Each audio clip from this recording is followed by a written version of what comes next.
second to push you to your limits, going strong and feeling better. But do you feel them? Can you hear them say?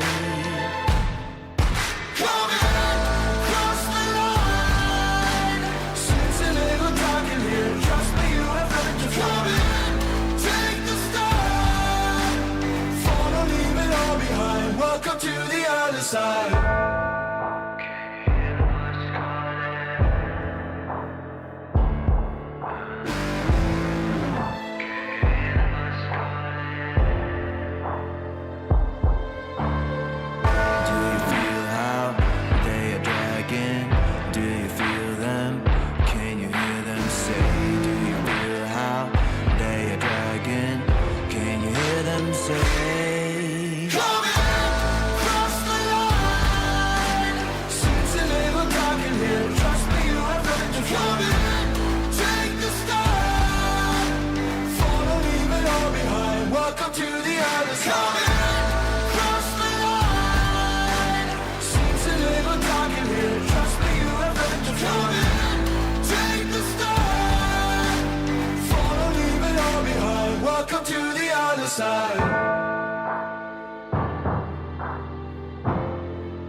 Welcome to the other side.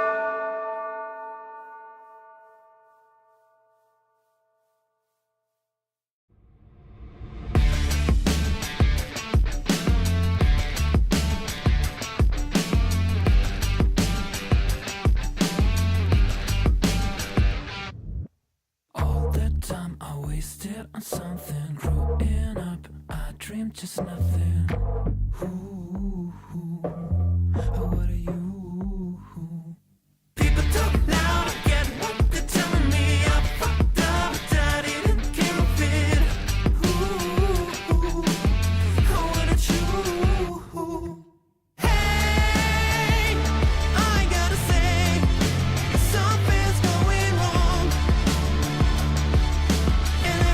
Upside down, I'm falling. Hey, I gotta say, I'm always on a run. I'm getting closer to the light. By the time I'm changing my remedy, blowing up, I get sick and tired of this. Ooh, what a truth. No one talk now, I'm feeling lost on this. Silence is loud, I get it safe from it. Ooh, what a truth. Hey, I gotta say, something's going wrong. And everything's upside down, I'm falling. Hey, I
gonna be alright.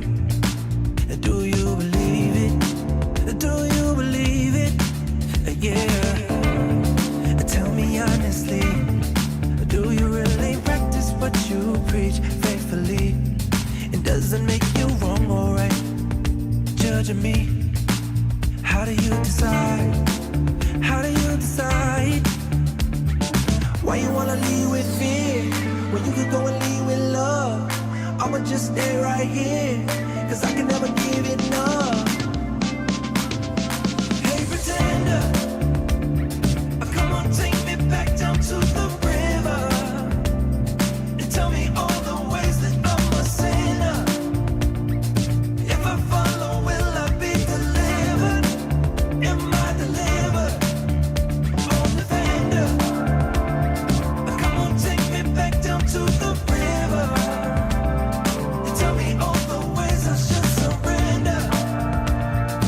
If I follow, will I be delivered? Am I delivered? Another phony lie, something you keep selling me, something I won't buy. I know that you keep telling me how to live my life. I won't believe it, I won't believe it. Tell me honestly, do you really practice what you preach faithfully? Will you ever let me be? Or will you just keep judging me? Keep judging me, yeah. Why you wanna lead with fear when you could go and lead with love? I'ma just stay right here, cause I can never give it enough. Hey pretender, come on, take me back down to the river and tell me all the ways that I'm a sinner. If I follow, will I be delivered? Am I delivered? Oh, defender, come on, take me back down to the river and tell me all the ways I should surrender. If I follow, will I be delivered? Am I delivered?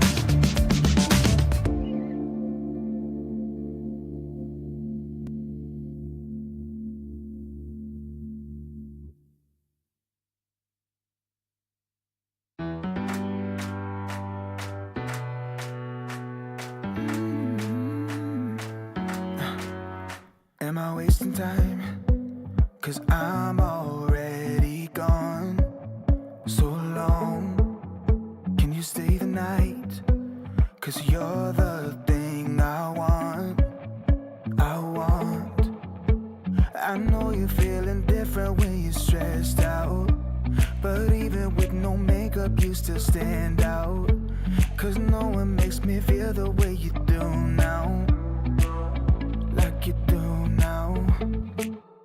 The way that you move your body, you make it look like a hobby. Every time that you touch me, it's electricity. Things we discovered underneath last night's covers. Everything came so easy. It's electricity. Electricity. Whoa. It's electricity. Electricity. It's electricity. When it's late at night, I feel you on my skin. My skin. You're all that's on my mind. It's finally sinking in. You're it. I know you're feeling different when you're stressed out, but even with no makeup you still stand out. Cause no one makes me feel the way you do now, like you do now.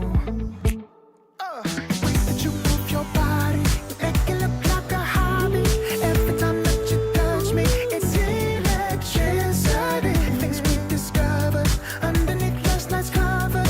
Everything came so easy. It's electricity. Electricity. It's electricity.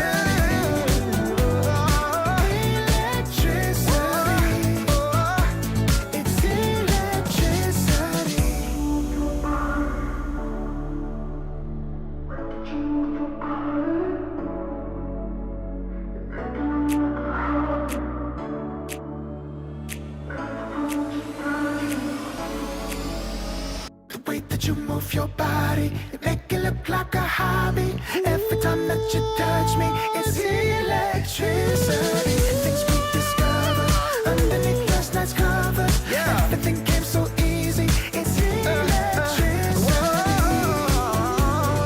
Electricity. It's electricity. You move your body. Electricity. You move your body. It's electricity. Serotonin slide with me, sequin in the light, embarking your energy, riding through the night. Serotonin slide on over here by my side, slides up in your eyes, desire, caught up in this chemical high. Angel, can you take me high?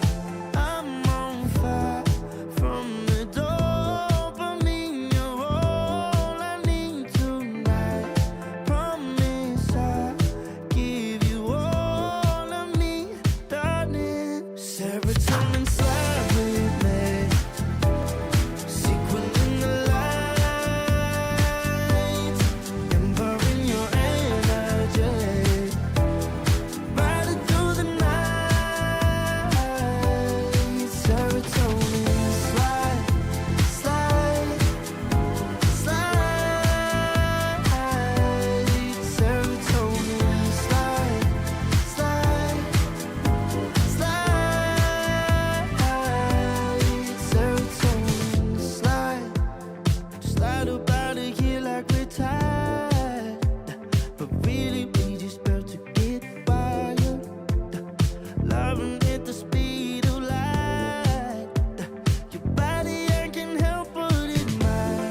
I'm on fire from the dopamine. You're all I need tonight. Promise I'll give you all of me, darling. Serotonin slide with me, sequin in the light, embarking your energy, riding through the night. Serotonin slide, slide, slide, slide. Serotonin slide, slide, slide, slide. Serotonin slide, serotonin slide, chemical high. Dopamine dive, love, take it higher. Serotonin slide, chemical high. Dopamine dive, love, take it higher.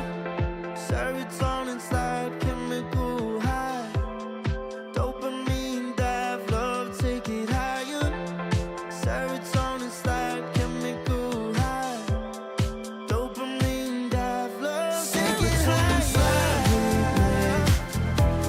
Sequin in the light, embarking your energy, riding through the night.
isn't enough to wish for change. You either give in or pull away. We have the will to choose our fate. Whether it's wrong or right, I'm holding on for life, for the ride.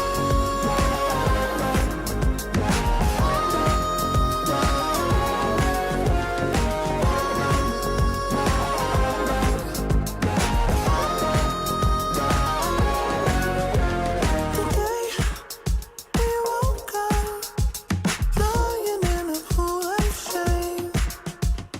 Tears and makeup printed on the pillowcase.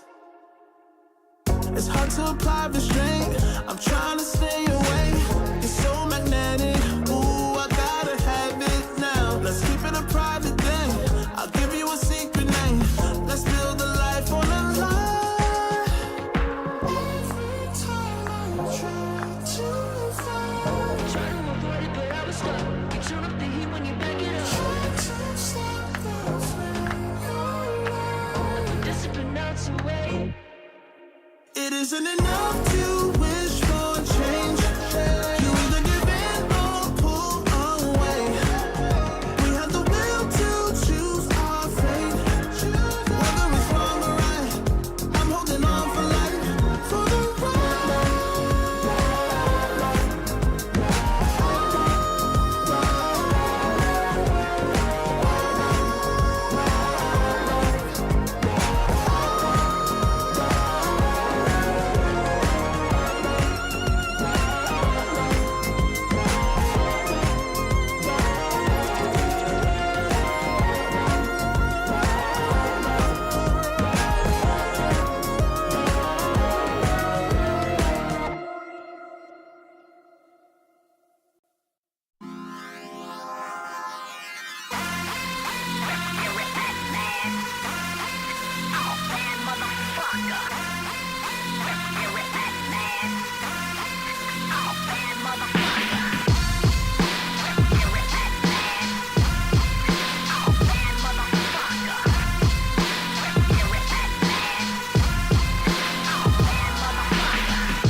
yeah, getting by.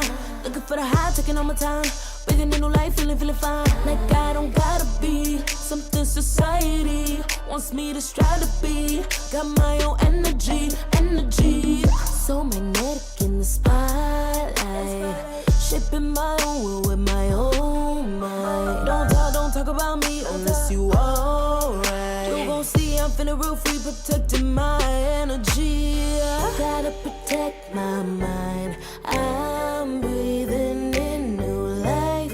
It's time that I realize what feels good ain't always right. Making changes, I got me a new strut. No more settling, I'm running out of good luck. Never chasing, I attract, I'm busy going up. If you see me come correct, then keep it on the book.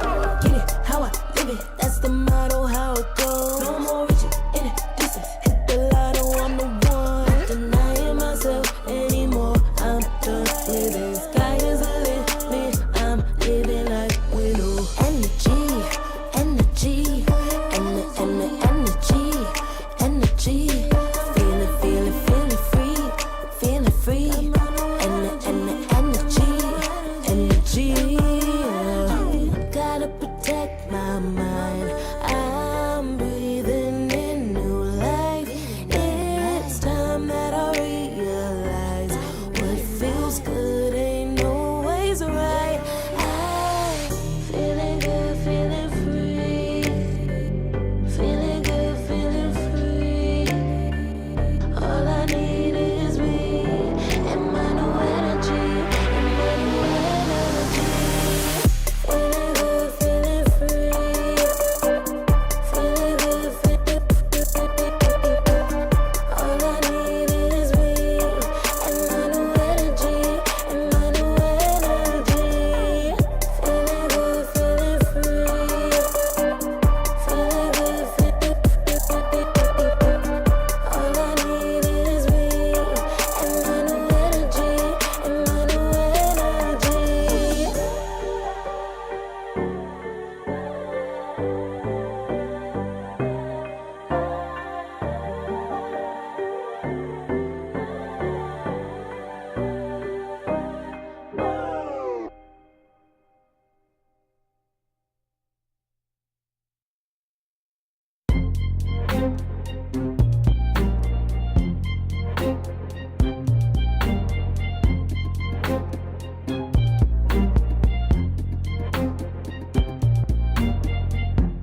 Took too long for me to feel, yeah. Tell me why you on your knees, yeah. Not my fault I had a dream, yeah. Kicking off the covers, I'm too hot for this bed. Give me space, I need to breathe, yeah. Giving face, giving it beautifully, yeah. Yeah, it's just me and my clique, yeah. We might be the hottest, but we let you in. Angel energy, let you sit with me. Angel energy, angel energy, angel energy. We got sympathy. Angel energy, angel energy.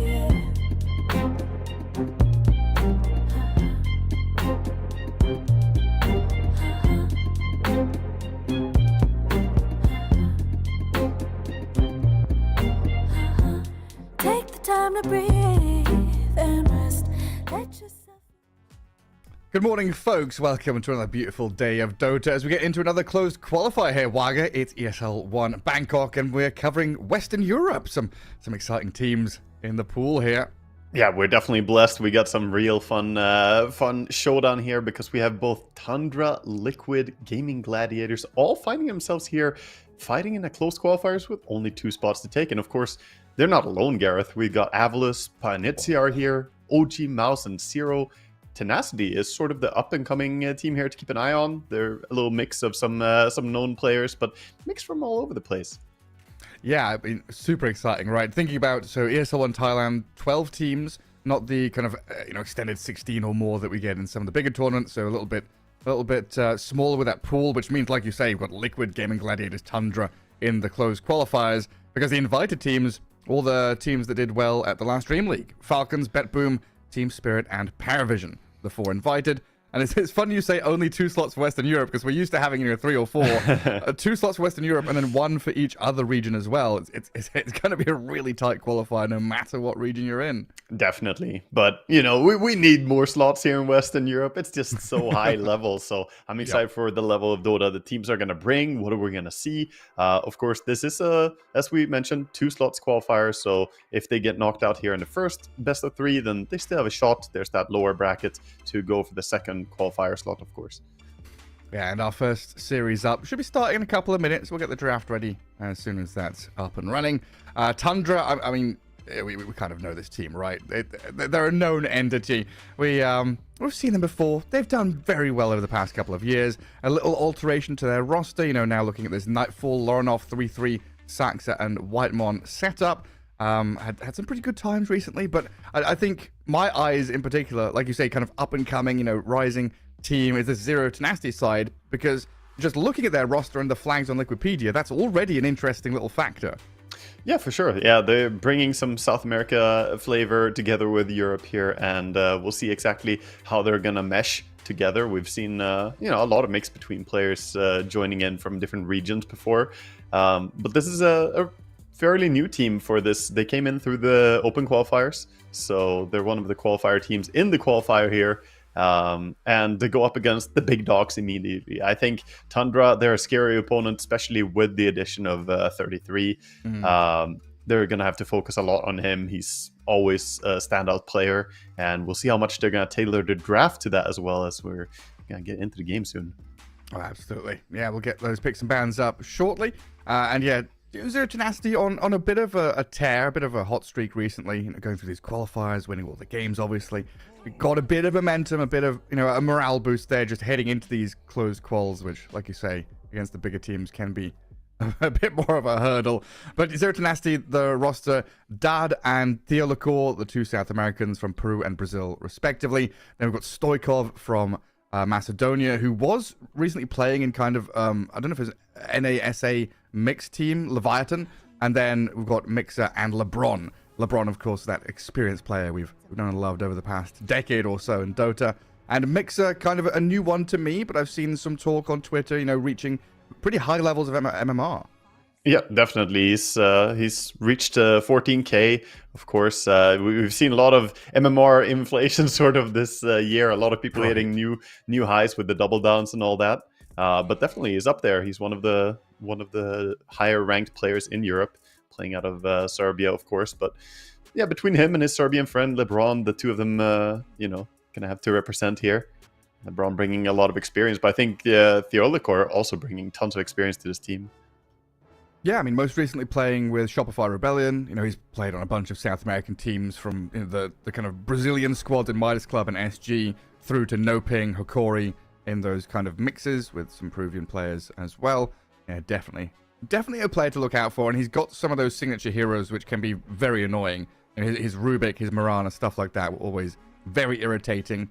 But that's one thing I feel like he maybe struggled with on Shopify Rebellion, was like fitting into the meta with his hero pool. Yeah, could be.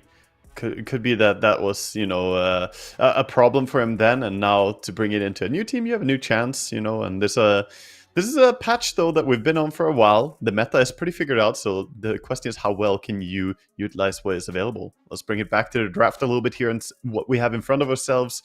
Zero Tenacity going out with quite a bit of focus onto 33, as we see usually whenever a team plays against him, whether he's on Tundra or if he's on a different team, it doesn't really matter. He's always the focal point. So Beastmaster, Bristle, Alchemist, and Sand King are the bans from Zero Tenacity, and Tundra getting rid of Magnus, Ogre, and Pugna, getting their hands on that Naga Siren, a hero that's been very, very high priority. We saw her get, like a 95 bans and 1 pick or something when we were casting before in the Dream League. Yeah, she was very heavily contested, very rarely picked. And then it was like, when she was picked, I don't know, once or twice, you're right there. It was like 1 win, 1 loss, Yep. The stats were kind of crazy with her. Yeah. Near 100 bans and 2 picks and 50-50, It doesn't sound like an OP hero, but no. We'll see. Naga, of course, a fearsome hero due to her reel in and the deluge facet that has been prioritized lately. So that laning threat of Naga, as well as the teamfight control. Because that's the lovely thing. She's a support hero that brings a reset button. Oh, the team fight isn't going the way we want, or this didn't start out the way we want. Just press the reset, and then maybe you find a way to continue a fight, or you just get out. Yeah, and then the kind of map reset button as well, I want to say. Like cutting waves and stuff like that. If the game just in general isn't going well, you can start moving that game away from your base, away from your objectives a little bit with the Naga Siren. Yeah, one of the few support heroes that can do that. You know, usually if you're behind as a support, you're like, where are the wisdom runes? How can I gank? How can I kill? Naga can just be like, no, chill, we're good. That's true, actually. A lot of the good supports nowadays do have some emphasis on being able to do that as a sort of back pocket strategy. You know, Shadow Demon can make some illusions, or Naga can send her own illusions, or even just Enchantress, who's one of the dominant forces lately. Just send a random creep to push and cut waves. Seer Tenacity, they open up pretty safe and solid here, though. They get their hands on the Dragon Knight, one of the carries who has been maybe underpraised for this patch. You know, we spoke a little bit before we started the broadcast here about how it's usually the SF Luna, the Alchemist, and of course the Medusa. Yeah. These are the four big powerhouses, but I feel like he's, you know, working his way into that house of four. The Dragon Knight Armlet Mask of Madness build with super fast farming has looked really good. Or even just the Skeeter style with a Blink Rush. Skeeter has made it, you know, a very serious case that you can play an active style of it. Yeah, like Blink Mage Slayer, kind of going back to that mid-Dragon Knight style. Definitely a few ways you can play around with it. And you said carry Dragon Knight, right? We don't really see the mid-Dragon Knight anymore because of this, with the red facet just farming so quickly. Yeah, I think it's much more common that we're going to see it be the carry, especially with Tusk as well picked up like this. That could be a dual lane. Could also be that they're sending it somewhere else, but DK Tusk is completely solid. Sometimes a ranged hero can be nice to have to babysit the Dragon Knight, but Tusk with that brawling power together with the Dragon Knight can smack quite hard. But yeah, with a lot of these carries left in the pool, you know, usually I start talking about the guys on the outer ring of the circle, the like Gyrocopter and Monkey King, who are still kind of flavor picks. But when you have Shadow Fiend in the pool, it's hard to make an argument to not pick him. It really is. Yeah, it's very difficult to say they shouldn't. And there is that potential for Zero Tenacity still. They open up with the Dragon Knights. It could still be flexed either towards the offlane or the mid, and they could go for SF Tusks. So Tundra have to respect that possibility. And oh boy, we're getting a Brood. And it's a 33 Brood. I mean,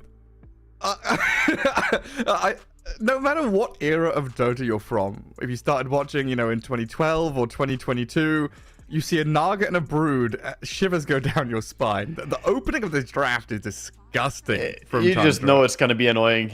Zero Tenacity, they already have their work cut out of them, it feels like.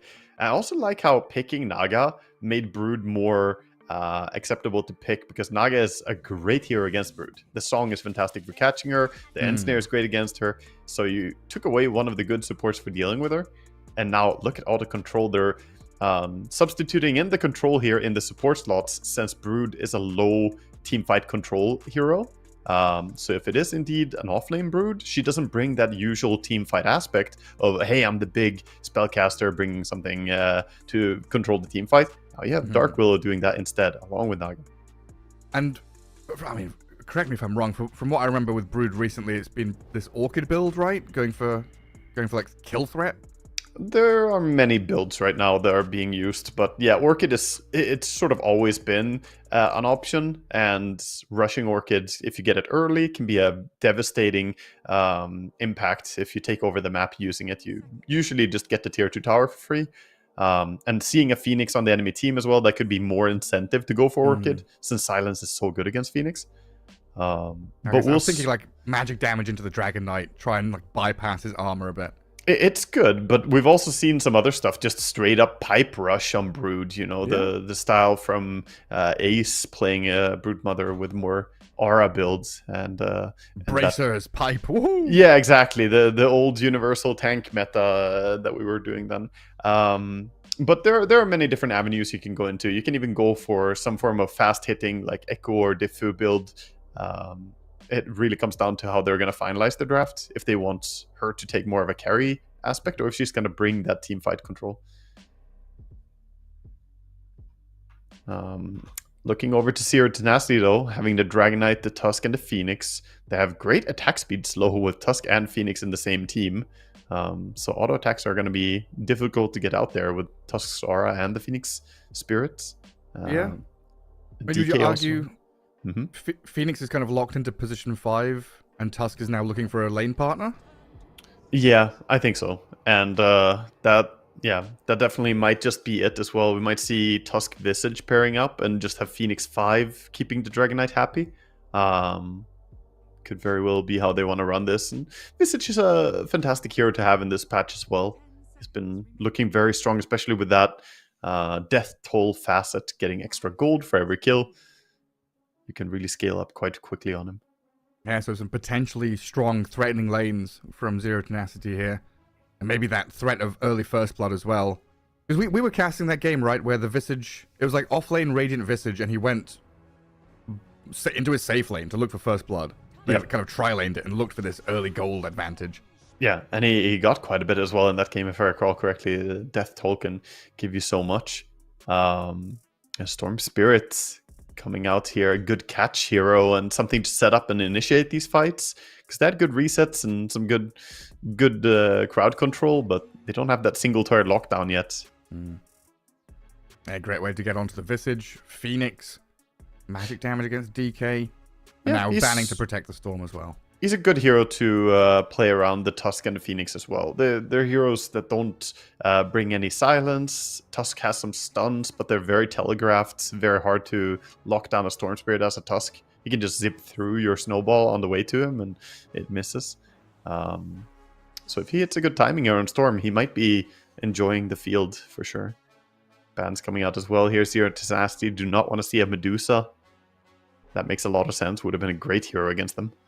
Deal with Visage as well as have a tanky hero who can just stand and hit the egg. I mean, I wouldn't be surprised if Nightfall are like, sort of Tundra are like, game 1, best of 3, upper bracket. Let's give Nightfall like a Phantom Lancer or something. Give him one of his fun heroes, even if it's not meta.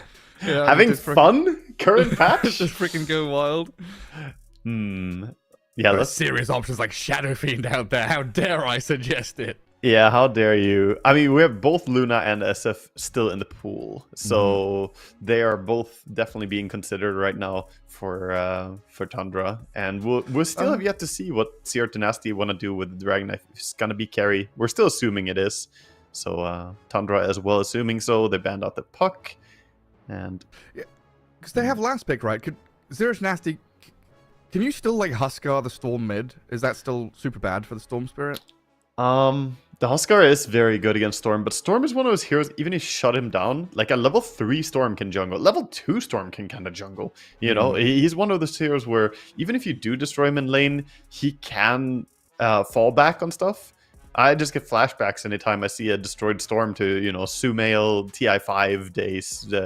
Just go jungle, get your items, and then suddenly it takes over. Oh, fun! It's fun time!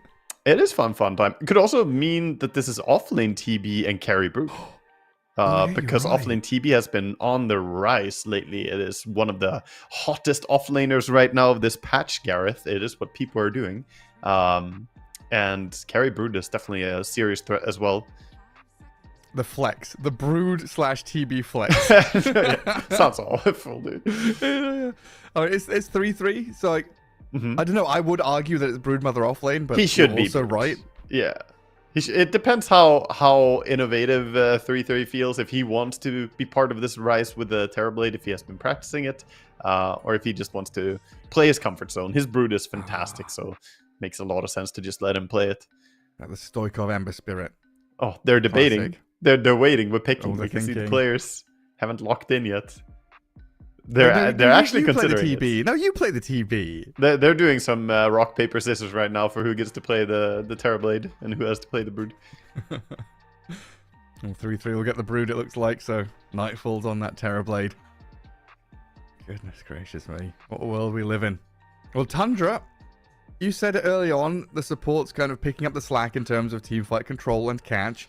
But it feels like Lorinov here is going to be the main action hero to play around, right? Oh, definitely, yeah. They want to enable around him, and supports should definitely control like the 6-minute power rune. Power runes in a game with Storm Spirit and Ember Spirit is going to be everything basically. If you get momentum on your Spirit, then that can swing the pace of the game. Oh, Nightfall's Terrorblade looks sick. What the? It's a nice look. Like magenta tinted Terrorblade. It's got the Need for Speed underglow on it. Yeah, exactly. Terrorblade most wanted. He could transform into a car man, enter some street race. He does look a bit like a transformer. Skyline. I'm a Skyline now. It's like Age of Empires when you could spawn in the whatever it was, the blue and white striped car and just go around. Oh yeah, the Dodge people. Viper. Yeah. Yeah, of course. Man, I've forgotten the cheat code for that. How do you turn this on? How do you turn this on? Wow. You can't forget those, man. Glad you're here. Gotta have those cars ready. It's been a while since I played those AoE games. I think it was Robin Hood to get gold as well. Yeah. Good old stuff. Because Greed is Good was Warcraft, wasn't That it? was Warcraft. Yeah. Damn, yeah, I can't remember the Age of Empires ones. All I remember is that 11 was the laugh, right? Ha ha ha ha. Yeah, yep. That's how you laugh in Age of Empires. People like streamers, if they find something 11, funny, 11. just write 11. Yeah. Which country is it that you write 5-5? It's like Thailand. It's Thailand, right? Yeah. Yeah. 5-5, and they do plus. They do like 5-5 plus, and the plus means more, more fives, more laughter afterwards. Laughs and then more. Yes. Beautiful. Extend the laughter. Oh, how many iron branches can we see, Gareth? Count the iron. Count them. Oh my god! Right, So Willow has many. 3, plus 4 on Storm is 7, plus 3 on Naga is 10, plus 4 on Brood is 14, plus 3 on TB is 17. Jeez Louise. Math look at on this. stream. Actually, I just wanted to say it because I'm surprised. Tundra, they've changed, man. They used to be the team of all the magic sticks early on, the upgraded magic sticks, but now it's just branches all over the place. It looks like Zero to Nasty is slacking a bit. I've forgotten what number it was, but it was less. It was like 12 or something they've got. Yeah, They're 5 behind, but Yeah, Visage does behind have on the- 2 circlets. that's true. And Brood is going lowest of them all with a bracer and then the iron branch, the full upgraded bracer. That's a 3-3 build, and then 2 branches in his quick buy. Yeah, he's catching up. The catch-up bracers or branches. Good stuff. Well, Tundra, it looks like they're going to go for some kind of delayed smoke here. Zero Tenacity, similar story. They're going to go opposite sides of the map, aren't they? Yeah. The 5v5 dodge. There's the late smoke wrap around, see if you can find anything. But look at Whitemon already holding the high ground. He's staying in good positions here. And Naga is very fast hero. So if they ran into him, wouldn't be the easiest kill. She's the Dodge Viper. Yeah. Zooming around, got the turbo installed. A Nightfall. Look at him holding the tier 2 tower here. This positioning, I thought he was close enough to break their smoke. But he's like standing in a very good spot to not get picked off. That's also a pretty good sign for Tundra fans as well, right? It's like, oh, Whitemon. Can he get through? Shards. The Doesn't get illusion. through. Attempts it. They know which one's real. I can't finish him off, though. Naga with, 8 armor? Yeah, good luck. Yeah, she's a surprisingly tanky support hero. So much armor and a bit of extra stats. He's going to bring in the salve, pop that immediately, and get his HP up and ready. But it's like respect from Tundra, right? No messing around, no lapse in judgment. This was a very clean start. They're going through the motions. Systematic beginning for them. Because this was a chance for Zero Tenacity to tip the scales, right? They're the underdogs. They were looking for an early first blood. You could have had a good beginning, but wasn't to be. Yeah, they wanted a little bit of a lead from the start, as you said, and getting a little bit late to the lane now with Phoenix up top. I'm already looking at that like it looks like such an unassuming thing, but starting out with 33, getting to get a free CS, a free deny, these small advantages really build up in Dota. Yeah, a few hits on the DK, like Dad now on half health. Yeah, he got hit twice by the Shadow Realm, so Saksa taking his time to get the damage in, just using Shadow Realm off cooldown. We'll see what LeBron gets up to. Because he has dewarded his small camp, does have access to that pull camp if he wants it. But right now, Dragonite is trying to drag a few of these melee creeps a bit closer to his tower. Every time he steps up, he just gets clicked over and over. Yeah, he's getting slapped by so much damage from Saxa, and LeBron is trying to do the same thing over 233, but Brood has that sort of passive healing. As long as he keeps getting CS, he will keep getting HP, because they reworked it. The webs do not give an AoE regen, so he has to get last hits to regen now. Nightfall down bottom. 6 last hits for him. Kind of a similar story wherever he goes. This Visage is just clicking him over and over again. Whitemon's having to send out illusions, try and manipulate this lane a little bit, and get up in the face of Mixer, as they do pop Metamorphosis for a bit of chip damage. And good hits onto Theolacor as well, and that just secures them a good amount of time with the creep wave. Oh, up at top, Saxa and LeBron. The mano-a-mano battle in the jungle, but it's Saxa's Dark Willow that wins. The courier will fall, though, as Dad comes in and slaps the courier down. But Saxa going to be very happy with this still. In that top lane. It was looking like it was just going to be a matter of time to when they got the first blood. I didn't think it was going to be on the Phoenix, though. I guess a bit of a battle over like a small camp pull. As Whitemon just goes... This is why Naga's so highly prioritized, right? Just 1v2 kind of winning the lane for your TB. Yeah, they're both just fighting illusions right now, and they don't have any AoE damage. It's actually a huge problem here on the bottom lane. They don't have... Oh, he's going to lose his salve. Ooh. The salve is killed as well. Mixa, his HP is going to stay 50% here. It's actually a huge problem that they don't have AoE damage output on this lane. Like, they have ice shards, but they do 75 damage, so I don't think that counts. MMR is just a number. You can have 14,000 MMR, but you're against a Naga in lane. There's not much you can do as a Visage like that. Yeah, very difficult. And they're trying to deal some damage to the TB as well, but both these here have so high armor, the tag team barely does anything. I think I saw Whitemon just dodge Soul Assumption with Mirror Image as well. Maybe not intentional, but gets away from it. Oh, but up at top, LeBron and Dad, they do kill Saxa. A bit of revenge for Zero Tenacity up top. I wanted to ask about this mid lane. Is Stoikov doing all right? How is Ember versus Storm nowadays? I think it's a decent lane for Ember, but I think he's getting more done than he should. The last hits are dead even between the two brother heroes here, with 19-4 and 19-4, as we see Stoikov going and getting a water rune. So neither of them getting a real advantage, but Stoikov was winning until this bottle refill came in from Saxa, giving him a bit of extra HP and mana back. So all that hard work from the Ember harassing is nullified by this support move. Yeah, I mean, I bring this up every time. Oh, bottom lane, Visage. In trouble and dead. And Theolacor here trying to pick up the pieces, but Whitemon and Nightfall and bullying them every step of the way now.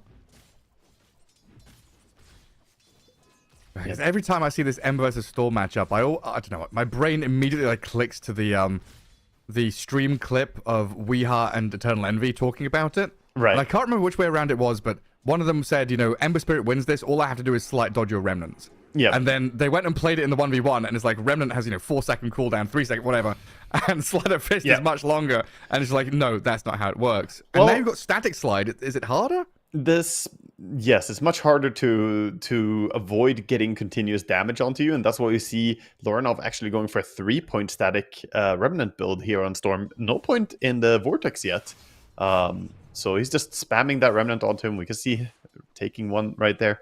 But the Ember versus Storm matchup has been changing over time. There used to be a time where it was super Ember favored, then Storm got a little bit stronger, and whether it killed the Flame Guard or not. And now you have the bot again.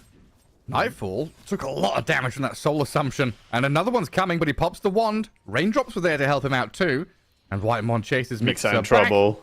He's dying to support right now. Just getting chased by illusions. It looks like he's going to turn with the Theolacor and get a bit of damage back onto Whitemon, but he's got raindrops on this Naga Siren too. Whitemon is just 1v2ing, defended the TB, kills the Visage, and now Theolacor is in trouble as well. Reels back into the Terrorplade's damage.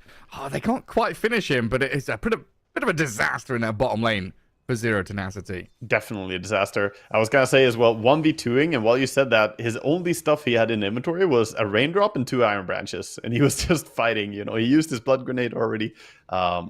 This Naga Siren is having a fantastic start. Yeah, Children bottom gets secured by the Tusk. Saxa here. I'm going to turn back onto Theolacor with Loranov from the high ground, getting some damage into that reel in from Whitemon and kills off the Tusk. Remnant forward from Stoikov, trying to catch up with the two-man chains.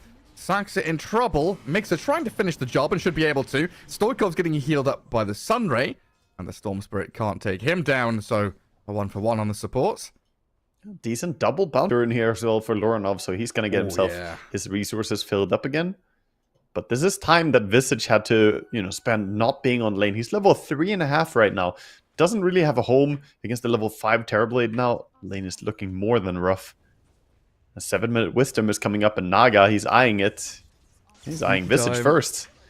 And this could be a good kill. Level 3 Visage, already bullied in lane and punished even further. Theolacor is going to come across and try and guard the Wisdom Rune, but Whitemon's already there. 1 second gets the late. Opposing one. Yeah. Oh, these dire supports, man. It's going from bad to worse right now as the top rune, or the other Wisdom Rune, was taken by 33 as well, making sure they don't get their hands on that. So Zero Tenacity already into a rough start. They're going to come down bottom to try and defend this tower, not wanting to give it away for free. The catapult wave gets dealt with. But yeah, not getting level 6 quick on this Phoenix definitely hurts. And now you're kind of putting out fires elsewhere on the map. That gives 3-3's Brood so much room. Yeah, the Brood is very happy to 1v1 against the Dragon Knight. Of course, DK probably won't die up here, but he does get ganked by the Shadow, or the Willow here, with Shadow. The Bedlam? Yeah. That's a ton of magic damage. Dude, minute 7:55, you get ganked by a level 6 Willow. You're like, wait, what? How's he 6? How's this happening? The double Wisdom Rune makes a big impact. And of course, they already got some kills. So that Ember Spirit topic, you talked about the Ember Spirit kind of coming back. How much do you think Ember misses that old Orb of Corrosion? Because that felt like the item that was making him win against Puck, win against Storm, just spamming Sleight of Fist. The minus armor, yeah. That was definitely a big impact. He did go for a Blightstone at least, but as you said, he doesn't have the upgrade path for it. Yeah, definitely does help him quite a bit. I still think the Ember versus Storm matchup is kind of a wash in my mind, whether it existed or not. Still mostly a farm trade. Okay. There's some chance for outplay, but both of them are doing decent this game. Right now, Tundra, though, they're showing such great understanding of the game, how they just pinpoint a lot of efforts to this Visage. Again, swinging down bottom. We see Willow sneaking around. They're saying he's not level 6, guys. Easy kill. Yeah, it's like, what does Zero Tenacity see? They see a Naga and TB running at you, then the Willow pops up, your Visage is dead again. Stoikov has come down here, but immediately Remnants away. And they might even have... No, never mind. Loranov doesn't have the backup to chase Theolacor. Lets the Tusk walk away from that. And while it's all happening, yes, you're killing a tier 1 bottom lane. Great for Tundra. You're also carving this entire top lane open for 3-3, who's farming jungle and pushing tier 1 there.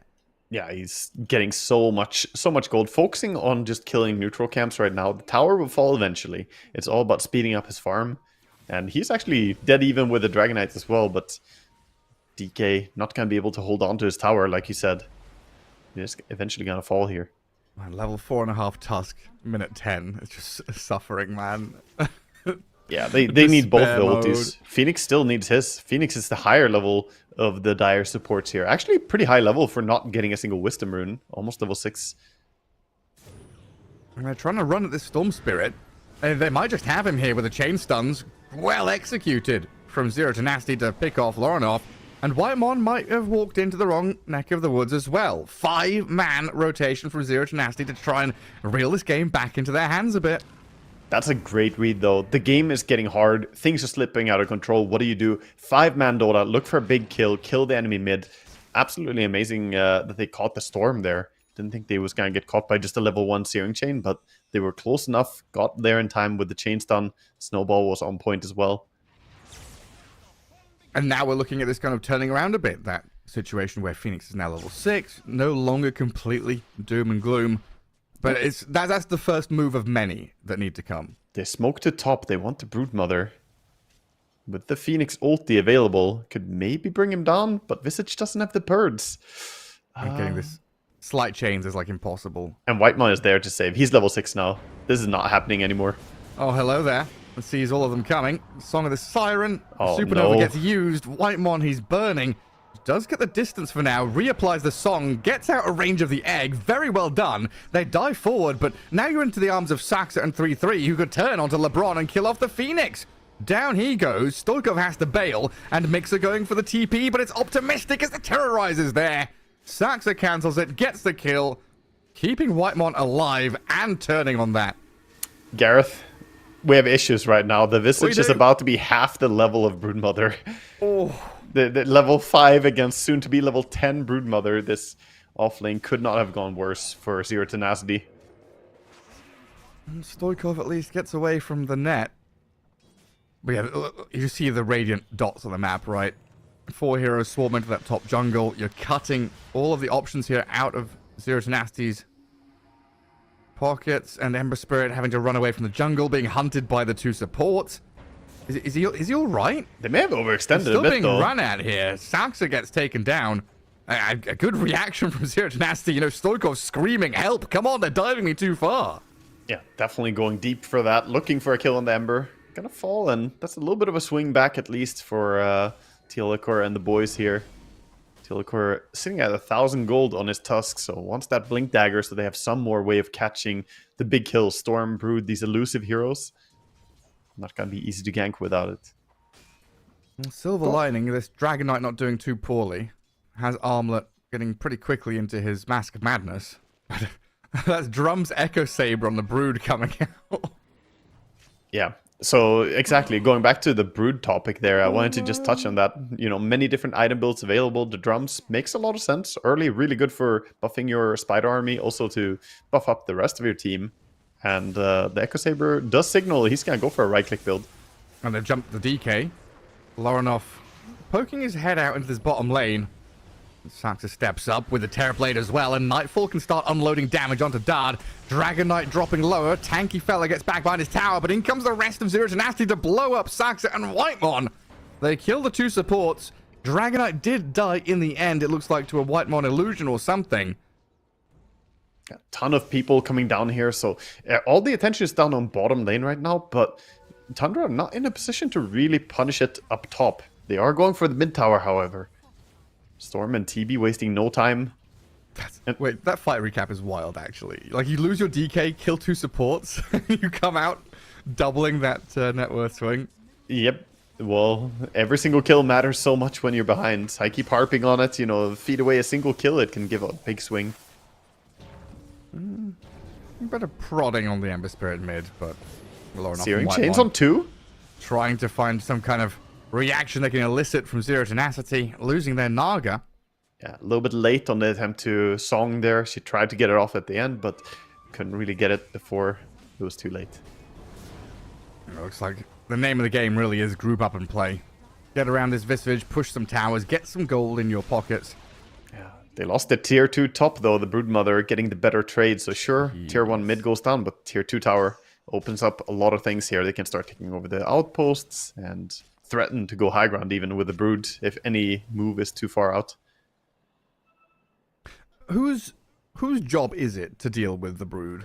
Yeah, that's always what you ask, you know, like, who do we send? Well, it's essentially, DK is the best hero at doing it, but he also has to carry, so he can't just sit there and babysit a lane. He has to accelerate his farm, and that gravitates him towards the Ancient area, where he's farming right now. So, usually, you send whoever can do it, and right now it's looking like Ember is going to try and push out top, but if Dark Willow sets up a trap on him here, he could even die. I guess that makes sense, because like One DK bramble. also doesn't want to necessarily show on the map, whereas Ember has some escape mechanisms, and with the brambles missing, he's going to be very fortunate here. A sleight of fist. Oh, the Terrorizer attempted by Saxa may have landed if he let it go. And Stoikov still trying to play his way out of this.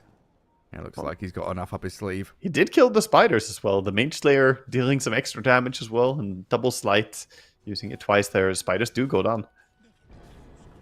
Down the bottom lane, Lorinov standing in front of his tier 1, that's still there in the Radiant safe lane.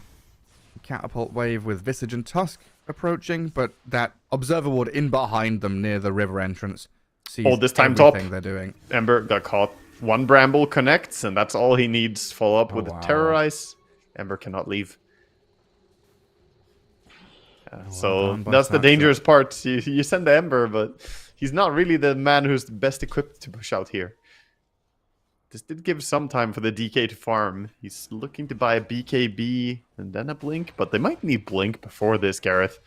I think they want to catch the Broodmother and stop her from doing what she's doing right now. Yeah, especially if you can pair it up with the Tusk Blink, which has just been purchased. Rod of Atos on Mixer isn't that far away. And that's kind of a cool little adaptation as well. Visage adding some lockdown to maybe catch the Storm. And speaking of catching, Theolacor has caught up to Sax's Dark Willow, who yet again is in behind enemy lines and will be punished for it. But bottom lane, the bigger ticket target has been spotted by Lorenoff and Whitemon. The Dragon Knight showed on the wave. And every move you make is Zero to Nasty. It's like, yes, we got to pick. We pushed them out of our jungle. We've got some room to breathe. No, we don't. We've lost someone on the other side of the map. Yeah, immediately. They're so ready. Tundra are starting to play where TB controls the center of the map, and then the supports, along with Storm, just play on the bottom part. And then Broodmother, whenever she finds a kill top, you know, either with help or without. We'll see her try to go on LeBron right now, maybe. It's like Tundra have two kind of hidden heroes. Zero to Nasty are playing into this Storm, Willow, Naga. It's like, you know, that's what we got to deal with. These are the heroes that are running at us. Oh shit, they've got a Brood. Oh shit, they've got a Terrorblade. You know, where's Terrorblade been the last 5 minutes? Yeah, he's just creeps. been enjoying mid lane plus the ancient creeps, basically. He's getting some premium farm. Oh, LeBron. mid. Long zip. With the Orchid. Onto this Ember Spirit for the snowball save. Back onto Lorenoff. Song of the Siren. That reset button's hit. And what's the plan here from Tundra? Turn and fight with the Terrorblade here. The damage is overwhelming. Down goes pretty much everybody. They've lost 2 mid. 1 died up at top, I believe, as LeBron's Phoenix fell on the other side of the map. And yet again, Zero to Nasty trying to make a move, but paying dearly for it. Yeah, again, Naga's so good against these spirit heroes as well. She uses the song, can set up with Ensnare during the song, so Ember, no way out of it. He doesn't have a Dispel yet. He went for Mage Slayer first item, so there's no way for him to get out of a Naga combo. And that's just bad news for him, really. It was a good attempt, though. He, you know, the Tusk Blink with the Snowball save, it looked good for a while until the song came out, and that's why we see her be the most contested support hero right now. It gives you so many options. Oh, Dragon Knight nearly has that money for Blink. He's been saving up for it.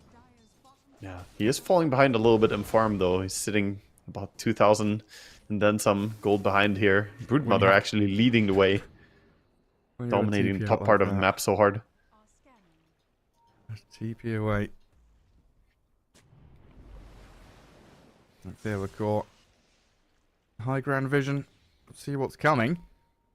A few Naga illusions, but not much more. Yeah, smoke coming out here. So Zero Tenacity looking for something. Storm could be a good target. The song isn't there to save him this time. And LeBron shows on Sax's Willow. Oh, he's in vision, but they're a little bit uncertain. They want TB as well as they saw him mid. They need to connect to someone. Nightfall's already skirted around the edge of that potential move as well. Oh no. Oh no. Jumped an illusion. Now Dard inside the Terrorize, turned on by 3-3's Broodmother. In comes the damage. The Sunray's not going to save you. They lose their Dragon Knight, and Stoikov's rooted up, and he's going to get picked off by Lorenoff. Theolacor and LeBron on the run. Blinks away on the Tusk. Gets a bit of distance from the Storm, but the Phoenix won't have the same luxury. 3-3's Brood is running circles around this poor little birdie, taking down the egg. LeBron is dead, and a double kill is there for Lorenoff. This already feels like it's game over. It's so rough to say. They find this one moment to group up and maybe take a good team fight, and the illusion rune on Storm. The one illusion just standing there baiting them. They jump it, and after that was just panic moments. They don't have a plan B. If the jump didn't work out, then what do you do? Yeah, what can you do?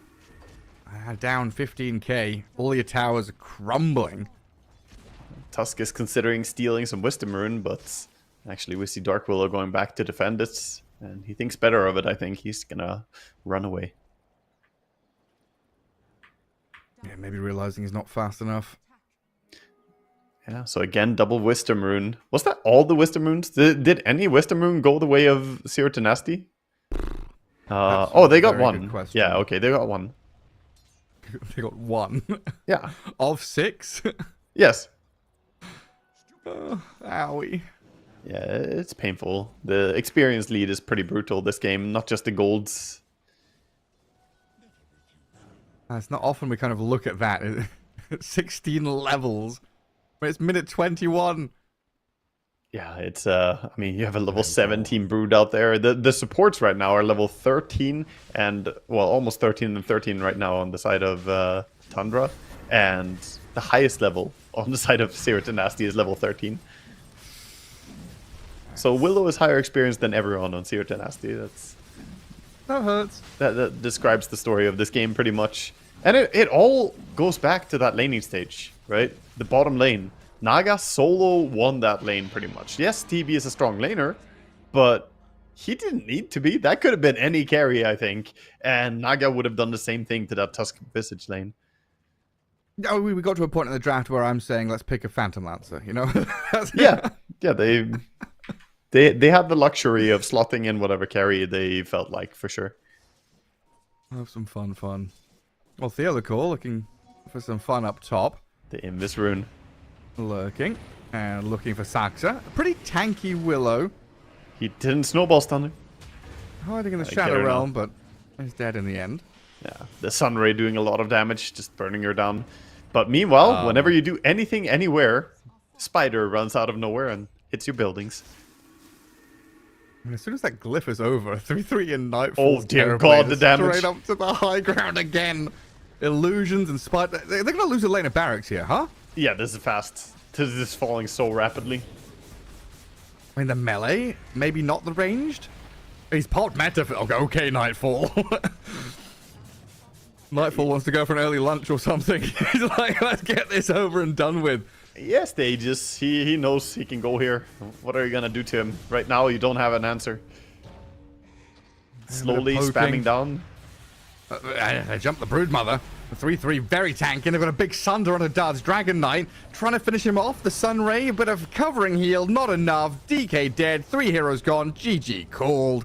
Inevitable at the end there as Tundra secure a Game 1 victory. Yeah, they just pack it up immediately, and that was a quick one for the boys on the side of Tundra. We see why they are one of the teams that we hyped up being one of the big ones here in this qualifier, of course. Yeah, absolutely stellar performance. And again, just very crisp from the beginning, right? No, again, just like no lapses in judgment. Everything seemed very clean from them.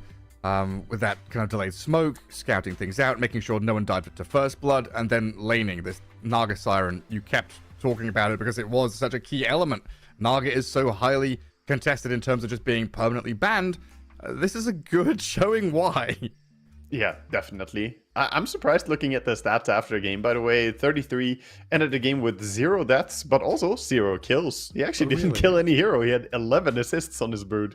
The supports were really enjoying quite a few kills, especially Saxa in this game, getting some good rotations going. But yeah, they made good moves across the map. They pinpointed down a lot of focus on that low-level Visage in the early game. And Zero Tenacity tried some good moves with a blink, tried to smoke up and get some rotations going, but ultimately it all falls apart if you don't have a game on your Visage in this game. Yeah, I mean, a super challenging one. And then, you know, Ember Spirit, kind of signature hero for Stoikov in that mid lane, decent matchup against the Storm. You could see the elements that he brought to the table, but it just fire. Didn't have a... Yeah, great amount of fire, but then he gets some water heroes, right? He gets quenched and quelled by Loronoff's Storm and Whitemon's Naga Siren. And when you're Ember Spirit, you want people to play with. You can, you know, play with Theolical's Tusk a little bit, but you know, you sort of say with this Visage really had such a tragic time in lane, couldn't really get off the ground, and Game 1 goes to Tundra. So we'll have a quick break and come back to see if Game 2 is any different. We'll see you in a bit.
dragon, waiting for a second to push you to your limits, going strong and feeling better.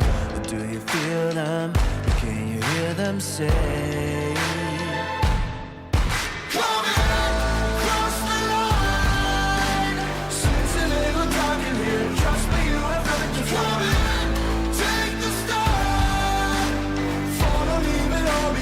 Welcome to the other side.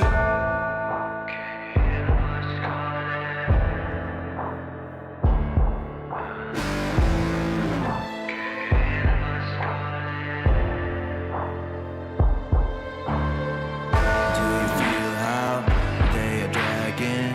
Do you feel them? Can you hear them say? Do you feel how they are dragging? Can you hear them say?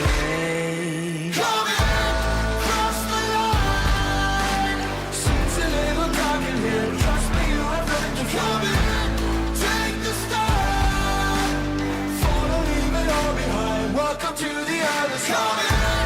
Cross the line. Seems a little dark in here. Trust me, you have nothing to fear. Take the start. Follow, leave it all behind. Welcome to the other side.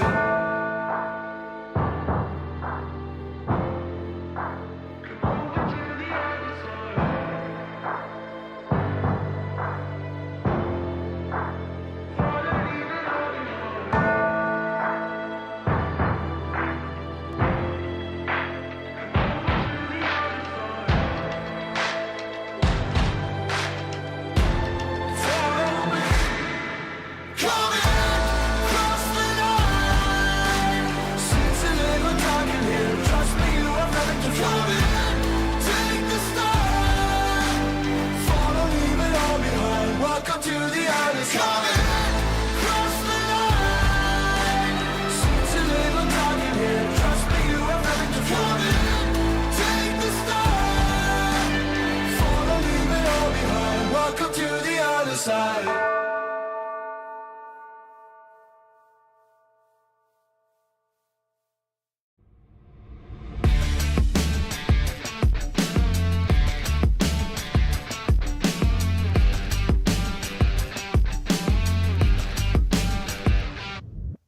All the time I wasted on something. Growing up, I dreamed just nothing. Ooh, what are you? People talk loud, I get what they're telling me. I fucked up, I didn't care of it. Ooh, what a true. Hey, I gotta say, something's going wrong, and everything's upside down. I'm falling. Hey, I gotta say, I'm always on a run. I'm getting closer to the light. By the time I'm changing my remedy, blowing up, I get sick and tired of this. Ooh, what a truth.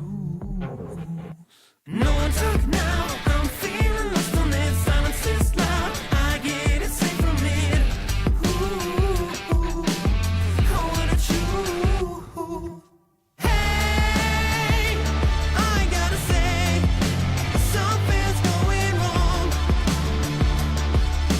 and everything's upside down. I'm falling. Hey,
Welcome back, folks, as we return with Game 2 between Zero to Nasty and Tundra. And Waga, I guess, kind of as expected, Zero to Nasty, the underdogs, falling short here against a Nagasaran first pick in the hands of Tundra and a 3-3 Brood.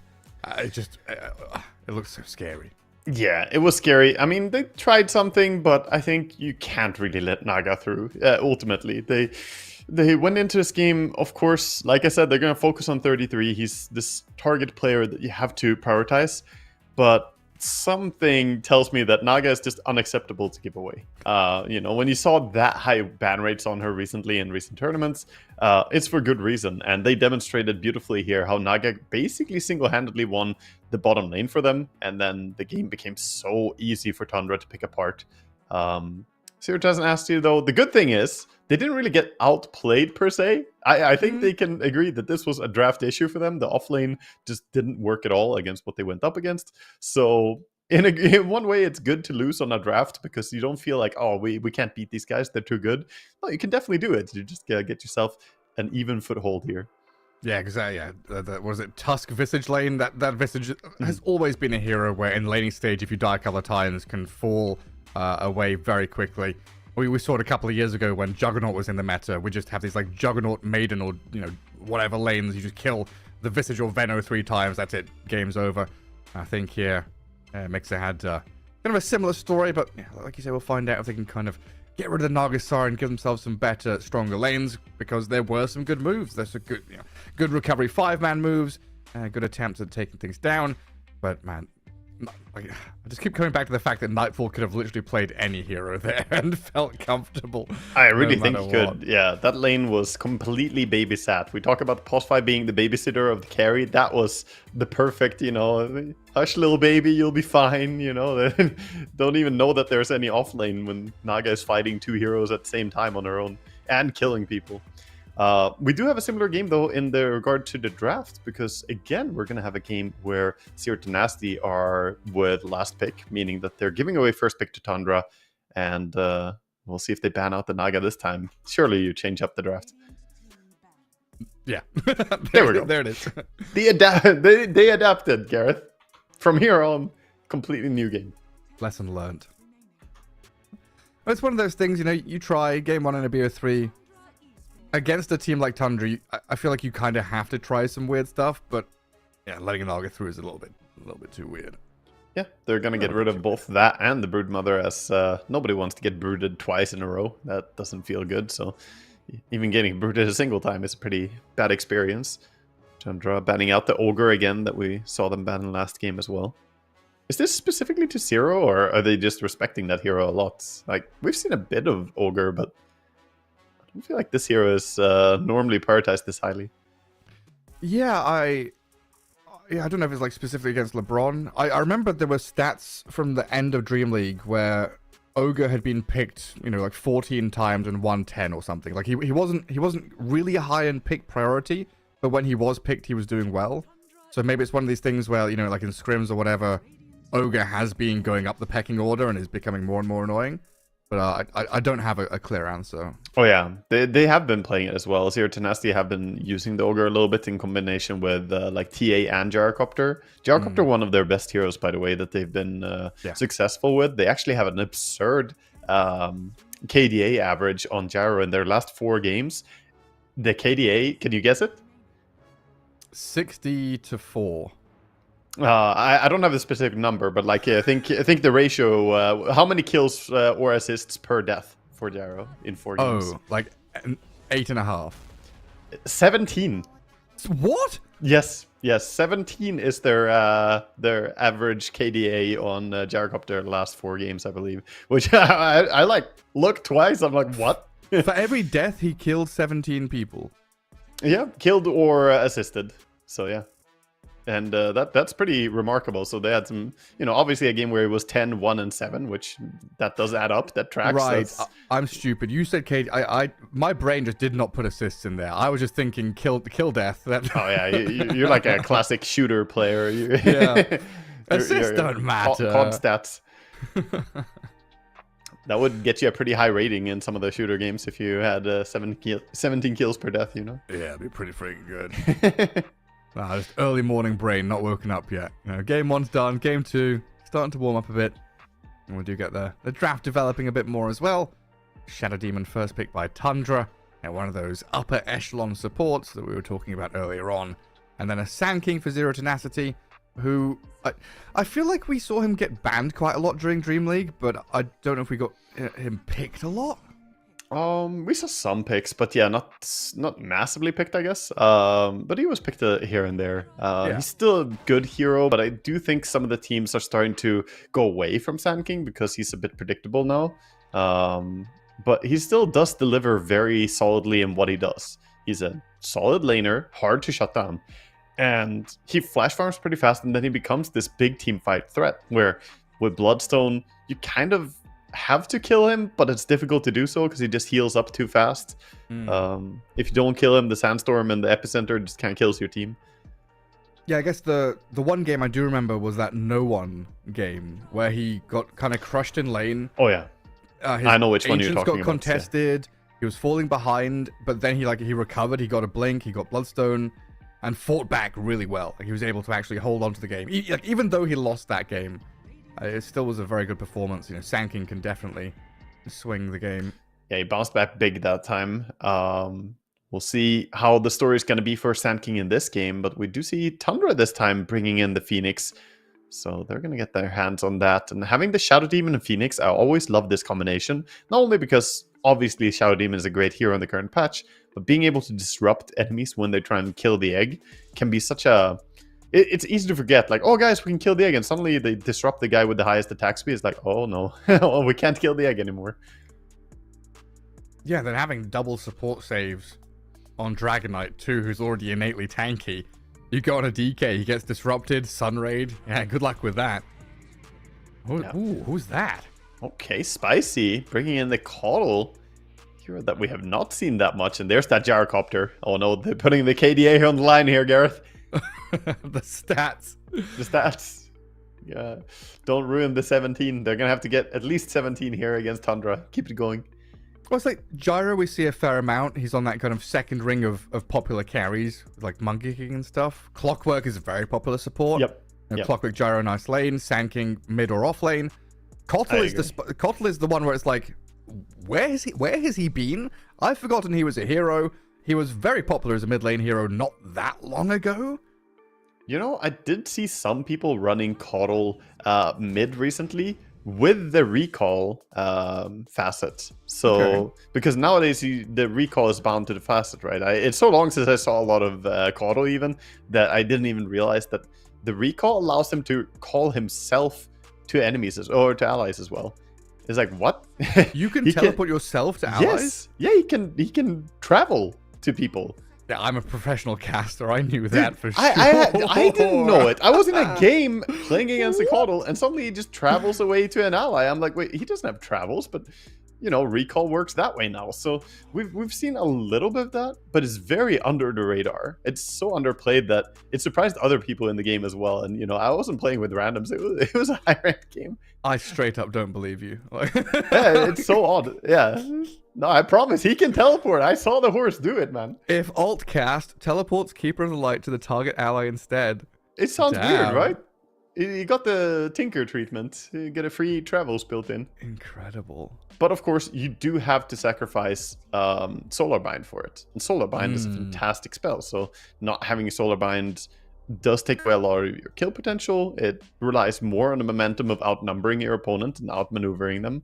And you're a little bit weaker in those fights. You can't just chase people down the way you do with a Solar Bind. And then I guess it also change if this is a mid Kotl, it changes your item build away from the Spirit Vessel build into something else. Yeah, it opens up. I think I've seen Orchid be built. I've seen Dagon. A few different approaches to it, but I'm not even sure it's going to be a mid Kotl this game, as we still have yet to see the final pick coming out from Zero Tenacity. And this looks a lot like it could just be mid Sand King, carry Gyrocopter, and then these are two supports and looking for an offlaner still. Yeah, full Kotl. I mean, Gyro and Sand King both pretty short cooldowns. You with a Kotl, you just spam them non-stop, right?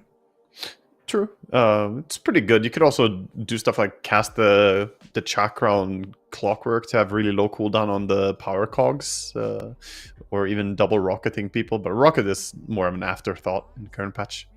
But bringing down the cooldown on the power cogs, they have 8-second duration by base and 15-second cooldown. So just spamming chakra can make that a little bit of a more annoying spell.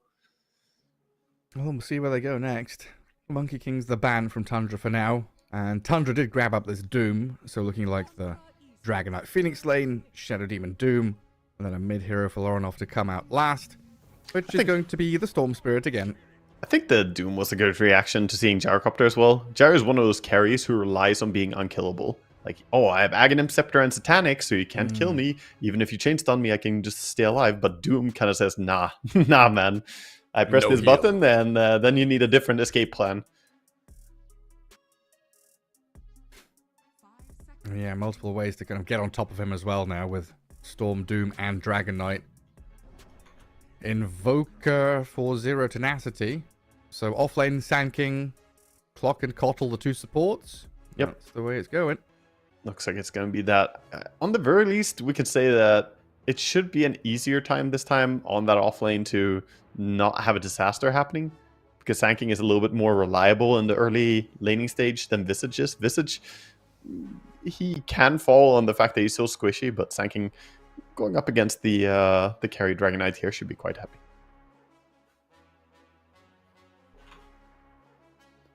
Oh, a fun, interesting draft from 0 tenacity.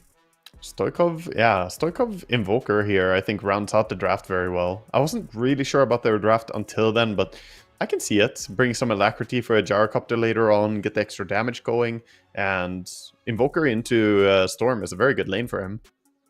Holy, what are those claws on the Sand King? What? What is that? I've never seen that cosmetic. Well, apparently the Large Hadron Collider has found found the dark matter particle and put it on Sand King. And they made new claws for Mr. Sand King. How nice of them. Who did you expect? Sandy Claw? That's not Sandy Claw. That is some evil shit right there. It looks like, you know, the max upgraded drill or something from some of those drill flash games. Like, he touches the earth with these and he can just drill to the center. You're playing Terraria and it's like, this is the underground hell drill or something. You imagine what's Death's cloak made out of? That material. Yeah, that's it right there. That's some good carapace he has. He should cover his entire body in that. That would be great. He'd be unkillable.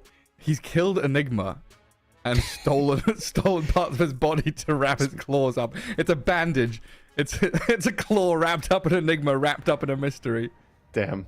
Made out of Enigma's babies. Only the best. We get a close-up as well. Oh, yes. Oh, here we go. Game 2, Tundra versus 0 tenacity. Yes, it's me, Budget Koikva from Wish.com with Wagamama heading into our second game of the series and an immediate pause as we'll have LeBron just needing a bit of chill time here. You know, talk to the lads, have that pep talk, forget game 1. Game 2's a new one. We've got a much better draft. Right, Waga? Yeah, I think so. They have a draft that has less weaknesses to it. It is still that big question mark, like what do you do about Doom in late game if he dooms the Gyrocopter, and how are they going to approach that? So Vision is going to be very key. Don't let Doom initiate on the Gyro. But overall, laning stage looks much more solid. I would say they're favored on the mid lane. This matchup is good for Invoker against Storm. Nice. And on the side lanes, at least, I would say that they have a very fair shot of doing okay here on the Sand King. Yeah, I mean, a much better time than the level 3 Visage minute 8 or whatever. I think anything is a better time, dude. He was, oh boy, even joining for like Struggle Bus doesn't even cover it. No, he joined for like a 12-30 minute smoke gank where he was still level 5.5, like looking for a kill top, and I'm just looking at it like, oh god, this poor Visage, man. Yeah. Straight up smoke from Tundra. They've got their Doom heading bottom. And the rest of the boys swarming up towards top, where 0 tenacity are on the high ground, kind of waiting for them. Whitemon can step up to the staircase. His smoke's going to break in a second, and his high ground ward will give Theolacore the vision he needs to see Tundra coming. Yeah, they're holding a good position here, and I don't think Tundra's heroes are that strong level 1 here either. So this is a poking move. They do find Zero Tenacity at least. I think they understand this. Look, Oh, high wow. ground vision there. Whitemon's even sentrying. Deny the obs. The other core gets rid of it. Yeah. And the sentry gone as well. And they do unblock. So they wanted to come here and block the camp no matter what on the side of Tundra, because they realized Sand King, he relies so heavily on clearing the stacks. So in the end, that sentry was still a good one for them. And I guess no matter what period of the game you're looking at, Sand King and Gyro want to be... One of them's going to be taking up that portion of the map, farming ancients and stacks at some point. The rest of Zero Tenacity going to be gathering up the top bounty runes, it looks like. Saxa and Nightfall kind of getting closed in on, and maybe even stealing one there. Saxa disrupts and grabs it, so 3-1. But Saxa slowed down. Mixer and Theolicore trying to catch up with LeBron, trapping the Shadow Demon in the cogs. Damage looks good as he kicks another cog towards him, and the flat cannon hit from long range. Well done by Dart to get it, and a D-ward to boot. A fantastic start there. Get themselves exactly what you want. A lead here on your carry. Get himself down to bottom lane with a quick TP as well. Did not expect that. The flat cannon lasted. It just flew out of nowhere. But even if that didn't land, Invoker still had a hit coming. So he would have died anyway. But straight back into the action. Top lane, Mixer. Oh, Level no. 1 Burst Strike. Not again. He tried to use it to escape, but he's just been killed by Whitemon and Nightfall. Gareth, not again. Poor Mixer. I said he was going to have a better time, and you know what? He doesn't have TP ready. He TP'd to the lane. Oh. Gareth. But how does that happen? So he TP'd and he was alone and he just... He got walked TP'd, at. they saw that he TP'd there because they had a lane ward, and they immediately punished him, and now he has to walk of shame to the lane. Oh no, I don't want to see a repeat of last game, please. Oh, This no. poor man. And that's just one of those, like, high-level understanding, you know, he TP'd, we can pressure him. Worst case scenario, we're bullying him. Kotl's running across the map. Sand King's alone. Yeah, they were a little bit late getting to the lane with Theolicore, and I think that really hurt him there. Not being around to help out. Could have blood grenaded to slow them down, or body block to keep safe. That is the big difference. Tundra playing very tight. And again, he's back to the lane, but he gets stunned once, auto-attacked a little bit, and his HP is already sitting down at half HP again. I mean, Sand King's not, like, that low armor or HP, right? He's just being walked at He's by a pretty Dragon average. Knight. Yeah, he's pretty average, but he just got clicked because he was so far out on lane and completely alone. And Tundra, they've got access to their small camp, so they can keep dragging that lane back. But Should down the mention- bottom, Saxa is dead down there. Yeah, bit of a run to go and help there, but still worth it. They get a kill. Good for Gyrocopter. Gets back to the lane as well. Gonna try and pull the big camp here.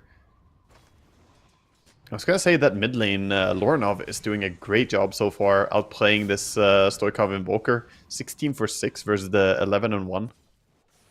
Oh, yeah, you're right. Things do get a bit more difficult once... Like, Invoker's going to go for this normal Wraith Band business, right?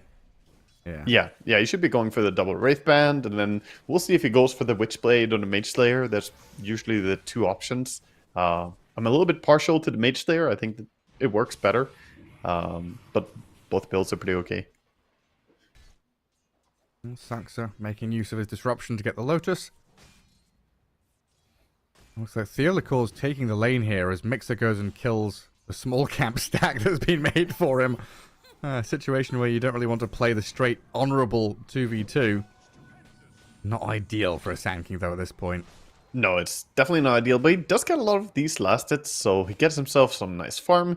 He has not been able to put any form of pressure onto a Dragon Knight, though, and DK is racking up those denies. Already 10 denies to his name and building, so a lot of gold is being lost here. The banner creep goes down, range creep goes down, and Phoenix just being an oppressive force in the lane. It's like a half HP Phoenix, just... yeah, Well, Mixer, what are you going to do? That's the scary part, right? Half HP Phoenix is when he's the most dangerous. Because of that dying light, he does damage to anyone who comes nearby, so it's that fake radiance. ticking you a bit. And then Kotl made the call to go and stack up the large camp and Ancient, so yeah, couldn't really fight back at all. But a walk back to base from Mixa, all the way back to base here. Gonna have to TP out to the lane afterwards. He's level 2 still. It's he's gonna need a lot from those big camps. If they get stolen, then he's gonna have a real issue. At this point, I think Teolakor just needs to keep stacking the big camp over and over, and then they have to get that experience onto Sanking. Then you're gonna have a point at which it's like, oh cool, this come and steal. Oh yeah, catch, right? Whitemon actually playing for this. He's trying to solo kill them. He might die. Looks like he's gonna die. Maybe he gets something out of the last. Yeah, that's really good for him. Get a kill, at least something. And Kotl didn't actually miss a beat. I was gonna say he was gonna stack, but he goes bottom instead.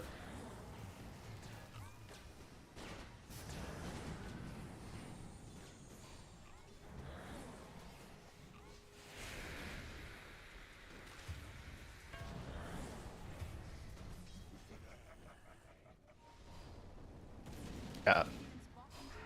Oh.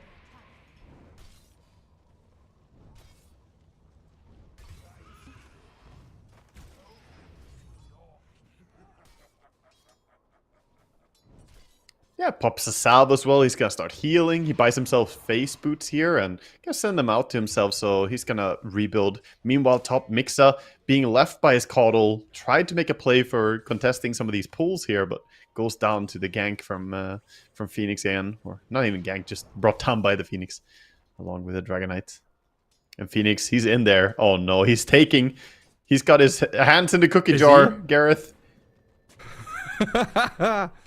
Who's going to come and contest me? The Sanking? So we'll come across, realize someone's Yeah, why are the creeps half HP? Very convenient, but why? A new sentry. Whitemon does lose his Teolakor. This Phoenix is such a nice tornado. Yeah, good catch. Yeah, and There's Whitemon. yeah, beautiful catch right there. We have Invoker building towards the power treads. And 30 seconds until the Wisdom Rune.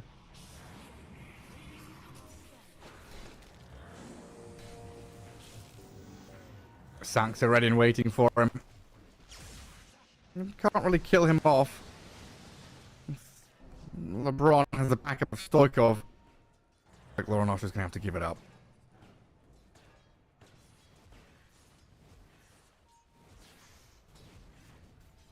Let's just give Dad a bit of time down the bottom just to kind of farm away. Not that much pressure coming his way at this point. But there's a lot of work to do here for Zero Tenacity to get back out of this laning stage.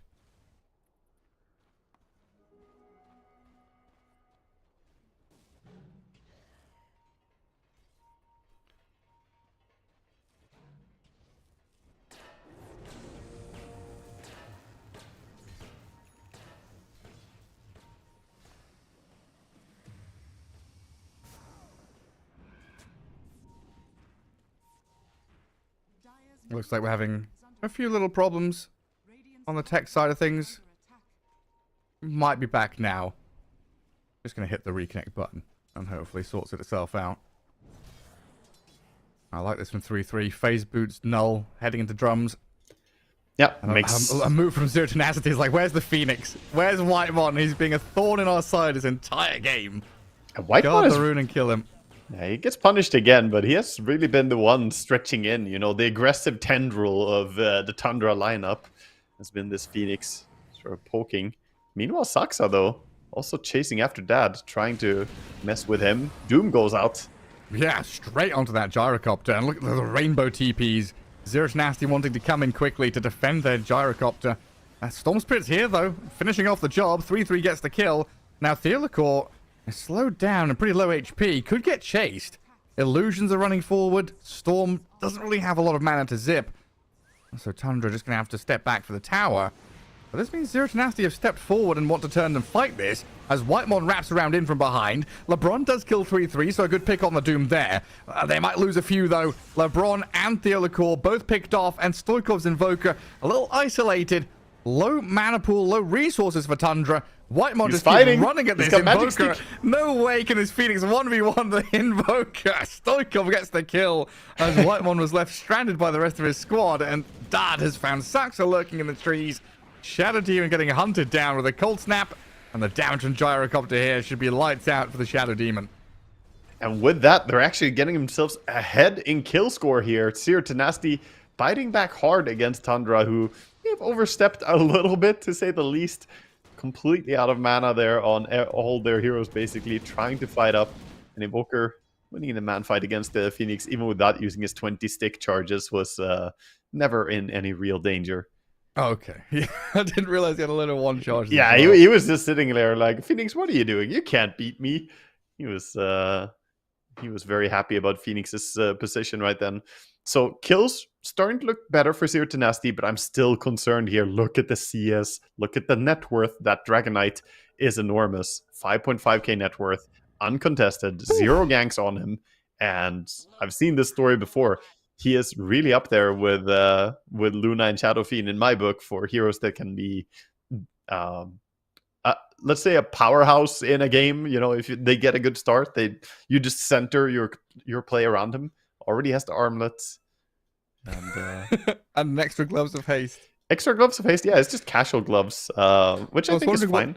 All the chat spam from the rest of his team, gloves of haste dropped here. So I guess his courier was like super full, and when you quick buy stuff, right? Yep, I think that's what happened. Yes, it was on the ground. Yeah, Dota does that where it just puts stuff on the ground in the fountain.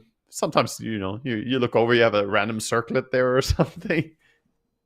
We'll just say this is, Eternal Envy style, the casual gloves of haste to increase your farming speed. I mean, it is very good. It's very common, actually, to have some extra gloves. So, it could be that it was not a mistake.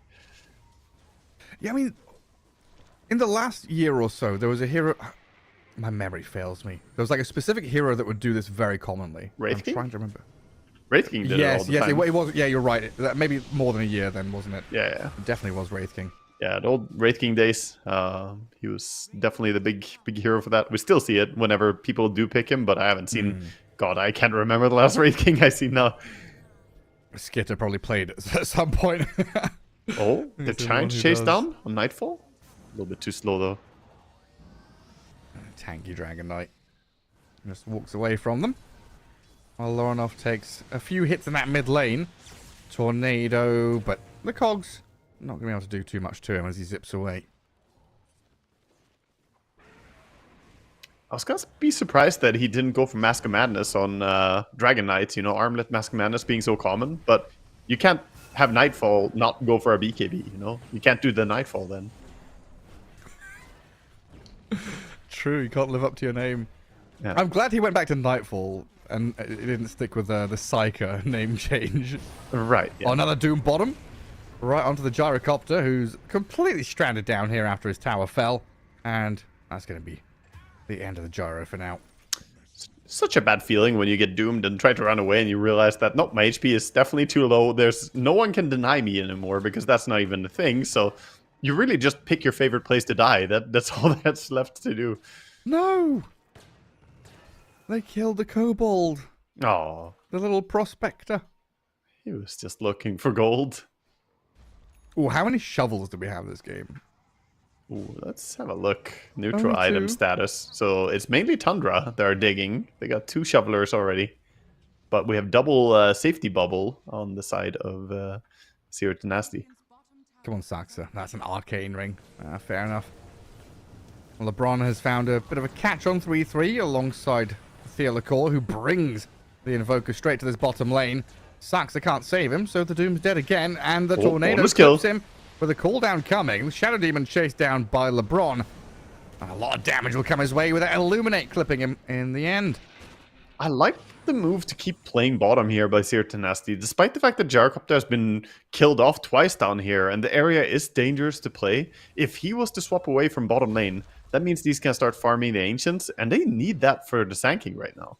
Sand King needs to build his items, so it all is connected, and Gyrocopter staying down here is going to allow the Sand King to get his timing at least somehow. It is still going to be a slow timing, but if they get the Blink Dagger, they can start making moves. A lot of they're pings looking onto for him. Oh, the Burrow Stride gets in the distance. And Lorinov, again, like running on fumes here. Although resources, pops the wand, has some bottle charges to top back up. I guess Not Regen enough to Rune keep- going, so he's gonna get that mana up quite quickly now. He's gonna turn it into a farming Regen Rune instead.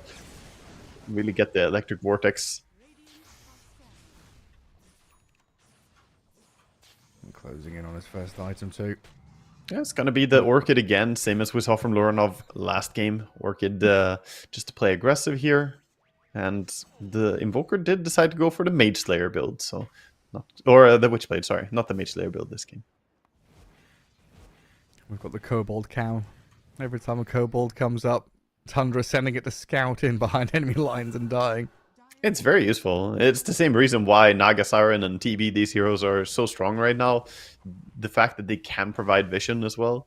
And technically, being able to summon a little Kobold is like you're channeling that ability for a little while. You have an illusion. Wow. I always forget, what is this Dragonite, a Hippogriff, or a Griffin? I always forget the difference. I would need to look at it again. Transform, Mr. Griffin- Dragonite, in 20 seconds. So Griffin has the body, tail, and legs of a lion, and the head and wings of an eagle with talons. So And what's a Hippogriff then? Hippogriff. I don't know how to spell Hippogriff. Oh my goodness, Hippogriff. It's just yeah. Magical creature, wings and forelimbs of an eagle, hindquarters of a horse, and a head that combines both. So Hippogriff is horse eagle, and Griffin is lion eagle. It's a bit deceptive, isn't it? Like It's hippo is- zero. hippo So you're is telling me horse, it's right? 0 parts hippopotamus? Well, hippopotamus is water horse, isn't it? I guess so. Is it Latin or I forget. It's Latin or Greek. Like hippopotamus. Hippo is horse. Maybe. I see. Yeah, it must And be. potamus is river. It all makes Something sense like now. Languages are funny things. What's a hippocampus? That's the Something in your brain. that's the horse I don't know part what of it's your got to do brain, with Gareth. horses. Don't tap into it. You'll forget how to cast. Oh no. Where are we? Tundra up at top lane? They're trying to contest into ancient. Took us getting on a vision detour down. there. Sorry, I just saw the Dragon Knight's ulti and I'm like, is it a griffin or a hippogriff? I forget. We'll go down this rabbit hole. Oh, Blink on Sand King in 2 seconds. He could maybe catch the SD. He wants to. Does make the jump, but the Storm is here with the Phoenix behind the SD. Self-disrupts, Storm Spirit's in, gets hook-shotted up, and the Supernova offers protection here, but it's being focused down.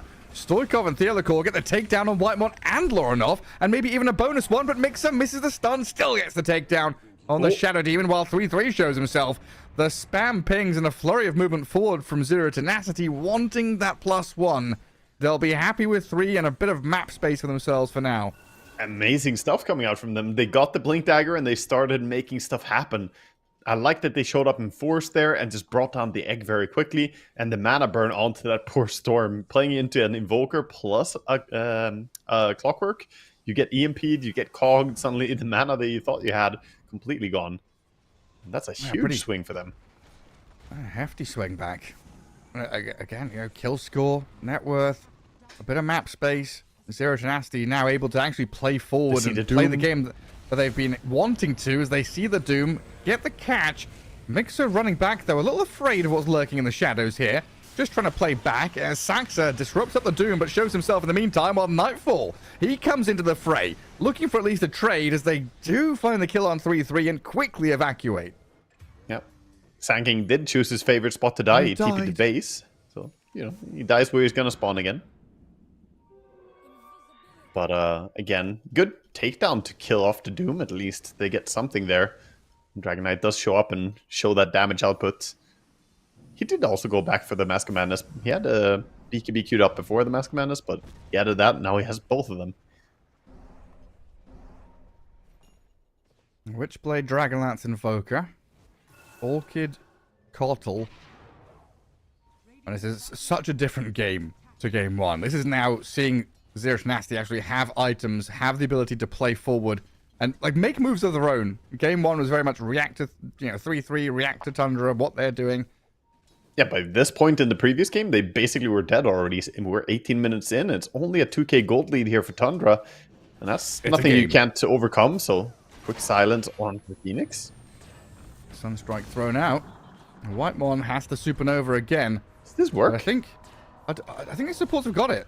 Yeah, Whitemon just kind of wasting his ulti there. He thought the slow would be enough, but the drums coming out from the clockwork buffed up the attack speed by 45 on both of them.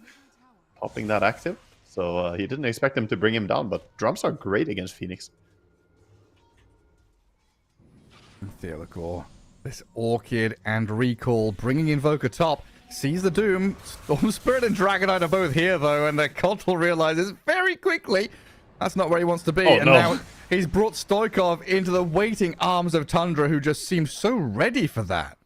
Yeah, clipped by the edge of that dust as well. He tried to hide in the very corner of the pool, but the dust has such a massive AoE, you can't really get away from it.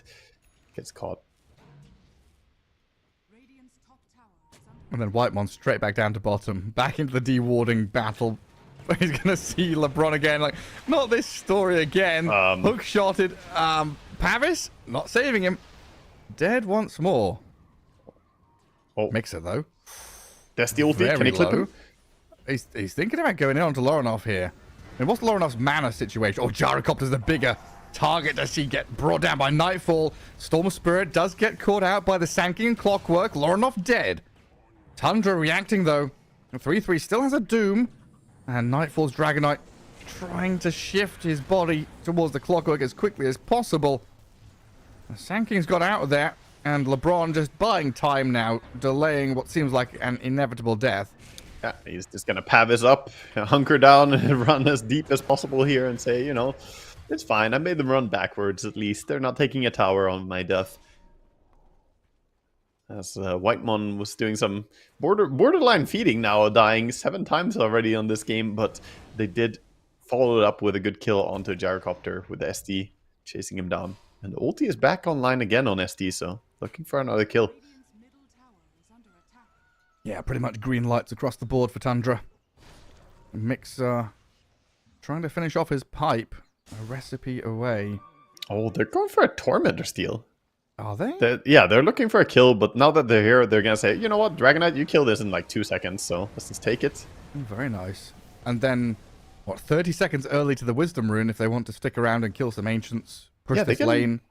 They can turn this into a lane push and then play for the Wisdom for sure. They have the BKB ready, the Dragon Form has long duration. We'll see if they want to stick around or not, though, as we see one TP out from the SD. Perhaps they will just concede the area, try and stop the bleeding, as they have actually bled away quite a few kills here to Seer Tenacity. 17 kills to their name. Large part of their net worth has really come from these kills as well, as they are getting out-farmed. Has been a little bit of a quiet period the past minute or two. And I think, in general, a quiet game for Dad's Gyro. Because he shows up on the map, he gets doomed and run down wherever he goes. But maybe once he gets this BKB Satanic, he can actually put out a bit of damage and get the work done. Yeah. Hell, is it Lincoln's game? Or does someone else buy Lincoln's to put on him? I think it's worth considering going for it, but 33 probably would just take some purge creep or something and then just get purged and doomed. Like, you invest so much gold. Ooh. I think you're better off just going damage. That's a good catch. The Orchid coming into play again. The Olicord, this Kotal has looked great this game. He's actually making so many good moves and using the recall as well. They're setting up kills with it. Recalling down to bottom here. Yeah, it's like, I don't think of Kotal as like a fast hero, because most recently we were talking about seeing him mid and being a farming hero, getting to some key items. And quickly, yes, but as a position 4, he's just playing the map very speedily. Oh, dear 3-3 God. is going to BKB and doom the clock. Down at Meanwhile, bottom, Dad is dead. Gyrocopter's fallen, but 3-3's doom does BKB TP home and survives. Big. Pulling it at Nightfall. Channel the power of your carry. Meanwhile, Nightfall, of course, showing the carry difference there with a DK versus Gyrocopter matchup. Being pretty impossible for Gyrocopter. He has a Chrysalis and an Aghanim Scepter against the now almost full-slotted Dragonite. Oh, they see the Invoker. The Ob Sentry combo on the lane. Spot Stoikov. Oh boy. And this is opening up Roche possibilities as well. They're just going to go straight through the gate. Oh, yeah. Go bottom, take the Roche, get Aegis over on the Storm. DK is so hard to kill that he doesn't even need it as well.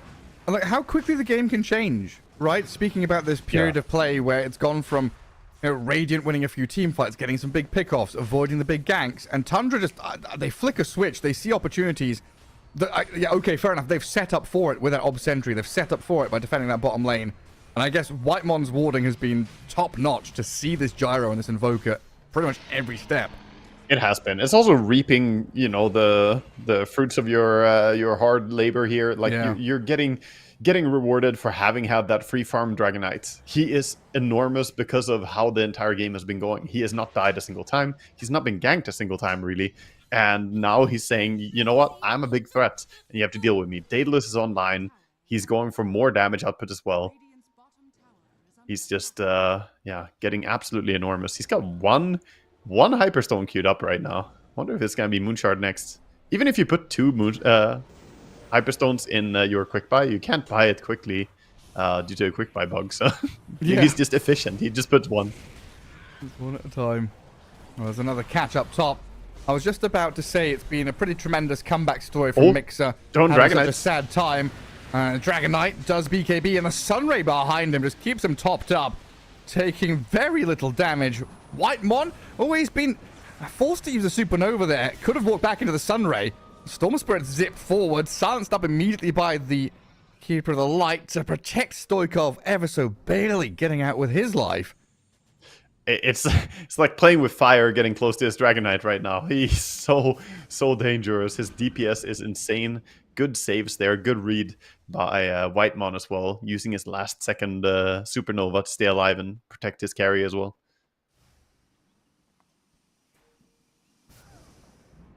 And now they need to stabilize on the side of Zero Tenacity here. To find who they can play around and what they can do. At least DK form is down for a little while, but such a short timing window to utilize. Smoke is coming out. So 4-man smoke, and they have the recall potential as well to recall the Gyrocopter, so he can keep farming. Gyro is going to be under dire vision in a second. Yeah, he barely avoided it. Didn't farm north. If he just goes to Ancients now, yeah, he actually is barely outside of vision the entire time here. Well, so they haven't seen him. See, it looked like Tundra, go through that twin gate, play bottom, wanted to sweep through the jungle into their ward. Yep. They've got some nicely placed vision here to play towards. They also have that gem on Doom, so they can remove or make sure that there is no enemy vision where they're playing now. That late Midas Doom also scaling up pretty heavily. Oh, here comes the Hyperstone as the tower dies. Yep, he swapped his Mask of Madness for a Hyperstone, so he gets more stable attack speed all the time. And it's gonna be an Assault Cuirass. He queued it up now. He was teasing us with a Hyperstone. 3-3. Tomb is just in. Okay, big blink forward. Jumps right onto LeBron, who quickly hook shots back to the Warpine. Ray doesn't TP's home. Whew. He is lucky there was just a little bit of cooldown. Sax's Blink Dagger there. Just 1 second where he could blink forward and disrupted. 3-3 back to pushing out this wave. A big juicy one. Tear Liquor? Oh. Wow. Ships in the dark here running behind. Actually causing the gang. Playing up onto this 3-3 Doom, knowing he doesn't have BKB, but Sax is nearby. They turn with the Doom onto the Invoker. In comes Mixer, stun, Epicenter, and catch onto the Doom, but 3-3 still standing until he's brought down. Lotus there used by Saxon to buy a bit of time for himself. Pavis up as well, and the rest of Tundra arriving. Supernova Sunray, clear out Theolicor's Kotl, and Mixer here. He's got Sandstorm, Burrow Strike, and Blink in a little bit, trying to kill Sax off, knowing that he's probably dead, giving his life over to a double kill of Nightfall, and Shadow Demon surviving, so in the end, a 1 for 3.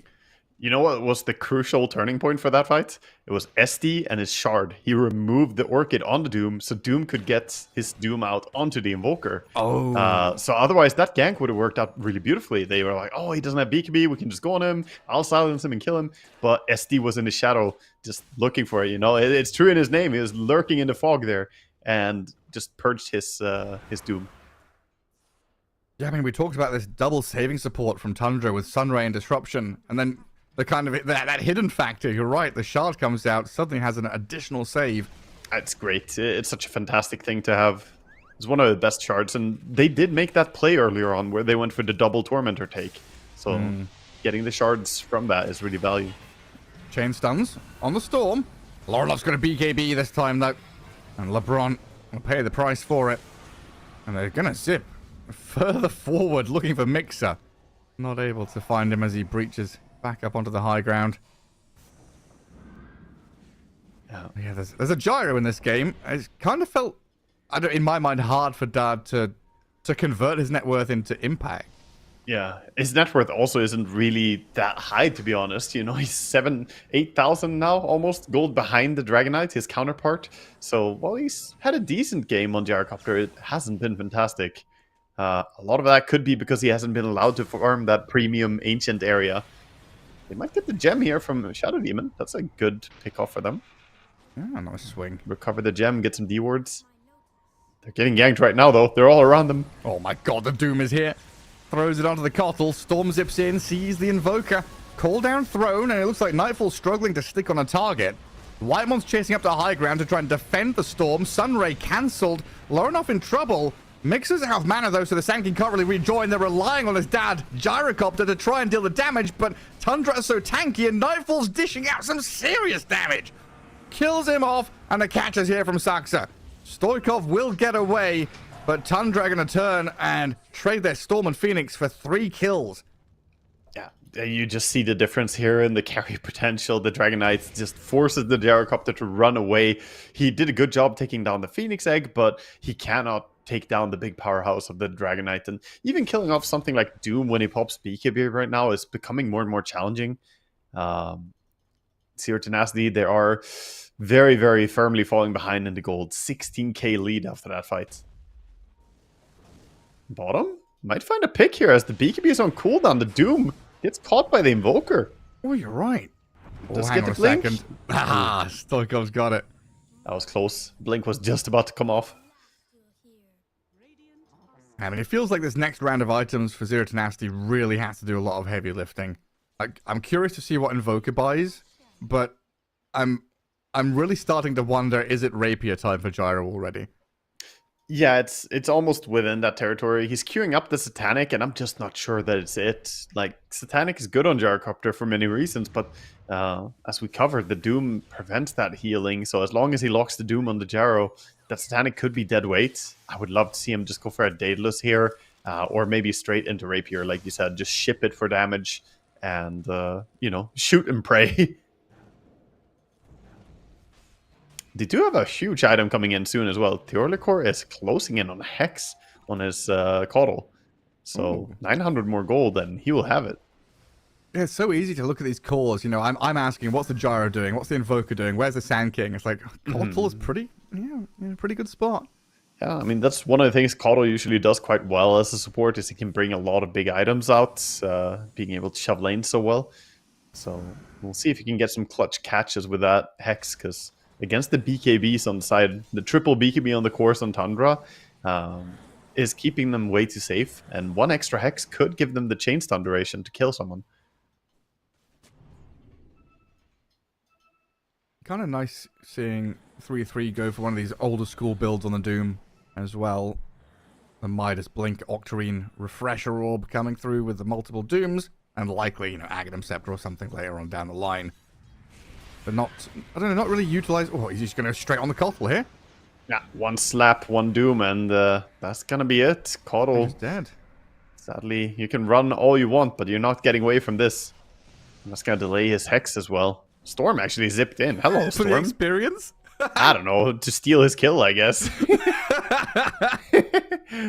Lorinov with a haste turn is just going to walk out of the enemy base. This is the weirdest sequence right now. All right. Well, he's fine, and he did Fever lead them dream. on a little goose chase here. And in the meantime, Roshan's respawned. And the Solar Crested Dragon Knight will kill this pretty fast. We start at Flapping 30. his wings. We'll see. How fast are you? 1200 damage crits. And he has a Satanic now too, so this Dragon Knight is not just high DPS, he's also getting pretty difficult to bring down. What is that? 63 armor? It keeps changing depending on who he's next to, what buffs he's got on him. Some absurd. Like 70 armor, 5000 HP, you know? Oh, Storm? Multiple lives. Storm Spirit gets jumped by the Sand King Invoker, chain stun from Clockwork. Well done by Zero Tenacity to kill him off, even though Lorinov got the BKB off in the end. Still dies. Yeah, they were so close to each other, and nobody had a ward next to that cliff, so it looked really, really funny from the spectator point of view here, as they were right, just hugging each other. Yeah, as you said, the armor on the Dragon Knight's already so high. He actually did just pick up the extra armor talent as well, the 25 talent. So now he's going to become even more difficult to kill. It's like, how much armor do you want? Yes. Yeah. Yes, indeed. He even is queuing up the Swift Link, Gareth. He wants more armor. Yes. That's why he's buying it. He's running out of slots, though. He is. Those power treads are ultimately going to be replaced at some point.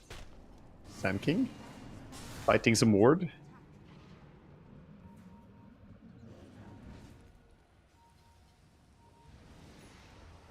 Okay, so Nightfall is just going high ground right now. Meanwhile, there's a fight starting with Doom. Yeah, I mean, they're fighting a Phoenix and a Doom. Supernova's there, and 3-3 has a BKB to just turn and ulti the Clockwork. I mean, this is, again, shades of Game 2, where you're embroiled and bogged down in a fight elsewhere while your base is literally crumbling. Your Clockwork's going to die. You've got a stun on Lorinov here with a Cold Snap of the Burrow Strike. A Hex is there as well, so they kill the Storm, yes. LeBron buys back, but your base is in disarray. The foundation's crumbling at their very core. Dragonite being focused here by the Gyro and the Invoker, but Nightfall just stands there not giving a damn, a heck or a hell about what you bring to the table. Saxa being focused by the Sand King. 3-3 turns with the Doom and tries to catch the Gyro out with that second round of attacks. Gyrocopter, Invoker on Nightfall now. First life, can they bring him down? The Aegis should be claimed up eventually.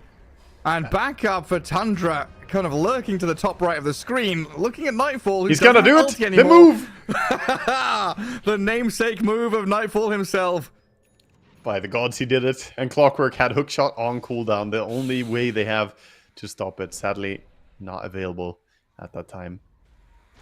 So a weird sequence of fight there. They did get a kill on the Storm, and they got the SD as well, who's protecting the Dragon Knight there. They brought him down. They did have to expend their own buyback as well on the Clockwork, but ultimately not that bad for the side of Zero Tenacity. Could be worse, for sure. I mean, given that it looked like they would get nothing in that bottom fight and lose their barracks, as they kind of got dragged around and kited, but getting a pretty nice gold swing. With the Hex looking for Storm. Hello. Lorinov's caught. No chance of survival. Well done. Oh, the hook shot off the mark, though. Couldn't quite catch the Phoenix. Are they diving this? They were considering it, but I don't think they should. They play it safe here instead. Back up. Maybe mid tower could be something they could contest with Storm dead. Again, though, you have to wonder if Nightfall wouldn't just fight them off. I'm honestly just way more glad Game 2 is competitive. There's a bit of back and forth here between these teams. Yeah, first game definitely looked like Tundra were just in a class of their own, but this game, Zero Tenacity are not living up to their name. They're actually showing a lot of tenacity. They've been down for a while here, but they're fighting back.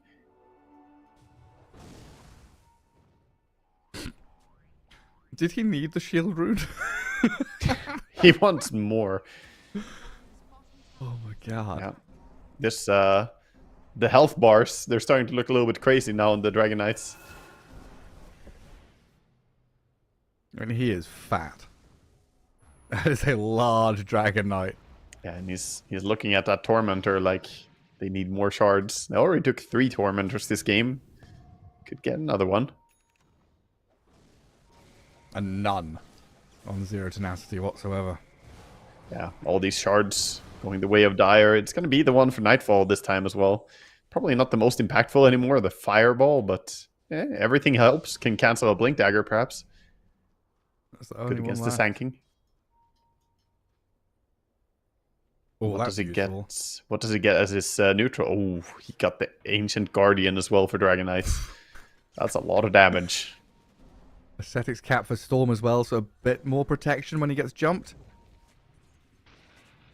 Already Storkov eyeing up got something used. here. Looking for initiation for his team. And was that Invoker with a Lincoln's? Yeah, he's got An Lincoln's. Arcane Rune? They jump. They click got the everything. Lincolns. They've broken through it. Vortex back. Stoikov force-staffed away. In the back of the fight, Nightfall just opens up. Unloads onto LeBron. Stoikov's dead. In onto Mixer, who BKB TPs right in front of Nightfall. But the zip back, not going to catch the Kotl as Theolacor also makes an escape. But that's a fight where you've entered and you're just immediately dismissed, you know? It's like class is over. Tundra says the bell has rung. It's over. Yeah, that Lincoln Sphere didn't really do much for keeping the Invoker alive as long as they just commit enough resources. And now, Jarkop, they're pretty low HP. Should probably try and heal up either with Fountain or Satanic here. Tries to smoke around. And then the banner is placed. Dragonite just stands on it. You've got no one to kill the banner off, so these invincible creeps just go to work on your tower. And he opens up bottom as well, knowing that mid is gonna fall eventually. He starts taking the bottom racks first. So well done, Tundra. See the Sanking as well. Dragging back into the death. Dead with no buyback. And that was a carry. Gyrocopter, huh? Yeah, there was a carry right there for a few I was like, seconds. that's a Kotl dying. It's fine. No. Freaking Gyro. Kotl's cousin goes down quickly. Well, 3 minutes ago, I was saying how I was glad this is a competitive game. Yeah, and, thank you, Gareth. Thank you. Thank you for mentioning it. No, Tundra caught up to us. Yeah, it's like we've had enough of this. No more, no more. You know, consolation prizes or anything. We've got our items. We're going to finish this one off. Clear out game 2. So that's Tundra progressing. I mean, not an atrocious showing by Zero Tenacity, but they are definitely not on the same level as Tundra here. No, I don't think so. They struggle a bit. Game 1, it was draft. Game 2, I think draft was pretty good for them. Pretty even, but in the end, it felt like it was inevitable. Nightfall had that great laning stage and 33 on Doom. You just know if it's going to go late game, he knows his targets, man. He always gets those clutch Dooms out. Sometimes he just slaps it on his support because he's like, yeah, I can do this. I have Octarine Core. I'll get my Doom back soon and you're dead. But he ended up having a huge impact as well. Lornov, a little bit of a more quiet game for him this game, but ultimately the other cores pulled the heavy weight here. Yeah, I mean, it seemed pretty simple for Nightfall there. Just easy breezy, hit creeps, get big, just get big and then go and stand your ground and hit people. Like, Nightfall died once when he had Aegis, but he ended up, 9-0 and 8. Had a pretty stellar series there. I mean, in fact, Nightfall didn't die game 1 either, did he? No, I don't believe so. Game 1, not a whole lot of them died. It was very one-sided overall. Yeah. So 2-0-8, 9-0-8. 11-0-16 for Nightfall across his TB and Dragon Knight. Yeah, stellar stuff from Tundra. So they move on forward, but it's double elimination. There is a lower bracket here for Zero Tenacity to drop down into, and we're still waiting to see who their opponents are going to be, and of course who's going to be playing against Tundra later on. But next up, Waga, thinking about the future, Gaming Gladiators against OG, upper bracket, best of 3. Yeah, that's an exciting one.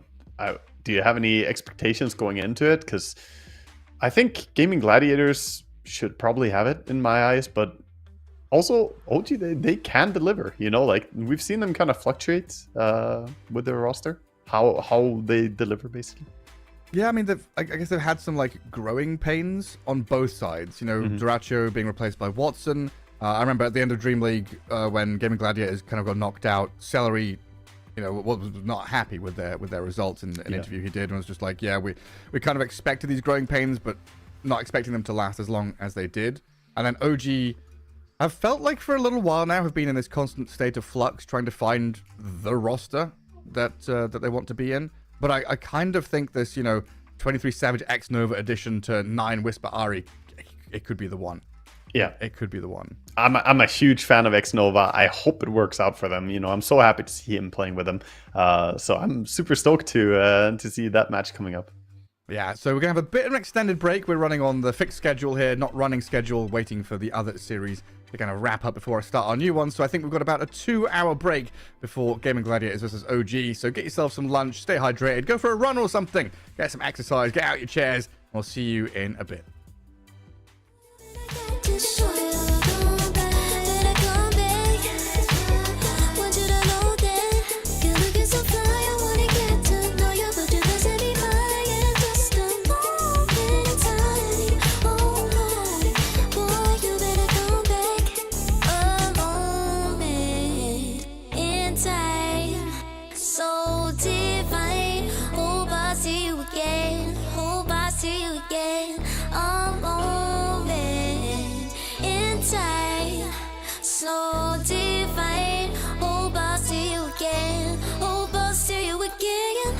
So good, make me wanna know you. Get in the mood and I got to show you. Come back, better come back.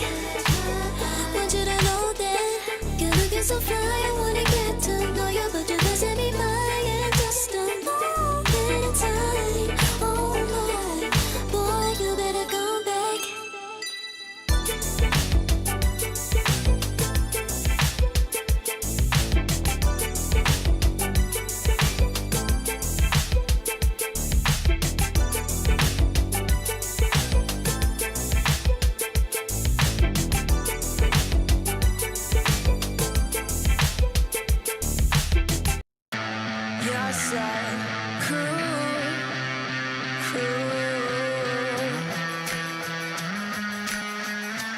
So stick around. Yes,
wolves are hauling.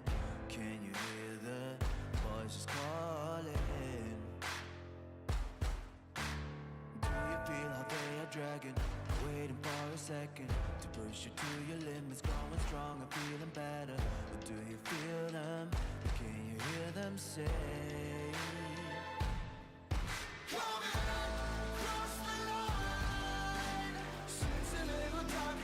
Trust me, you have nothing to come in. Take the start. Follow, leave it all behind. Welcome to the other side.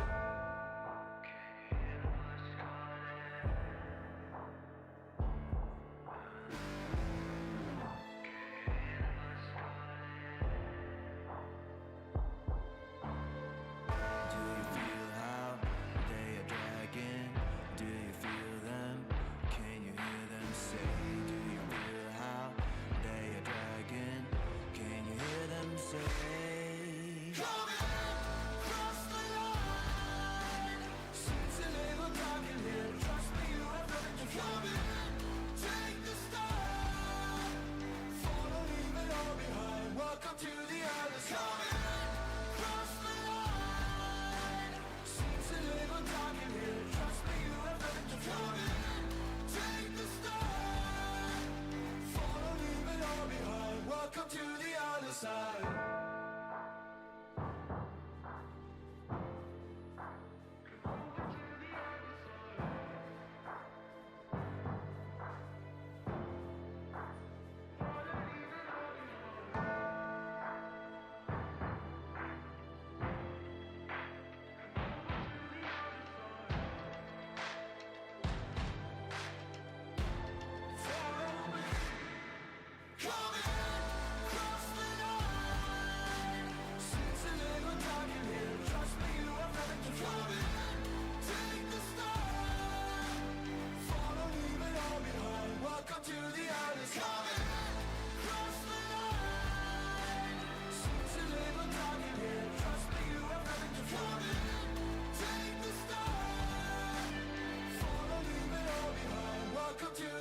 Side.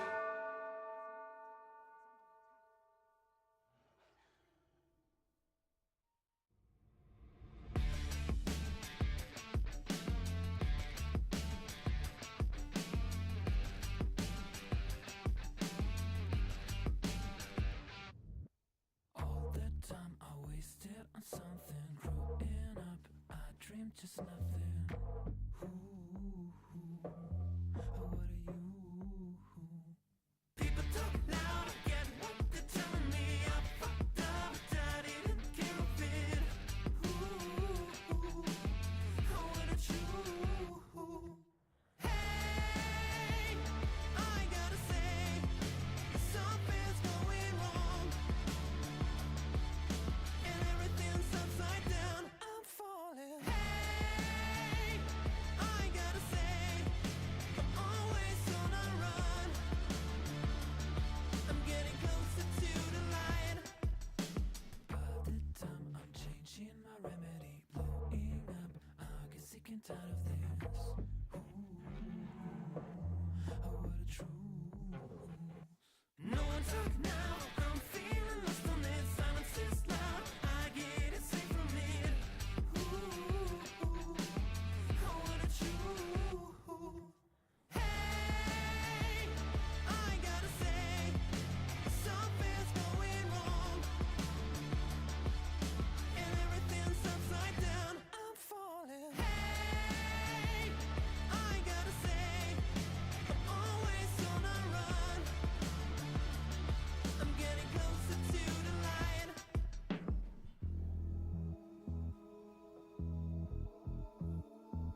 judging me? How do you decide? How do you decide? Why you wanna lead with fear when you could go and lead with love? I'ma just stay right here, cause I can never give enough.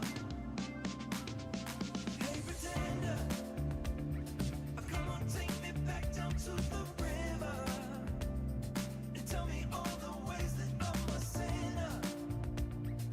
If I follow, will I be delivered? Am I delivered? Oh, defender, come on, take me back down to the river and tell me all the ways I should surrender. If I follow, will I be delivered? Am I delivered? Another phony lie, something you keep selling me, something I won't buy. I know that you keep telling me how to live my life. I won't believe it, I won't believe it. Tell me honestly, do you really practice what you preach faithfully? Will you ever let me be? Or will you just keep judging me? Keep judging me, yeah. Why you wanna lead with fear when you could go and lead with love? I'ma just stay right here, cause I can never give enough. Hey pretender, come on, take me back down to the river and tell me all the ways that I'm a sinner. If I follow, will I be delivered? Am I delivered? Oh, defender, come on, take me back down to the river and tell me all the ways I should surrender. If I follow, will I be delivered? Am I delivered?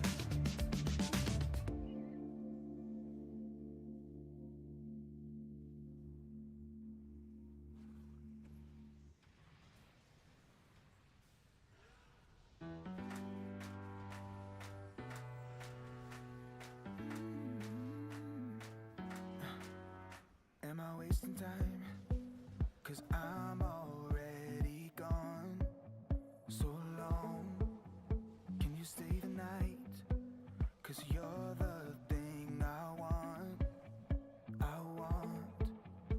I know you're feeling different when you're stressed out, but even with no makeup you still stand out. Cause no one makes me feel the way you do now, like you do now. The way that you move your body, you make it look like a hobby. Every time that you touch me, it's electricity. Things we discovered underneath last night's covers. Everything came so easy. It's electricity. Electricity. Whoa. It's electricity. Electricity. It's electricity. When it's late at night, I feel you on my skin. My skin. You're all that's on my mind. It's finally sinking in. You're it. I know you're feeling different when you're stressed out, but even with no makeup you still stand out. Cause no one makes me feel the way you do now, like you do now. The way that you move your body, you make it look like a hobby. Every time that you touch me, it's electricity. Things we discovered underneath last night's covers. Everything came so easy. It's electricity. Electricity. Oh, it's electricity.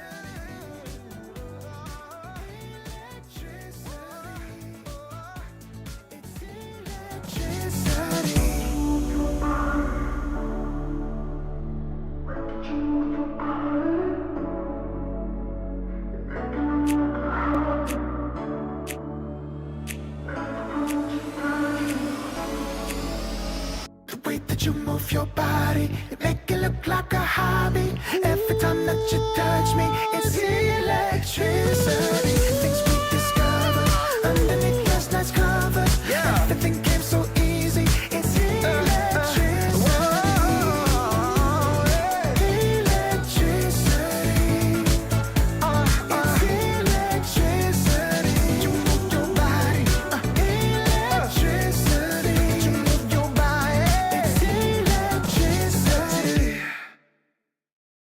Serotonin slide with me, sequin in the light, empowering your energy, riding through the night. Serotonin slide, slide on over here by my side, slides up in your eyes, deep up, caught up in this chemical high.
Serotonin slide, chemical high, dopamine dive, flow, take it higher.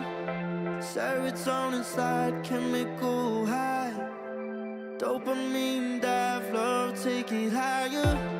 Serotonin slide, chemical high, dopamine dive, flow, take it higher. Serotonin slide, chemical high, dopamine dive, flow, take it higher. Secret in the light, empowering your energy, riding through the night. Serotonin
have restraint. I'm trying to stay away. You're so magnetic. Ooh, I gotta have it now. Let's keep it a private thing. I'll give you a secret name. Let's build a life on a lie. Every time I try to fight, Try to avoid it, but I was stuck. You turn up the heat when you back it up. try to stop the flame. Like a discipline melts away. It isn't enough to wish for change. You either give in or pull away. We have the will to choose our fate.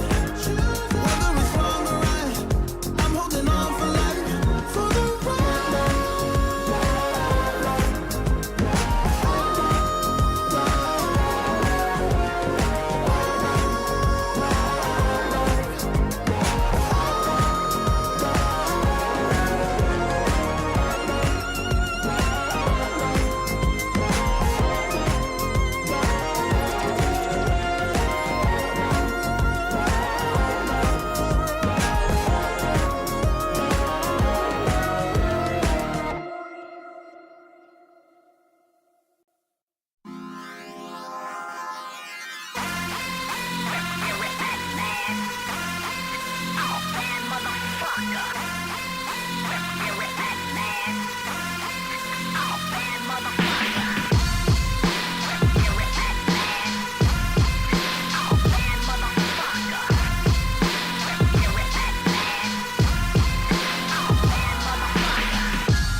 talking my. I've been working all year, getting by. Looking for the high, taking all my time. Breathing in new life, feeling fine. Like I don't gotta be something society wants me to strive to be. Got my own energy. So magnetic in the spotlight. Shaping my own world with my own mind. Don't talk about me unless you alright. You gon' see I'm finna real free, protecting my energy. Gotta protect my mind. I'm breathing in new life. It's time that I realize what feels good ain't always right. Making changes, I got me a new strut. No more settling, I'm running out of good luck. Never chasing, I attract, I'm busy going up. If you see me come correct, then keep it on the book. Get it, how I live it, that's the motto, how it goes. No more reaching, introducing, hit the lotto, I'm the one. Not denying myself anymore, I'm done with it. Sky is the limit, I'm living like willow. Energy,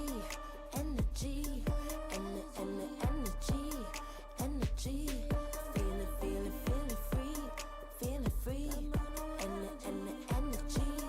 Energy. Gotta protect my mind. I'm breathing in new life. It's time that I realize what feels good ain't always right. I'm feeling good, feeling free. Feeling good, feeling free. All I need is me and my new energy. Feeling good, feeling free. Feeling good, feeling free. All I need is me and my new energy. And my new energy. Feeling good, feeling free. Feeling good, feeling free. All I need is me and my new energy. And my new energy.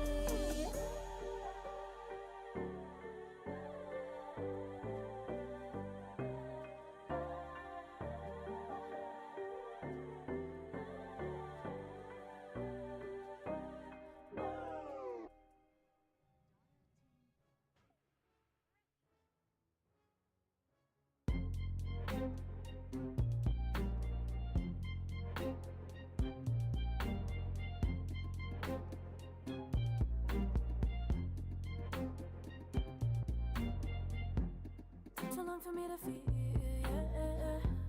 Tell me why you're on your knees, yeah. Now I thought I had a dream, yeah. Kicking off the covers, I'm too hot for this bed.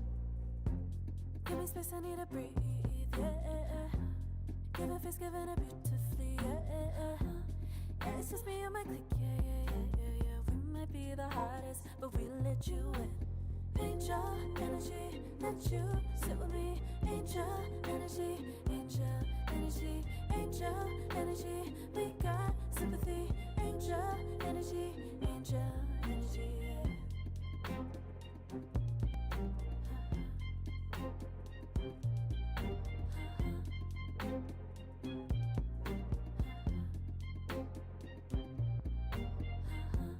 Take the time to breathe and rest. Let yourself feel the best. Feel it all so deeply, so deeply. Divine with how we be, yeah. Aligned with everything, yeah. More than a dream, vulnerable and strong, yeah. We feel everything. Angel energy, let you sit with me. Angel energy, angel energy, angel energy. We got sympathy. Angel energy, angel energy, angel energy. Let you sit with me.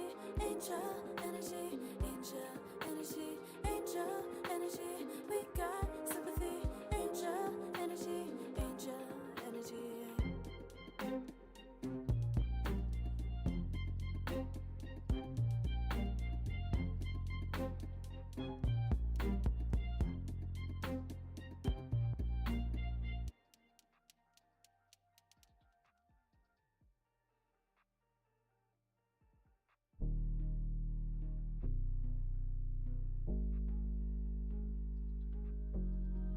never pressed, but I got the juice.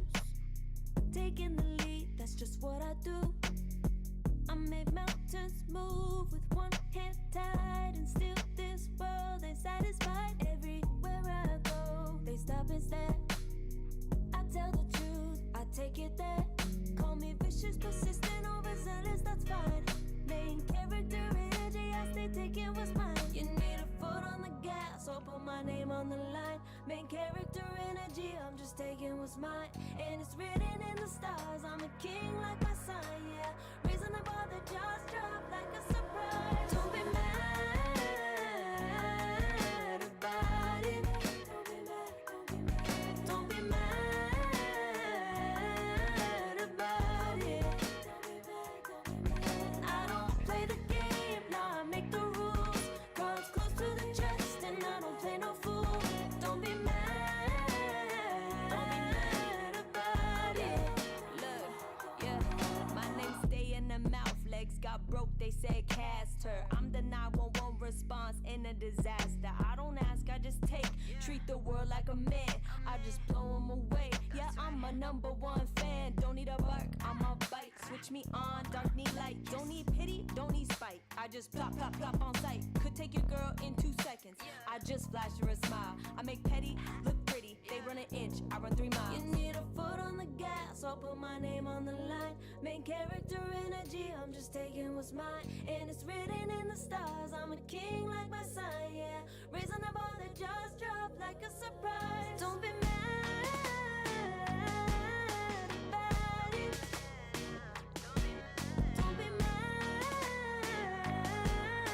about it. Don't be mad about it. Don't be mad about it. I don't play the game, now I make the rules. Cards close to the chest, and I don't play no fool. Don't be mad about it. Don't be mad. Don't be mad.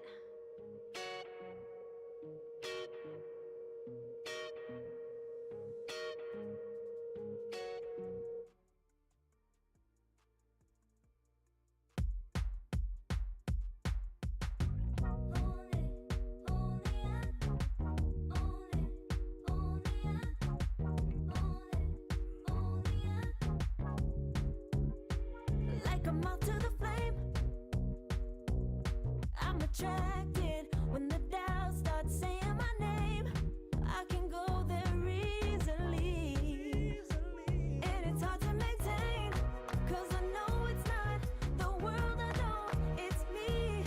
Believe in every little thing I hear, and no, I ain't no stranger to the fire, burning up all my desire to be great. It stays coming in waves, and no, I ain't no stranger to the fire, burning up all my desire to be great. I gotta just open the gate. All I need is saving from hitting the pavement, understanding when I'm impatient, that only I give to me.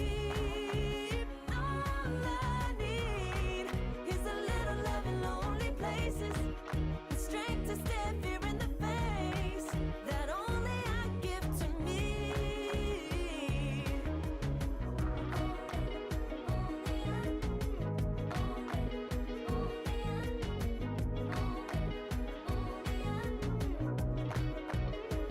Now I'm running this race, yeah. Stallions couldn't catch up to me. I'm running till I get first place.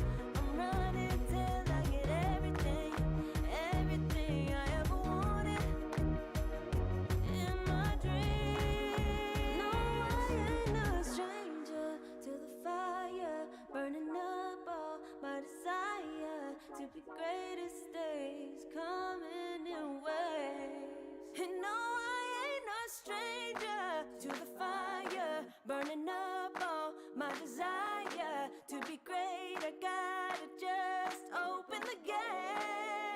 All I need is save it from hitting the pavement. Understand it when I'm impatient. That only I give to me. All I need is a little love in lonely places. The strength to stand fear in the face. That only I give to me.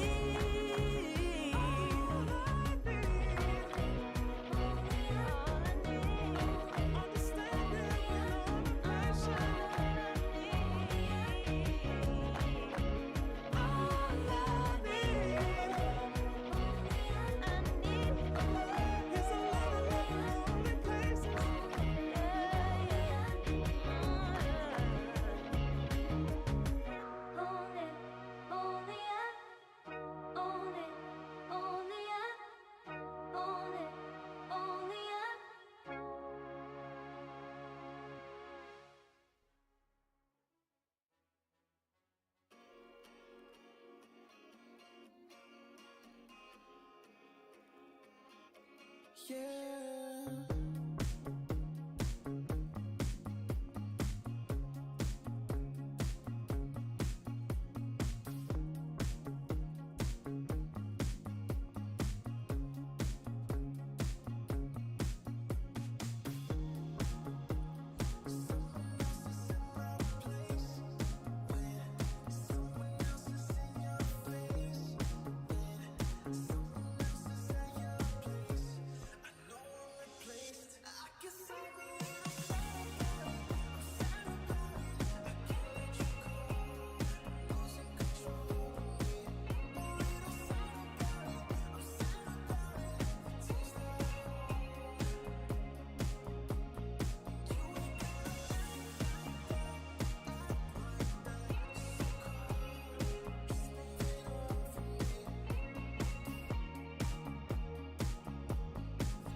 Far from me.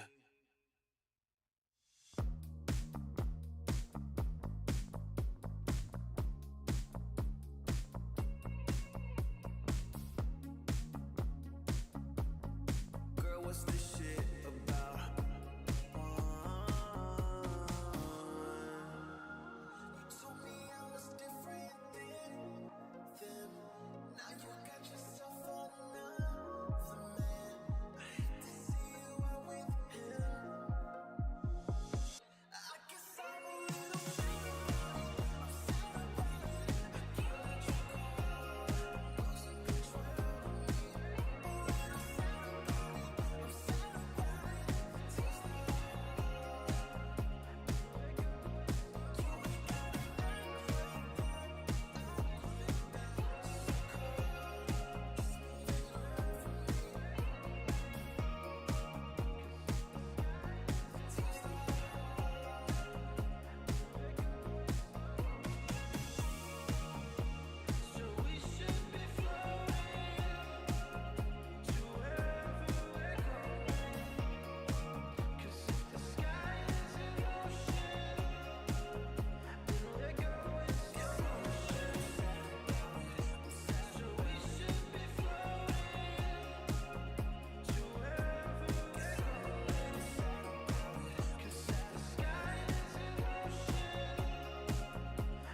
ain't gotta act like that.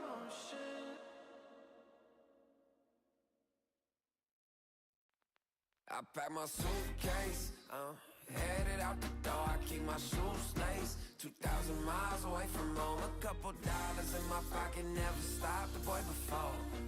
I load my bags and hit the road. Miles past, turning back, found my track, face the fact she a cold one. Never gonna settle for none. Stay up every night till I won. Don't want a slow rise now. I'm confident opulence isn't a long ride out. When I look back now, I'm astounded. A quiet boy from old age, but always felt the world was a stage, yeah. I celebrate one last late night. My old life ain't staying. I pack my suitcase, headed out the door. I keep my shoes laced. 2,000 miles away from home. A couple dollars in my pocket, never stopped the boy before. I I load my bags and hit the road. I'm headed to LA. I'm headed on my way. I'm headed on my way to LA. Headed on my way to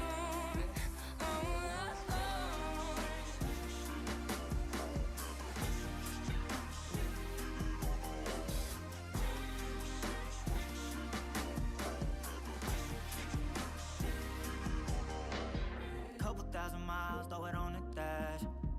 Shit, the 10,000 hours, can't let them pass. Yeah, well, I was putting time in, you was pulled up wildin'. You always had shit to say, now when I see you, it's silence. Thought I'd have a Grammy by 25. Commas after commas next to dollar sign, yeah. Had to remind myself why I'm living this life. Look at all the late nights, it'll all come in due time, yeah. made for the fight, for the pain and the climb. Tied to the life I chose. Stay through the night, another day, not a dime. Race against time. Yeah. I couldn't just lay by and wonder what I could have made mine.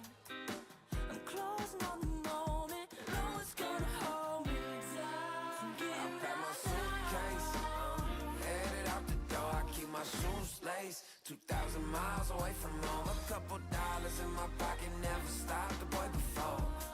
I load my bags and hit the road.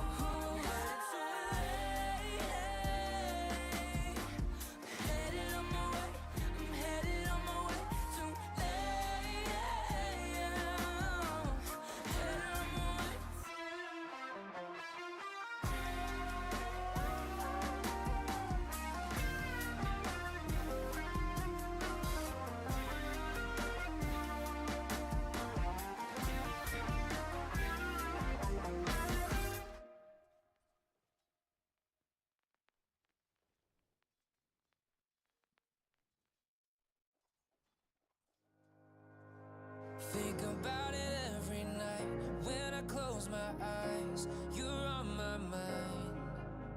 I try to quit a million times, but it takes me high. Like you're so divine. You give me everything. Don't know what's happening. I need you like medicine. You're my everything, everything.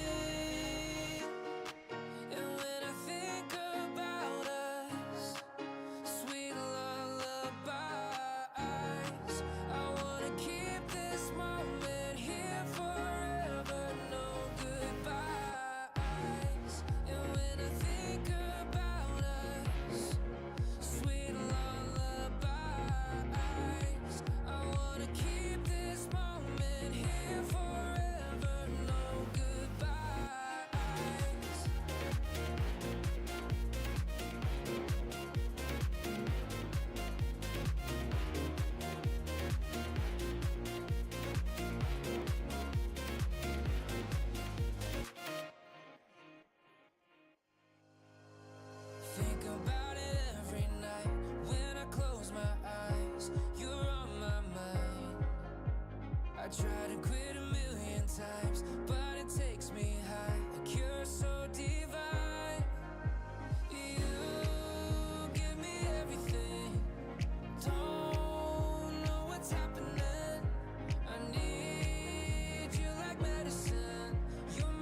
together. Ever since I found you, my life just got better. Better than this, better than that, better than anything I ever had. Better than this, better than that, better than anything I ever had.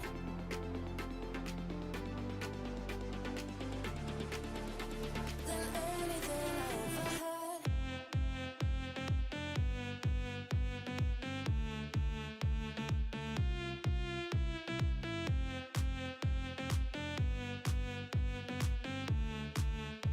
Than anything I ever had.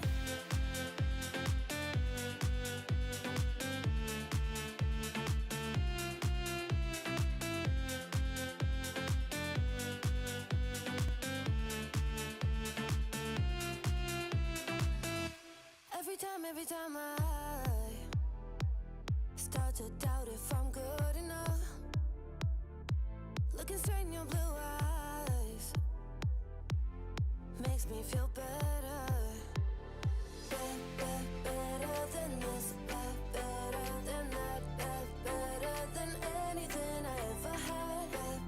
Better than this, better than that, better than anything I ever had.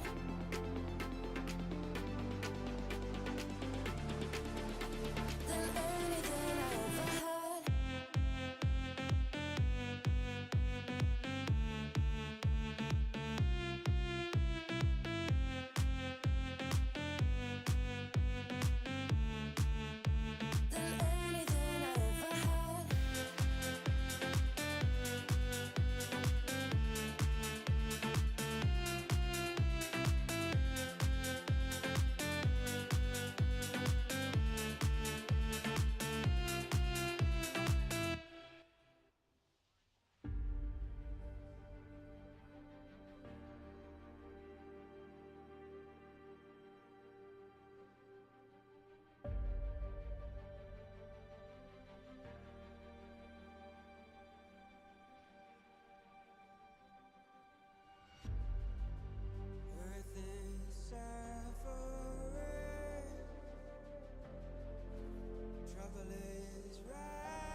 can feel it, so alive, floating high, I can finally breathe.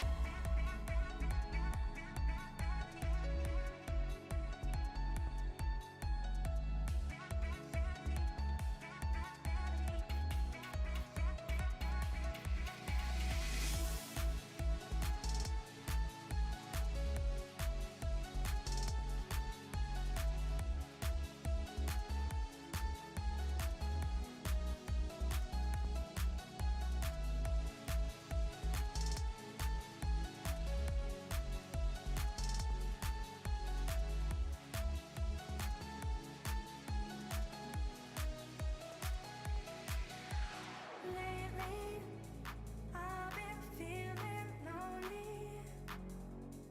Want you to call me, promise me you'll always be there. I've been getting so high, I can feel it.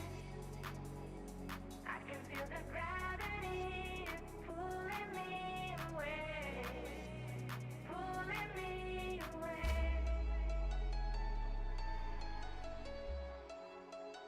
Pulling me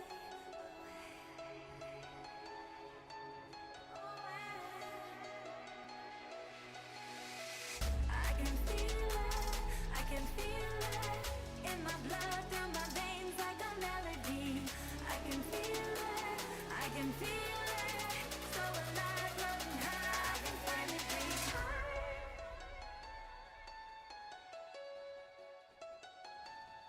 I can feel the gravity is pulling me away, pulling me away.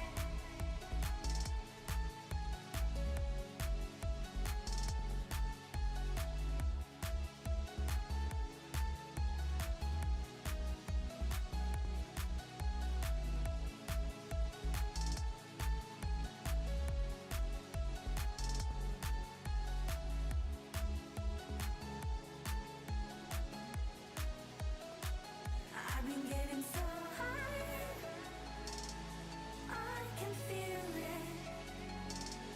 I can feel the gravity is pulling me away, pulling me away.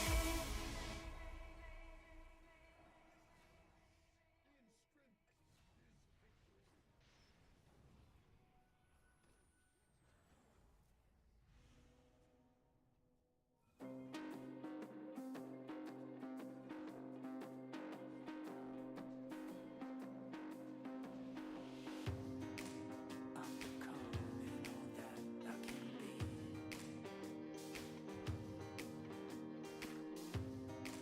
Let me show you something you've never seen.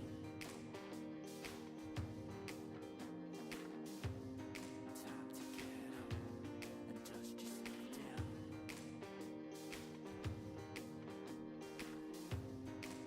Not every king wears a crown.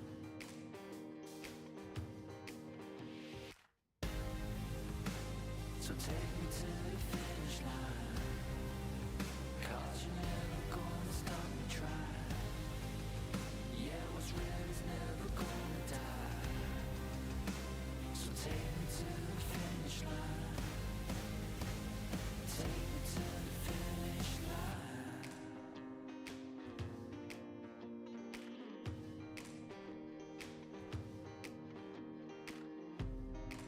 Keep on running till I get to the top. I'll never back down, I won't ever stop.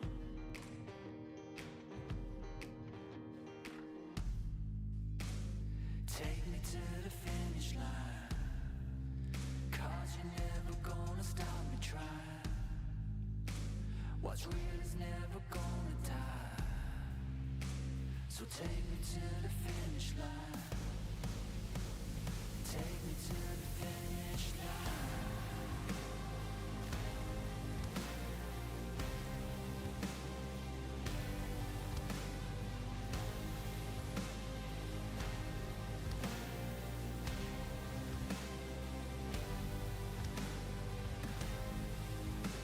So take me to the finish line, 'cause what's real is never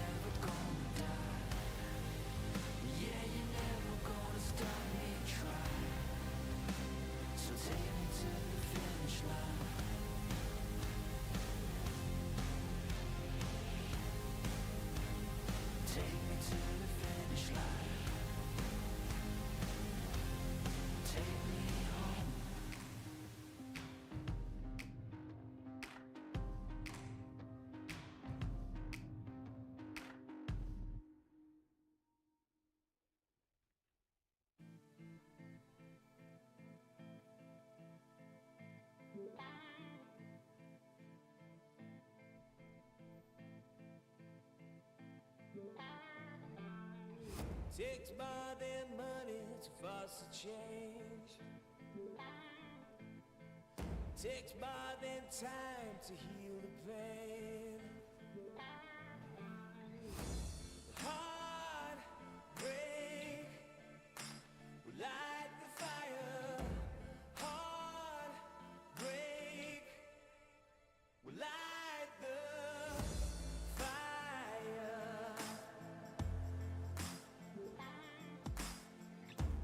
Fire will light the fire.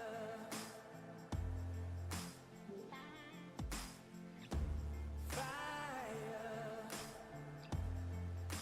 will light the fire.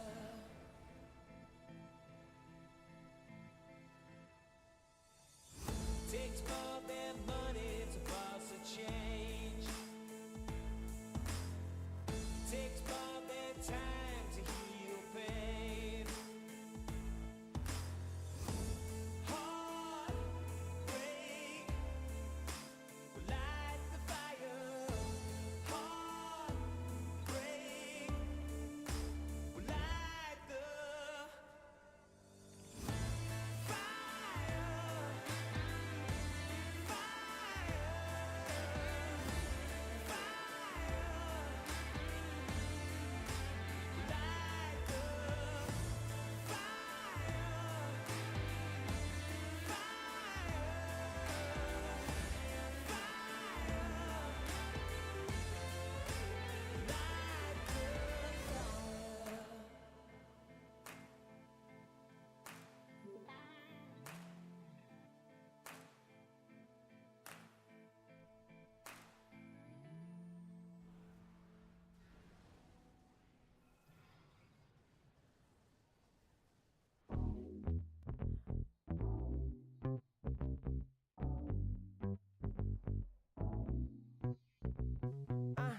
Learn to let it go sometimes. Don't let it stay on your mind. Don't let it stay inside. Gotta let it out with the sunshine. Maybe walk it out.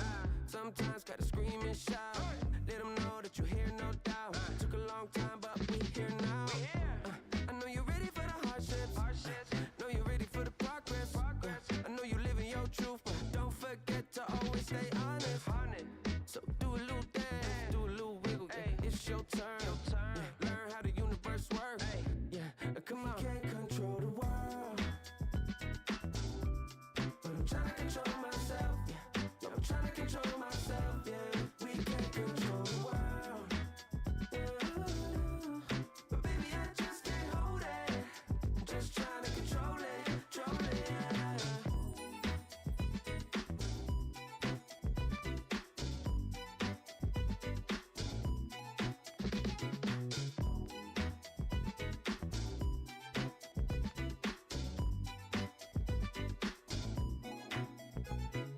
We gon' celebrate like we never have. Slow wine with your better half. Never hesitate to get the bag. Money talks and we always chat. That's why hard work and dedication can get you to a better place, better space. You ain't got time to be wasting, but don't chase it. We can't control the world, but I'm trying to control myself. I'm trying to control myself. Yeah. We can't control the world. What we doing? But baby, I just can't hold it. I'm just trying to control it, control it. Yeah. Just trying to control it. Hey, just trying to control it. Yeah. Let it out, let it out, la la la la la.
disappear. You can see it's true that I want only you when we'll break free together, you and me.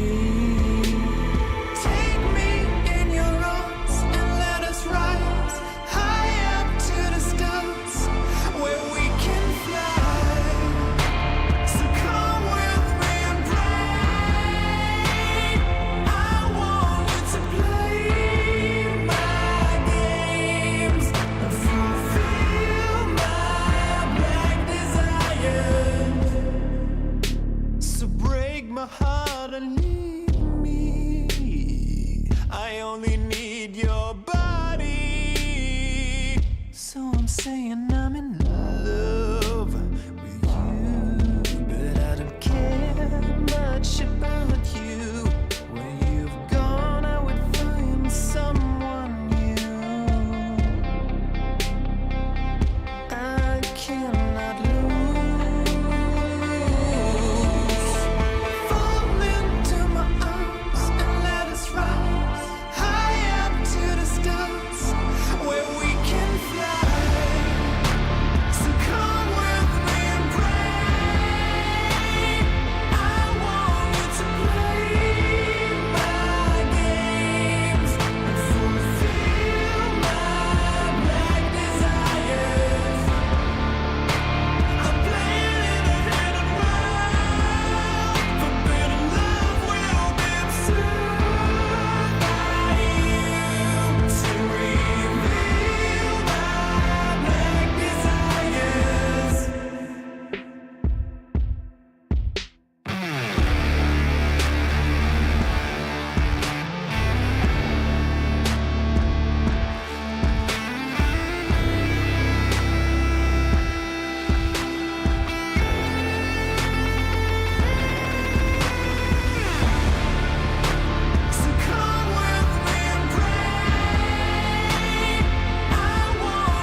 souls are hauling.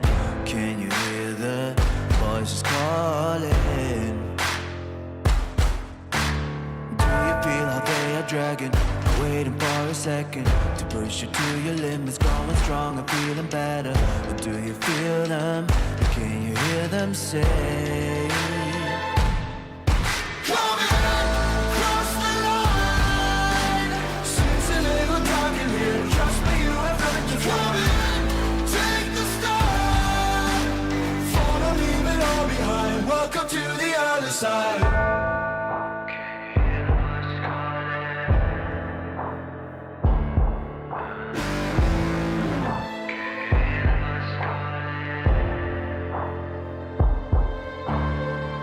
Do you feel how they are dragging? Do you feel them? Can you hear them say? Do you feel how they are dragging? Can you hear them say? Cross the line.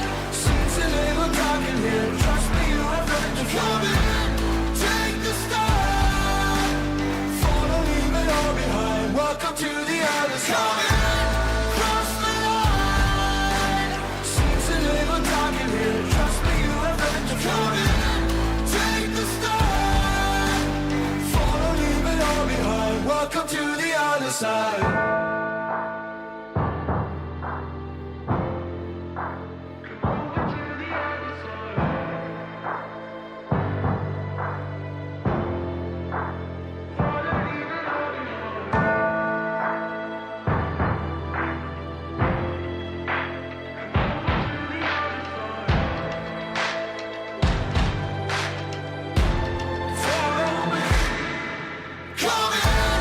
Cross the line. Seems a little dark in here. Trust me, you have nothing to fight. Take the start. Follow, leave it all behind. Welcome to the other side. Cross the line. Seems a little dark in here. Trust me, you have nothing to fight. Take the start. Follow, leave it all behind. Welcome to the other side.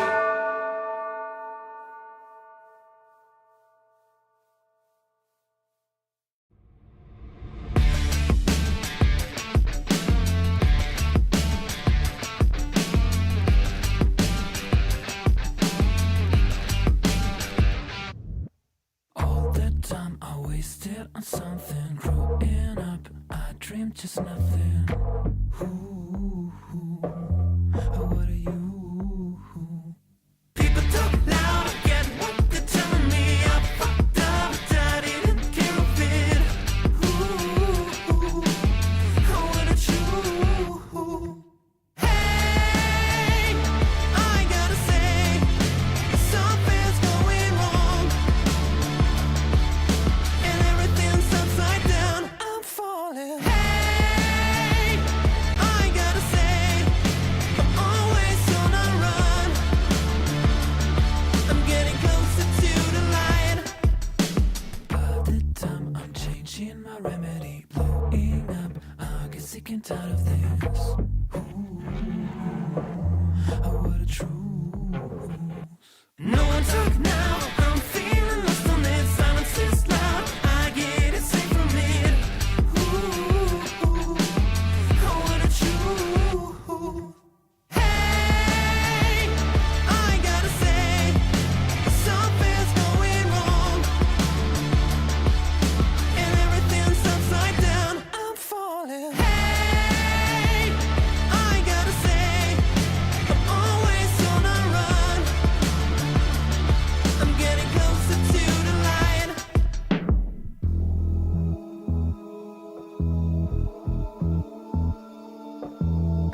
alright? Do you believe it? Do you believe it? Yeah. Tell me honestly, do you really practice what you preach faithfully? And does it make you wrong or right? Judging me, how do you decide? How do you decide? Why you wanna lead with fear when you could go and lead with love? I'ma just stay right here, cause I can never give enough. Hey pretender, come on, take me back down to the river and tell me all the ways that I'm a sinner. If I follow, will I be delivered? Am I delivered? Oh, defender, come on, take me back down to the river and tell me all the ways I should surrender. If I follow, will I be delivered? Am I delivered? Another phony lie, something you keep selling me, something I won't buy. I know that you keep telling me how to live my life. I won't believe it, I won't believe it. Tell me honestly, do you really practice what you preach faithfully? Will you ever let me be? Or will you just keep judging me? Keep judging me, yeah. Why you wanna lead with fear when you could go and lead with love? I'ma just stay right here, cause I can never give enough. Hey pretender, come on, take me back down to the river and tell me all the ways that I'm a sinner. If I follow, will I be delivered? Am I delivered? Oh, defender, come on, take me back down to the river and tell me all the ways I should surrender. If I follow, will I be delivered? Am I delivered?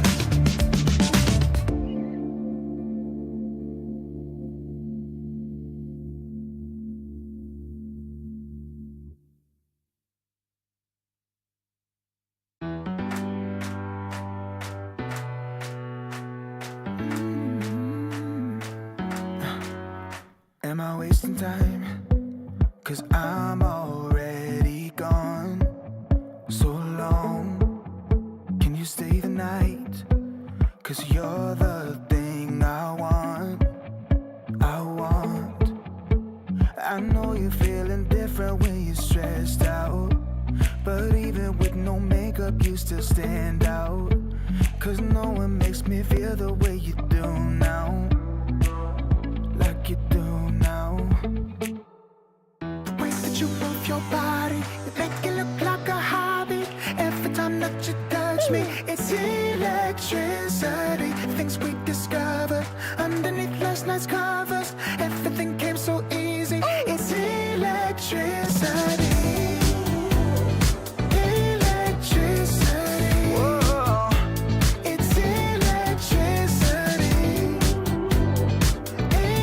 Electricity. It's electricity.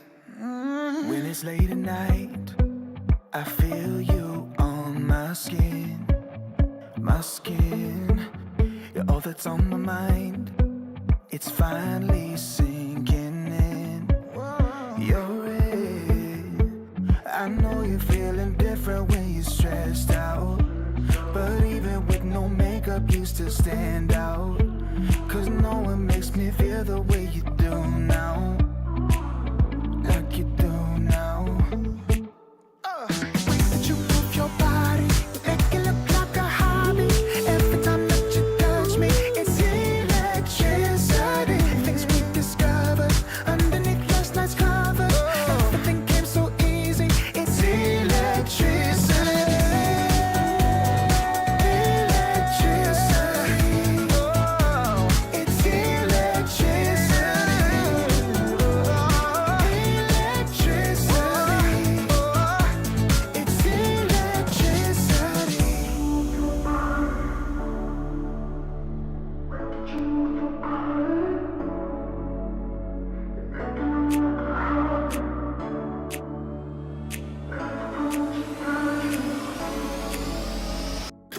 you move your body, you make it look like a hobby. Every time that you touch me, it's electricity. Things we discovered underneath last night's covers. Everything came so easy. It's electricity. Electricity. It's electricity. You move your body. Electricity. You move your body. It's electricity. Serotonin slightly late, sequin in the light, empowering your energy, riding through the night. Serotonin slide on over here by my side, slides up in your eyes, desire, caught up in this chemical high. Angel, can you take me high?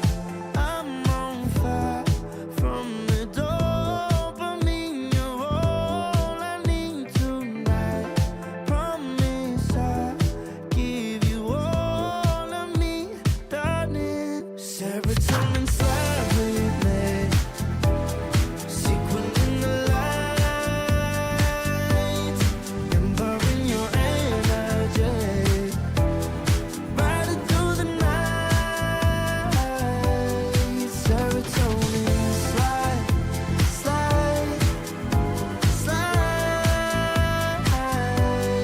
Serotonin slide.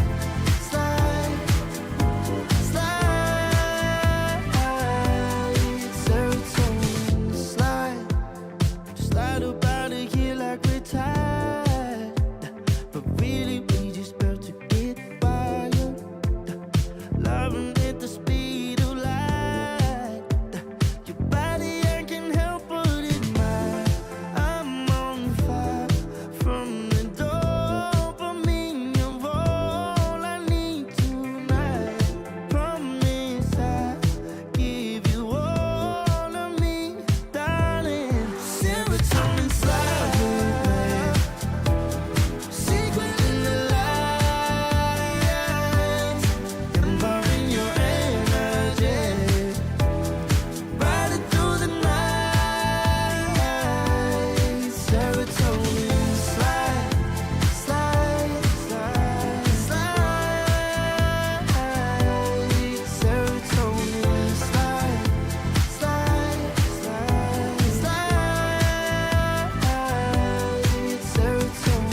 slide. Serotonin slide, chemical high. Dopamine dive, love, take it higher. Serotonin slide, chemical high. Dopamine dive, love, take it higher. Serotonin slide, chemical high. Dopamine dive, love, take it higher.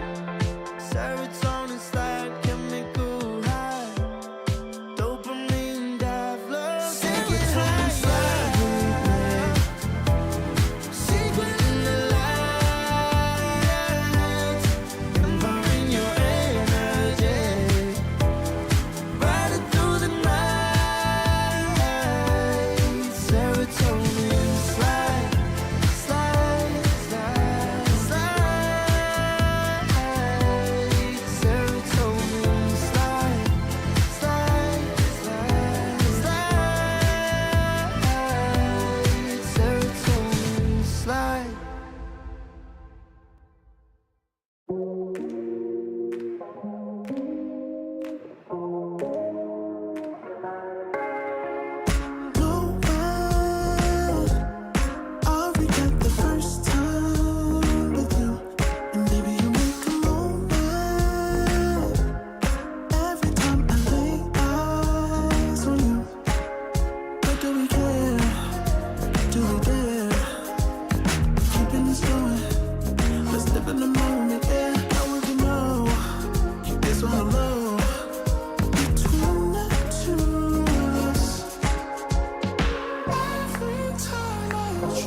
isn't enough to wish for change.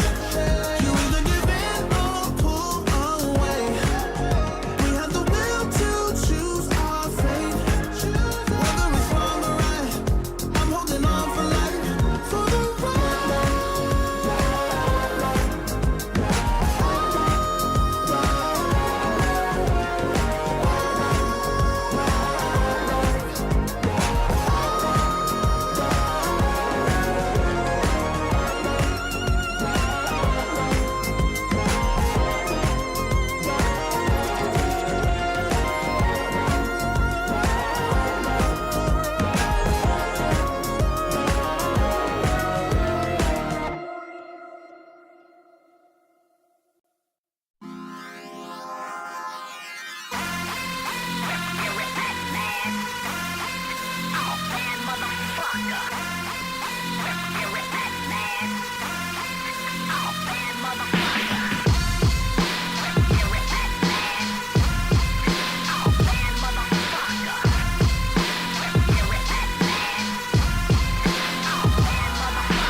talking mine.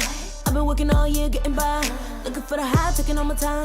Breathing in new life, feeling fine. Like I don't gotta be something society wants me to strive to be. Got my own energy.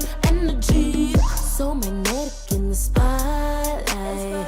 Shaping my own will with my own mind. Don't talk about me unless you alright. You gon' see I'm feeling real free, protecting my energy. Gotta protect my mind. I'm breathing in new life. It's time that I realize what feels good ain't always right. Making changes, I got me a new strut. No more settling, I'm running out of good luck. Never chasing, I attract, I'm busy going up. If you see me, come correct and keep it on the book.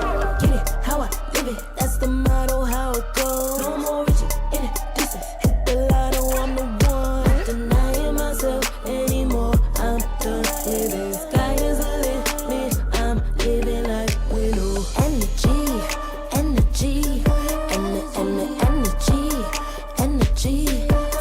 feeling free. Energy. Gotta protect my mind. I'm breathing in new life. It's time that I realize what feels good ain't always right. I'm feeling good, feeling free. Feeling good, feeling free. All I need is me and my new energy. Feeling good, feeling free. Feeling good, feeling free. All I need is me and my new energy. And my new energy. Feeling good, feeling free. Feeling good, feeling free. All I need is me and my new energy. And my new energy.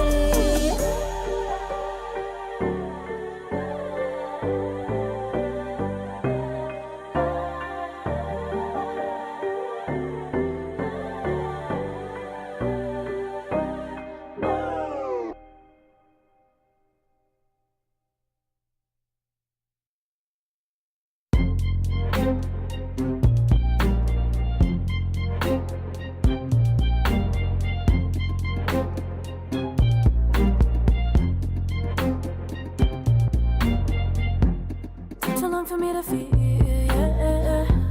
Tell me why you on your knees, yeah. Mama thought I had a dream, yeah. Kicking off the covers, I'm too hot for this bed. Give me space, I need to breathe, yeah. Giving face, giving it beautifully, yeah. Yeah, it's just me and my clique, yeah. We might be the hottest, but we let you in. Angel energy, let you sit with me. Angel energy, angel energy, angel energy. We got sympathy. Angel energy, angel energy. Yeah.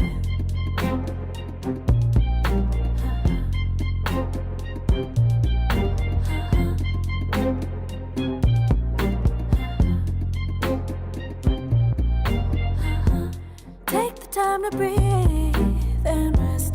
Let yourself feel the best. Feel it all so deeply, so deeply. Divine with how we be, yeah. Aligned with everything, yeah. More than a dream, vulnerable and strong, yeah. We feel everything. Angel energy, let you sit with me. Angel energy, angel energy, angel energy. We got sympathy. Angel energy, angel energy, angel energy. Let you sit with me. Angel energy, angel energy, angel energy. We got sympathy. Angel energy, angel energy.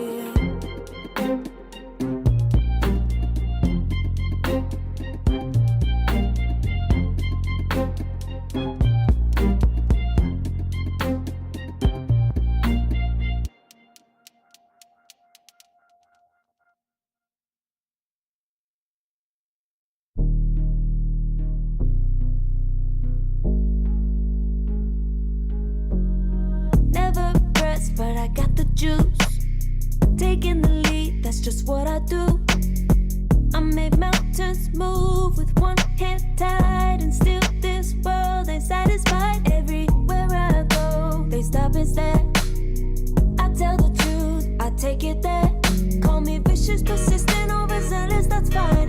Main character energy, I stay taking what's mine. You need a foot on the gas, or put my name on the line. Main character energy, I'm just taking what's mine. And it's written in the stars, I'm a king like my sign, yeah. Reason the bar, the jaws drop like a surprise. Don't be mad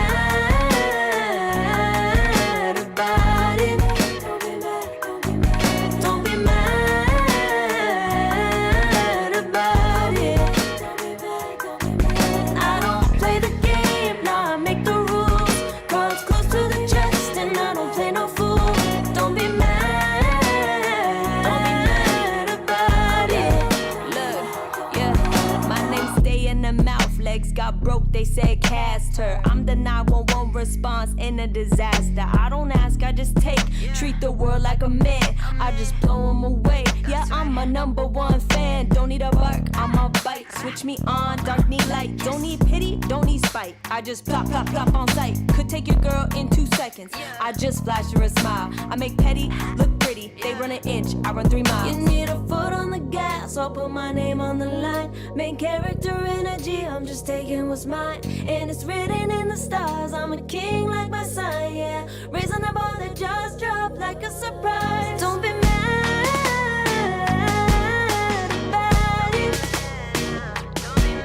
Don't be mad about it. Don't be mad about it. Don't be mad about it. I don't play the game, nah, I make the rules. Cards close to the chest, and I don't play no fool. Don't be mad about it. Don't be mad. Don't be mad.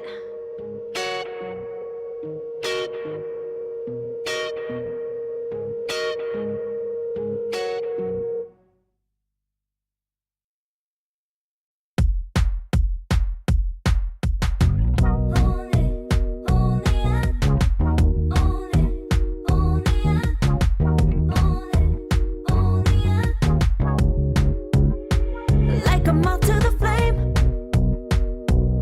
I'm attracted when the doubts start saying my name.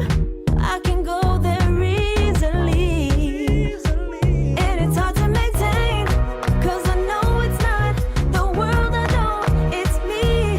Believe in every little thing I hear, and no, I ain't no stranger to the fire, burning up all my desire to be great. It stays coming in waves, and no, I ain't no stranger to the fire, burning up all my desire to be great. I gotta just open the gate. All I need is saving from hitting the pavement, understanding when I'm impatient, that only I give to me. All I need is a little love in lonely places, the strength to stare fear in the face, that only I give to me.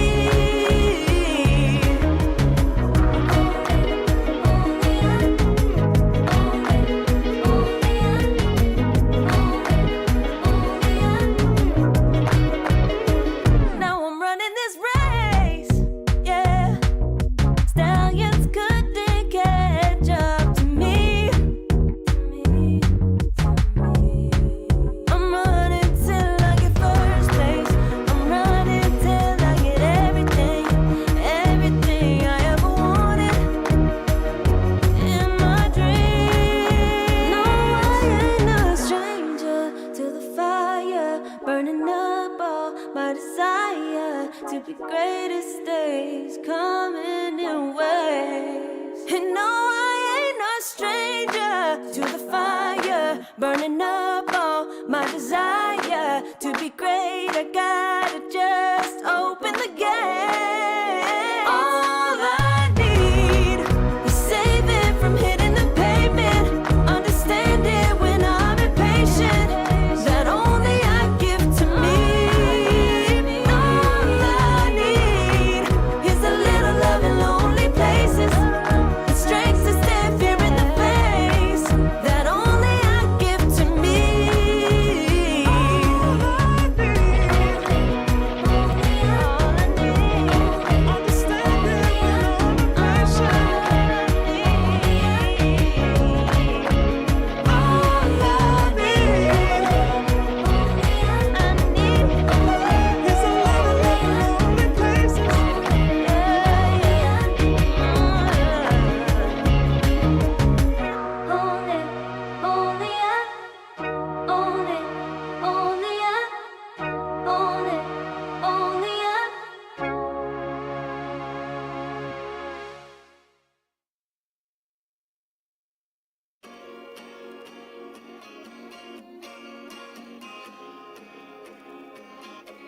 Yeah.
Far from me.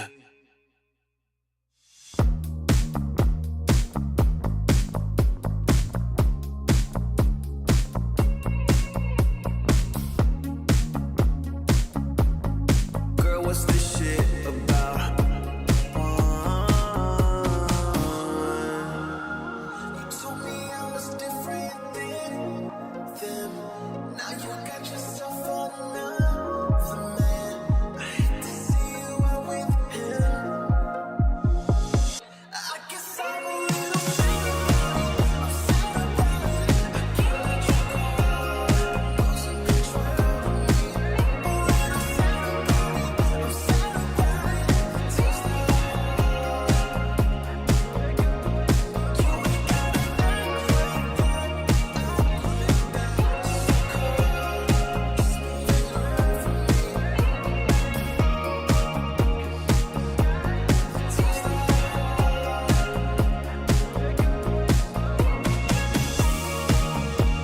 So we should be floating to wherever we're going. 'Cause if the sky is in motion, then we're going slow motion. So we should be floating to wherever we're going. 'Cause if the sky is in motion, then we're going slow motion.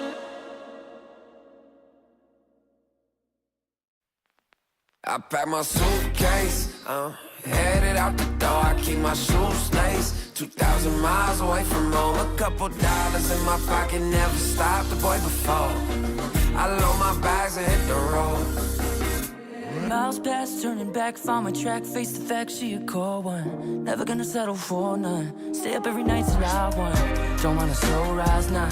I'm confident opulence isn't a long ride out. When I look back now, I'm astounded. A quiet boy from old age, but always felt the world was a stage, yeah. I celebrate one last late night, my whole life, they stay. I pack my suitcase, headed out the door. I keep my shoes laced. 2,000 miles away from home. A couple dollars in my pocket, never stopped the boy before. I load my bags and hit the road.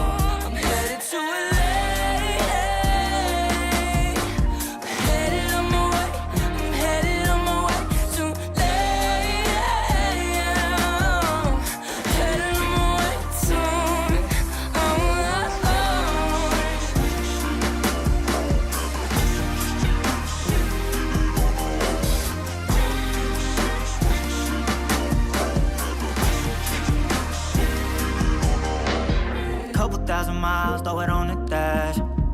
Shit, the 10,000 hours, can't let them pass. Yeah, well, I was putting time in, you was pulled up wildin'. You always had shit to say, now when I see you, it's silence. Thought I have a Grammy by 25. Commas after commas next to dollar sign, yeah. Remind myself why I'm living this life. Look at all the late nights, it'll all come in due time, yeah. Made for the fight, for the pain and the climb. Tied to the life I chose. Stay through the night, another day, not a dime. Race against time. I couldn't just lay by and wonder what I could have made mine. I'm closing on the moment, no one's gonna hold me down. I pack my suitcase, headed out the door, I keep my shoes laced. 2,000 miles away from home, a couple dollars in my pocket, never stopped the boy before. I load my bags and hit the road.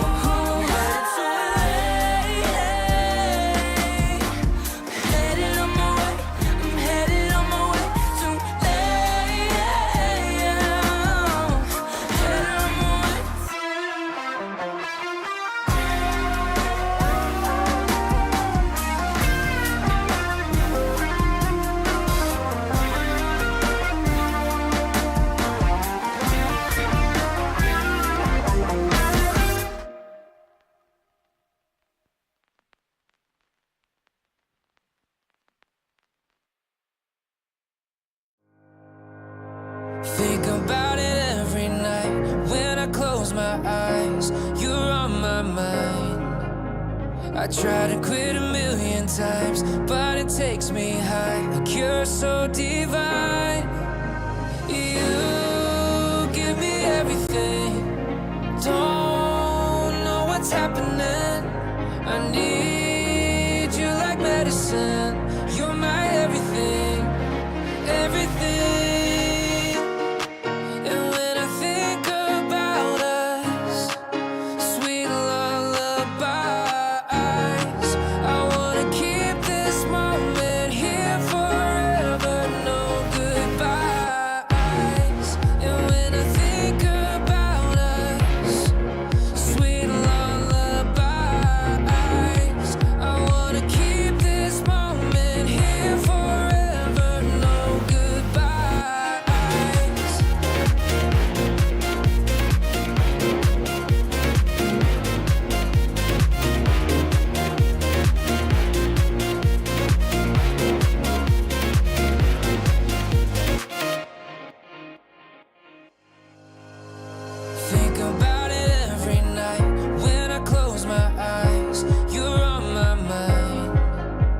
I try to quit a million times, but it takes me high. Like you're so divine. You give me everything. Don't know what's happening. I need you like medicine. You're my everything, everything.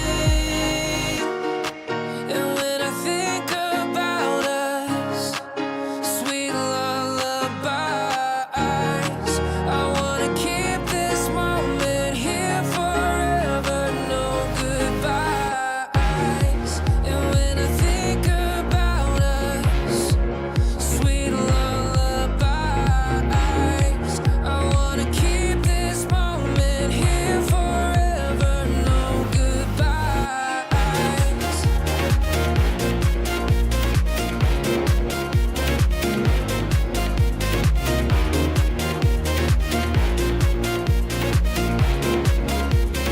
No goodbyes. And when I think about us, sweet lullabies, I wanna keep this moment here forever. No goodbyes.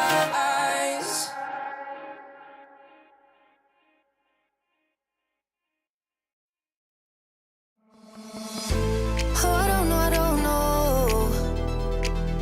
how to put it together. Ever since I found you, my life just got better. Better than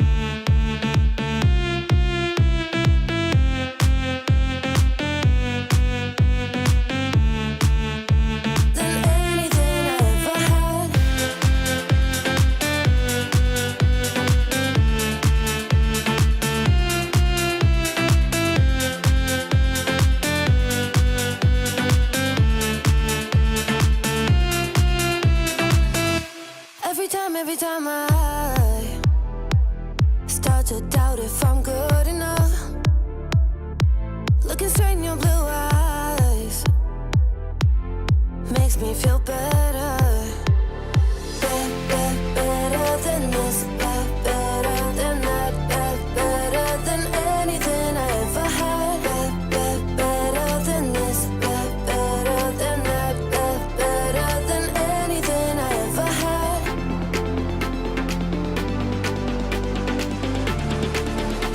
Than anything I ever had. Than anything I ever had.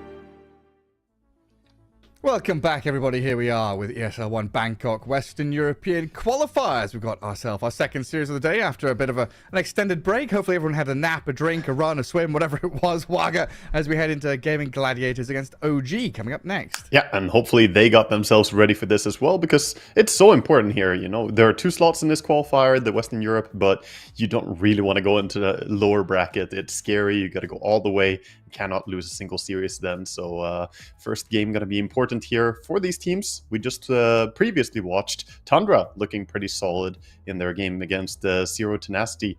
They 2-0'd them. First game was a breeze, but second game was a little bit closer, I guess. Still Tundra looking dominant. Yeah, a little more competitive, but as soon as I said it was competitive, You said the Tundra words. just was like, yeah, they were like, nah, none of that business. We're going to finish this one off. So Tundra against Averlus up in that upper bracket semi-final. And then, of course, we've got this second branch of the upper bracket with Gaming Gladiators OG and Team Liquid versus Mouse. And like you say, there's that lower bracket, but it's all going to get very spooky with Tundra, Liquid, Gaming Gladiators, the 3 big teams, I'd argue, fighting over 2 slots. And then the other 5 teams kind of wanting to sneak their way in. I mean, maybe argue Averlus and OG a little bit ahead of the other 3, maybe ahead of the pack there, but still a very challenging qualifier to try and get yourself through. And it feels like, with 12 teams at the event and these kind of shorter qualifiers, shorter events, every game, every minute of every game just matters so much more. And in this upper bracket, this is the chance for OG, I think, to kind of show that they can get through, give themselves a better chance, stay in the upper bracket, like you're saying, but on the same sort of path. Gaming Gladiators, they've not been performing well. They need to prove themselves again. Even after coming second at TI, Gaming Gladiators have had a bit of a slump. Yeah, we hold Gaming Gladiators to a very high standard. We expect the best from them. We don't, ideally, we don't even want to see them here in the qualifiers. So you expect them to, already be in the event. So they definitely have big expectations here on themselves, from their fans. But OG, this is a chance for them to prove something. They have Xnova starting to play with them on a trial for now. So going to be interesting to see Seb take a step back here, give some chance for Xnova to play within the team. Don't know if that's a long-term plan or what's going to come out of it, but I'm a big fan of Xnova, so going to be very excited to see how he's going to mesh with the rest of the players here. Yeah, definitely a cool one. When they had this kind of roster change, 9 coming in, 23 Savage, Xnova. I was honestly the most excited for Xnova coming in as a trial player. I think it's until the end of 2024, at least as trial, along with Kezu as their coach, and then the others are kind of slotted in as regular members of the squad. Well, yeah, we'll see how it goes, see what their drafting brings as we can head into game 1 of this best of 3 upper bracket first round of matches here. Game Gladiators against OG, and we start out with Muerta finding herself in that first round of bans. Yeah, Muerta, a hero that Gaming Gladiators have run quite a bit here and there. It's a nasty hero that can be flexed into carry. Watson has definitely played it carry at some times, but usually it's more support. Gaming Gladiators enjoy using it as a +4. They know the strength of the hero, basically. Lately, Muerta has looked really, really good in high-level games. The silence is very, very strong from her. The reset every time someone dies. I've seen that win more fights than I can think of, actually. So, yeah, getting unusual respect here. It is quite common though that we see the team that has the second or the first pick do these weird bans to let through more stuff as well, right? Whereas the team with the second pick have more pressure. They have to remove the Naga. They have to remove respect heroes that they don't want to see their opponents' specialists on. Yeah, it's like meta heroes, specialist heroes, signature heroes. There's so many things you have to go through the list and check all the boxes. And Gaming Gladiator is going to come straight out with a Rubik pick. Shadow Demon usually would be in that kind of slot with Naga and Chantra's banned. Kind of expecting the SD to come, but Magnus picked Rubik makes so much sense. Yeah, there's the collapse counter strat, right? It was the Rubik to deal with the Magnus. Use Rubik, yeah. It's a common counter pick to Magnus, and Rubik is pretty unassuming otherwise, doesn't say too much about your draft, so just a nice little opening here for Gaming Gladiators. I would say I'm happier having only a Rubik than having only a Magnus in this case, but depends what OG want to bring to the table. Maybe they have an idea to bring some melee carry, who knows? This has been basically a patch that has been quite dominated by a lot of the range carries, even though we've seen some Dragon Knights here and there, and Terrorblade, I guess he's a mix. Where do we go from here? This is such an unusual opening for me. It's a little bit of a deviation from the norm. Yeah, it's nice. It's refreshing seeing these teams go for the Magnus and the Rubik. Definitely not the two heroes I expected to see first here. Normally we see the Shadow Demons, we see the meta stuff coming out, but here, going or Dragon Knights or whatever. Yeah. Right, now ban out the Shadow Fiend and the Lunar and stuff like that and get some new carries going. Gentleman's agreement, just don't pick them. We'll see what they have in mind. But indeed, they're banning out the Alchemist, so pretty much going along with what you were saying. Alch ban and TB picked. Again, this is Gaming Gladiators enjoying that TB pick early because, as I mentioned in our previous series, he has been very, very dominant as a pos 3 hero lately, so that gives you the flexibility of playing him carry or position 3. So we don't know where this TB is going yet, and neither does OG. They have to draft with both opportunities, both worlds in mind. Very cool.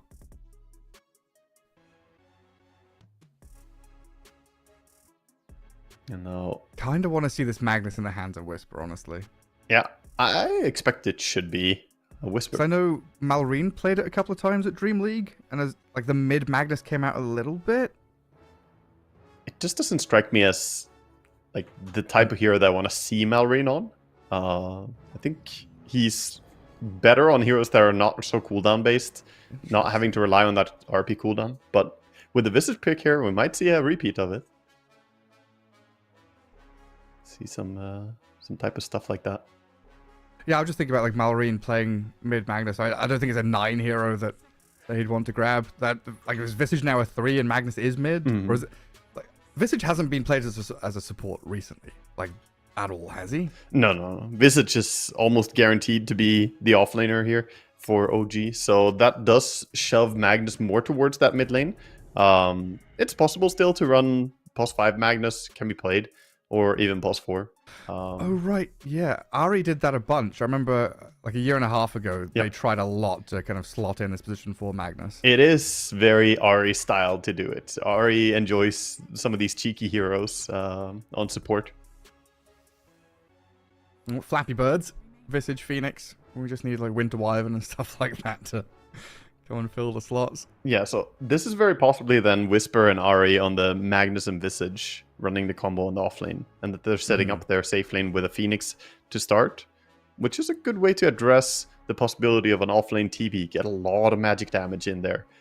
Phoenix with the AoE damage, magic damage, it's great for dealing with TB. We still have Bristleback out there, which has been a very popular hero recently. Having a Bristleback Phoenix lane could be decent. Yeah, he's a hero that's been both dominating on carry and offlane as well. We've seen so much offlane, a lot of offlane Bristleback in Dream League, but carry Bristle has also looked just very dominant in laning stage. I don't know if I would like it that much for OG, since again, physical damage into a TB can be a hard matchup. And Sunder is great for dealing with Bristle. You just show up with a low HP Terrorblade, Sunder him, and suddenly the Bristleback is not that hard to deal with. Disappears. But Gaming Gladiators Gladiators. basically have to reveal identity here a little bit with the next 2 picks. Gonna tell us something about how their draft is gonna function. Well, here it goes. Ogre Gyro, a hero combo we were talking about a little bit earlier on. Ogre had a pretty good run through Dream League. I can't remember his win rate exactly, but it looks pretty freaking solid because he was picked kind of rarely, maybe less than 20 times, but had like 14 wins or something like that. And then with Gyro, you're buffing him up, and now you're looking at both of your side lanes pretty locked. Yeah, people have started picking up that like learning curve is a pretty Ogre. You don't really need to have a spell on level 1 because his body is so damn good. He can just run in, focus on clicking down his opponent, similar to an Undying, just running at people. And on level 2, he just pops out this strong ignite that makes up for his weak level 1. Mid-G comes out from OG. That is definitely one of the carries of the patch here. It's time for diffusal gyrocoppers. I got some pretty damn good team fight around her as well. Stone Gaze, Supernova, RP, great ways to defend the egg. Yep. Great ways to kind of keep these fights going and chase with like skewers back and diving forward, stuff like that. They are very cooldown dependent on OG. Yeah. That's the downside for their draft, but their team fight is absurd. And BKB doesn't really save you against them as well. Right. Like, get RP'd. You can still get Supernova and it still hits you. So, very tricky. I still want like a Storm or a Puck or, you know, one of these kind of, you know, it's going to be like a 9 mid hero, some kind of slippery guy that gets on top of people. Because right now it's very apparent they can't catch people. You know, Medusa could just be left in the dust as Gaming Gladiators run around getting away from you. They do and need Gaming the Gladiators have initiation. got a fair amount of catch. They do need the initiation coming out from the mid lane. I could see a Void Spirit working out for them with Magnus as well and power up the Void Spirit. It can be pretty decent. Ban out the Storm first, though, because if you want catch, there's pretty much none better than Storm Spirit. Yeah. As S tier as it gets. Gaming Gladiators also on the same read here.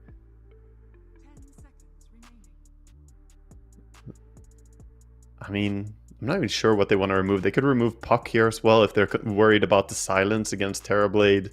They have pretty chunky heroes, though. Puck usually bullies more the squishy type heroes. Ogre is very good at surviving a few jumps from Puck. And of course, Rubik Telekinesis, one of the best ways to catch him as well. They do ban it, covering their bases. Yep, the 2 heroes I wanted. I mean, I guess it's like obvious, right? You want Storm, you want Puck, they're gone. Their catch, and you named it. I mean, catch is literally what they are lacking. OG have fantastic late game with Medusa, great team fight. The only thing they lack is the skirmish potential.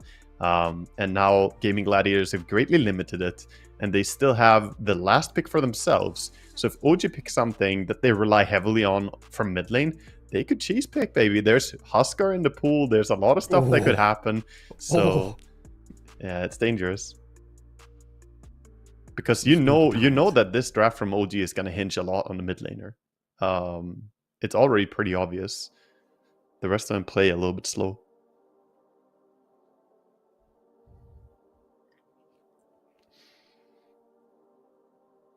Bang against Quinn. Like, yeah, ban Pango, sure.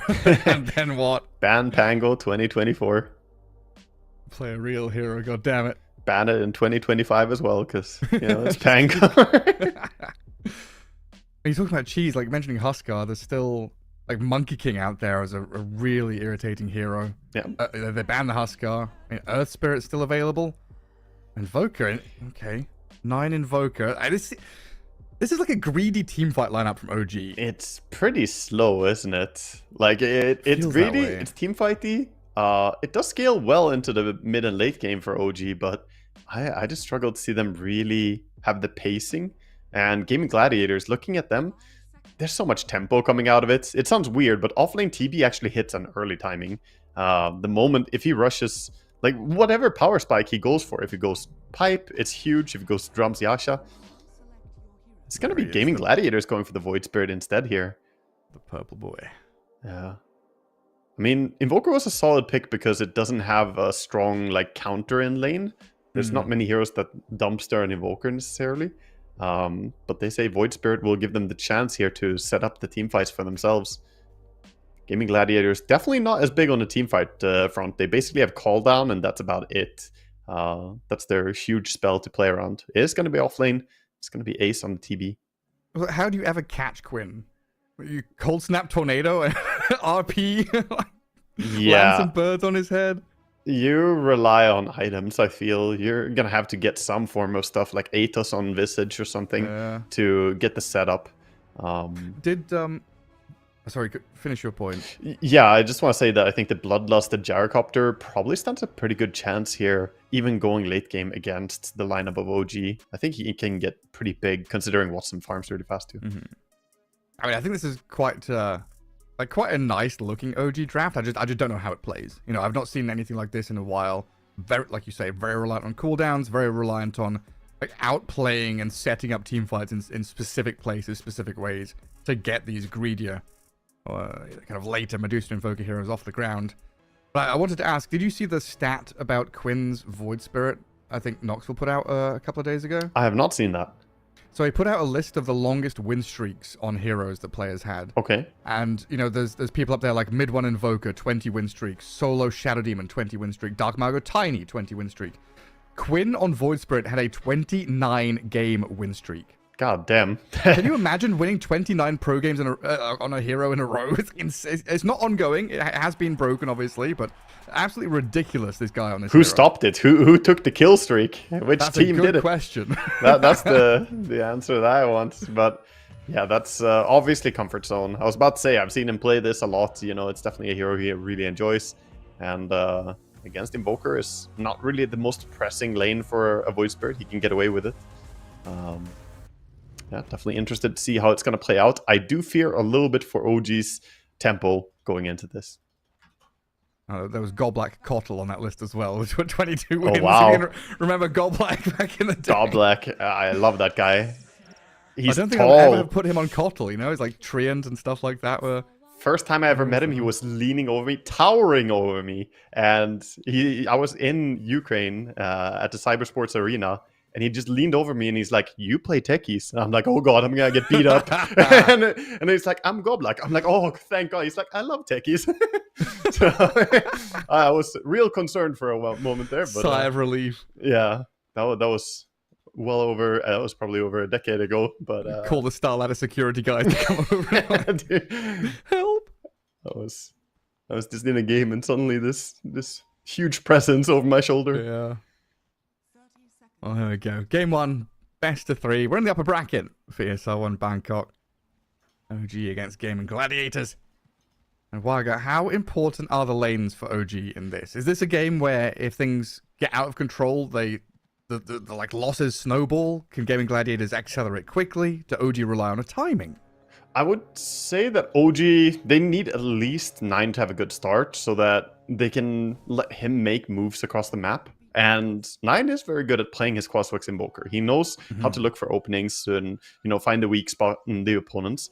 But his early game is going to be important. I don't think Invoker is very rune dependent compared to some Spirit heroes. So I don't know necessarily that you need to control runes, but you need to get him a good start, either by ganking, getting some kills with him.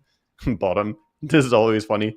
If you told me like a few years ago that, oh yeah, we're going to have people blocking the opponent's creep wave like this, you know, imagine if someone told you that like 5 years ago, like what? I was literally having an argument in Discord with people about how someone said that people were like not creative back in the day. You know, I was talking about how people hid in the trees as offlaners, and you know nobody really went to go and drag creeps and mess up with equilibrium. People were jungling. People were stacking camps at level 1, minute 6, stuff like that. The game was just so much harder back then. You know, yes, people have become, I guess, a bit more creative. There's more, you know, coaching, intelligence put into the game. But just Dota 1 and early Dota 2 were just so much harder. Slower heroes, creeps felt stronger, the map felt wider and bigger. I don't know. Just all these little things that made life difficult. And if you don't know the tricks, you can't do them. Yeah, it's definitely true though that a lot of like things become norm. Like things that now are common tech, you know, we didn't see that much of before. And so how didn't they do that? It just wasn't. It just wasn't a known thing. Sometimes for good reason, and sometimes just, you know, nobody really invented the wheel yet. mid lane. A lot of HP trading going on. 9 did a good job securing last hits using his abilities, both the Tornado and the Cold Snap securing some CS for him. And the Void Spirit doing alright last hit wise, but trying to pressure the Invoker. He will get his bottle shortly. Might have to go and get the water runes before it comes, though. Yeah, Not a massive deal. he bought a lot of stats, so didn't prioritize getting the bottle at minute 2. Buying a circlet, you know, Universal Heroes, they want all the stats they can Ari. get. He looks pretty dead here. Dead to Watson's gyrocopter. They did a lot of... Yeah, they've got a big wave coming in for Whisper, so at least a little victory there for the Visage, but yeah, Ari's Magnus dying to gyrocopter. Not a good sight. Yeah, it's that learning curve coming in. The level 2 power spike of an Ogre, having 2 points Ignite and 1 point in Fire Blast. Very hard to fight against on level 2. That's nasty. Oh, here comes Quinn's bottle. Yeah, swap out all the little branches and stats and stuff, get that efficiency. There's still water runes available, so You're even right. though he didn't get it super early, it doesn't really matter because the runes are both available. 9 probably should contest the bottom one at least after the CS. He wants to go in and Going for it. get some EMP possibly. Side lanes though, Medusa off to a pretty good start in last hits. Not too bothered by this Terrorblade for now.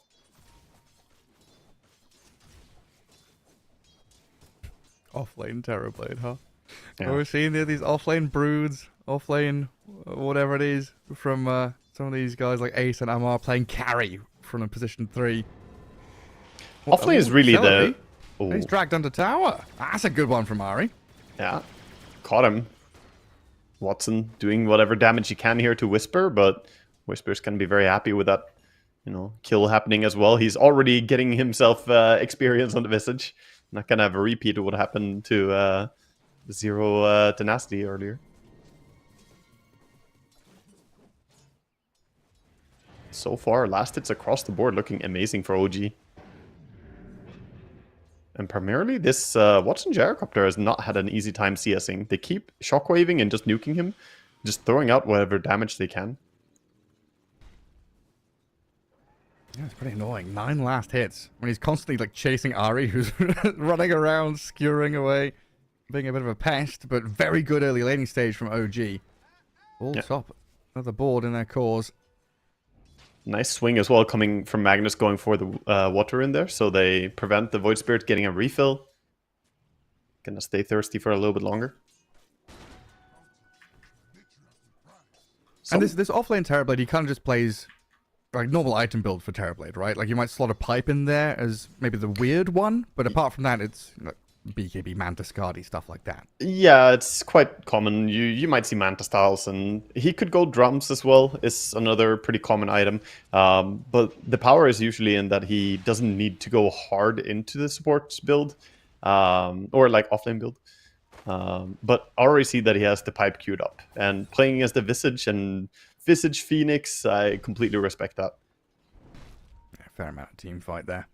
Yeah, he's not like an aura bot. He's not an underlord. No, it's not gonna go pipe and Vlad's and AC or Greaves. something. No, Yeah. he just with power treads alone, TB does auto attack really hard.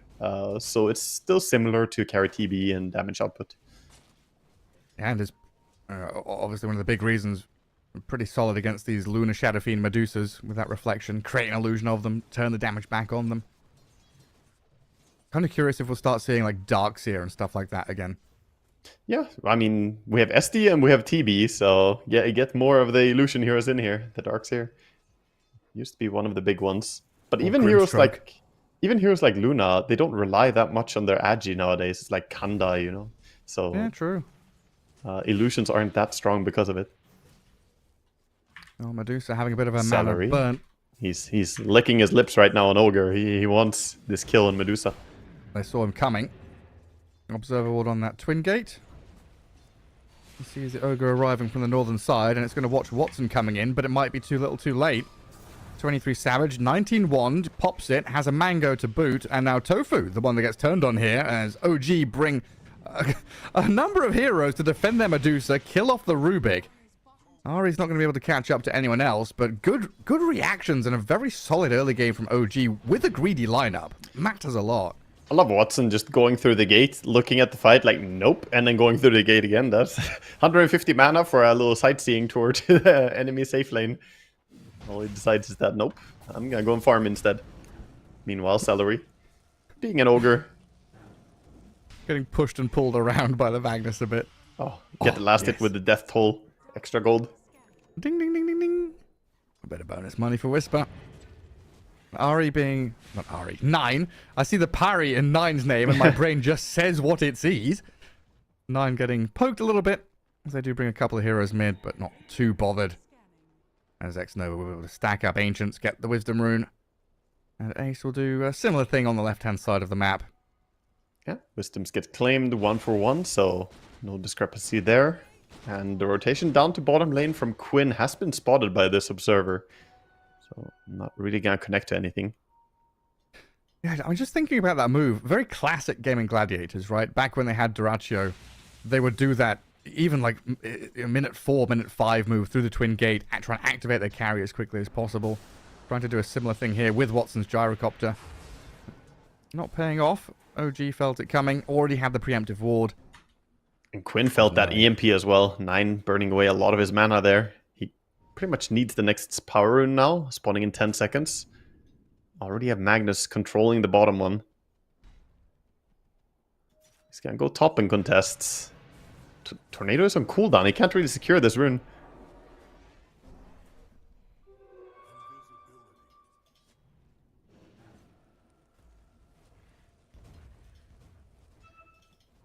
Invis Void Spirit is a spooky thing.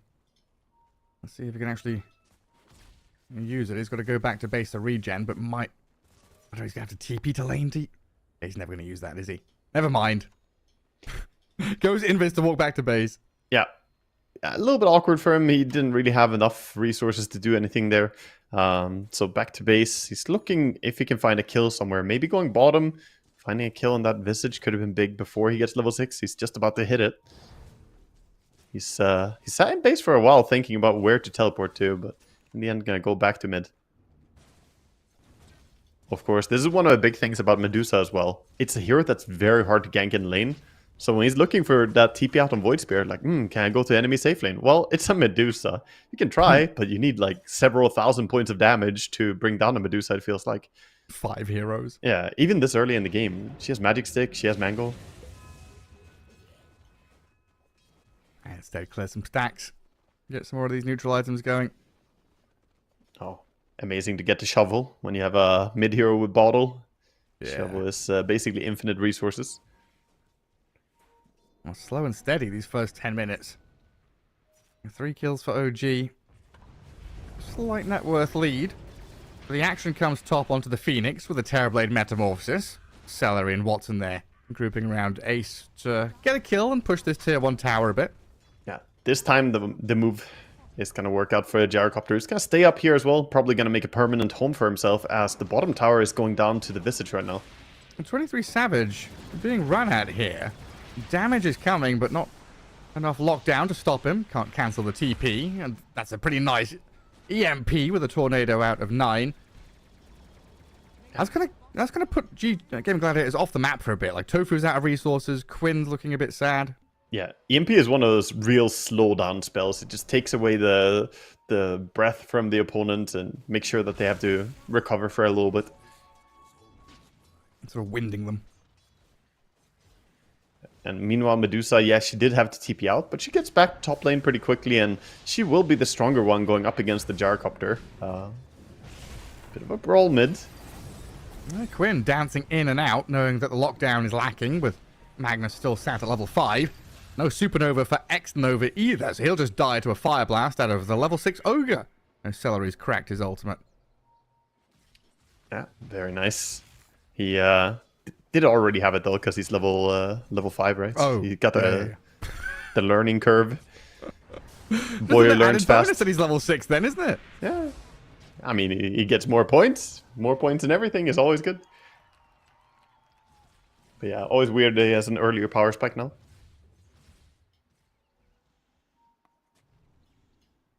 That is such like a locked thing in my head. Level 6 equals ulti. Yeah, 6 It's check always mark. one of those weird things like Meepo and Invoker. You have to learn the workarounds for them. Now Ogre's another one. Took me a long time as well for the ulti used to be on level 11, and then they made it level 12. I was like, what? Yeah. It just didn't ring right in my head. It's like, what? That's just wrong. Still screws me up to this day. So TP has now moved down bottom, is closing in on his pipe. He's pushing out that lane. Meanwhile, we see the rest of the squad ganking here, looking for X-Nova again before he gets to level 6. Popped again. He is not the first one today that we see struggling to get level 6. 12 minutes in.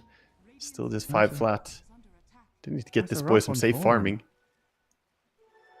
It's like the cores on both teams are doing very well for themselves. Everyone's farming, everyone's having a happy time. And then I guess the supports the fact there's not been much fighting and not many kills going around. They've not been too involved. And yeah, look at the Phoenix has to come and leech some experience from the stacks from 23 Savage as he farms in that Ancients area. Yeah. He's helping. He's slowing the attack speed of the creep camp. He's paying his rent for this. Yeah. But definitely needs the experience from these ancient creeps. Medusa only really wants the gold. Levels are nice, but she is a very item-driven hero. And TB sieging up on mid now together with the rest of the squad. Bloodlust is there as well. Well, this is where you start to get into this kind of bulldozer moment where Gaming Gladiators, they are just systematically going from tier 1 to tier 1, bloodlusting up, playing as 4 or 5 and shoving objectives. At what, the question is going to be, at what point does OG put up resistance? When does that brick wall try and stop the bulldozer? I think they need to hit a few power spikes. They need more levels on the Phoenix still. Yes, you have your ulti, but ideally you want level 4 even on your Fire Spirits, more attack slow. You want Blink Dagger on Magnus, who is saving up for it. But yeah, they have these great teamfight spells, but I still think they need more items. Oh, is 9 going for an Orchid on his Invoker? I think he is. Ah, okay, he's going for Orchid, so a bit different item build than we usually see. This is more classic. Of course, very good to have against the Terrorblade without Manta Style. Offlane TB with that pipe. Very good to have an Orchid to try and silence him before he gets Thunder off. Yeah, that's good. Or just Void Spirit, but Void Spirit is going for Manta Rush, so I don't think Quinn is going to be too bothered. There might be a couple of minutes where it's like, nasty, but you'll have a way around it. Man, I still can't believe reverse polarity is a thing, honestly. RRP. RRP. To push people away from the egg. Defend next over. That's true, he is playing RRP. Yeah, I didn't notice that he took it. What a Chad. RRP. I wouldn't be surprised though from Ari, he's always an exciting player to watch. I've played a lot of RRP. There's potential. Okay? Yeah. I'm a copium believer. RRP is good. I'm not saying it's bad, that's not my viewpoint. It's just I can't believe it's a thing they thought. Let's add this to the game. That would never have crossed my mind. Yeah. The thing is, the one selling point of this is that it's huge AoE. It's absolutely enormous compared to regular RP. Because it's 700 AoE. Which is quite different. But you use it more as a deterring factor. So he's going to be there to protect the egg and to maybe disjoint a go on the Medusa. Yeah, that's a good one. It's been a quiet one across the board. I mean, usually this Visage kind of getting off the ground now and making action happen, but Whisper is the one being run at by Gaming Gladiators. He's tanky though, 17 one charges with his Vanguard tanking through all the damage. Whisper staying alive, but finally dies to Quinn. Supernova's going to land and they turn on the Terrorblade, the silence and the stun, catching out Ace and killing him off. Offlaner for offlaner on the doorstep of OG's base. As Quinn, he's just gonna race away. Just gonna walk away and be fine here. Nice kill for them, but I still think OG are happy to put up the defense here, hold their tower, and force Gaming Gladiators to concede and run away. Medusa even protecting her stack, so she gets the Ancients. Yeah, just a matter of dewarding the Ancient spot now. Radiant Vision's up there, but OG are already pinging it. And they didn't spend, like, a massive amount of stuff. Supernova, Stone Gaze. They didn't spend the RRP. He was holding it. I was looking if he was going to use it on Terrorblade, as the Sunder was potentially going to come out, but Cold Snap was enough to prevent him from getting that out. Again, though, I think Gaming Gladiators are a team that have no real downtime. They don't have the big teamfight spells, but they also don't rely on cooldowns. So they're hunting, find Ari. Yeah, constantly on the map, right? They're across the river, playing on the dire side, looking for picks and getting them.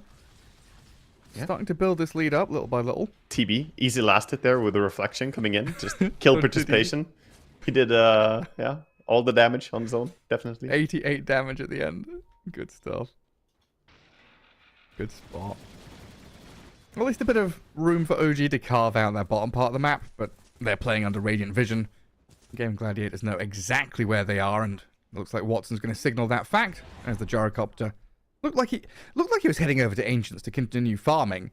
But with this Diffusal Falcon Blade build, you know, he didn't rush into that Chrysalis Aghanim Scepter. It feels like he wants to stay involved, keep on fighting. Yeah, it's definitely more of a fighting build. It's not terrible for farming either, but he wants to pressure Medusa now and try and get some fights going. Ideally, his timing is when he gets Aghanim Scepter, then he's quite strong. But this is not the super ramped up farming speed that you could have if he had gone for a different build. So ideally, he wants to take some action. At the same time, OG, they're playing such a methodical game. It's not very active in the terms of looking for pickoffs or looking for moves, but they're just out there building their power spikes, working on the butterfly for Medusa. Blink Dagger's coming out now for the Magnus. They're getting the pieces assembled, Gareth. Yeah, they're playing tug of war with their minds. Just a slow war of attrition, back and forth. No one giving up any ground. You defend your side. Don't let the enemy take control of yours. I feel like there's something to be said about that and the Invoker having an Orchid, though. Because the Orchid Invoker feels like you want to fight, you want tempo. Otherwise, maybe you would have wanted to scale as well and play this slow game, go for Midas even, or, you know, either Witchblade or something else. Witchblade, Hurricane Pike. The Orchid is not finding a lot of action right now. Yeah, I mean, he got them killed on TB bot, but I guess it's this kind of ability to play reactively. So if Gaming Gladiators play aggressively, he has that option to be like, oh, I can join the fight. I can sneak in behind, find this guy. Yeah, not the... It's the same as the gyrocopter argument, right? It's not the most efficient item to do what they're doing right now, but they have the... Oh, hello. Tofu's got a blink. Yeah, Tofu with the quick fingers there. Good reaction to the blink RP. He didn't get to steal it, though. Gonna be happy just to blink away. I don't know if he saw the RP. Steals it, does he get reverse polarity as well? Yeah, I think so. But he didn't see the RP being used, I think, because it was in Fog of War after he blinked behind the tree line. So I don't think he knows what happened there. I don't think Ari knows what happened there either. There was a Rubik here, and now there's not. Yeah, it disappeared. He thought he RP'd him into a different dimension or something. Yeah, into the Nether Realm. Meanwhile, this gives an opportunity to... Roche is just falling super quickly. Bloodlust and essentially 2 carries hitting.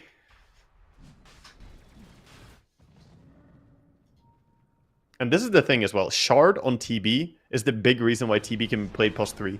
Shard is just overtuned as hell on Terrorblade. It's nowhere close to balanced. 30-second duration, 100 attack speed, 100 movement speed, 20 HP regen. Like, it's so good.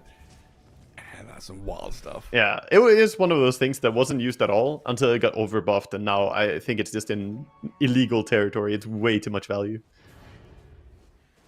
9 slips away from Quinn as they both bump heads into each other. Watson, Celery, and Tofu all smoked up in behind the Void Spirit. 9 in a good spot to break the smoke if they come that way, but they've diverted paths and are heading in towards 23 Savage now. Oh, here we go. They ping up the high ground and they see the Medusa. Right on to Savage with this mana burn out of the Diffusal Blade. They've dropped that mana pool low. The damage is coming thick and fast, and that Supernova Sunray's not enough to save them. They're going to lose the egg here as they just whack it down. OG lose 2, and it's going to be a third as 9's going to hit the ground. A double kill for Watson. Big here for Gaming Gladiators off the back of the Aegis to go get 3 kills, take control of the map, and now, I mean, the ball is firmly in their court. You know, I usually talk about in Dota, it's very good to have a draft that aims to be in the driver's seat, dictate how the game is going. You know, you don't want to be in the back seat and not have any authority over how this is going to go. They're not even in the back seat, man. They're in the trailer. Like, this draft from OG is playing so slow. I'm not even sure they're in the vehicle anywhere. They've got a bicycle attached to the back of the car, and they've got a kid seat on the bicycle. And they're sat in the little booster seat that the kids sit on. Yeah, something like that is going on, but they have to start making moves. You can't just sit around, because eventually Gaming Gladiators are going to start scaling way too much. Yeah, this Aegis is a scary factor. Watson, very, very annoying to handle right now with the 2 lives.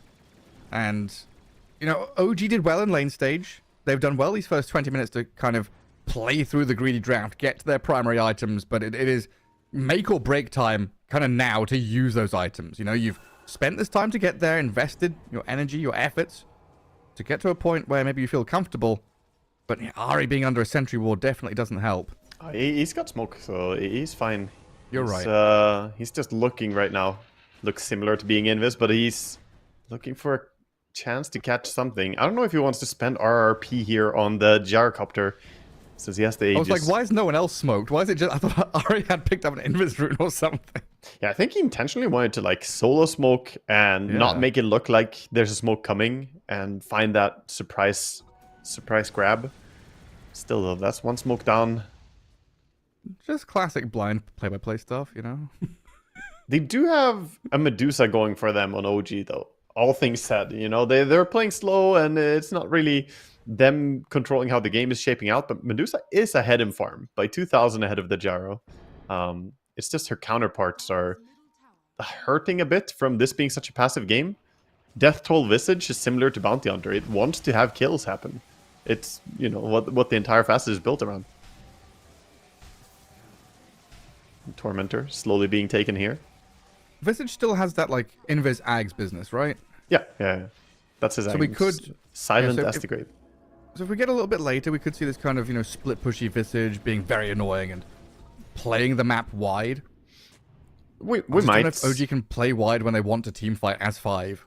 Yeah. He's not really opted to go into that build yet, though, so it would have to be a bit down the road, because for now he's just gone Crimson Guard and going for the Shard and the Bongo Boots next, so he's all about trying to buff up and protect his teammates.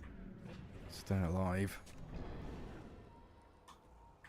And meanwhile, it looks like Gaming Gladiators are just saying, okay, how much value can we squeeze out of our map? Farm the Ancients, run around, Rubik farming jungle. And Tofu is building his next time. He's like, I got Blink, but I guess I'll farm a 4-staff too. It's very much, you know, drawing the line in the sand, right? You're on a desert island stuck here with Gaming Gladiators and OG don't have much room to maneuver. Their side of the island doesn't have any coconut trees or any fresh water. Yeah, their side of the island is also like 80% of the island, so at some point OG are gonna start getting a little bit envious. Thirsty. They want more farming grounds. They need help ASAP. These tier 2s, I mean, this is the last one. Not dead just yet. Gaming Gladiator is coming back to play under their vision for a second. As OG are swinging in from the left-hand side. Ari? There's Ari. Reverse polarity onto the gyrocopter with a Sunstrike, and Watson pretty low. BKB popped, no Aegis in hand. Now he's dead to 23 Savage. Ace running back has Sunder available if he needs to turn and try and save his own life. Probably going to have to here, but he gets stunned up on his way out. Oh, the route doesn't quite land. Shockwave pulling him back, and he sunders the Ogre just to slip away. So Gyro down, OG still on the chase, wanting just a little bit more. The cherry on top is going to be the Ogre for now. Beautiful goal, Ari. The patient man who's been looking for this the entire game finds a beautiful jump right there. Sets up with the back of the RRP. Catching the enemy, splitting them up as well. That's one of the powers about this. Like, you know, it's a bit of a meme, RRP. But there's something to be said about disjointing the enemy team. Pushing the enemy into different positions and making it hard for them to help each other. Because Gyrocopter went down without pipe being used. And with the pipe, he could have lived. Yeah, no pipe, no Sunder, no Aegis. You know, everything really timed to perfection there and played very well by OG to get that going. And finally we see, you know, the concert of abilities that they've picked to play here. Every ulti used pretty much to perfection in a place where they had vision. They walked around the enemy vision into a nice bit of terrain that they could utilize. And they get to cross the land, you know, the line in the sand. They get to cross the river. They're starting to expand a little bit now, looking for more items. Gonna be Glimmer Cape coming out for the Magnus. He doesn't have it yet, but building his way towards it. Of course, Medusa getting stronger by the minute. Full Eye of Skadi now.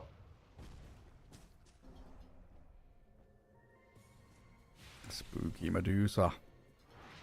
Yeah, a little bit concerning moment for Gaming Gladiators, who have been in control of the game for so long. It can be awkward when you have a slow game like this, and then suddenly you just lose your carry.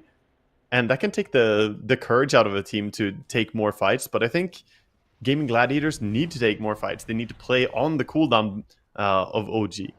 Try and force these big abilities and then fight when they're down. Because otherwise, they get dragged into a tempo that really favors OG. So now we see them move. Go for some action here.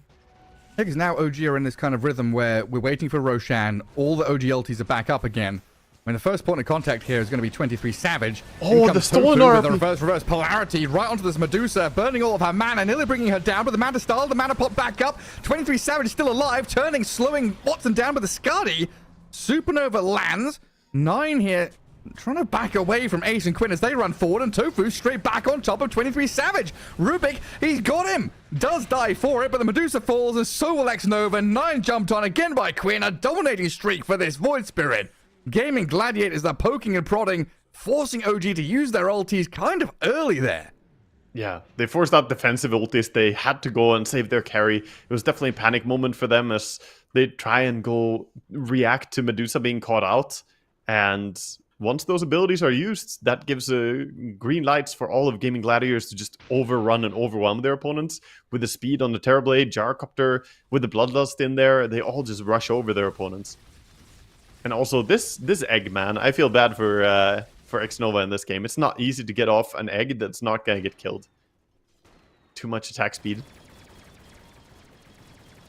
Everyone's bloodlusted and demon zealed and whatever business going on. Yeah, he paid 1,400 gold to get 100 attack speed. Yeah, sure. Get a full Moonshard worth of attack speed for 1,400 gold.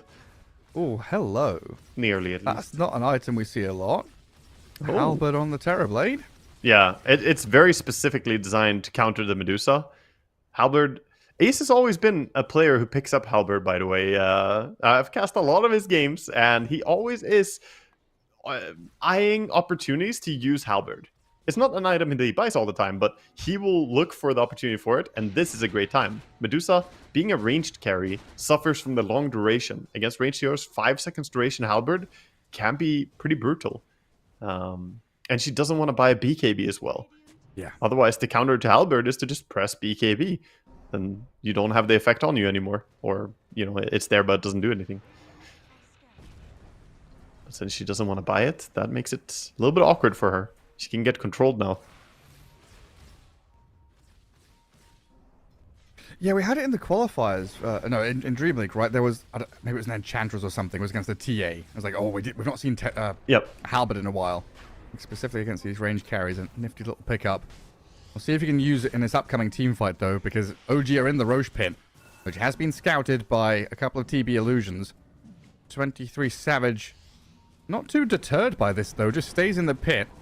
Has Alacrity on him, and Roshan is slowly being whittled down.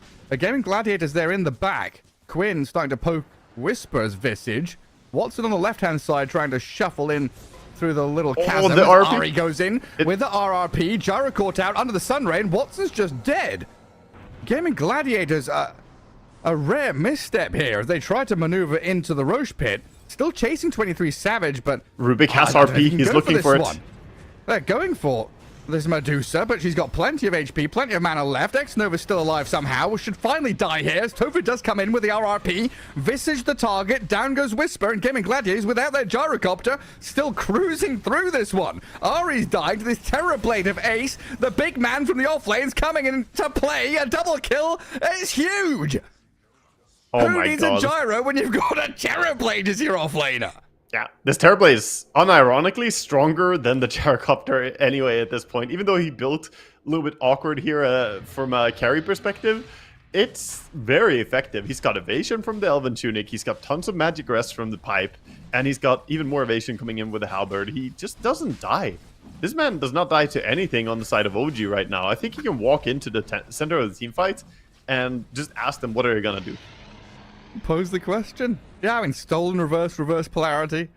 It's pretty nice from Tofu to set it all up, but yeah, Ace is just he literally just walked it in.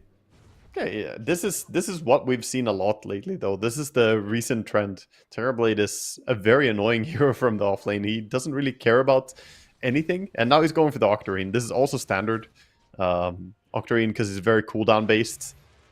Nice thing about this is that you get lower cooldown for everything, right? He has 3 active items, all these spells as well. Higher uptime on Demon Seal. And now you sit there, you're OG, and you're like, well, we have Medusa, but we don't win late game. What do we do, guys? And this super slow lineup somehow has to activate and find a way to turn the game around. Very, very difficult times here for OG. Oh, he actually changed his mind. He sold the components for the Octarine. He's going Heart next. Ace says, screw it, I want to live. Live forever. Something that Whisper's not able to do there is this Void Spirit just comes in and crushes the Visage with that freshly purchased Parasma. Big damage now. Has an Arcane Rune as well stored up for the next big fight. The word top did spot Ari coming in.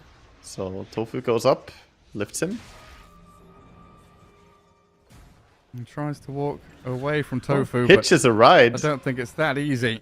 Walks right into the skewer to try and skewer him around. Some drifting and blinking, jumping all around, but this has given time for Quinn to arrive. And while this is all... Well, Quinn, that's a twin gate. That's not the enemy hero. He was so hungry to move across the map quickly. And while that was happening, we also lost the Phoenix somewhere too. Gyrocopter just comes in and destroys X-Nova. Yeah, I mean, OG were trying to stretch out on the map and start finding ways to play the field. 9 just gotta find 3 bounty runes in the Radiant jungle here. There's no... Quinn... Okay, TP out from 23... I mean, when your Medusa's TPing out from a Void Spirit like that, that's spooky. Yes, it's problematic. The Aegis Void Spirit doesn't really care, so it just attacks into Medusa. And he's going for a BKB. I think Savage realized that the Halberd countered him too much last fight, and just said, okay, I have to get BKB. And I don't think he's wrong, but this does delay his big damage output. That was supposed to be a Daedalus. But it doesn't matter if you have a Daedalus if you can't auto-attack at all. And Terrorblade now with a full heart in his inventory, going for Butterfly next. So it is this hybrid build, offlane / carry.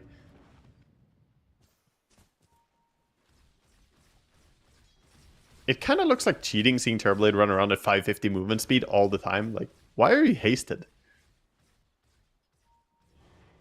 Why are you hasted? No, why is he hasted? You know, it's got longer duration than a haste rune even.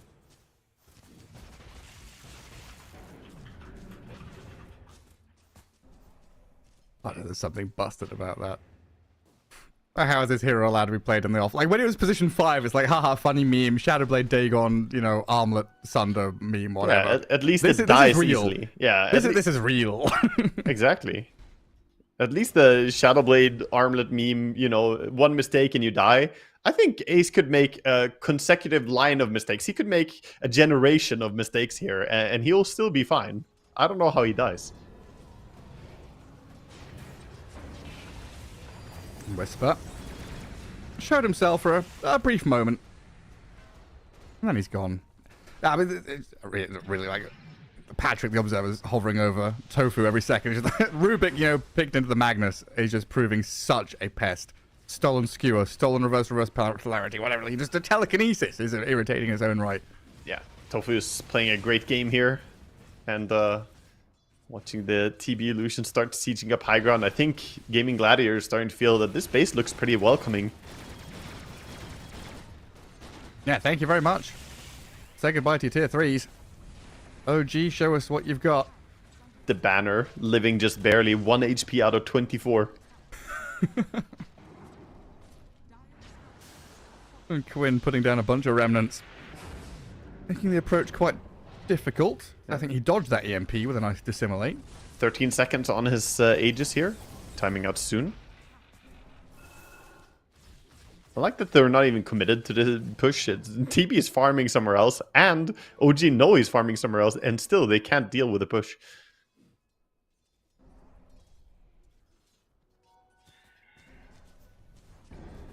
Nova desperately trying to farm up a Lotus. And yeah, that illusion is just... you got a problem, man. You got a problem. A big problem here. Oh my god. Just imagine, you know, for a second, they're like, it's real, it's real. It's not. Yeah, guys, I think it's real. We've been hitting it for 20 seconds. Oh no, that's an illusion. Oh no.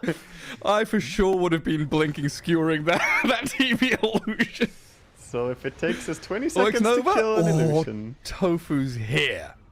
Has the Yules to cancel the TP. Not only are they pressuring your base and pushing forward across the river, they are tracking back to kill off your Phoenix, who's trying to cut waves and be a nuisance. And he just wanted that Lotus. He's very close to it. 350 gold to go on the Phoenix, but not allowed to finish it there. We still... It's found Ari here. He's got the gem. Yeah. 9 is nearby, but this is not a place or time for OG to fight. Tofu's still hunting. Maybe they can kill the Rubik here with 9 turning on him. A Yule Scepter. And then the walk away from Tofu. Can he just get up to high ground and slip out of danger? No, he cannot. 23 Savage shuts it down. Terrorblade is thinking about going through the gate. He's coming. And Quinn getting tagged up, but he's got Manta to get out of the Orchid Silence. Gyrocopter sent skywards, comes down from the tornado, and reverse polarity back in towards 23 Savage, who starts to open up the damage. Oh, but Satanic. Watson's got the Satanic, the heal back up off this Aghanim Scepter Daedalus, and now Quinn's back in onto the Medusa. Ace chasing on the left-hand side, just bullying 9 and Ari. Chasing right on top of this Invoker, but he's out of mana now, the Terrorblade. I don't know if that matters a whole lot when he is literally unkillable. Tank is all hell. Celery will fall at long last to 23 Savage Medusa, but 9 Ari out of mana. 23 Savage not much left. And Gaming Gladiator is not giving chase, though, kind of respecting OG in their retreat. 23 is out of there with a TP. Again, though, Whisper, I think, has been left alone. Yeah, he's not as mobile as the rest here. He is the slowest one of the bunch, and he sped up his friends, you know, he popped the bongo boots, and everyone else was like, thank you, we'll run away now. And suddenly he gets left behind. That looked like a good fight for OG for a long time. And it started out as one. But ultimately the Terrorblade, mana or no mana, he is a problem still.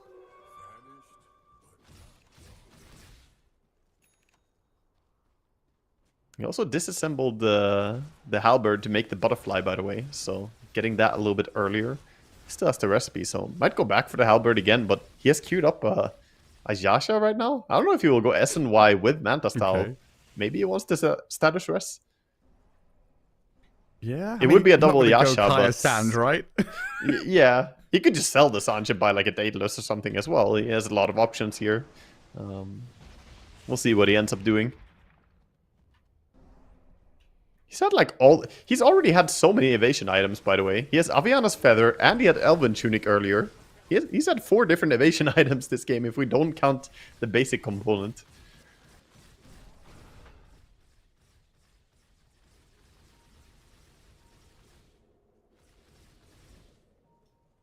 Ridiculous. Roshan gonna spawn in 25 here, so it's gonna be a bottom Roche, and currently it's Gaming Gladiators with the firm control in the area.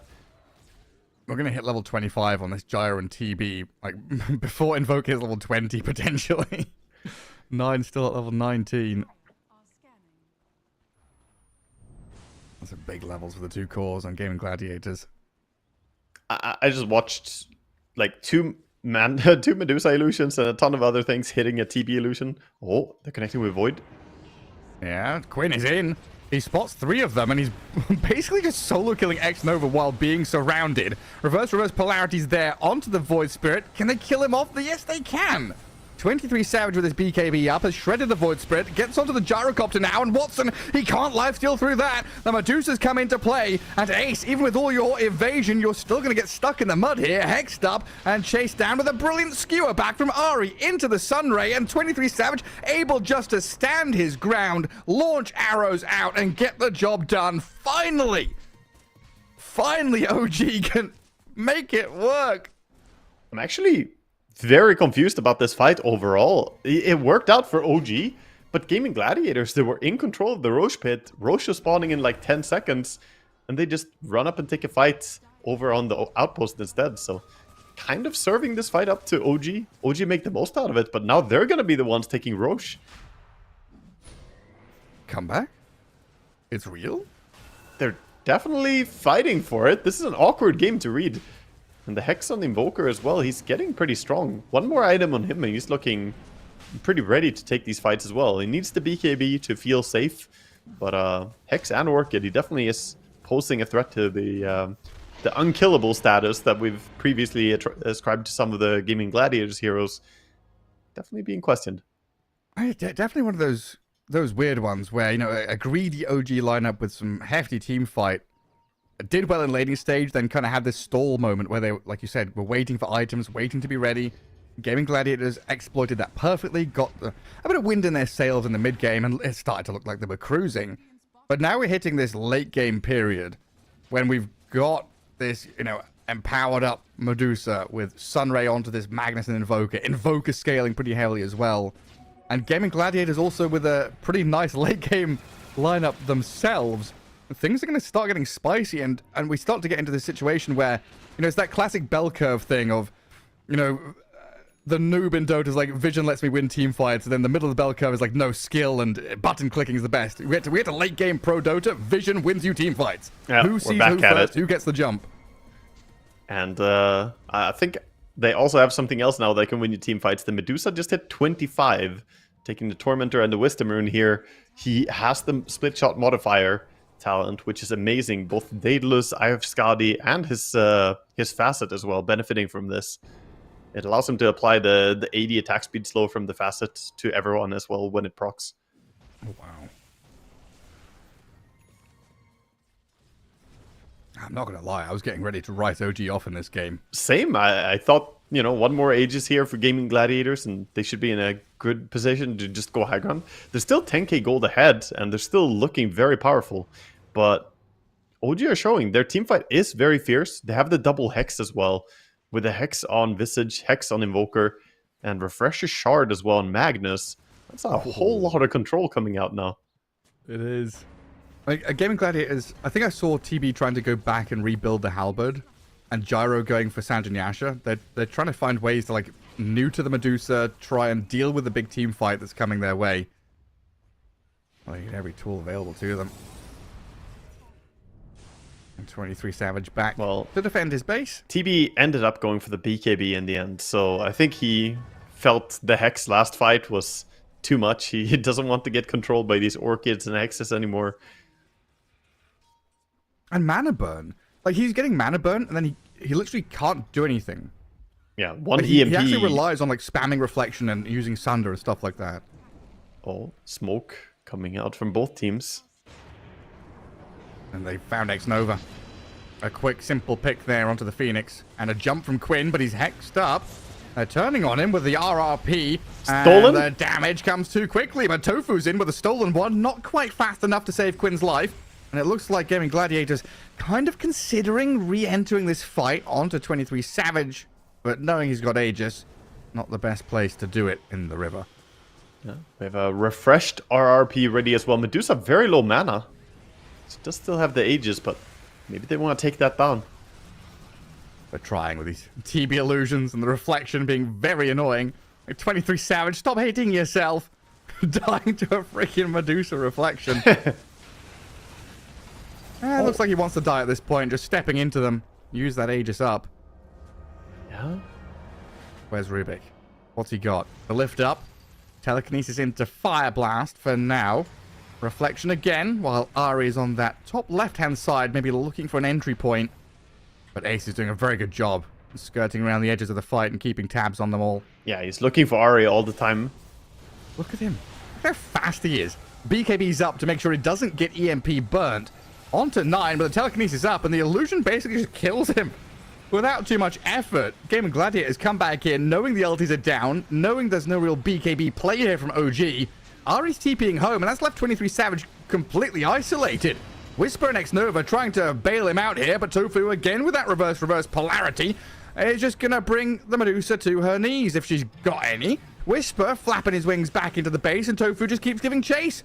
Forced to turn into a stone gargoyle and maybe saved by X-Nova's Sunray. But Game Gladiators, they're on your ramp, pushing high ground into tier 3s. Trying to kill off Whisper here through the Sunray is maybe a difficult task, but Ace and Watson diving past the tier 3 tower. The Terrorblade sunders up the gyrocopter there as Watson charges forward with a Satanic ready. He starts life-stealing up under tier 4s, but he's dead. Wow. 23 Savage brought back, clears out the gyrocopter, holds onto the base, and a chaotic, calamitous series of events here for both sides. That was a real brotherly sunder there onto the gyrocopter. What's happening? Poor Gyro going forward with the Satanic. Maybe he called it like, I'm going to heal with the Satanic, but difficult for him to do so. Should also be mentioned that Satanic doesn't actually work to lifesteal against the Medusa as long as the mana shield is up. It's a very problematic part of this game in those critical moments is that you can't lifesteal off a Medusa because only 2% of the damage goes through, and that's all you lifesteal from. Goodness gracious me. I mean, OG with another a new lease on life, you know, but another chance. Yeah. Rax haven't fallen. Their base hasn't crumbled. They've won another team fight. Now, it's kind of just a matter of waiting for the green lights to pop back up. Somehow, despite all of Tofu's impact in that game as well, or in that fight as well, 2 RRPs from him. Only one from the Refresher Magnus in the early part of the fight. Came in at the end there with the second one. But Rubik with the Stolen Spells cooldown talent has been quite impactful. Oh. No buyback on a Medusa. I think that's probably the key thing here. 23 Savage steps up to the enemy high ground. Pretty quickly brings down the tier 3 tower. And he's starting to buy out his inventory, wanting to finish off the Aghanim's Blessing. They're going to slowly try and work down his mana pool. Yeah. They're trying here with Quinn. Tornado misses. And Quinn back in, but hexed up. Let's see if they can... through the Eon Disc. Not an easy one to take, and Ari's missed the skewer onto him as well. Now, Gaming Gladiators, this is their chance to charge forward and find something. TP out from 23 Savage. That's the important one. He's safe and sound. Ari is dead. As Gaming Gladiators will find him on the high ground. Stolen skewer. Look at Tofu is across the map already. Dear Look at how God, fast. He's speedy. Blink, 4-staff skewer forward. Wants to get to the enemy base. Medusa slowly slithering back home. Meanwhile, what's 9 up to? He's going for a Wisdom Rune? Yeah. He's got time to go and grab himself a little bit of Wisdom here, but the push is coming.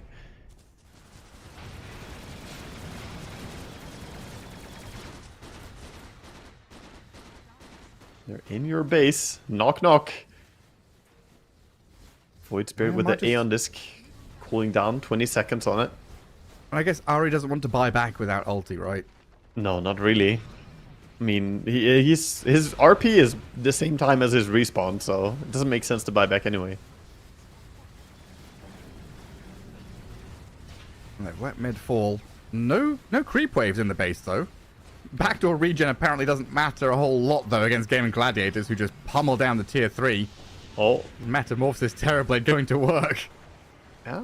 The Melirex is a bit chunkier, though. Has a lot of armor, so... Fortification. They're not actually going through this. They can't bring it down. They got the tower.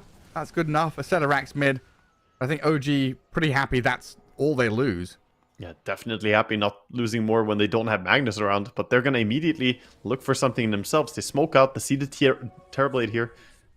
Hunting him. TB did get rid of his boots, by the way. So he has Octarine Core as well as his BKB now. And somehow he's still running at 490 movement speed.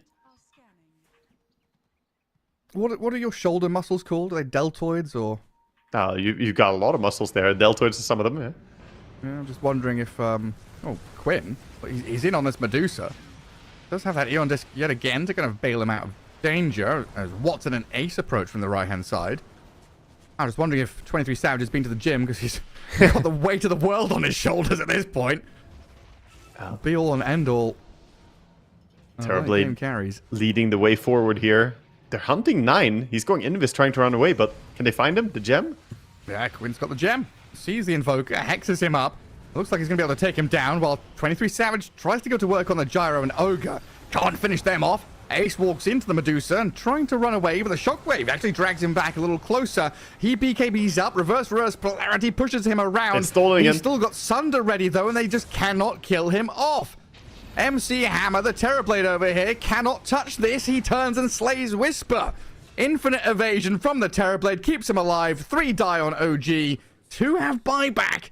And again, like Silver Lining, you keep the Medusa alive, but Gaming Gladiator just have so much more gas left in the tank. All of this happening, and we go back to how the draft started. Is Rubik and Magnus get that RP and the impact coming out from the Rubik. Also, they can't deal with these split up fights on the side of OG. They're getting kited into all these weird positions, and Medusa just wants to fight people, but everyone runs away from her. Oh, here's it, Quinn and Tofu again, playing forward onto the Phoenix. Kills off X-Nova. Again, you've got Magnus and Phoenix buyback available, but you are losing that bottom lane no matter what happens. Top lane 2 terribly is there. He's hexed up. Damage is coming pretty quickly onto him, but pops the Manta. Runs away from the Medusa. Oh, the lift up and save as well. Keeps him out of danger. As that final barracks, it looks like it's going to fall to Watson. Ari, 9, and 23 Savage skewer back into the waiting arms of the Invoker, but Watson's got BKB Satanic. Stays alive a little bit longer, turning and fighting 23 as the stolen RRP again comes in from Tofu, but can't save the Gyro. They've got the buildings, but they've got to run away now, Gaming Gladiators. 23 Savage is too strong, holding this high ground. I'll dive around with the Phoenix. Quinn back in onto the Medusa. The mana pool's pretty low here. The Deafening Blast doesn't save her, and she's dead for 2 minutes. That might just be it. Gyro buys back. OG without their carry. They've got to know that it's lights out momentarily for them as the Invoker's slain, taken down by Ace. This off-lane Terrorblade has been absolutely spectacular for Gaming Gladiators here. And Watson returns to finish off the buildings. Tier 4 towers falling. The throne soon to be exposed, and GG called. GG finally, after a long struggle here, Gaming Gladiators close out, you know, the game in what should have been OG's comfort timing. They wanted to go late, they wanted to drag this out, they wanted to play it slow, but ultimately, Gaming Gladiators say, you know what, our offlaner is an extra carry, and your offlaner relies on kills. Visage did not really get to have the tempo they wanted this game, just a little bit too slow for his liking, I think. And we just saw Medusa get kited harder than I've seen, you know, in a long time. She's just chasing people, trying to fight anything but the mobility coming out from Gaming Gladiators. Hasted Terrorblade, Gyrocopter is speedy, and Void Spirit is just jumping around. Who's she gonna kill? And Rubik has Skewer and Blink, Yeah, all sorts of business. He's the fastest out of them all. But yeah, I guess it kind of played out as we expected. You know, good solid lanes from OG, doing well in the early portion. Then that lull period where, you know, you pointed out they're waiting for Blink, waiting for level 6, waiting for Supernova, just waiting for Medusa. Seemed to be the big point. Coming back was a good show of resilience and kind of knowledge of their power spike. But there's late game and then there's super late game, right? You want to be in that late game as the Medusa. You want to kind of get there, push up to high ground. But as soon as you go past that, you pointed out that Terrorblade as a third carry just undid the game plan. Yeah, definitely. And Terrorblade also was a big thorn in Medusa's side. I think most of the damage dealt to the Medusa was probably from that reflection continuously, just laying in damage. Actually, looking at Terrorblade's damage output is pretty funny in this game. 16,700 of the damage that Terrorblade did was as Medusa with the reflection. So it was mostly that. That's insane. Absolutely insane. I mean, what we're looking at, Quinn had a pretty freaking good game as Void Spirit as well. You know, we're talking about all these other heroes because they all did very well. You know, I guess Watson had some struggles, but Gaming Gladiators have always been a team where your position 1 is not necessarily the carry. They are a carry, right? Yeah. Where Ace and Quinn can kind of pick up the slack and the balance is definitely there. Now, Quinn put up some pretty big numbers too. 35,000 damage from this mid lane Void Spirit. As a last pick, that seemed to work really nicely. Yeah, definitely. The Void Spirit, you know, fit really well. It's just time to start building a new streak, I guess, on that Void Spirit. Start out with a pretty hard-fought battle here against OG, but they definitely showed resilience. Gaming Gladiators going later into the game. Their draft was very well-rounded. Strong timing early, but also built into becoming more powerful than OG's draft, even though they lacked a team fight. Yeah, and a good 50-minute game to start off the series as well. It's best of 3 in the upper bracket. OG against Gaming Gladiators continuing after the break.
can feel it in my blood, through my veins like a melody. I can feel it, I can feel it. So alive, floating high, I can finally breathe.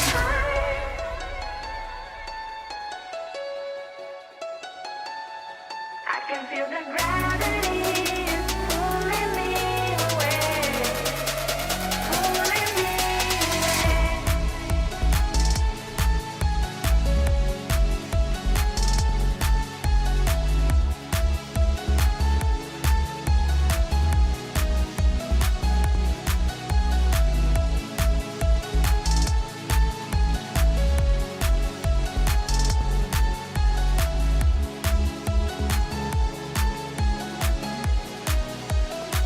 I've been getting so high, I can feel it.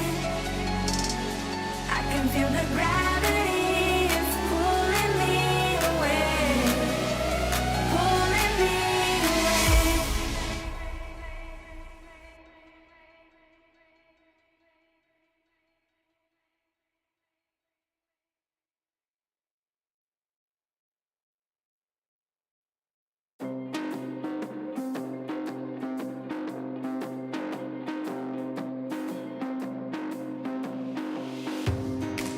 I'm becoming all that I can be.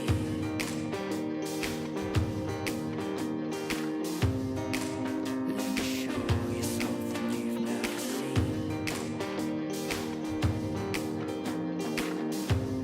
Time to get up and dust your Welcome back, everyone, here to OG versus Gaming Gladiators as we head ourselves into game 2 of this best of 3. Wago, we're in the upper bracket for ESL One Bangkok, and OG in game 1, it felt like they tried something, a bit of a late game team fight oriented draft, while Gaming Gladiators just put their foot down on that pedal and ran at them with an offlane Terrorblade. Yeah, they definitely did. And I would be surprised if we don't see that hero get some more respect here in the next game, because we saw his potential. He's super strong in lane, and later on he becomes near unkillable once he runs around with this shard speed all the time. Very, very difficult to control and lock down. And overall, it just felt like Gaming Gladiators should have had that game in the bag ever since the start, essentially. But OG, they found some moments here and there where the teamfights looked promising. We saw some big RRPs. Sadly, not all those RRPs were coming out from OG. The Rubik was also having some huge impact in the hands of Tofu. I'm sure Tofu had an incredibly fun game there, skewering and reverse polaritying everybody. Looked super enjoyable. I'm not sure if Whisper had a fun game, though, on his Visage. A hero that usually kind of snowballs and builds things up. He had a good laning stage, but they had this period of the game where everyone was just waiting. Yeah, I think Visage is... I'm a Bounty Hunter spammer, right? I have like 800 games on Bounty Hunter. I think Visage is very similar to Bounty Hunter. He wants action. He wants to do stuff. Even before this facet of Death Toll came around, where you get extra gold for killing stuff, he's still a very fight-heavy hero. And this kind of slow game, waiting game, I think both him and also 9 on his Invoker were not really as happy with the pace of the game as the rest of the draft. Like, you can have a Medusa sit around and say, yeah, it's cool, guys, just let me get 6 items. But the other heroes struggle a bit if they miss their power spikes. Do you think this is when OG kind of snapped back to meta stuff? Picking Shadow Demon earlier, or, Enchantress or Naga or whatever it is. Was Magnus an attempt at something? Do you think this is maybe their new identity and what they're going to keep trying to do? Or is it just... I guess it's just too early to know that yet. Yeah, I think it serves to try and play towards the meta heroes, honestly. As boring as it sounds, I do believe that ignoring the Shadow Demon, ignoring some of the, strong and powerful, like, established heroes is doing yourself a disservice. I do enjoy the way that that we saw, of course, Gaming Gladiators do it, because, Terrorblade's kind of new meta. It's one of the new things that are emerging. That you can easily lean into, but otherwise, it's hard to be creative in this patch. You're kind of forced to, play the strong cards, play the power cards. I mean, what? Tusk, Clock, Shadowfiend, Hoodwink, Earth Spirit, Storm, all of these... those are 5 heroes from the top 10 of heroes picked and like contested in picked at the last Dream League, and they're just ignored in this draft, right? It's definitely saying something about how this draft went when you are deviating so heavily away from those very high priority picks. But we'll see what OG do. We're getting the lobby all set up, and the draft should be starting shortly. As I've said that, the admin, he's hit the button, they've hit the button, and the lobby has begun. And we'll find out what OG actually decide to change up here. Whether they thought, was that a draft issue? Was that a tempo issue? Did we maybe just itemize, like you say, maybe incorrectly with the Visage and the Invoker? They could have gone Hands of Midas and gone late game with the Medusa or something. More greed is the solution. More greed, yeah. Have to double down, triple down on that greed, and go heavy for it. Yeah, it's hard to say what went, or what exactly you want to make as adjustments going into the next game here for OG. But we're gonna head into a draft and see what they will cook up, because it's gonna be Gaming Gladiators with the first pick this time. So we're swapping up the priority. Previously, it was the Magnus first pick from OG, and then the reaction from Gaming Gladiators with Rubik. This time around, OG are gonna get the first phase. So Ench, Naga, Timber, Alk. So we've still got this Sand King in there. Like Muerta and Batrider were a couple of bans from OG as well, which were, I guess, a little interesting. Not completely weird or unusual, but definitely not what we usually see all the time. And we could, of course, have this Dragon Knight maybe slip into the pool as well. Big focus on Ench and Chen when you have these two teams playing against each other. Obviously, X-Nova plays them really well, but then you're going up against Gaming Gladiators. You basically always have to respect Chen and Enchantress. You do. Celery and Tofu, the two main proponents of why those heroes became so strong in the yeah, definitely. They have countless victories on those two heroes alone. Respect for the Terrorblade. Yeah, no surprises. Makes a lot of sense to get rid of him. I think he's first pick worthy, and it's a little bit tricky to say exactly how you want to deal with him. Obviously, you can pick stuff like Lion to try and kill off the illusions and try and slow his game down a little bit, but he relies more on reflection than he does the Conjure Image. Well, let's Not see who as we easy see to counter. Shadow Demon, Dark Willow, Pugna. I feel like Pugna was kind of a, maybe not a surprising one, but he was one that slipped up into the top 10 of Dream League that I wasn't fully expecting. And Falcons, of course, are a big part of that. Snaking, just spamming Pugna every chance he got. It could be cool here to see one of these teams grab it, because I know at the end of Gaming Gladiators Dream League, Celery was saying, hey, I've been trying to figure out my hero pool and what I'm meant to be playing in this patch. And I think Shiva asked him, what about Pugna? You had a couple of victories. And he was like, yeah, I didn't know I should be playing Pugna. Snake King has shown me that Pugna's a hero that definitely should be in my hero pool. Yeah, Pugna is fantastic. He provides a lot. One of those great saving supports that people kind of forgot about. There was a lot of emphasis on having different saving supports during TI, having the Tusk with a Snowball, having Tag Team or the Drinking Buddies back then, and other saving supports like Shadow Demon. But then Pugna kind of got slept on, and then he's been on the rise after TI. More and more focus onto him. Dragon Knight coming out from Gaming Gladiators here, though, is a hero that quite often doesn't need a save. Just a big, strong carry hero can be on the front line. And then the hero that's hard to save against, the Doom. Immediate snap counter. So Ace's hero grabbed, the Whisper's hero grabbed, and this Dragon Knight probably going to be Watson's hero. Yeah, most likely. Most likely we're going to see it play out. We'll see what they want to ban here in the second phase. Doom is always a nice opening for OG, though. I feel like this is a good way to approach it. Definitely like their situation more than the first phase 1-2 from the previous game with the Magnus Rubik, where they felt pretty hard countered. Now, got themselves a decent situation.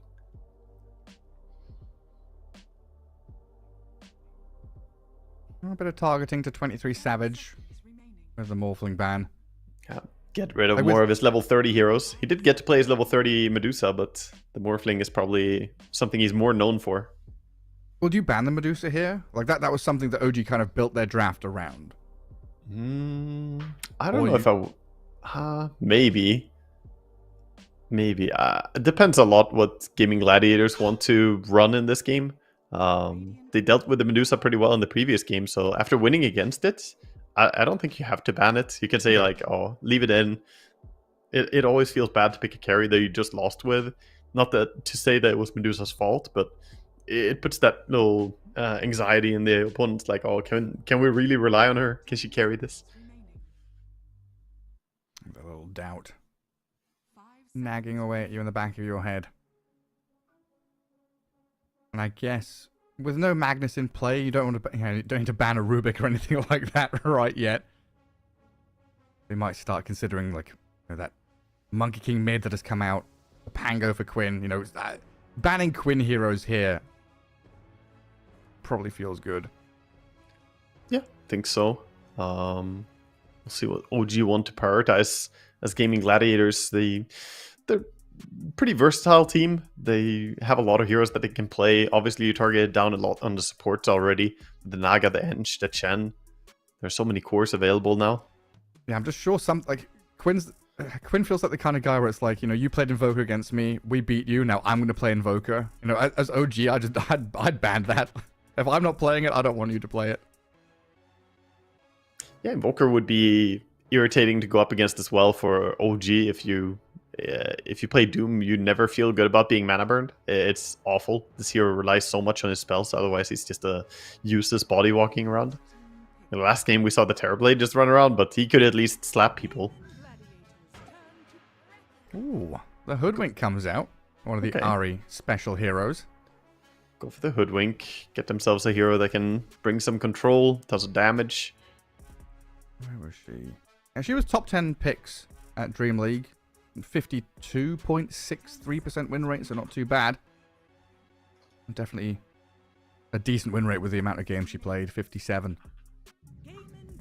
Yeah, looking at the overall qualifiers here in ESL One Bangkok as well, we've had quite a bit of Hoodwink picks. So she's at 52% win rate here. And here's the combo. The Pugna and Muerta. Oh, so spooky. The spooky combo. But of course, yes, they can do the decrypt and then shooting. Pew, in pew. two different ways. You can decrypt the Muerta and she can shoot. Yeah, we'll decrypt the enemy. Yeah, whichever. Doesn't really this matter to her. This Pugna's such an irritating hero because he trades well in lane, pretty speedy, runs around the map, causes havoc, pushes towers, saves people, sets up for Muerta's damage. Netherward is annoying. His entire kit is great, apart from the fact he is freaking squishy. I think Snaking has been just building like Glimmer Cape Rush. You just want to try and hide and escape and live as long as possible. Yeah, Glimmer and Force Staff or something on Pugna, and he is very difficult to find and kill. He's one of the like heroes that requires a nullifier to deal with just innately before he even buys items, but he also loves buying all the items that get countered by nullifier. Yeah, true. A gyro from OG, maybe. Yeah, an ogre to go along with it, so taking a leaf out of Gaming Gladiator's book from game 1. A bit of a combo for them there, so both OG side lanes pretty much in place with your Doom, Hoodwink, and the gyro with the ogre. Yeah, and gyro offering mixed damage against Muerta is pretty nice, and against the DK too. That's true, so can always do something even if the Muerta pops ulti. That's a good point, being able to just rocket barrage onto her. Overall, OG have a lot of magic damage coming out. Gaming Gladiators, though, they pick up the Medusa. It's what you were saying about Invoker, but now they're doing it on Medusa. Is this DK mid then? I mean, is it this Muerta pos 4 for sure now, right? Nothing is sure until we see the final pick, I guess. But yeah, this Stick should your be. neck out. It's Pugna and Muerta as supports. And as for DK, I would throw him mid. Yeah, I think for sure you want him mid because going offlane into Gyrocopter and Ogre is a little bit weird. What I would love to see though is if they throw the Medusa offlane, just a tanky hero. Put Dragon Knight to safe lane and Medusa offlane, and then pick your mid hero last.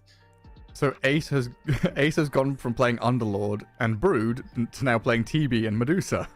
I mean, why not? Why not? They're the new meta offlane heroes. We have not seen as much offlane Medusa though, so that would be crazier than the TB. And then it makes it pretty difficult for OG here to really decide what to ban? Because I'm now not sure. I'm starting to feel the offlane DK for Ace and play the kind of carry offlane DK and then have something different for Quinn in the mid lane. Yeah. Maybe flex it because they don't have that last pick. I'm just not really a fan of the offlane DK into Gyrocopter and Ogre. I think once Ogre hits level 2, that lane can become volatile. You start just feeding, because Dragonite is very slow. And he wants to play close to his tower. So if you're far away from tower, you get run down by a Gyrocopter and Ignite.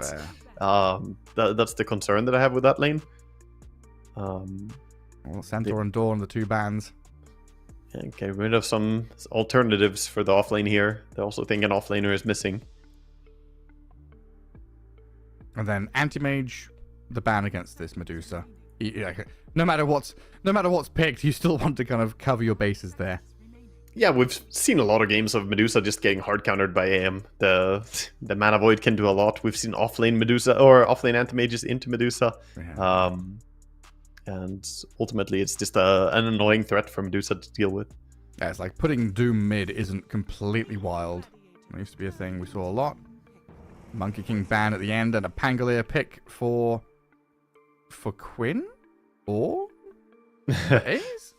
True, question mark. I mean, this is Quinn probably. Probably, but I've kind of liked the offlane Pango with I think is it Force from Mouse who started doing this a lot, the Pipe Greaves build, and just become inordinately tanky. Yeah, we've seen a lot of offlane Pango for a while. It was really popular. And people going not just for pipe, but just Echo Saber offlane Pango was like really popular. Yeah. But I think we'll see the final hero from OG, and they will decide then who goes where. So Puck comes out. Either of the heroes will be very happy against the Puck, Dragonite or Pango. It doesn't really matter. But Pango runs out OG's draft and gives them a little bit of ways to skirmish and take battles. Also a great hero against these supports. Getting in on the Pugna or on the Murta, it's going to be so useful having someone who can jump them. And a Watson Medusa. He died too much in game 1. Sacrificed by his teammates. Yeah, sundered by his teammate. Yeah, sundered by the terrible aid, yeah. Left stranded. Oh, we'll see if they can rally around him in this one. So offlane DK with the Muerta Pos 4. Celery playing that Pugna that we were talking about earlier on, as he mentioned in that interview during Dream League. Finding himself again in the patch, finding what heroes he's meant to be playing. Pugna definitely one of them. You know, Pugna is pretty disgusting with Medusa as well, because she can stay high HP very easily, and if she's full HP, you just heal that mana, and it's so cost efficient to heal up mana compared to healing HP on a hero, since the mana shield is effectively multiplying the value of it. And Quinn playing a Pango in 2024. A real hero? A real hero. I mean, what are we? We're a month and a half away from 2025. He's getting the reps in before the new year comes. New year resolution for Quinn is going to be no more Pango. Yeah, we'll see about that. I think that will last about 1 week if that was the case. Pango just gets like a bunch of buffs, like plus 50 damage to Swashbuckle, and he's like, oh god, here we go again. Pango is just comfort zone, like for a lot of mid players nowadays. It's just, oh, we need a mid hero that can do a lot. We need a ganker, someone who's decent at laning. We need someone who can bring a big team fight impact. Well, it's Pango, he does all those things. It's a hero that basically always delivers, I think.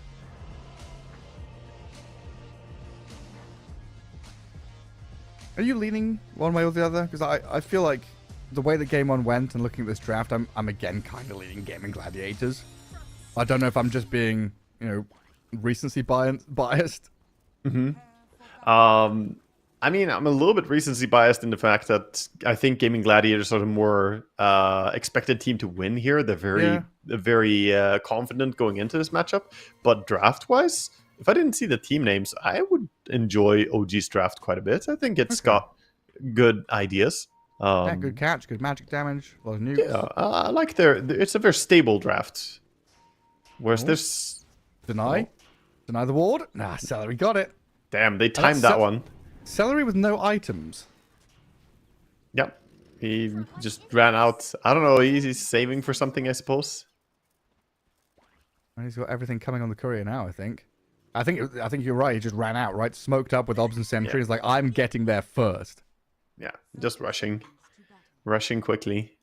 Didn't do the boots selling strat with buying boots and then sending them home and selling them for even more speed. Well, learning curve ogre. Right, that's what I wanted to check. What was ogre's actual ogre magi? So he was 18 and 7, 72% win rate. And I think the stat I was thinking of was 14 of those were like learning curve. And he was like 12 and 2 with learning curve. Something like that. It was ridiculously high. Yeah, well, yeah, learning curve is strong. It's very good, but it's not strong enough to learn a way not to die here. Nope. Learn how to path to the bottom lane. Learn how to avoid gaming gladiators who draw first blood for Quinn in that mid spot. Yeah, learning how to feed a real hero. Pango's going to be very happy with this. Immediately getting out the bottle. Off to a great start for him. We see a support battle. It's intense. Who's going to win? Oh, blood grenade. And dodges the blast. Hang on. He's got fairy fire. Okay. Yeah. He drops the blood grenade too. Efficiency. Extra HP. Yeah, good stuff. Yeah, I forget sometimes the blood grenade gives you HP. Like dropping a blood grenade to use fairy fire. I don't think I've ever seen someone use backpacking their HP? blood grenade. Yeah, 50 per stack, and you can have multiple in a stack. And how many can you stack? Is it 2? 3, I believe. 3. Not bad, not bad. I don't think I ever see people run around with multiple either. It's a highly sought after commodity in the early game. People just use those. You know what we need? We need to bring back the mango tree, except it's blood grenades. A bloody grenade tree. Imagine you got a blood grenade tree, dude. Damn. You just come home to base and see 10 of those bad boys, and you're like, oh yeah. Yes. That's a great idea. I love it. Valve, if you're listening, that's what I want. I don't care if it's imbalanced. I just want blood grenades non-stop. Everyone's got like plus 300 HP from having 6 blood grenades stacked in their inventory. Such a funny item. The fact that when you use it, you lose HP yourself and you deal damage to the opponent. I really like the design of it. Yeah, I love it. Well, Pango and Medusa having a pretty good start to this one. 11, 4, and 10, 1 on their CS. While the Gyro and Puck, their respective counterparts, about half of that value. Not having the best of times. Yeah, Ace struggling a little bit to catch up to the other counterparts here, CS-wise, but he got a few good denies and he has creeps coming in.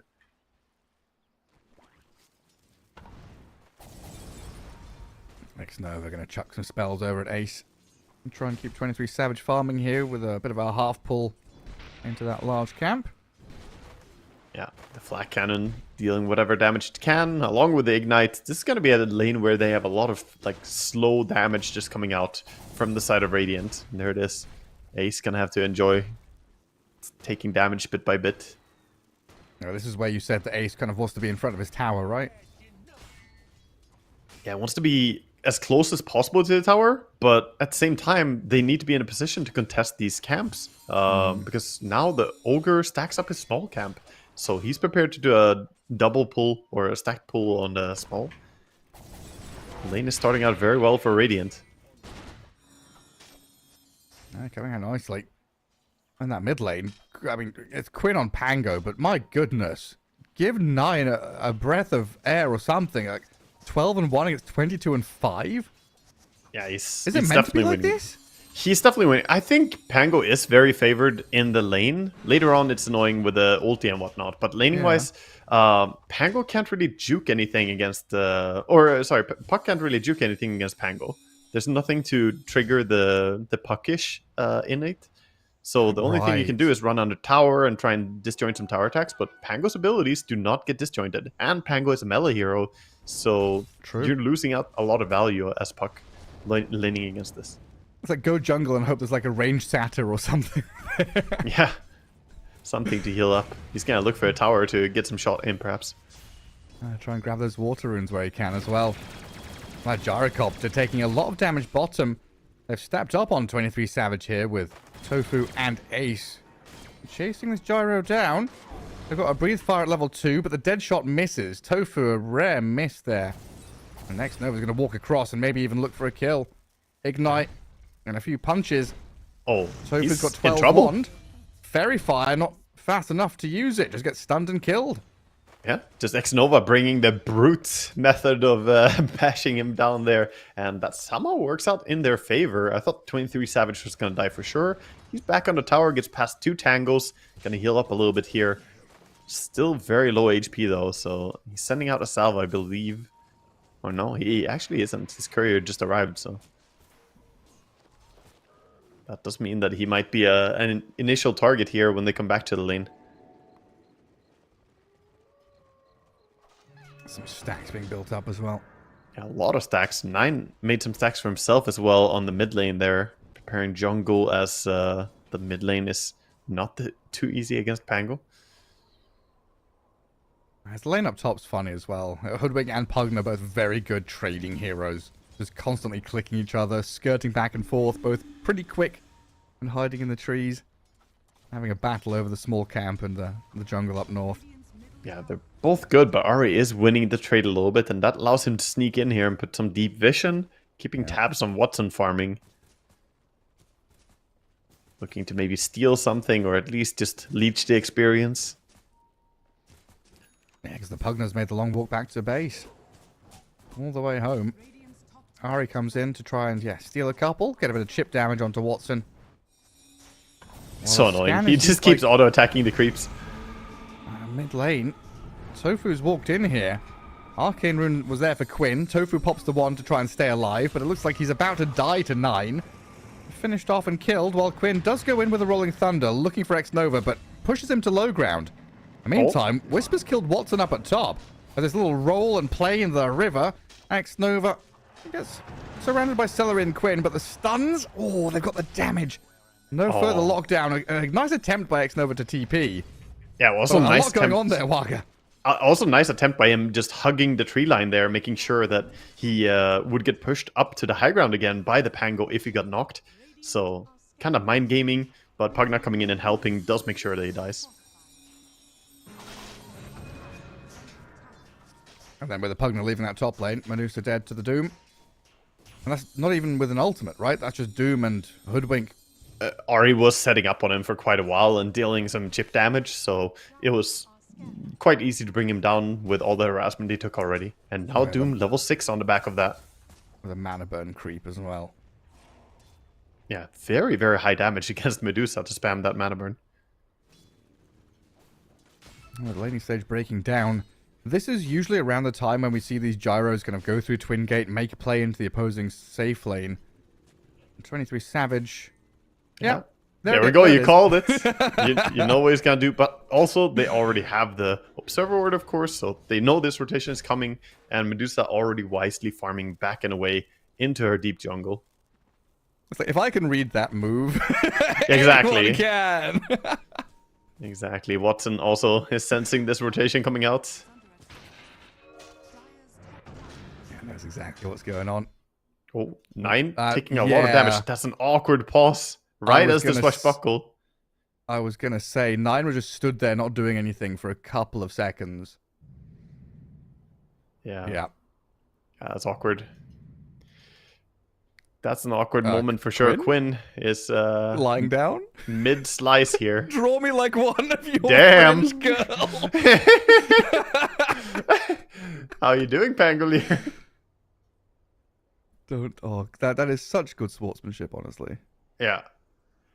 If he doesn't.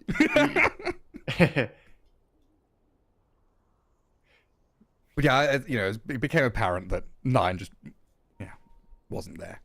Yeah, he already got so much damage. Unlucky. He's reconnecting now, so he'll get back in. Should be alive to a swashbuckle, and we'll see. Quinn might just let him live then and walk away, since this was not really meant to go down. He had Illusory Orb the entire time on 9. Could have left whenever he wanted to. Yeah, Jesus. That wasn't far off from dying. Yeah, it was literally like 10 HP there. Jeez. But yeah, he, true to his word, he did leave him. He could have chased him with a Pango ulti. So, actually a good showman of sportsmanship. And then back to normality. Radiant Scan understands Gaming Gladiators are down in that bottom jungle. X Nova comes across, trying to find out if they placed any vision, which they haven't. And the walk down to that bottom tier 1, it looks like here, with Quinn and Tofu wanting to get some use out of the Rolling Thunder and eyeing up 23 Savage. Gyrocopter could be a juicy kill for them here. Nice dodge by 23 to get away from the first Rolling Thunder hit.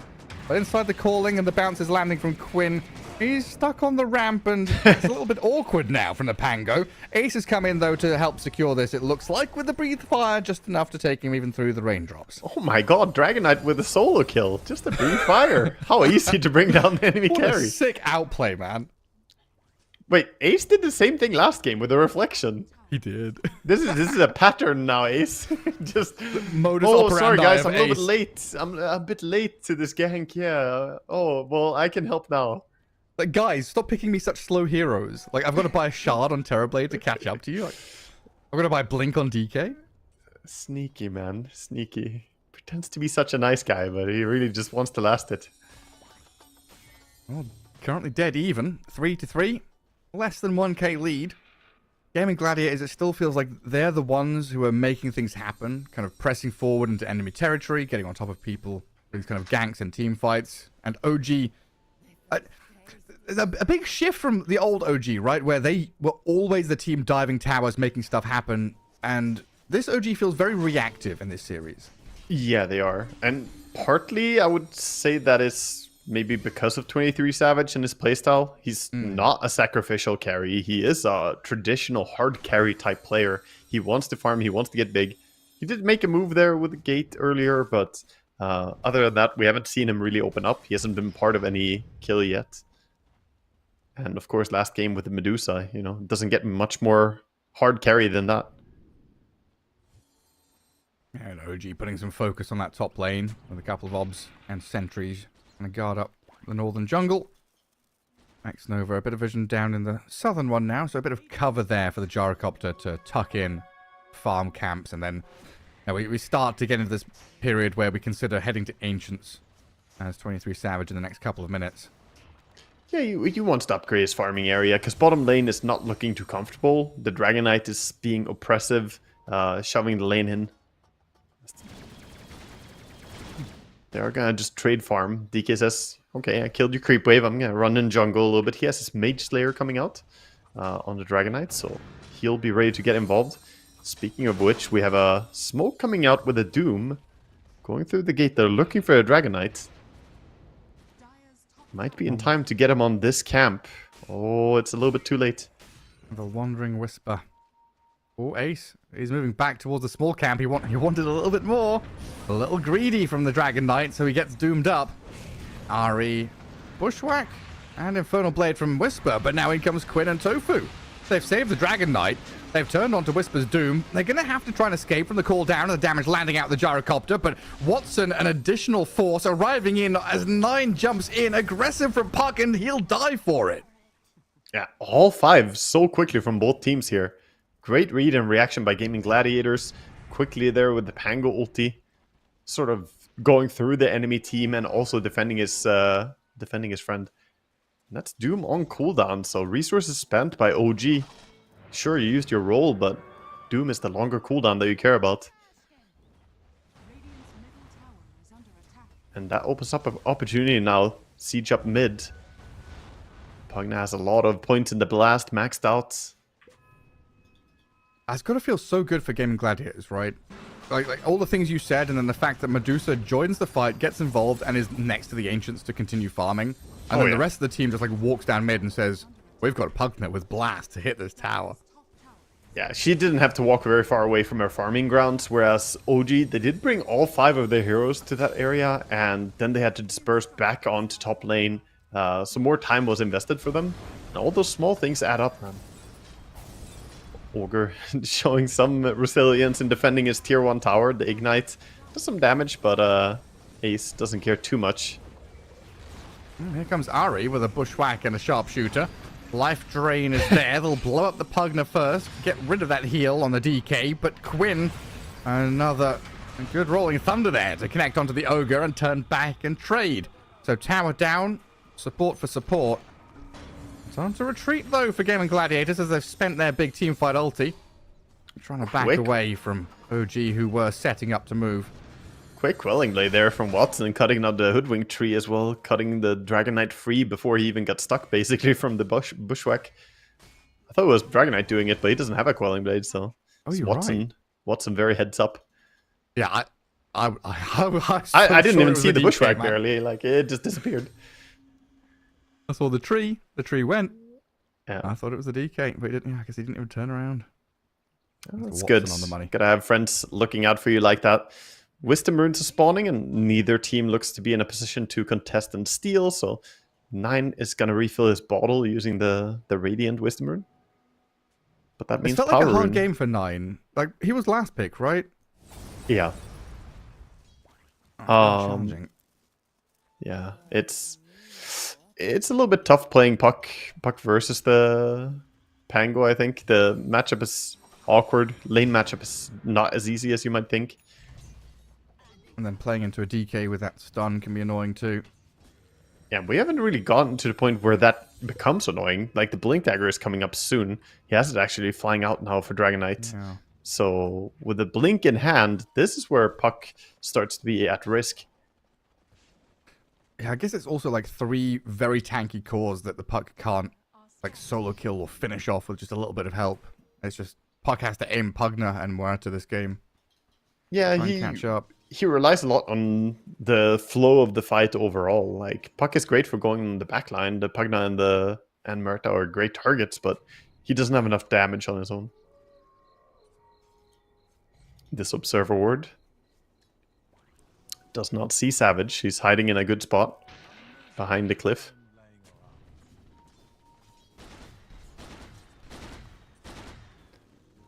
X-Nova not too far behind him. Yeah, he good always wants to stay nearby and keep spamming this Bloodlust on him, ramp up his farming speed, but we do see a lot of Gaming Gladiators down here looking for anything they can get down here. If they can push the lane, Pugna can start blasting.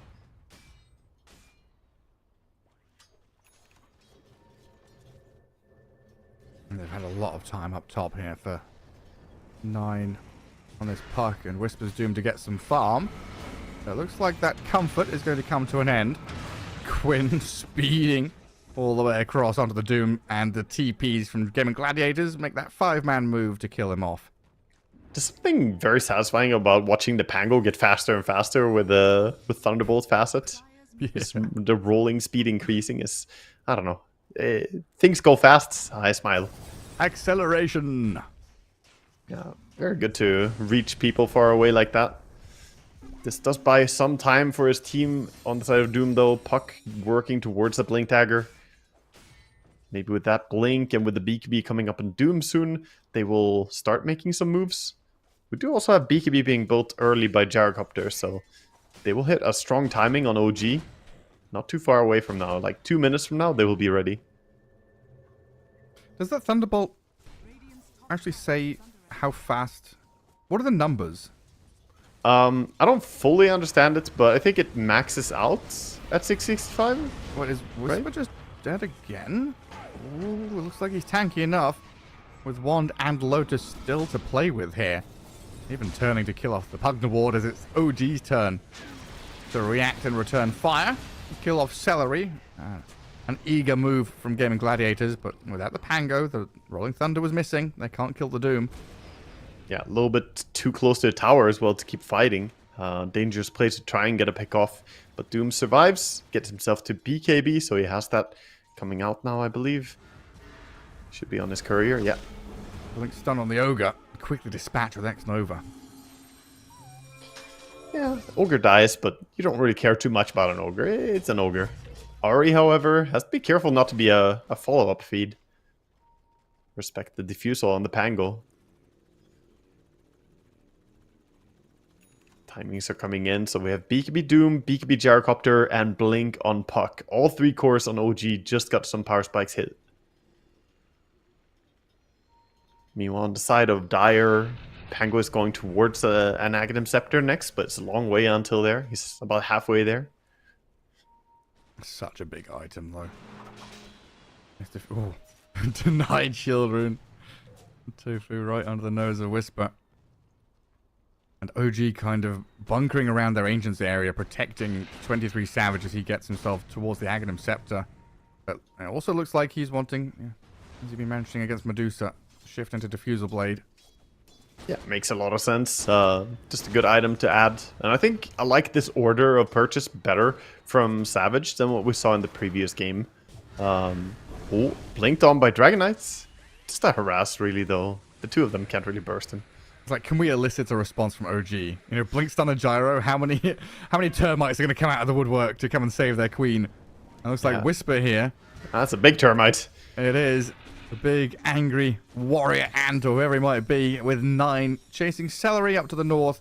Should be able to kill off the Pugna at the very least. Even having to use the coil. Stop him in his tracks. Yeah, nice pick off, but Dragon Knight does stay alive, backs out, and keeps farming.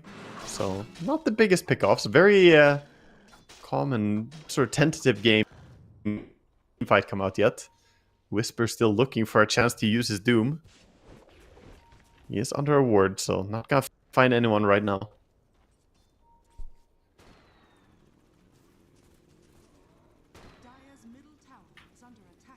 Meanwhile, Savage just dragging creep waves, farming in jungle, being efficient, making the most out of this sort of slow game. And then the Rolling Thunder with... Oh, look, there's a Medusa in this game. Watson's like, yeah, I'm near my Ancients. I'll come and join. It's only 1,000 range away from my little holiday home. Yeah, nice kill there. He held his BKB on Doom, though, because he just got hit by the Pango roll and then got rooted by Medusa. He could have popped off the BKB there for a little while, but didn't choose to do it. Maybe he thought he would die no matter what. I'm not too sure. I mean, either way, that ward you pointed out, saw him coming. Yeah, playing on division. That's why you gotta do. Play where you're strong and where you can see your opponents. Right now, it feels like OG are not really enjoying as much map space, so they're falling behind, trailing in net worth. 6,000 lead for Gaming Gladiators, and it's rapidly building. Again, a smoke. Yeah. They want to get a use of this Doom. Also a little bit of a sad timing because he's just 60 experience away from level 2 Doom. It's going to be a level 1 ulti coming from him. It's like the call has come for 9 to catch up, and 9 has soaked up a lot of the farm that the Doom would usually get. We saw them right up in that top jungle area, kind of farming together, Puck taking the last hits. And then Doom has fallen behind. And now Whisper's the one that has been trying to be aggressive and looking for moves to make. But if you don't connect on them, then you're behind. Your Puck is, yes, catching up, but still looking kind of sad. I was wondering who was leaving flowers on the ground, but it's Hoodwink. And where it's at? Dead up top. Well, shortly, anyway. Potentially. Really? You're going to die in Fountain. They're so spiteful to just send out the Doom there. He's like, nah, you're not getting away like this. It was a very nice play by Tofu and forced the Doom ulti usage to bring him down. This now gives a timing for them. They have all their ultis ready on the side of Gaming Gladiators. They can make a move. Even have BKB on the Dragon Knight as well now. They pretty immediately smoke up and play alongside this Medusa. A very tanky DK makes the jump onto the Hoodwink. Roll up from Quinn. Thinking about going in, but doesn't actually use the Rolling Thunder. And Hoodwink actually escapes. Yeah, surprisingly... I blinked and I thought she was dead. Yeah, surprisingly lived there. I think the innate kicked in and gave her a little bit of extra lives there. The redirect chance. 20% chance to redirect damage. The big dragon just shooting fireballs at trees because he can't land on the squirrel. Squirrel scuttering around. It's even weirder when you melee. You're like standing right next to her and the trees are dying instead. Like, why can't I hit her? At first I thought it was only ranged attacks that would be redirected, but it does work against melee. Like Bugs Bunny or like some kind of Looney Tunes character, you know, when they're dodging sword attacks and their whole body bends like a C. It becomes a curve. She just ducks under the swing. Can't hit me. Big old haymakers. Even if Gaming Gladiators couldn't get the team fight they wanted, they've got the objective here in Roshan. Yeah, they get the bigger prize. Age is not going to be contested. Meanwhile, Doom tried to get cheeky top. Might be paying for it. In comes Quinn and Tofu here with a rod of Atos, and the final hits land onto Whisper. 9, 23, and X-Nova now trying to run away because Quinn's coming in pretty hot with that Rolling Thunder. Crashing onto the Ogre. X-Nova's going to be the bonus kill here for them. Well, Ace says that's not enough. He's running forward to the south, and 9 looks like he was being chased by Quinn. But no way to get on top of him. And Ace just invading and stealing away some Ancients, and they push top, take the tier 1. Quinn quickly getting some tower advantage. They are split pushing on the sides. OG are trying to do what they can. Ari pushing bottom, Puck pushing top. But at the same time, it feels inevitable that they're falling behind more and more here. And they even hunting after the split push of 9. Dragon Knight and Murta definitely have enough to kill him. There's the blink stun. Ooh, the silence is off the mark though. Ooh, phase shift. Blink away from 9. Gets up to the top of the map and orbs away with TP ready. Yeah, he placed the silence, but was a little bit awkward. It didn't have the ghost in the right location, the way he placed it.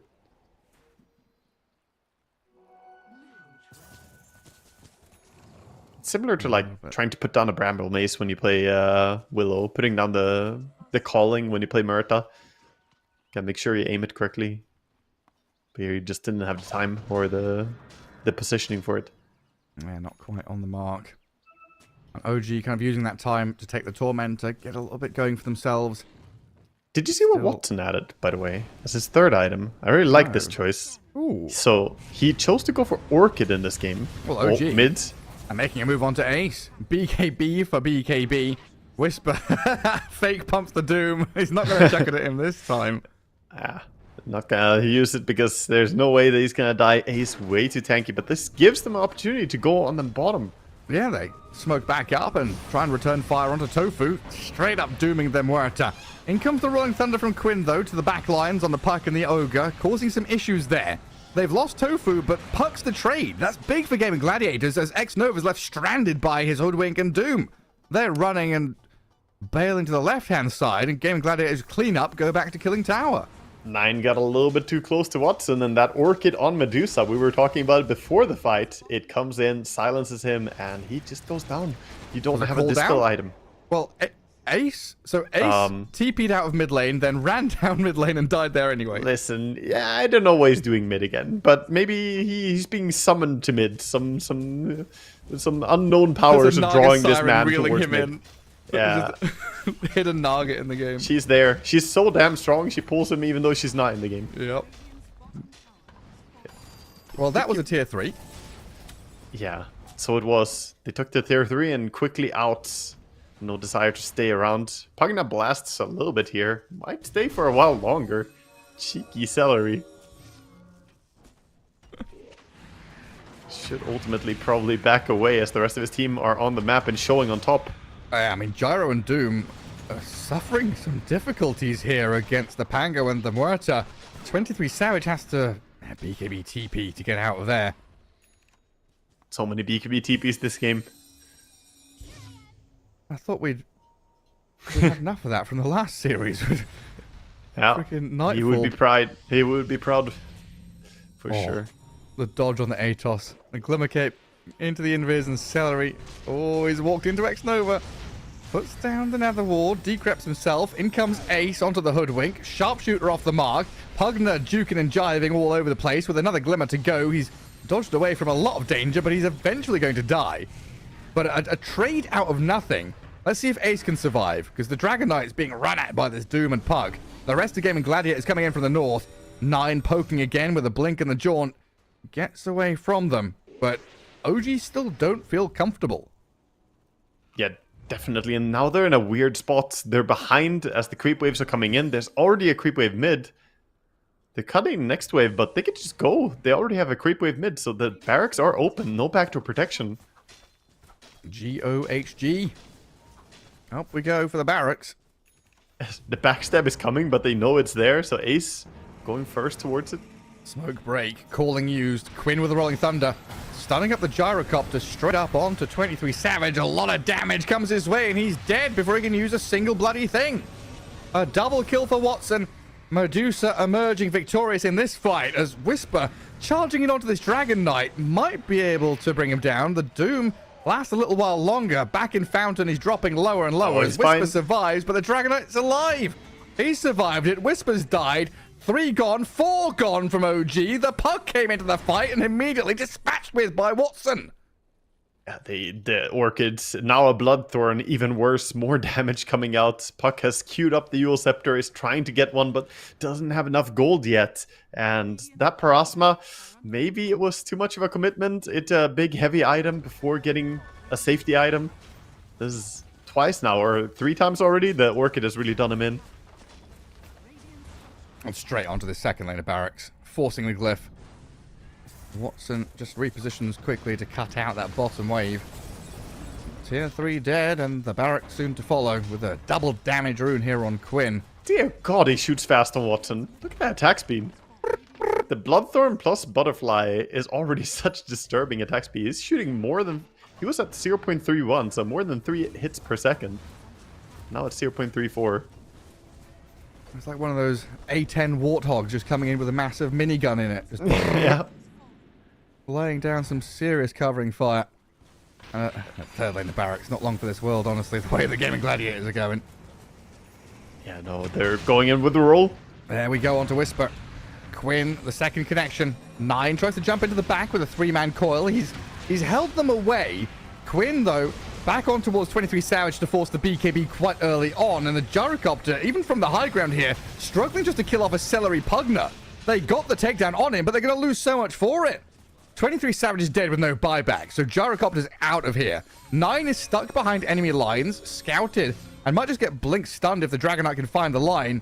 Well, 9 gets back to Fountain, but this leave Watson now. Full HP, full mana, just to sit here and hit buildings.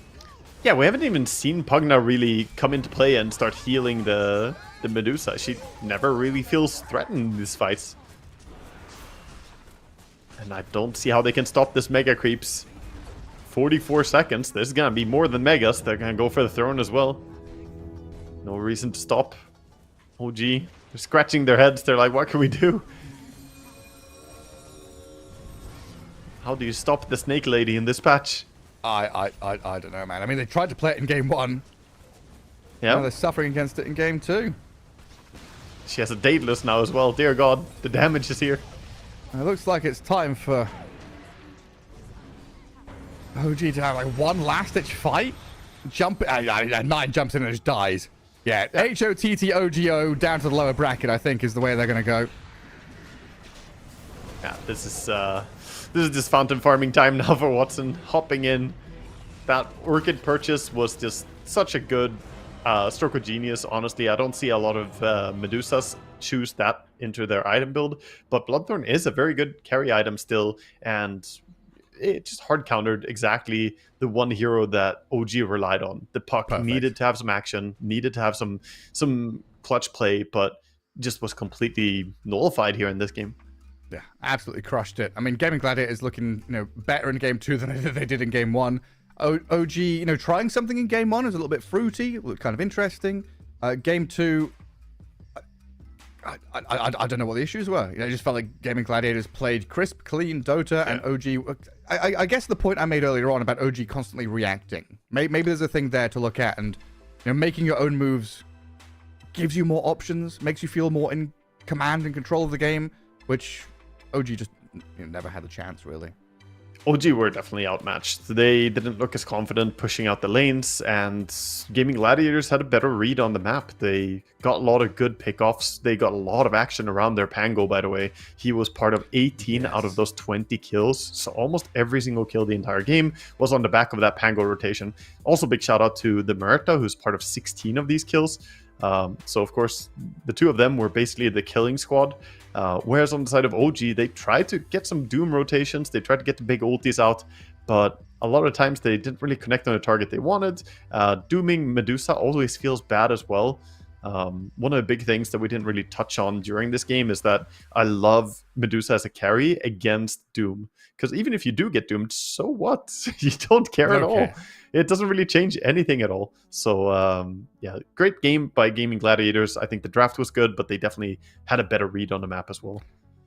Yeah, they sure did. I'm just thinking back to, draft as well. It felt like Nine had a pretty hard game in both of these matches in terms of his hero matchup and how the games played out. Not through any fault of his own, really, but just the way things went. Maybe that should be something to look at and change. Higher priority for a better hero for him, something like that, potentially. But OG, another chance in the lower bracket, as they do get dropped down by Gaming Gladiators with a 2-0 here in the upper. And I think we've got another long break, Waga, about 2 hours until we come back with what I believe is going to be Tundra versus Avalos as we return with that upper bracket semi-final. So we'll see you all in a couple of hours. Now I'm running this race, yeah. Stallions couldn't catch up to me. I'm running till I get first place. I'm running till I get everything, everything I ever wanted in my dream. No, I ain't a stranger to the fire, burning up all my desire to be greatest days coming in waves. And no, I ain't no stranger to the fire, burning up all my desire to be great. I gotta just open the gate. All I need is saving from hitting the pavement, understand it when I'm impatient, that only I give to me. All I need is a little love in lonely places, the strength to stare fear in the face, that only I give to me. All I need, understand it when I'm impatient. All I need, is a little love in lonely places.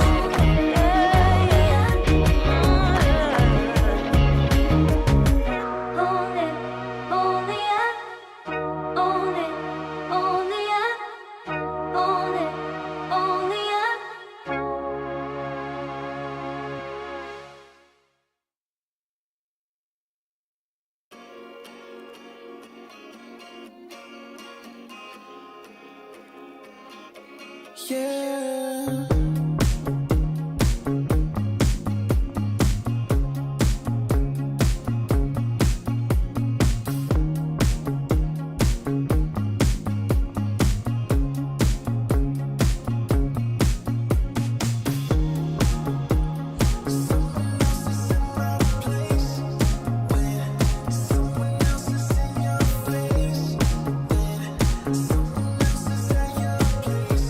I know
I pack my suitcase, headed out the door, I keep my shoes laced. 2,000 miles away from home, a couple dollars in my pocket, never stopped the boy before.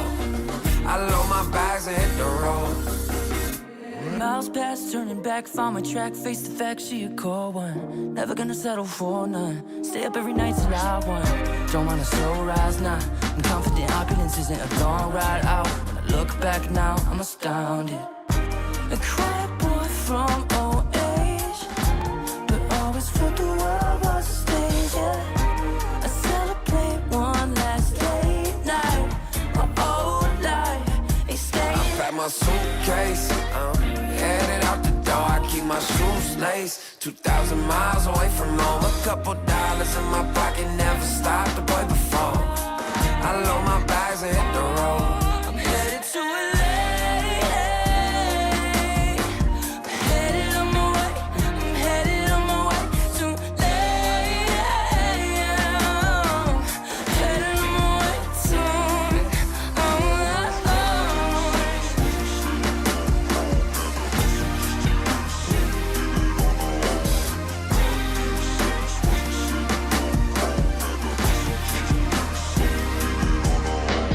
Couple thousand miles, throw it on the dash. Shit, 10,000 hours, can't let them pass. Yeah, well, I was putting time in, you was pulled up wildin'. You always had shit to say, now when I see you, it's silence. Thought I'd have a Grammy by 25. Commas after commas next to dollar sign, yeah. Had to remind myself why I'm living this life. Look at all the late nights, it'll all come in due time, yeah. made for the fight, for the pain and the climb. Tied to the life I chose.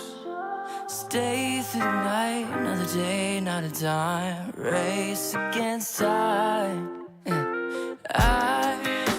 I couldn't just lay by and wonder what I could have made mine.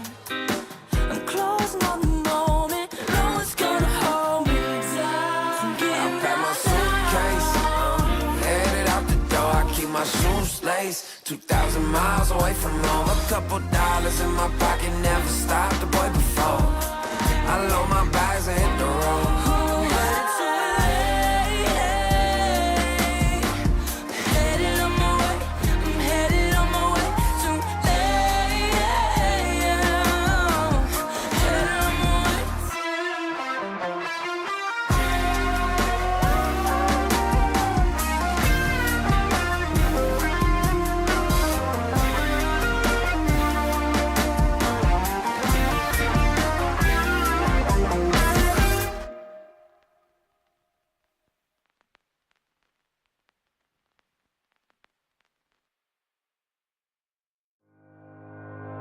Think about it every night when I close my eyes. You're on my mind. I try to quit a million times, but it takes me high. Like you're so divine. You give me everything. Don't know what's happening. I need you like medicine.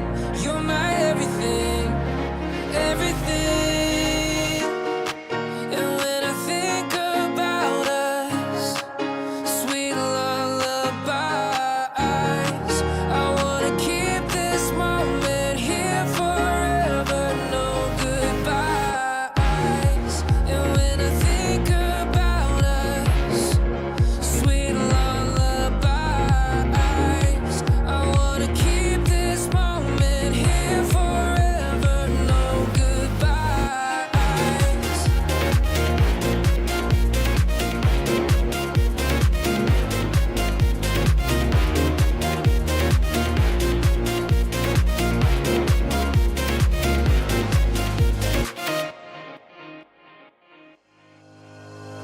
Think about it every night when I close my eyes. You're on my mind. I try to quit a million times, but it takes me high. Like you're so divine. You give me everything. Don't know what's happening. I need you like medicine. You're my everything, everything.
together.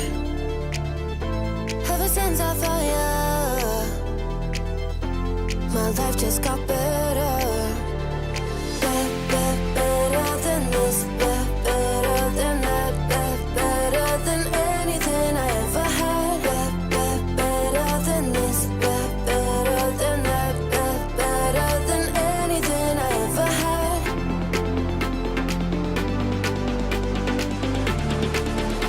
Than anything I ever had.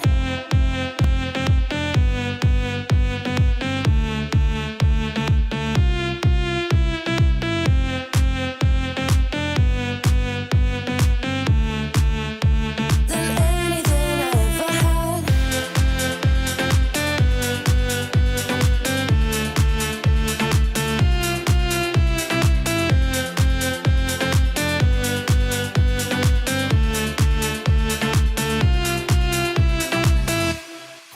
Every time I start to doubt if I'm good enough, looking straight in your blue eyes makes me feel better. Better than this, better than that, better than anything I ever had. Better than this, better than that, better than anything I ever had.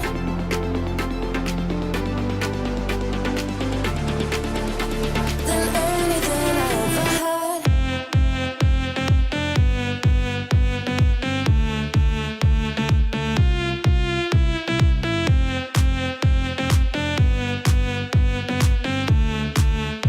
Than anything I ever had.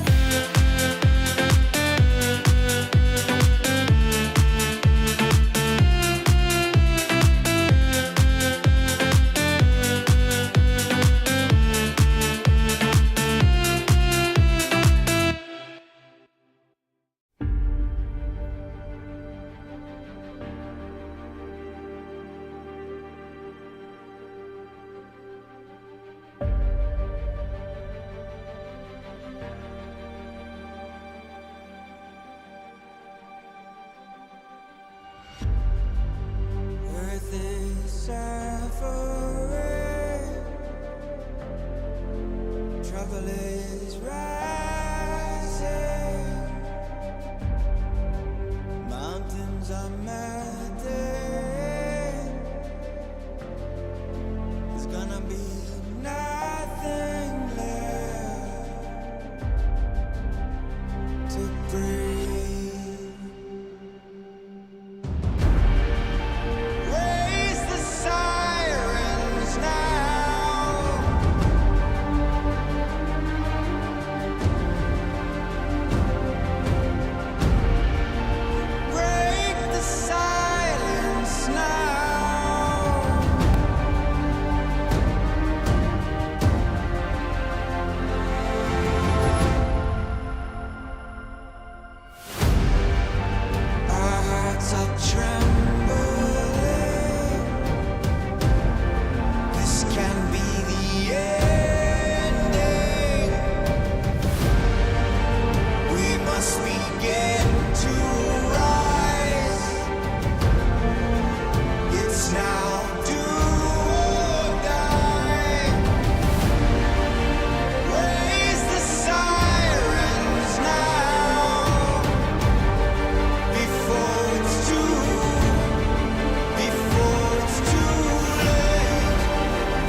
can feel it in my blood, through my veins like a melody.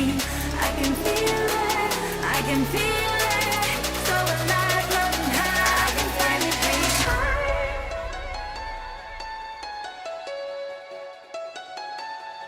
I can feel the gravity is pulling me away, pulling me away.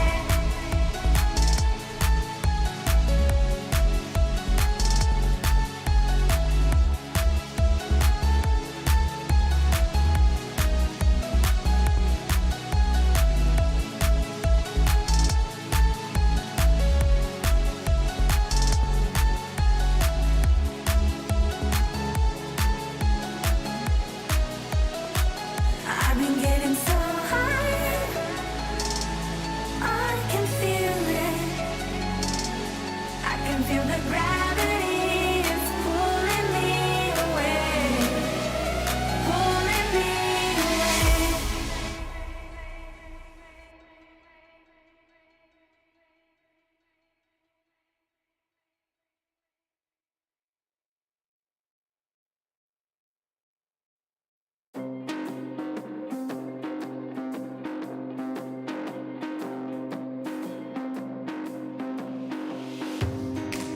I'm becoming all that I can be.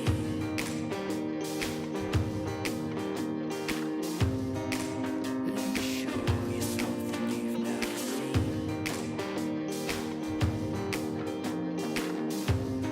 Time to get up and dust yourself down.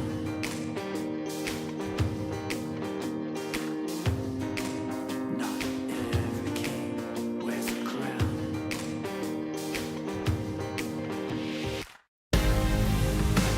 So take me to the finish line, 'cause you're never gonna stop me trying.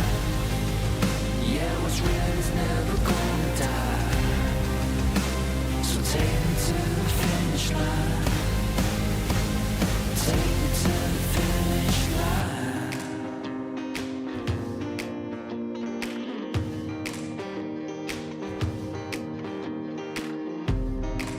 Keep on running till I get to the top. I'll never back down, I won't never stop.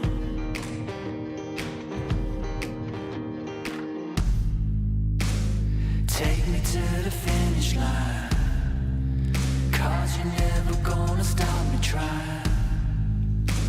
What's real is never gonna die. So take me to the finish line. Take me to the finish line.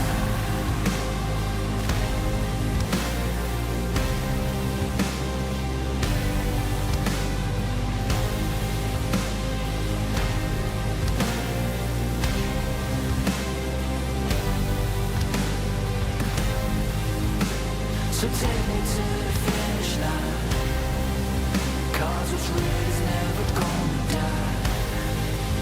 Yeah, you're never gonna stop me trying. So take me to the finish line.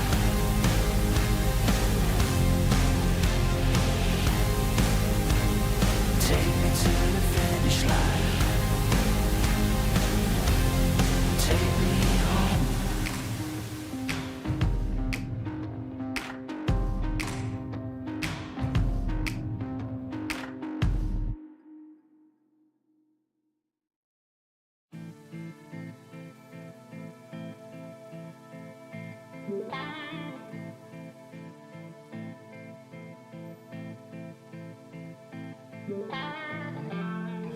Takes more than money to force a change. Takes more than time to heal the pain. Heartbreak will light the fire. Heartbreak will light the fire. Fire will light the fire.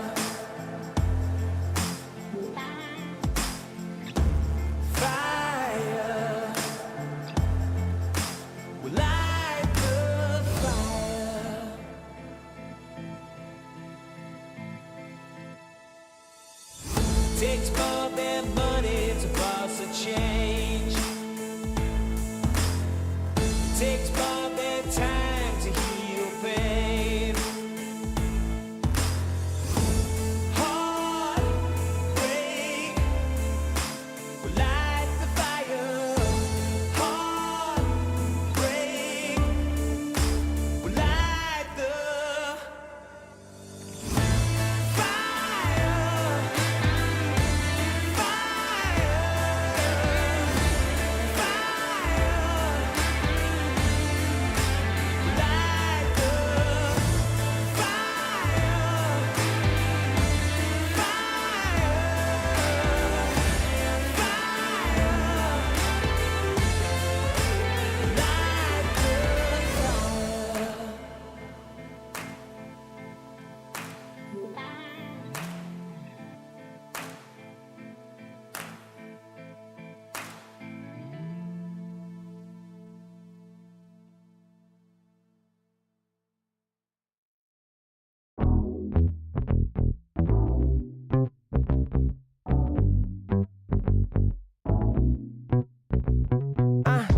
learn to let it go sometimes.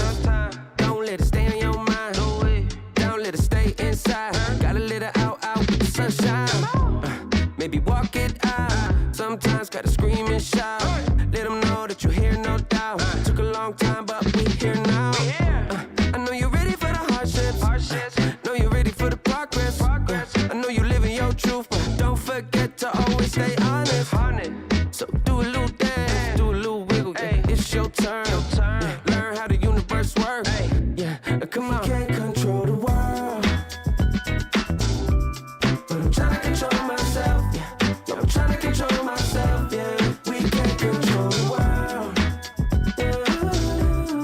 But baby, I just can't hold it. I'm just trying to control it, yeah.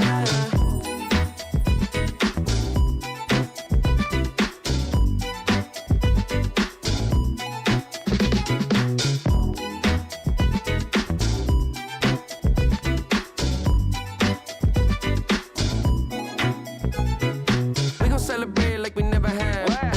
Slow wine with your better half. Never hesitate to get the bag. Money talks and we always chat.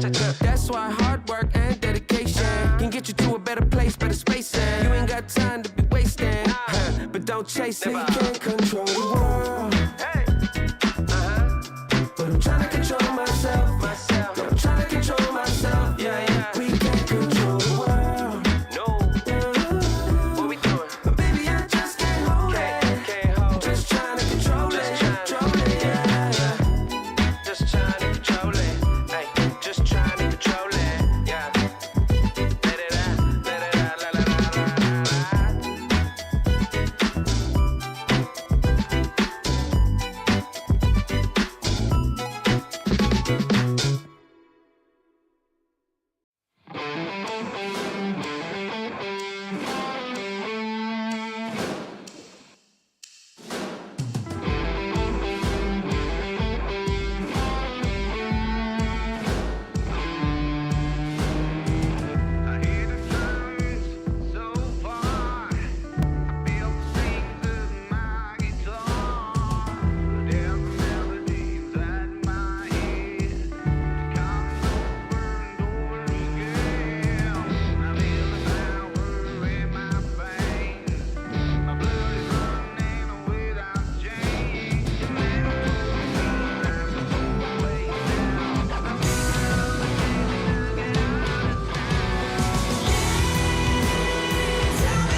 stick around. Yes, I could.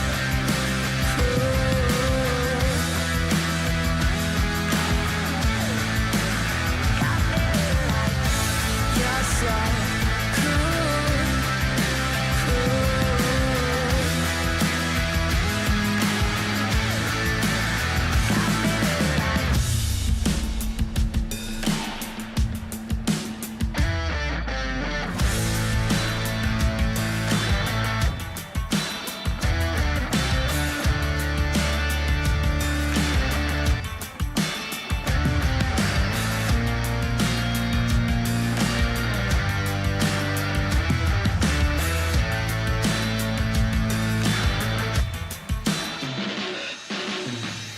Yes, I could.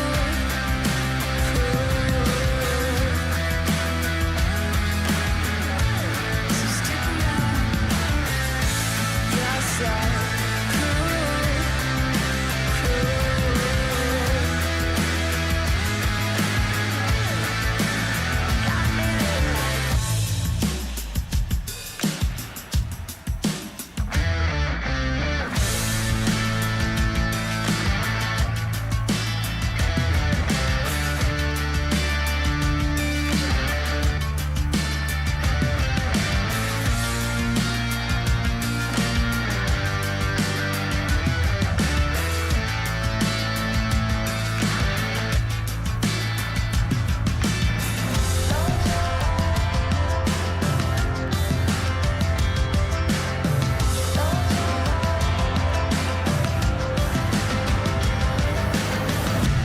Yes, I could.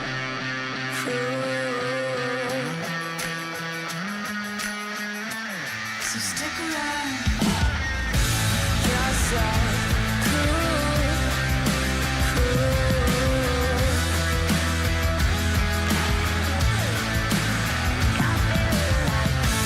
Yes, I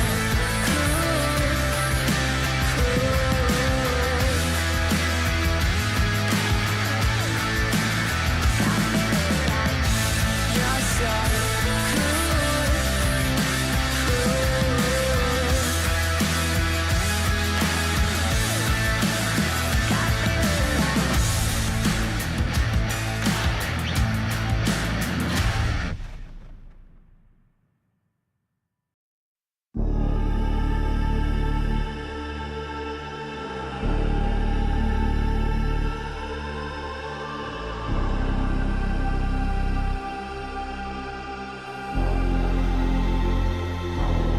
You'll be free. When I set you free, I breathe you in. But all your sins won't disappear. You can see it's true that I want only you when we'll break free. Together, you and me. Take me in your arms and let us rise high up to the stars where we can fly. So come with me and pray. I want you to play my games and fulfill my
second, waiting for a second to push you to your limits, going strong and feeling better. But do you feel them? Can you hear them say? Come in, cross the line. Since a little dark in here, trust me, you have nothing to come in, take the start. Follow, leave it all behind. Welcome to the other side.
On something growing up, I dreamed just nothing. Ooh, what are you?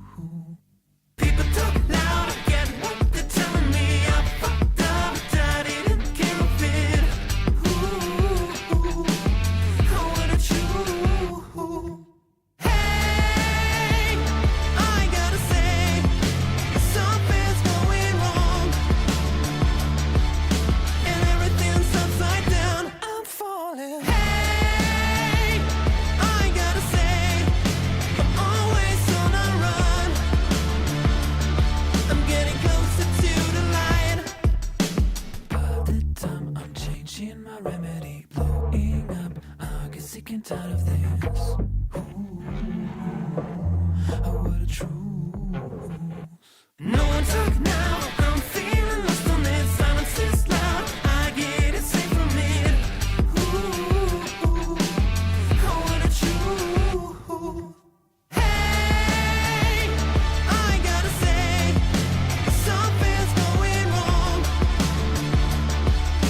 And everything's upside down, I'm falling. Hey, I gotta say, I'm always on a run.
Why you wanna lead with fear when you could go and lead with love? I'ma just stay right here, cause I can never give enough. Hey pretender, come on, take me back down to the river and tell me all the ways that I'm a sinner. If I follow, will I be delivered? Am I delivered? Oh, defender, come on, take me back down to the river and tell me all the ways I should surrender. If I follow, will I be delivered? Am I delivered? Another phony lie, something you keep selling me, something I won't buy. I know that you keep telling me how to live my life. I won't believe it, I won't believe it. Tell me honestly, do you really practice what you preach faithfully? Will you ever let me be? Or will you just keep judging me? Keep judging me, yeah. Why you wanna lead with fear when you could go and lead with love? I'ma just stay right here, cause I can never give enough. Hey pretender, come on, take me back down to the river and tell me all the ways that I'm a sinner. If I follow, will I be delivered? Am I delivered? Oh, defender, come on, take me back down to the river and tell me all the ways I should surrender. If I follow, will I be delivered? Am I delivered?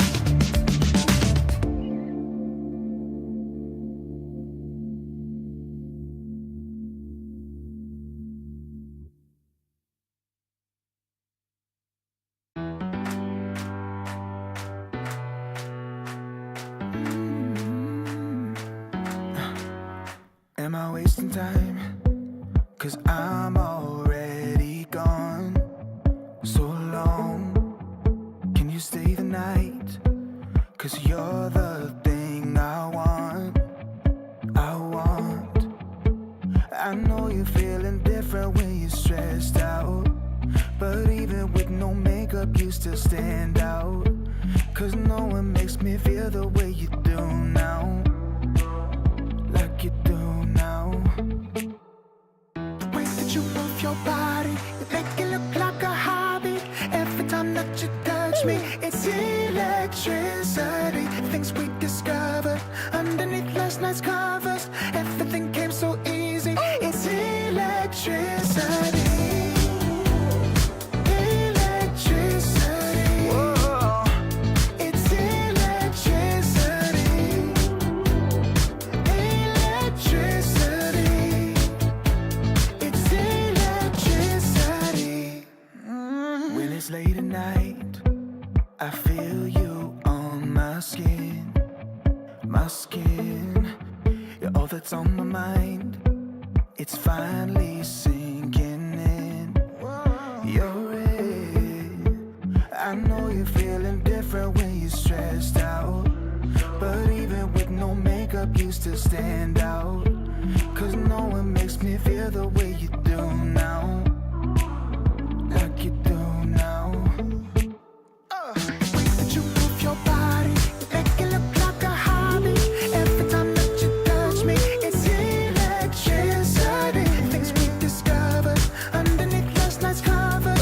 Everything came so easy. It's electricity. Electricity. Oh, it's electricity.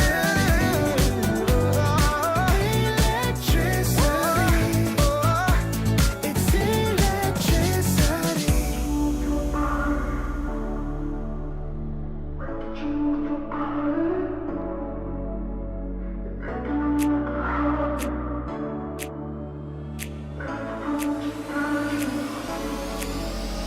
The way that you move your body, you make it look like a hobby. Every time that you touch me, it's electricity.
Serotonin slide with me.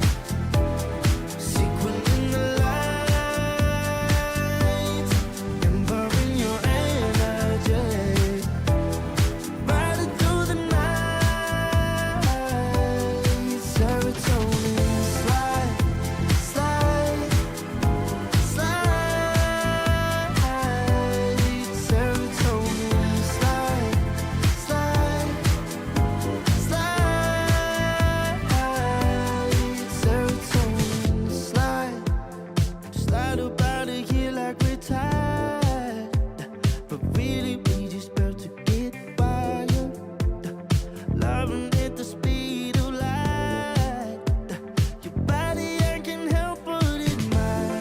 I'm on fire from the dopamine. You're all I need tonight. Promise I'll give you all of me, darling. Serotonin slide with me.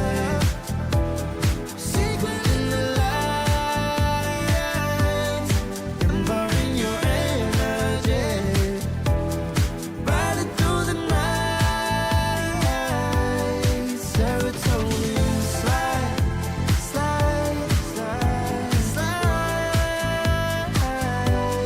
Serotonin slide, slide, slide, slide. Serotonin slide, serotonin slide, chemical high.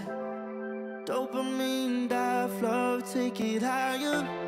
Serotonin slide, chemical high. Dopamine dive, love, take it higher. Serotonin slide, chemical high. Dopamine dive, love, take it higher. Serotonin slide, chemical high. Dopamine dive, love, take it higher. Secret in the light, empowering your energy.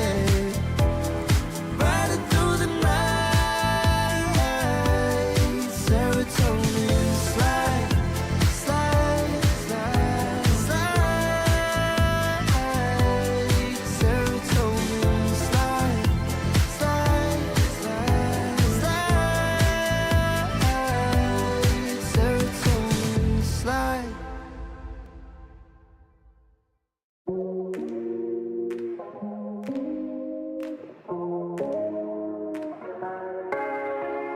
No world, I'll forget the first time with you, and baby you make a moment. Every time I lay eyes on you, but do we care? Do we dare? Keeping this going, let's live in the moment. Yeah, I want to know it's on the low between the two of us. Every time I try to find, Try to avoid it, but I was up. You turn up the heat when you back it up. try to stop the flame of love. The discipline melts away. It isn't enough to wish for change. You either give in or pull away. We have the will to choose our fate. Whether it's wrong or right, I'm holding on for life. For the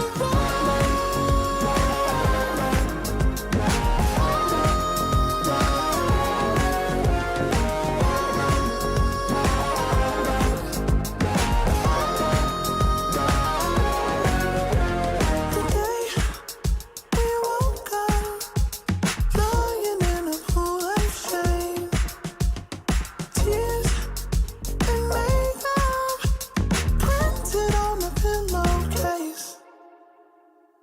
It's hard to apply restraint. I'm trying to stay away. It's so magnetic. Ooh, I gotta have it now. Let's keep it a private thing. I'll give you a secret name. Let's build a life on a lie.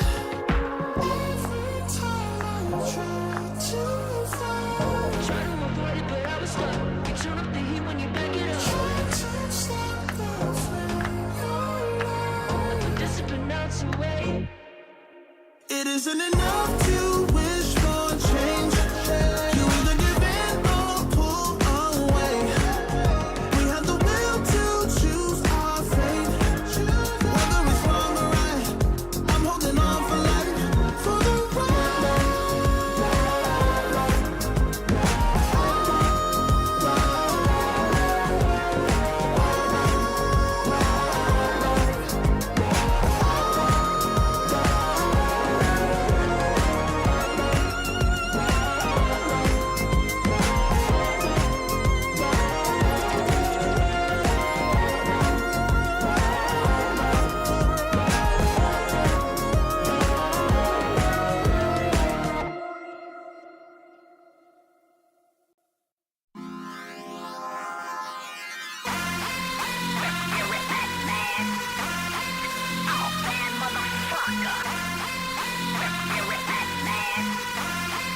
go beyond, and I won't give you what you want. Stay awake, chase the break, the point at which you can't go on. Carry on, go beyond, and I won't give you what you want. And I try to live undercover. I can't. It's not me. I'm just a flame in this distance. Take what belongs, go beyond, and I won't give you what you want. And when you can't go on, carry on, go beyond, and I won't give you what you want.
Talking mine, I've been working all year getting by.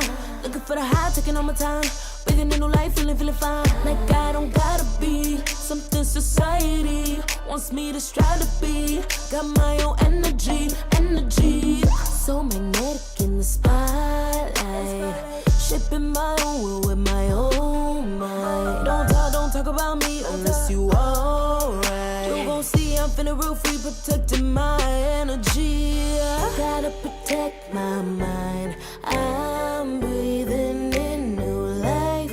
It's time that I realize what feels good ain't always right. Making changes, I got me a new strut. No more settling, I'm running out of good luck. Never chasing, I attract, I'm busy going up. If you see me, come correct and keep it on the book. Get it, how I live it, that's the motto, how it goes. No more reaching in the distance, hit the lotto, I'm the one. Not denying myself anymore, I'm done with it. Sky is the limit, I'm living like widow. Energy,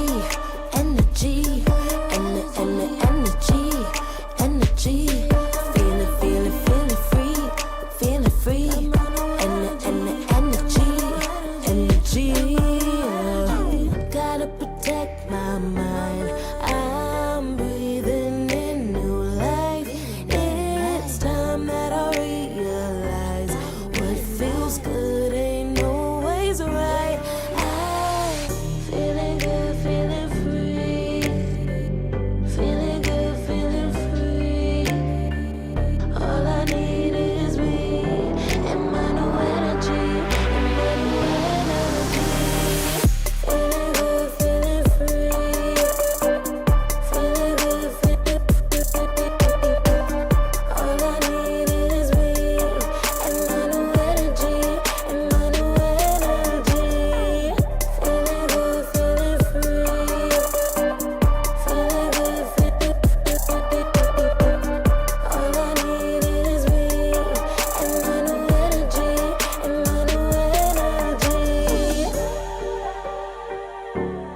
dream, yeah. Kicking off the covers, I'm too hot for this fit.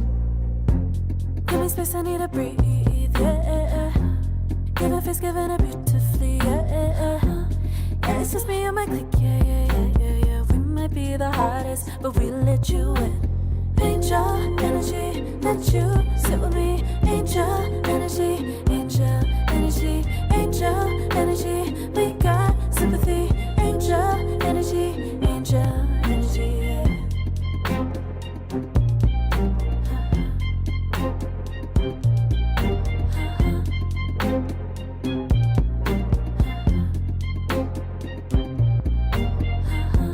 Take the time to breathe and rest. Let yourself feel the best. Feel it all so deeply, so deeply. Divine with how we be, yeah. Aligned with everything, yeah. More than a dream, vulnerable and strong, yeah. We feel everything. Angel energy, let you sit with me. Angel energy, angel energy, angel energy. We got sympathy. Angel energy, angel energy, angel energy. Let you sit with me. Angel energy, angel energy, angel energy. We got sympathy. Angel energy, angel energy.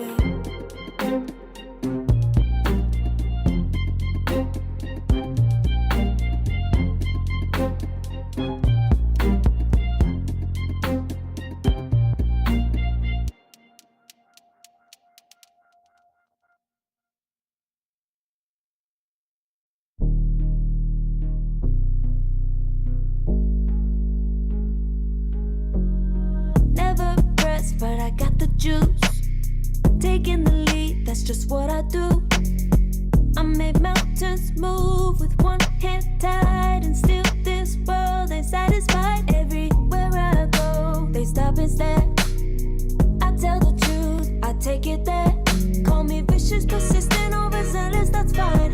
Main character energy, I stay taking what's mine. You need a foot on the gas, or put my name on the line. Main character energy, I'm just taking what's mine. And it's written in the stars, I'm a king like my sign, yeah. Raising the bar, the jaws drop like a surprise. Don't be mad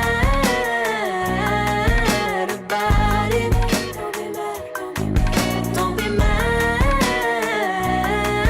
about it. Don't be mad, don't be mad. I don't play the game, now I make the rules. Cards close to the chest, and I don't play no fool. Don't be mad about it. Look, yeah, my name stay in the mouth. Legs got broke, they said cast her. I'm the 911 response in a disaster. I don't ask, I just take. Treat the world like a man, I just blow them away. Yeah, I'm my #1 fan. Don't need a bark, I'm a bite. Switch me on, dark need light. Don't need pity, don't need spite. I just plop, plop, plop on sight. Could take your girl in 2 seconds. I just flash her a smile. I make petty look pretty. They run an inch, I run 3 miles. You need a foot on the gas, I'll put my name on the line. Main character energy, I'm just taking what's mine. And it's written in the stars, I'm a king like my sign, yeah. Raising the bar, the jaws drop like a surprise. Don't be mad about it. Don't be mad about it. Don't be mad about it. Don't be mad about it. I don't play the game, now I make the rules.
days coming in waves. And no, I ain't no stranger to the fire, burning up all my desire to be great. I gotta just open the gate. All I need is saving from hitting the pavement, understanding when I'm impatient, that only I give to me. All I need is a little love in lonely places, and strength to stand fear in the face, that only I give to me. All I need, understanding when I'm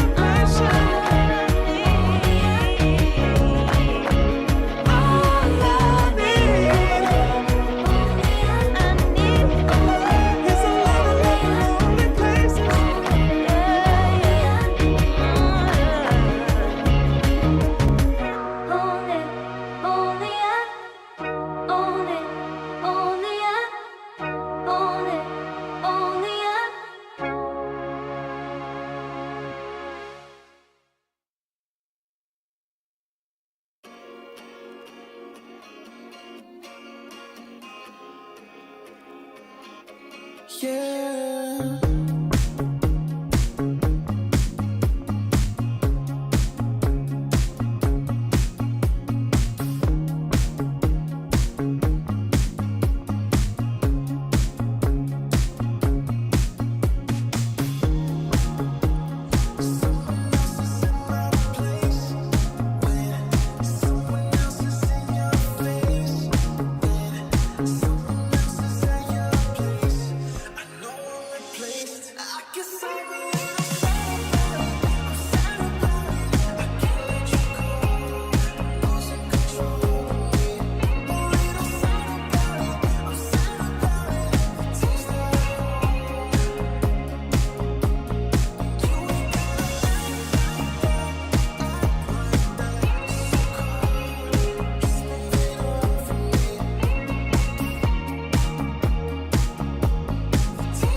I pack my suitcase, headed out the door. I keep my shoes laced. 2,000 miles away from home. A couple dollars in my pocket, never stopped the boy before.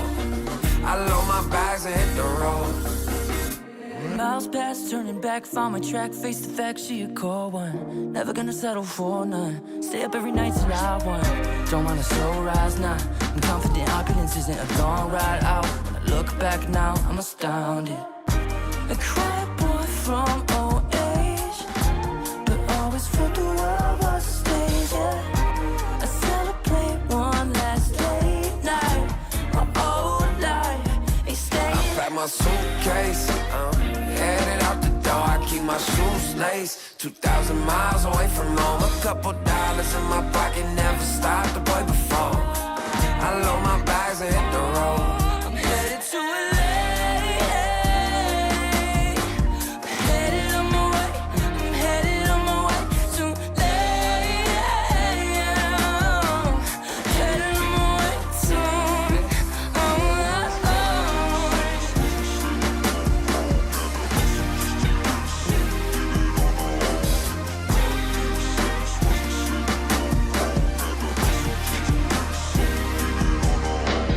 Couple thousand miles, throw it on the dash.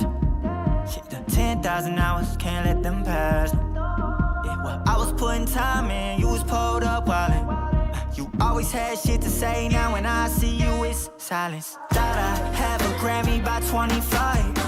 Commas after commas next to dollar sign, yeah. To remind myself why I'm living this life. Look at all the late nights, it'll all come in due time, yeah. Made for the fight, for the pain and the climb. Tied to the life I chose.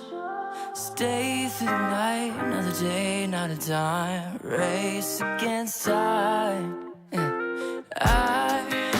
I couldn't just lay by and wonder what I could have made mine.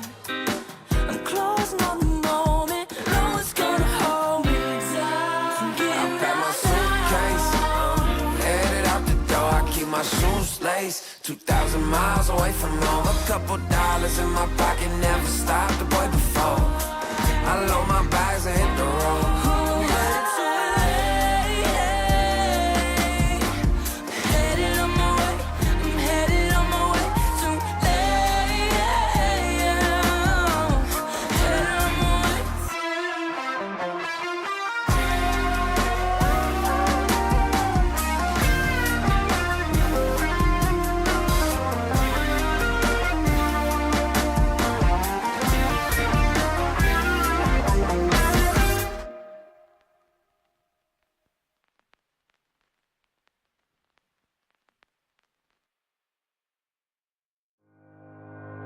Think about it every night when I close my eyes.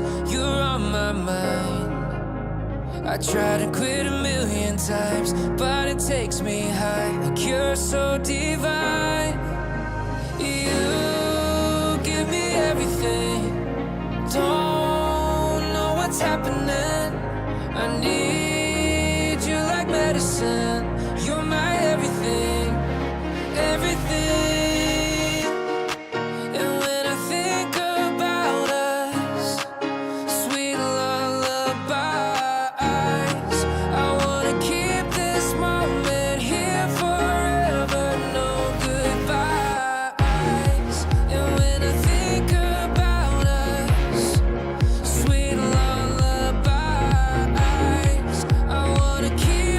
Moment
together. Ever since I found you, my life just got better. Better than this, better than that, better than anything I ever had. Better than this, better than that, better than anything I ever had.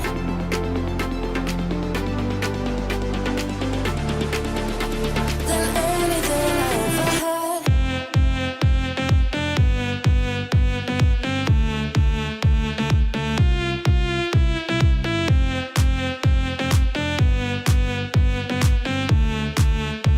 Than anything I ever had.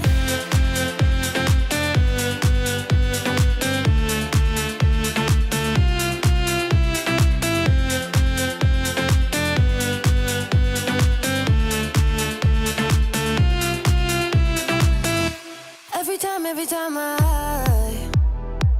start to doubt if I'm good enough, looking straight in your blue eyes makes me feel better. Better than this, better than that, better than anything I ever had. Better than this, better than that, better than anything I ever had.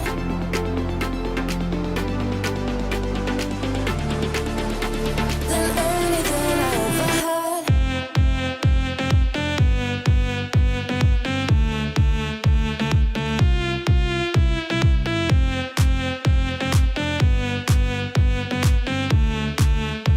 Than anything I ever had.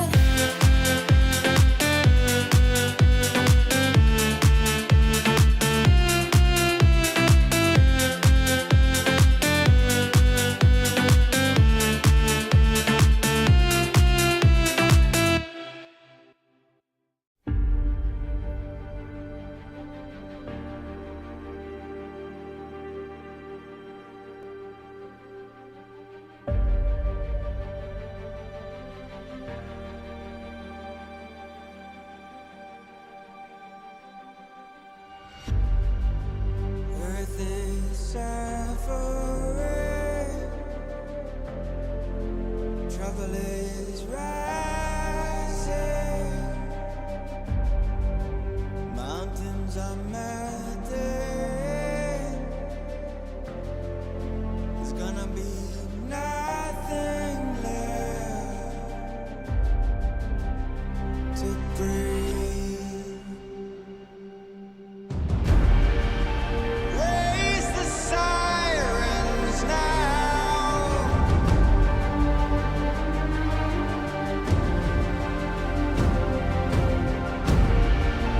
Break the silence now.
to the finish line.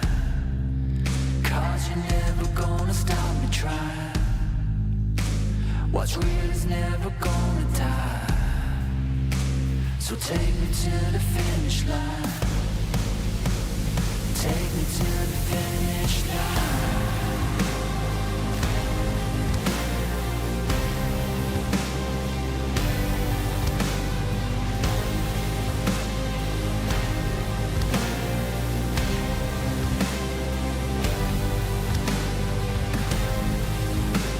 So take me to the finish line.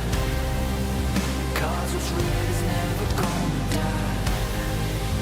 Yeah, you're never gonna stop me trying.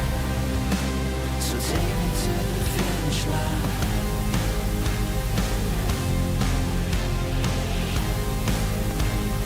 Take me to the finish line. Take me home.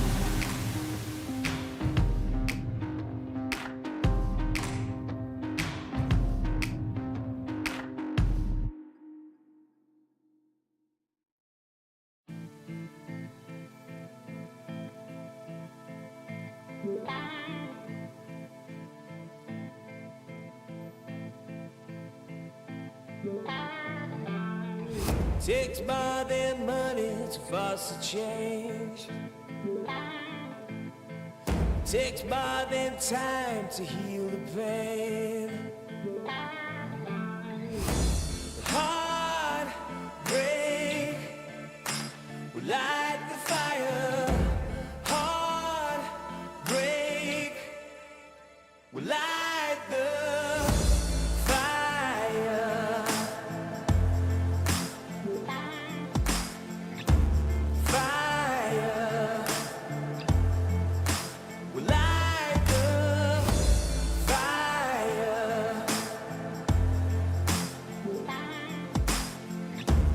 Fire will light the fire.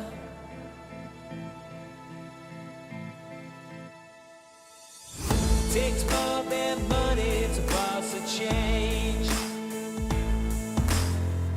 Takes more than time to heal pain.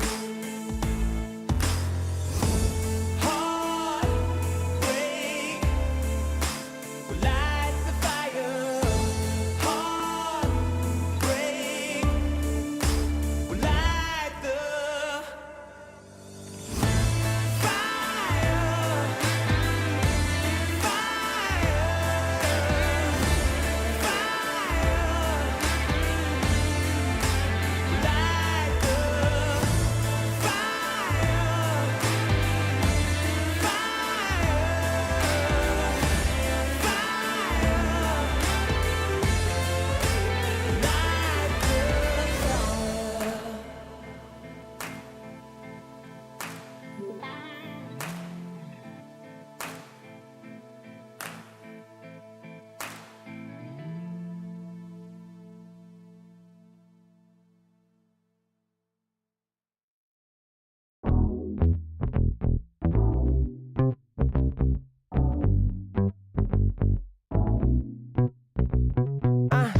Learn to let it go sometime. Don't let it stay on your mind. Don't let it stay inside. Gotta let it out with the sunshine. Maybe walk it out. Sometimes gotta scream and shout. Let them know that you're here, no doubt. Took a long time, but we here now. I know you're ready for the hardships. Know you're ready for the progress. I know you living your truth, but don't forget to always stay honest. So do a little dance, do a little wiggle. Yeah, it's your turn. Yeah, learn how the universe works. Yeah, come on. Can't control the world, but I'm trying to control myself. Yeah, I'm trying to control myself. Yeah, we can't control the world,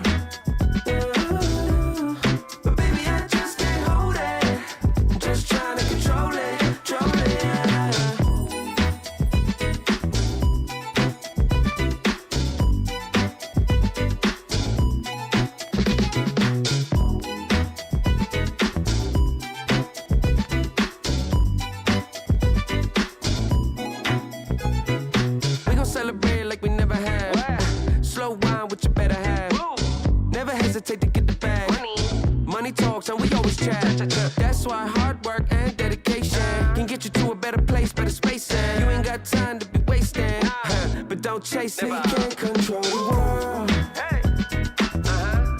but I'm trying to control myself. I'm trying to control myself. Yeah. We can't control the world. No. What we doing? But baby, I just can't hold it. I'm just trying to control it. Yeah. Just trying to control it. Hey, just trying to control it. Yeah. Let it out. Let it out. La, la, la, la, la, la.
Welcome back, everyone. A bit of a break there before we return with our third series here for ESL One Bangkok, the Western European closed qualifiers. And while we've stuck around in the upper bracket, we've seen Tundra against Zero Tenacity and Gaming Gladiators versus OG, and now the winners of those, Tundra versus Avalus.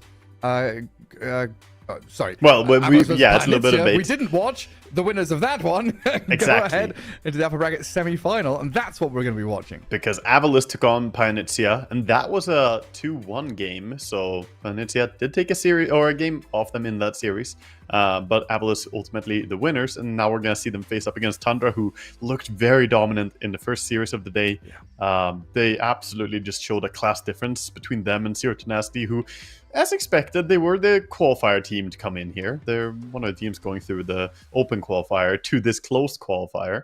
However, now going up against Avalus, a little bit more experienced. They've been around. They've had some really good results here and there. Can Avalus take the upset here that it still would be to take down Tundra in this game? And Avalus, the team that kind of had a game taken off them, right? All the other series were 2-0. Liquid, Gaming Gladiators, and Tundra, all kind of easy breezy ways through. Just even looking at like the game times there of Avalus versus Pyanitsia, a 23-minute win, then a 38-minute game, a 27-minute game, some like reasonably fast matches compared to Gaming Gladiators OG, which was 53 minutes going the distance. Yeah, I was so surprised to see that it was a 2-1 because I remember that they were already done when we were finishing up our cast between Tundra and Zero Tenacity. I'm like, oh damn, that was also quick. So they did 3 games in the space of time it took us to do 2. Kind of. They were done a little bit later, I guess, but it was like very close after because I just refreshed the page and saw that they were already finished. So still very, very speedy. Those quick wins coming out, and that's what we see sometimes. Games just going out of control from laning stage. Both of those quick wins on the side of Avalus were on the back of Invoker and Dragon Knight being the sort of common theme. They did pick Invoker 3 times in a row, which, one of my dear friends, Mr. Stormer, he's there. The biggest Invoker spammer in the pro scene for sure, by far.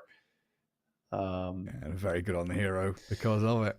Yeah, I mean, I have to respect it though. If you're gonna like main one hero in Dota and play like one thing and be a one trick, Invoker surely has to be like the hero for it. It's pretty damn good. Yeah. Well, draft for game 1 already just kind of speeding through it, getting through that first ban phase with Sand King, Doom, Enchantress, Naga, Bat, DK, Alchemist, which leaves Shadow Demon in the pool. Yeah, so you get a good opening there. Having the SD is always nice. He counters some picks. The Medusa now looking a little bit less appealing perhaps for Tundra to take, but still keeps that as an option for themselves.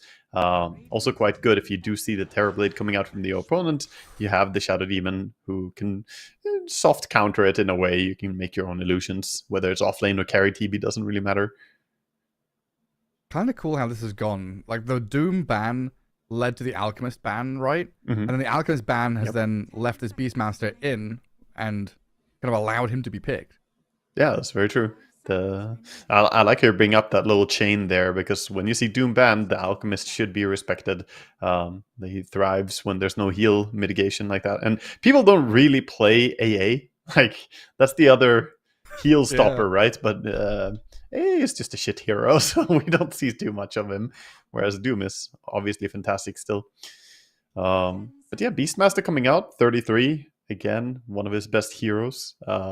He does have quite a roster of offlane heroes. He's impossible to stop from getting something that he's great at. Yeah. There's still the Broodmother, could have been an option. There's still Visage, even when you ban out the 33 Doom or the Sand King, he's got plenty of heroes up his sleeve. Yeah, then you can start thinking about, Sax's hero to lane with him, like Hoodwink or Lion or something. And I guess when I see Beastmaster, my mind actually immediately went to Chen, like a pos 5 Chen, to have this kind of aura push strategy to get up and running quickly. Yeah, that's definitely a possibility. I think it's also nice to pick some pos 4 hero that could stack very well, and Chen could do that, of course, whether he's pos 5 or 4. But I think Beastmaster generally plays pretty well with some of the other support heroes that can easily pop back and do some stacking as well in between the laning and the fighting. Obviously, he can stack with his own boar, but it's nice to have some help. Yeah, and I guess that adding to that chain, the Enchantress ban also kind of allowed the Beastmaster pick to come up here. So it's a very, very strong opening Beastmaster pick, I think, from Tundra. Yeah, it's given the way the draft has gone already. It's still a little bit awkward to play Beastmaster against SD. If we think about the way the picks went, like SD and then Beastmaster following, because if you roar someone, they could be disrupted immediately. Right. So you are a little bit forced to go on the Shadow Demon now. You have to get in there and stop him from saving people. It can be difficult to single turret down. Then again, if Beastmaster just goes for an Aghanim Scepter build, he has a lot of damage output even outside of the roar. He just runs people down. So we'll see what type of build it's going to be, if it's going to be the Dominator build, which has been making a big resurgence lately on Beast. It's a lot of Dominator and Helm of the Overlord being played. Well, they take the Lion themselves. Maybe a bit of a block for some of the spirits and stuff like that could come out. The Lion we've seen used a lot against Storm and things like that. And then so Tusk ban leads to Clockwork pick for Whitemon. I don't know if we're looking at like a Shadow Fiend straight away here, but I also like the Invoker ban by Tundra. Like there's a lot of like little elements and rib poking here from both teams. Like we know you like this, we know like you like that. We're gonna ban it. We're gonna get rid of it. Yep. It's a good idea to also not let Avalus play 4 games in a row of Invoker, Don't let him get in the groove. Who on Avalus is named Aggressive Flower Salesman? That's such an odd name, by the way. A very good question. Yeah. I'll have to look that up later. Zibe. It is Zibe. Mr. Zibe. Aggressive flower salesman. Aggressive how? Like, is he pushing them into your face? Like, smell leaves. Yeah, you must. I insist.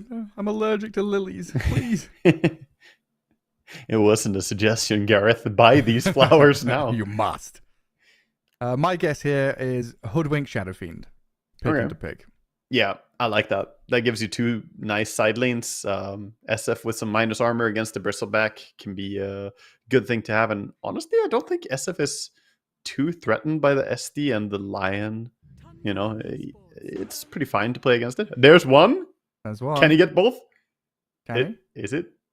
It's a swing and a swish or a miss. They're thinking about it.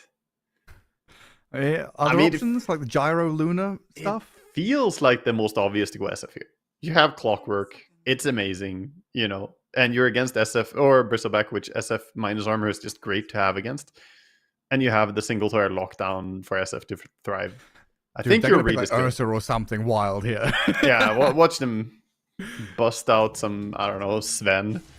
Nah, you got it. Boom! Right. Big done. By my play-by-play. That's my play-by-play caster. He knows what he's talking about. That's good. The 2 top 10 picked heroes. I mean, yeah, but you did call 2 heroes back-to-back, so you get big credit for that. Not bad.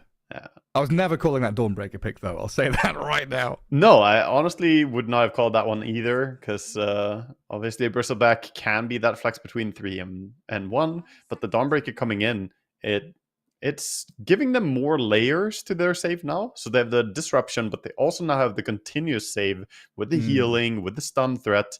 A good thing about Dawn as well against SF is that you have a BKB piercing stun.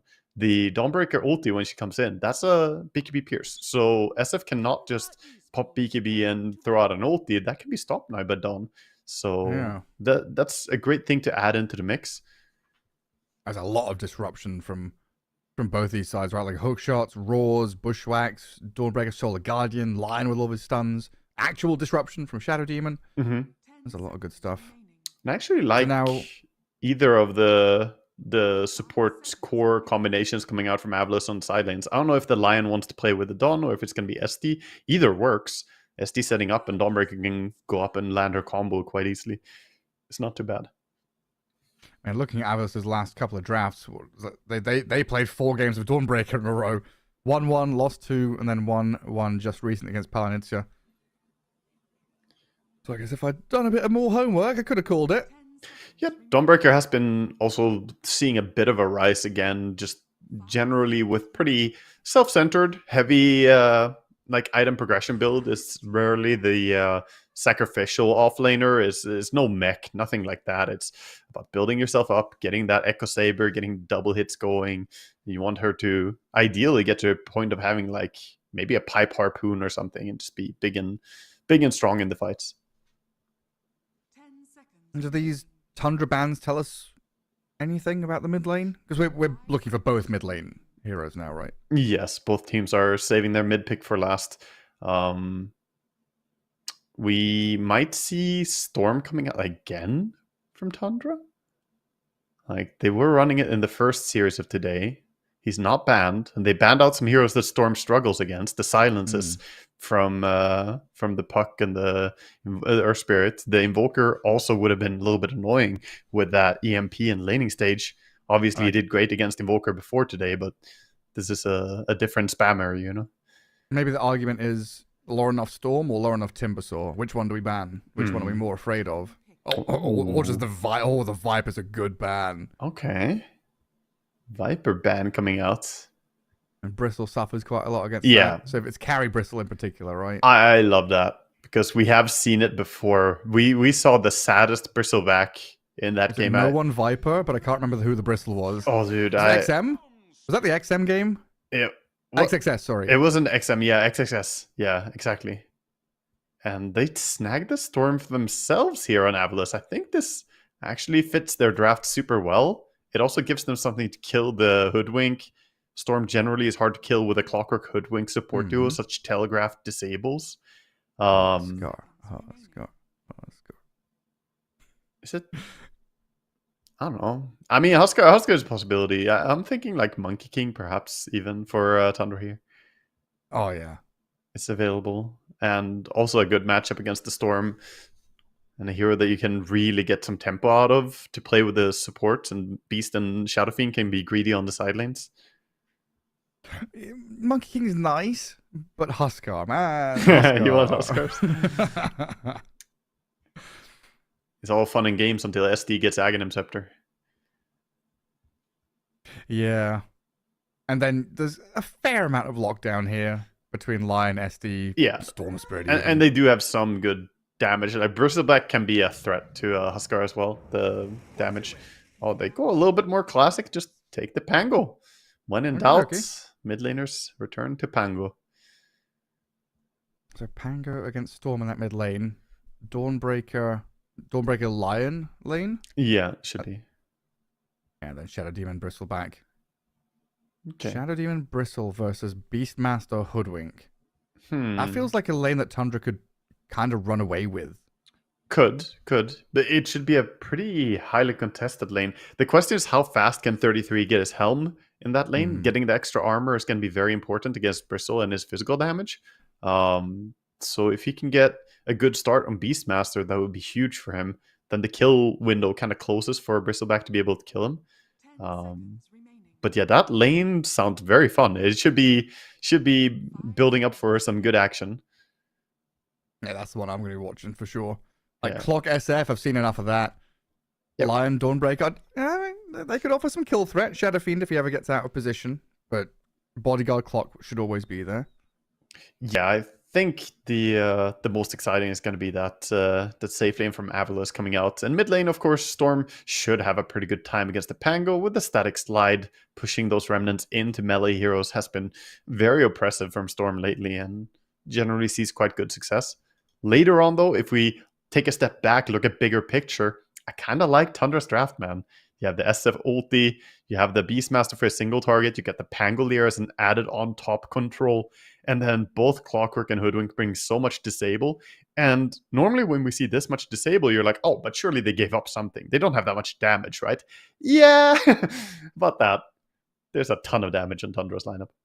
Yeah, it's like they've got damage amplification, little bits of minus armor stuff here and there that can definitely add up. There's just a lot of just raw nuke damage, not just that physical and minus armor, but having sharpshooter, wild axes, super long range spells on top of the close range, close quarter stuff like the Clockwork and the Shadow Fiend. I mean, hell, they've got Hoodwink, Beastmaster, Pango, Clockwork. All of them have long range damage kind of reach. They really do, yeah. OpenAI would love this draft. Them, you've got to like start quickly. Yeah. That reminds me a lot of the type of drafts we saw coming out from OpenAI with like Sniper, Shaker, Caudal, that type of stuff, and Gyrocopter getting nuked from 2,000 range away. Yeah, I know where you are. It's always funny, those games though. Like the hero pool was so small, and OpenAI was just like, these are the ones. These are the 6 heroes that we want. Yeah, it knew the way. Also had a very interesting thing where it predicted based on the draft, like, oh yeah, this is the win probability. You have a 1% chance of winning. It hit me with that in a game, and then I won against it. So the prediction was wrong. Oh, get him. Yeah. Feels good. That bristleback set is kind of sick, honestly. The glimmering crystal spines he's got. Oh yeah, he's ready for a rave. Look at him go. Who are we sponsored by? Who's the is there a graphics card spot? I don't want to say he's got the LED RGB lights going on for sure. He's done the full customize. How many LEDs do you want in your new PC? All of them. And we're sponsored by the US Air Force. I don't know if they're going to put RGBs on their stealth bombers. P-52 or whatever. Is that what we had on Sand King earlier with this, or Terrorblade with this outlining the lights? Yeah. Looking like a blinged out stealth fighter. Instead of stealth, going for full attention. Look at me. I'm over here. Well, Whitemon and Saxa down in the bottom jungle, maybe. Just looking for somebody. But quickly TP up top. Clock and SF. Up north against this Lion and Dawnbreaker. And we'll see what Whitemon actually gets done here, because this can be a lane where Clockwork is just literally throwing his body into them. 4 spells to be cast on him. Burn through a lot of regen. Maybe dying. But it's to keep Nightfall alive and farming.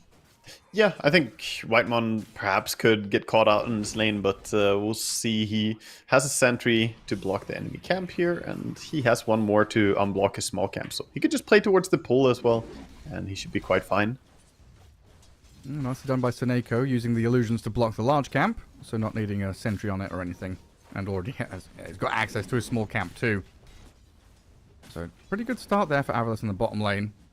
Yeah, definitely a comfortable situation to be in, and looks like the Beastmaster going for the Wild Axis spam on this lane, giving a lot of magic stick charges away. Do we all have wands and sticks here? Like Bristol's got we got 4, 7, 8 charges already. 4 of them. Yeah, Bristol just building. Tons of regen to go for. Yeah, Shadow Demon not going for a Shadow Poison build, else we could have had one of the most magic stick generating lanes possible. Just missing a Bat Rider on boss 4 instead. Nightfall Shadow Fiend already needing a salve and the tangos. Took a lot of damage there just from the level 2 from Eki and Zibe up top. Eki has done a good job just poking, and I love the way on Lion that he's playing close to the lane and close to his Dawnbreaker. He's not getting isolated in this random location, getting cogged, and then, you know, SF coming up to him. And he's always within distance that the Dawnbreaker can help him if something happens. Because they kind of want to, like, they want to 2v1 the SF. They don't want to have the 1v1, 1v1. Yeah. Because if they ever break this, like, 2v2, they lose the 1v1s, right? Exactly. Dawnbreaker loses to SF, and Lion kind of loses to Clockwork in rough terrain, let's call it. But using the tangos here, gonna find the Clockwork. Well, a lot of couriers dying already. I think we've had like 2 or 3 drop of Senekos will die down bottom. Yeah, a little bit of mismicro, getting them too close to your opponents. SF actually being the target here. A bit of damage. Right on there this time. And Lotus spawning up in a couple of seconds. With the Dawnbreaker having very low mana and the Lion just using a stun, Whitemon is gonna get the Lotus up top. Meanwhile, bottom, Lotus secured, but now you have to TP out. Doesn't go home, goes to tier 1. It's just a constant poking and prodding, isn't it? Lion, every time you look at him, like you said, clicking into people. This time dropping Clockwork to like half HP. Zibe. Ooh, bottom lane, okay. Dangerous for Soneko. Got a little bit too close. Soneko did 3-3. Shadow Demon oversteps there against this Beastmaster and Hoodwink. I think he underestimated the speed of 33. He got boots and windlace delivered on the courier. Yeah. So suddenly this Beastmaster just went from being a slow, predictable hero to just rushing you down, popping the beast mode, and hitting you. Well, that's not usual, right? No, You usually see this like rushed helm or whatever, or stats and regen. Exactly. So this should be an Aghanims type build then, but he's going with full face boots first, recognizing that he wants some armor and valuing speed on this lane. Oh, Lorinov grabs himself the water rune and gets some good damage onto Sineko with one fell swoop. Shadow Demon having to come into this mid lane to help and then retreating very, very swiftly. So far, pretty solid here from Stormstormer. 25-8, 18-0 his Pangolier counterpart. Storm having a good time. Fantastic start, getting his level 5 before the Pango hits level 5 as well, so he's looking good for getting a 6 power spike, and that's important on this mid matchup. When Storm gets Ball Lightning, he could threaten. Look at that. The static slide is so annoying to lane against. Keep taking that remnant damage. You think you're safe, but you're really not. You go for one last hit and all of a sudden 200 damage hits you in the face. Oh, Whitemon with the double push on the cogs there. Some value mana burn. Lion gonna suck some of that mana back. Beastmaster now top of the last hits. And Sax is making stacks for him back in the jungle. And 3-3 could pop off this game. He did buy Null Talisman now as well, because he keeps spamming those axes so much. Zibik gets caught, but has some help. Can be completely fine. Yeah, early raindrops as well against the Razors. Makes a lot of sense here, just to tank up that little bit more. I'm liking all these Windlace pickups. 3-3 definitely, talking about it earlier on, right? The branches, the wands, the bracers. Windlaces were also a thing that the old Tundra used to do a lot, just like increase their farm speed, have that little bit of expectation upset. You said it in that bottom lane, it happened. Just don't expect it to happen. Nightfall's also bringing Windlace to himself, but it might come a little too late. Already been gone on by Zibe and Eki, but they've run out of aggression here, and Saxa, he's shown up to the party, trying to go on Sineko, but won't be able to land the bushwhack on him. Whitemon just clean positioning. He knows what he's doing this game, staying near his SF, making sure to keep him safe. He did take some damage again. He doesn't have any more regen on him, so he needs to fix his HP problem right now, or he could die to just Dawnbreaker and Lion. But Shadow Demon, recognizing that Beastmaster versus Bristleback, this is a lane where you don't want to focus anymore, so suddenly we have a try versus try lane. All of a sudden, 6 minutes in, 6 heroes top. Usually this all happens around that action rune, around mid lane. Not this time around. Yeah. No. Pango. Extra reinforcement coming in. Just ulting in. Onto Eki's Lion with the roll. Nice disruption from Sineko. Buy some time for the Lion to turn and get damage onto Whitemon, who got baited in by his own Pango teammate. Good punishment there by Avalus. That was pretty shameless though, the Pango roll going in.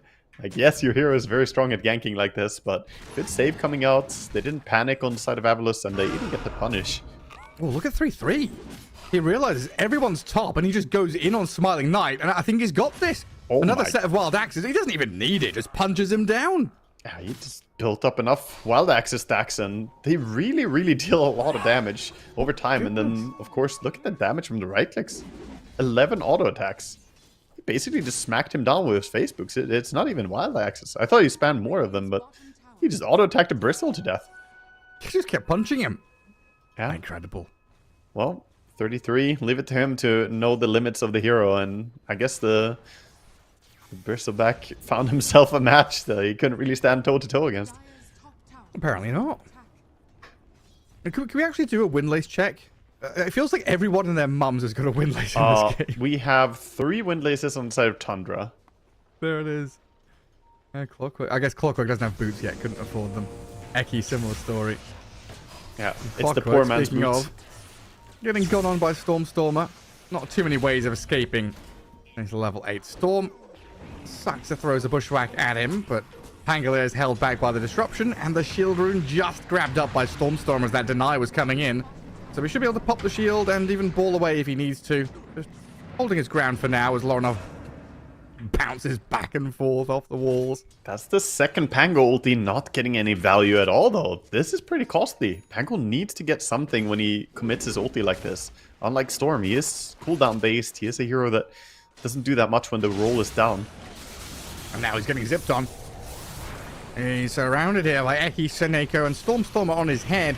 The final touch will take him down, and they've even got the Dawnbreaker coming in with the Solar Guardian to get a bit of movement onto Whitemon. The final remnants of mana for Stormstormer just about gets him the double kill. Sucks are not able to bushwhack in time. Oh yeah, we have a Shadow Servant build as well on Soneko on this Shadow Demon, so he's gonna keep getting these illusions lasting until the heroes respawn, or until they die, of course. This is not the common way to build Shadow Demon, by the way. Normally it's the Promulgate builds, which buffs the Disseminate, I believe it is. But this is a pretty useful one as well. If you get any kill, you can use those illusions to scout around the map, deny stuff, just get information. Vision is key. Do you get the auras and stuff from those illusions Oh too? yeah, you can get the SF aura. Yeah. Oh, that'd be huge. I don't know if the game, SF obviously. illusion can get extra minus armor though when you kill stuff. That would be really funny. I don't think it can, but that would be next level counter.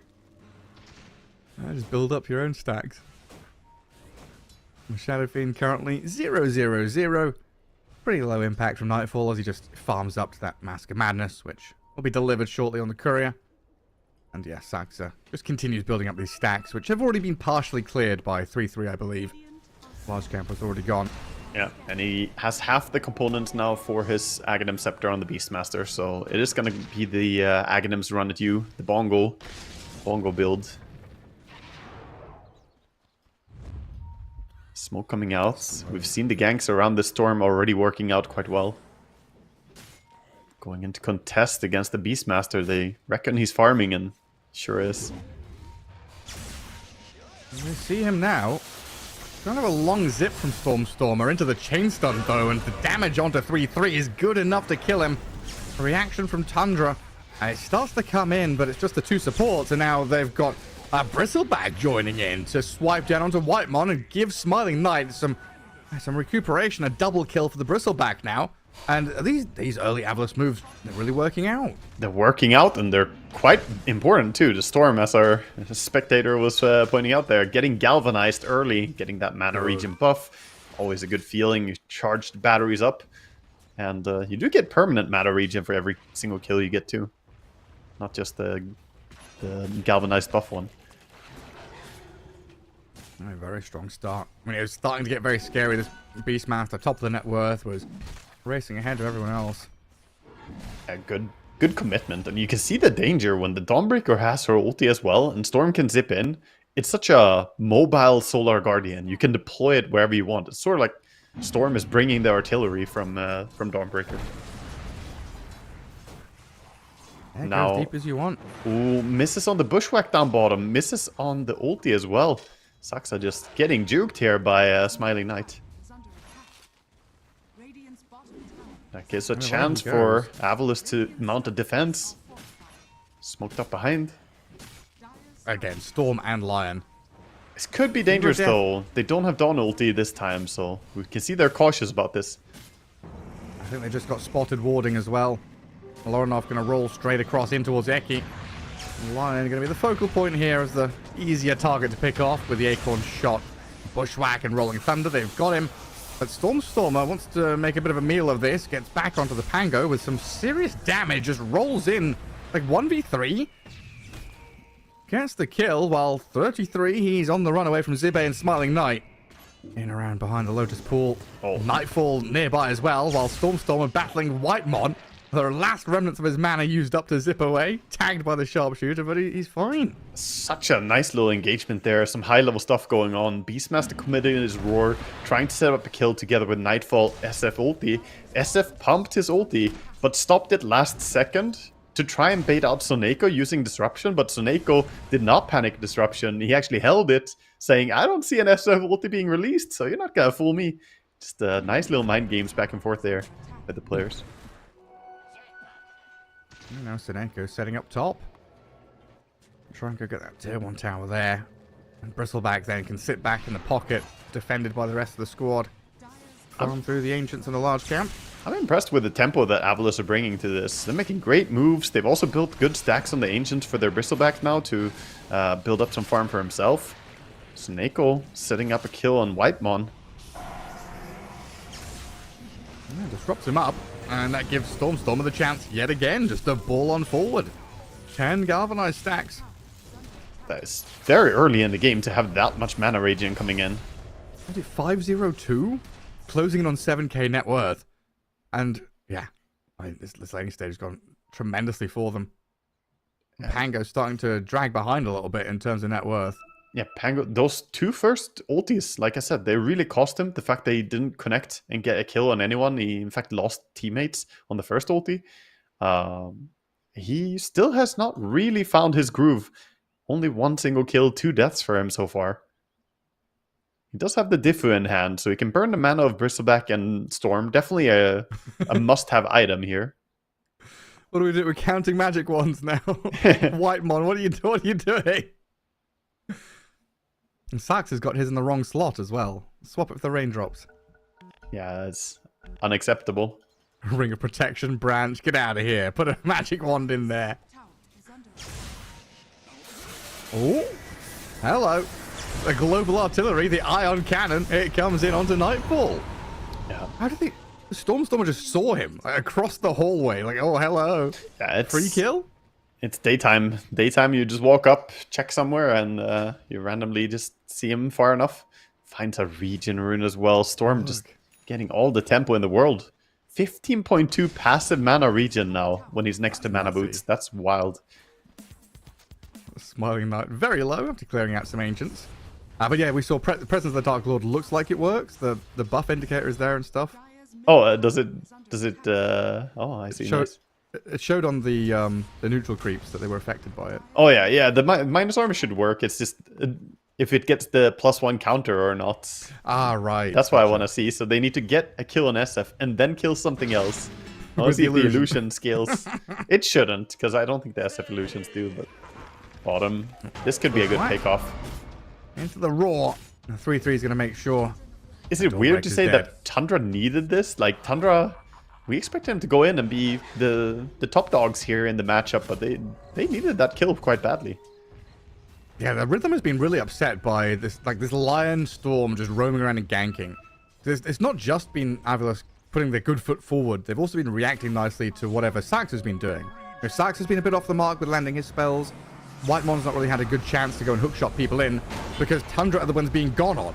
Whitemon, yet again, the target of choice. As Nightfall considered using the Requiem. Bushwhack onto Seneko and a Rolling Thunder coming in. Dodged by the disruption. Very well done. Second connection is there with a stun, but Storm is in onto Nightfall again. Requiem required, trying to dodge it and kill him. Got the takedown on Nightfall with the Lion and the Storm, and back in again onto the Hoodwink and Pango. They're in trouble, Tundra, being ripped apart. This is a 5v4 where Avilos are bringing everybody into the battle, while 3-3, he's miles away. Yeah, the strongest hero on the side of Tundra was nowhere close for that fight. And even if he could join, he didn't have ulti. So what was he gonna do? And yes, you picked off the Dawnbreaker down bottom, but she respawns and you see she can just come back into the fight. Not even needing the ulti. TPs back in, rushes to the fight. And now 5k lead, 12-5. Looking pretty good.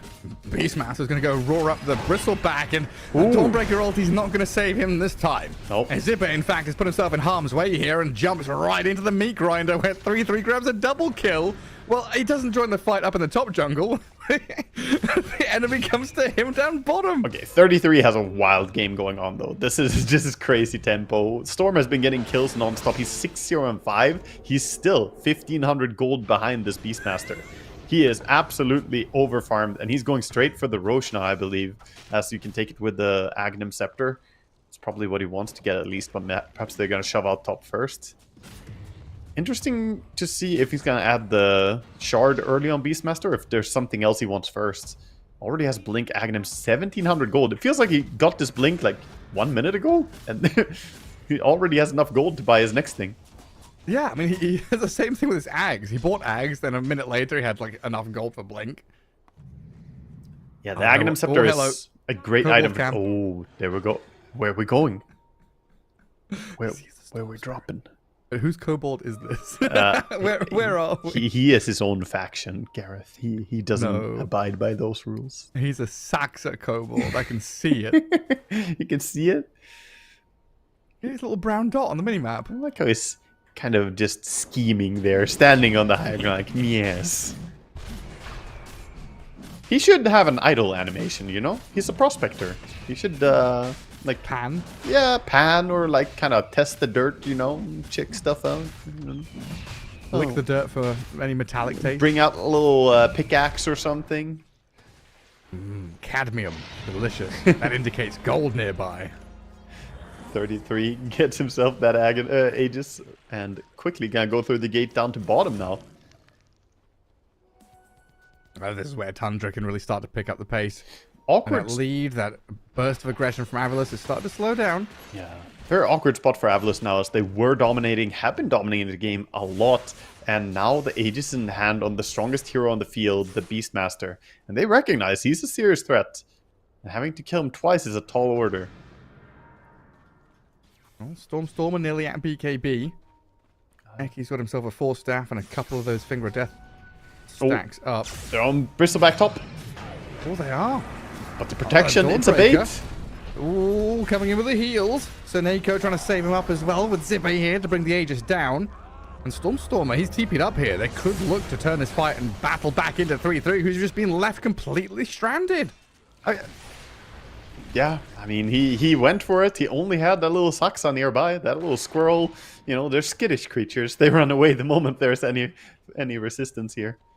But it feels like Tundra, like 3-3 is meant to be like the orchestra, right? And everyone else is just reading off different sheet music. You know, he's playing some, I don't know, Bach or Mozart or something, and they're playing the Simpsons theme tune. Yeah, they're over there listening to some Skrillex or something. He's not on the same page as them. It feels awkward that they didn't group up with the Aegis and look for a way to take control of the game. Now they basically lost that advantage, and all that threat that they built with the Aegis Beastmaster and him being so farmed, completely nullified by Avalos in one move. They did bait that beautifully, though. The SD was nearby, Dawnbreaker had ulti ready.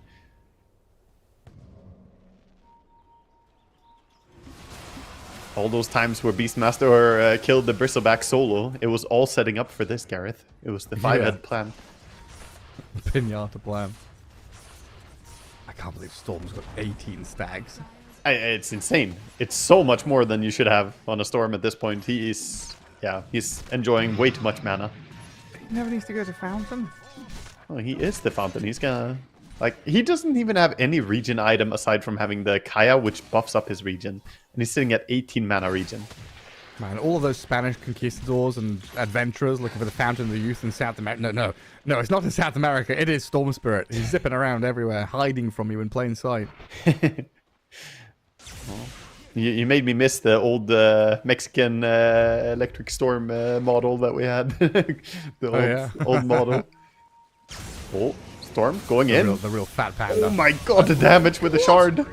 That's a DD rune as well, right? Yeah. Stormer's got it in him to find another kill with a Finger of Death to help. A double kill for Stormer, and 3-3 has to defensively roar top just to try and run away. Dear lord.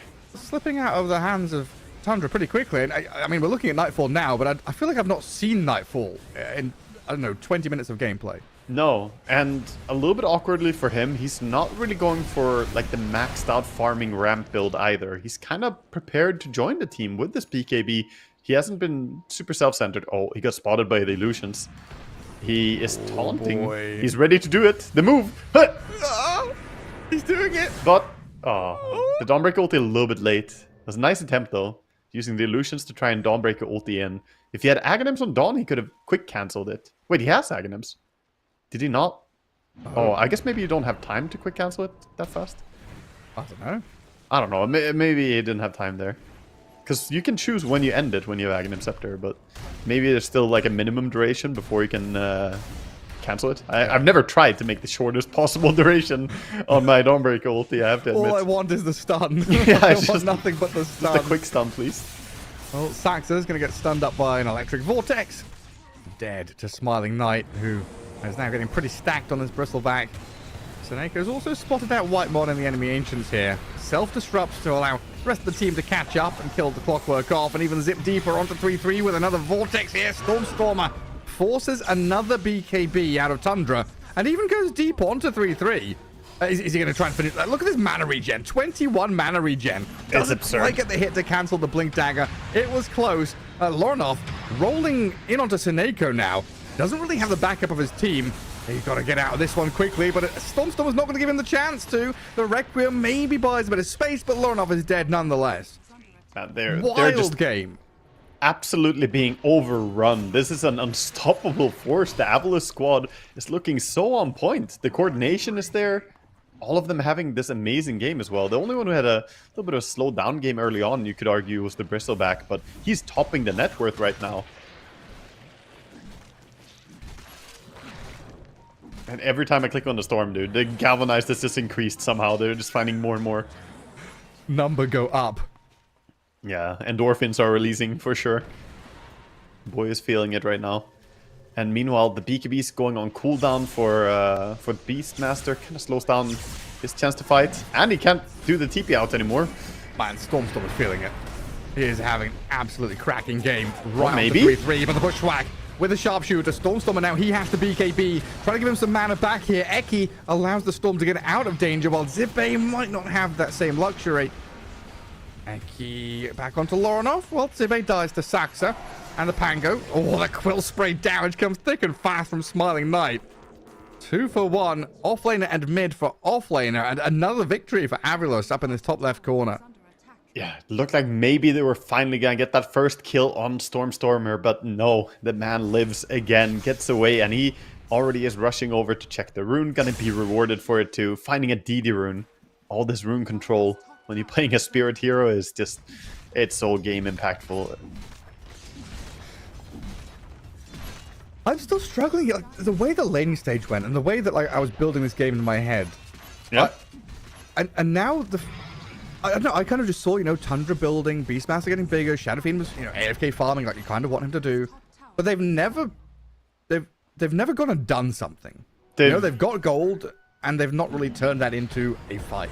Yeah, Tundra have been extremely much on the reactive side to the moves of Avalus. Avalus have been ahead of them. The few moves that Tundra have made have been only small skirmishing moves, like Beastmaster blinking on someone with Saxa nearby, but no real big team move. And Avalus are just way more coordinated. They're playing with real fire under their seats here, just rushing at their opponents. I mean, Smiling Knight may be a little bit too far, might have the fire quenched, but the Solar Guardian coming in and the lifesteal he's got. Bloodstone is still ready. He can turn his back and start spamming the Cool Sprays out, as Zippe is given him the opening to go onto Saxa, pick up a killing spree, and 3-3 yet again has to BKB and TP. Oh my god, they're already setting up the next gank as well. You can see Stormstormer and Eki are rushing towards the next pickoff. They're looking for the SF. They didn't see him yet. They know he's nearby though. I love the way they're playing right now. They're reading the map so well. And they've got a ward that sees Whitemon right on top of the Clockwork. Find that kill. But just thinking about that move mid though, it looked like Nightfall was walking to the mid wave. Like if Stormstormer hadn't zipped and shown, there was a chance that if they were 5 seconds slower, Nightfall shows and then dies. Yeah, there was a possibility for sure. Nightfall. Oh my god. Wants to get some farm and wants to push out lanes. Fast Roche spawn. Oh yeah. It's, what, 28 galvanized stacks on the Storm now? That was a super quick spawn actually. Lion again finding Beastmaster as nearby. There's a Requiem to push out the Storm Spirit and get a bit of damage onto Eki, but he throws the Finger of Death and kills 3-3. And yeah, Nightfall. They tip him. They're like, it's his move. I know what they're saying in their Discord right now, dude. I think he knows it as well. Yeah. Well, he did live, unlike his friend who didn't have the BKB ready. Unfortunately, 33. He got silenced up there. If he had his BKB, he could roared after the SF ulti. But the Orchid, I question it. I didn't, question it loudly on stream, but I questioned it a bit on Dawnbreaker. But he's making it work.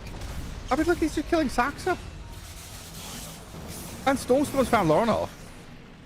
He's trying to kill him through the roll as well. It just keeps clicking him. Quick refill here from the Pugna. Or, sorry, that's a lion. Same hero. I don't know, man. I don't want to put words in their mouths, but it feels like if I was in Tundra's comms, I would be asking, why are we here and how are they here? Yeah. Like, everywhere they go, they feel out of position, and it also feels like Avalus are in perfect position. I think Avalus did a great job playing around their strongest heroes, where Tundra, they missed their timing. They had a moment where Beastmaster looked untouchable, like the strongest hero with Aegis, and they didn't really group and coordinate something. And Avalus have just been looking for gank after gank. It's very straightforward. It's a super gank heavy draft. And honestly, their team fight is not even that strong in a big 5v5. But because of all these pickoffs, they just keep going. Oh my god. He's in front of his base and he's... It's the meme. Oh no. This BKB is down to 6 seconds now. How many of these BKBs were used just to TP out? All of them? Yeah, I think so. It's rough, man. It's rough. It's not the wrong move. I can't really fault him for it. It's just funny it's happening. It just happens to be him. I mean, yeah, it's 30 minutes in. Roshan's banner, Bristleback on the high ground, Aegis for Smiling Knight. They are not defending this. I can tell you already. And honestly, it looks like Avalus might even just leave Bristleback solo pushing here. By the looks of them, they're considering 2 lanes. Yeah, they're definitely drawing. They could take 3. They already opened all the towers, so this is a GG push coming in. Sooner or later, you have to go back and defend. So Tundra, what are your timings? I don't see any big key item completing. They're close to a few items, but no item is going to complete for this push. SF wants the Silver Edge. Well, he's 700 gold off. No time for that. It looks like Tundra can't even kill that tier 2 top. They've given up on that and they're coming back. They did kill Zive's courier, which I think had BKB on it, so at least that's something. Minor victories for Tundra. But they've lost the entirety of bot lane. Smiling Knight, I don't think he gives a fuck, honestly, at this point. He is just going to be... This is his home now. Oh, they're rolling in on me. Yeah, you rolled on a Bristleback. Stormstormer, meanwhile, has zipped into the back. Finger of Death to kill off Whitemon, who... He's got buyback on the clock. I just don't know what it accomplishes if you use it. Yeah, and they get the Dawn timing as well. So they see SF now. With the Dawn map hack turning on, they can see where he is, can see the Beastmaster. So they feel safe to keep pushing. Lion actually is looking for the pick on Beastmaster. Bot's gone, mid's gone. Yeah, 1 Rax left. You can't wait any longer. The Silver Edge is here. BKB and Silver Edge ready on SF. This is the one move. Your Silver Edge on the Bristleback. You've been scanned, though. I mean, okay, they're on his Bristleback. Disruption's there. He's still got Aegis, of course. And meanwhile, Stormstorm has found 3-3. The scan gave them the knowledge that 3-3 was behind them. Solar Guardian's going to heal up the Storm, come in with a stun, catch out the Beastmaster, and he's done. Requiem, meanwhile, onto the Bristleback. They've feared him up, but he's got BKB to come back in with a lifesteal out of his Quill Sprays. Nightfall getting shredded by the Bristleback, and I think this just is game over, honestly. 27-8, 31 minutes of gameplay. Avalus, just tremendous gameplay here to come out against Tundra and handle them. Yeah, if you didn't show the team names, if you didn't show the player names, then there's nobody who was gonna call that, oh yeah, it was Avalus just obviously dominating them like this. But very, very strong performance coming out, to say the least. And I couldn't be happier seeing my boy go without a single death against Tundra on Storm. The Storm. How did you not ban that one? You think he's an Invoker main? No, it's in the name. Storm, of course. That's just incredible. I don't know if it's the longer day or what's happened here, but Avalus just... They seem to be playing Dota 2 and Tundra were playing... I don't know, it's StarCraft individually. You know, they're playing individual games, playing 1v1s across the map. They were disjointed. They really were. And we harped on it a little bit during the game, but they didn't hit their timings as hard as they could have. The Beastmaster was super large in this game. He could have been a threat that they could have played around, but it didn't plan out that way. And honestly, Avalus, they prevented a lot of those solo moves with the Dawnbreaker ulti, with the SD. Big props to the two of them. They just had a good read on this game. Yeah, good read, like pedal to the metal as well, right? There was just no relinquishing control of anything, of space on the map, of kills, of heroes, you know. Just perfection from Avalus to take game 1 over Tundra. And we'll come back to see if anything changes. Game 2 is coming away right after the break.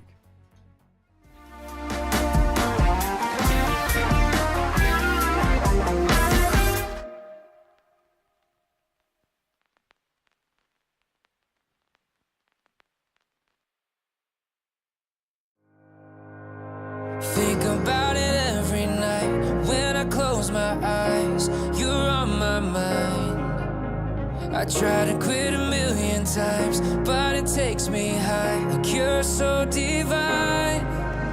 You give me everything. Don't know what's happening. I need you like medicine. You're my everything, everything. And when I think about us, sweet lullabies, I wanna keep this moment here forever. No goodbyes. And when I think about us, sweet lullabies, I wanna keep this moment here forever. No goodbyes.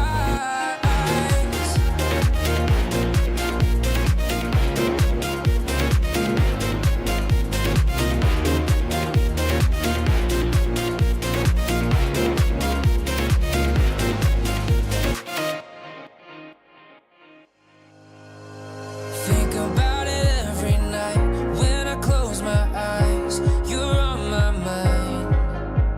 I try to quit a million times, but it takes me high. A cure so divine. You give me everything. Don't know what's happening. I need you like medicine. You're my everything, everything. And when I think about us, sweet lullabies, I wanna keep this moment here forever. No goodbyes. And when I think about us, sweet lullabies, I wanna keep this moment here forever. No goodbyes.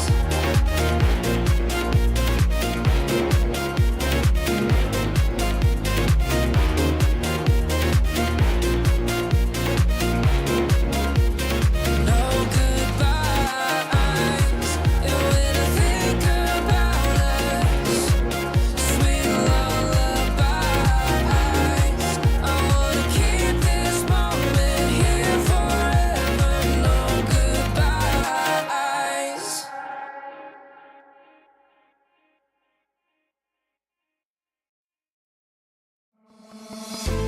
Oh, I don't know how to put it together. Ever since I found you, my life just got better. Better than this, better than that, better than anything I ever had. Better than this, better than that, better than anything I ever had.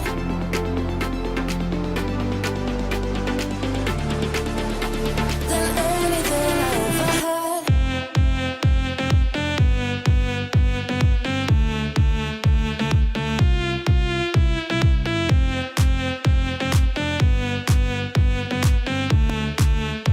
Than anything I ever had.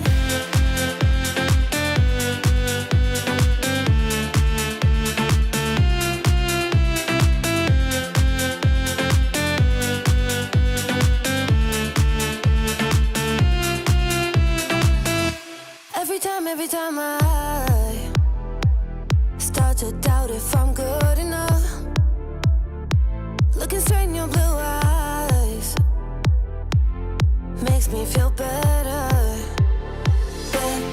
Better than this, better than that, better than anything I ever had. Better than this, better than that, better than anything I ever had.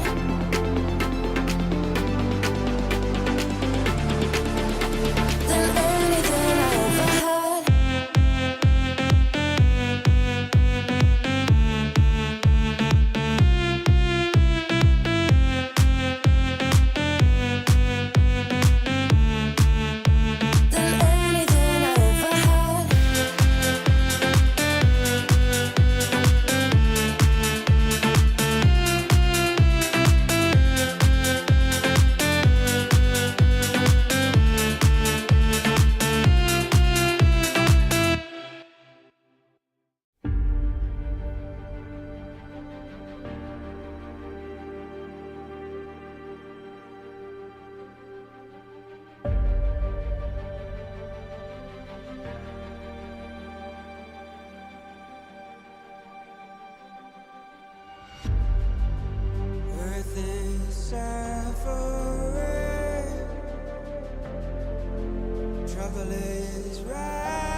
Welcome back, everyone. Here we go. Game number 2 on the horizon between Avalos and Tundra. Game number 1, Wagga was very snowbally. It felt like it was going to snowball one way, and then the Avalanche suddenly just changed direction. Yeah, laning stage looked good to begin with there for Tundra. They were in a good position overall. Overall, though, Avalos, they were just quicker. They read the game perfectly. They knew what ganks to go for. And Tundra, they never coordinated. This is not what we're used to seeing from Tundra. They didn't get to group up. I don't think we saw them make one move as 5. Can you recall a single time that they made one orchestrated 5-man move in that game? No. They were missing Nightfall or 3-3 or both, or Lorinov struggled to connect. I mean, this felt very much like all 5 of you go wash your face. That was like that was not Tundra. Yeah, they individually didn't really perform at the level we expect, and even as a team, just usually see them play with more intent and purpose. But Avalos, props to them. They just came in with some wicked tempo in that game. They had so good ganking heroes, and already we can see the ripple effect of this. The Dawnbreaker gets banned out in first phase. They do not want to have a repeat of that. And I agree. The thing, right? When you play so well, you make Tundra look disorganized. That's wildly exceptional gameplay. Yeah, I mean, I've been praising Avalos for a long time. I think their peak level is up there with the top teams. They just need to find that balance to be able to perform stable at that level, as is often the case for these teams that are on the cusp of becoming one of the greatest teams. They need to get up there. They need to keep delivering, but. Good takedown on Tundra in game 1 here, of course, would be big for them to kick them down in the lower bracket in this qualifier. Absolutely would. A good indication and signal then to the other teams, we're not messing around. We're here to take one of these 2 slots. As we were saying before, 3 big teams in the closed qualifiers, and then kind of a couple of upstarts that maybe could take one of the 2 slots. But that's a very, very tough battle. Anyway, draft for game 2.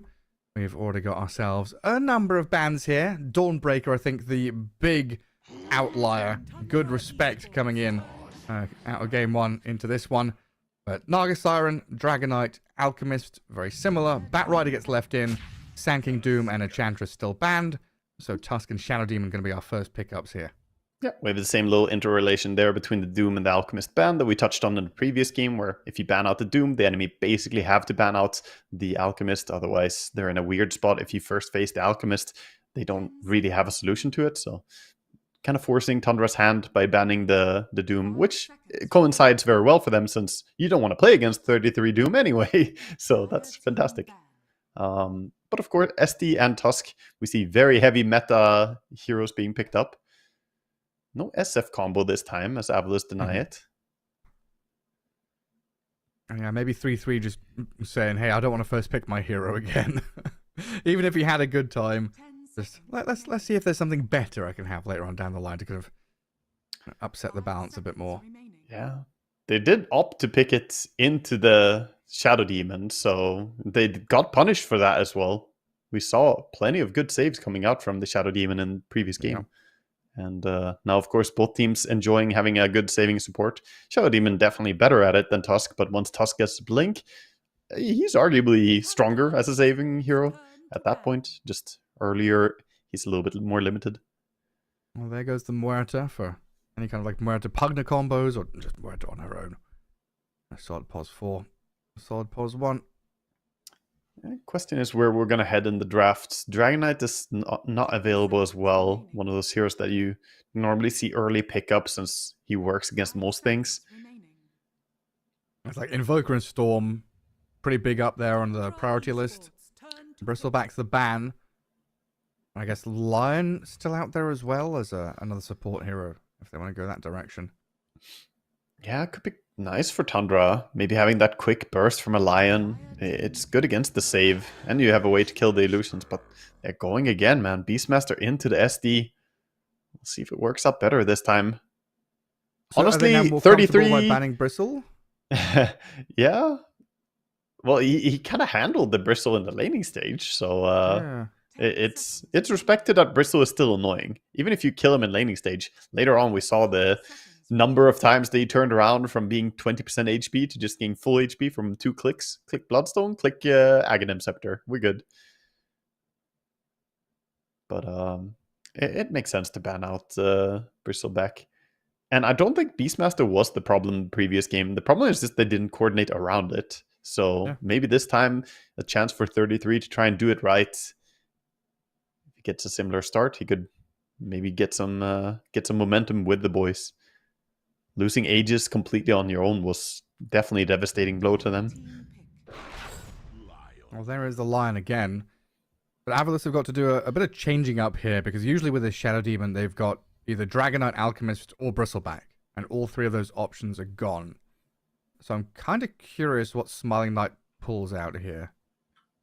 Like, the other big one for him has always been like Broodmother, but playing Brood into Beastmaster doesn't seem the best. No, it's not fantastic. It's not fantastic. I'm questioning if he can't just go... Yeah, I was going to say go for one of the meta heroes that are left. I was going to say Luna, but Medusa, probably the better choice. She is pretty hard to burst during the duration of a Beastmaster ulti. If she gets charged, she also automatically heals herself a little bit when the ulti comes out. And snake. She's got Disruption, Demonic Cleanse, and Mana Drain behind her. Oh, yeah, Mana Drain is just so good with her, isn't it?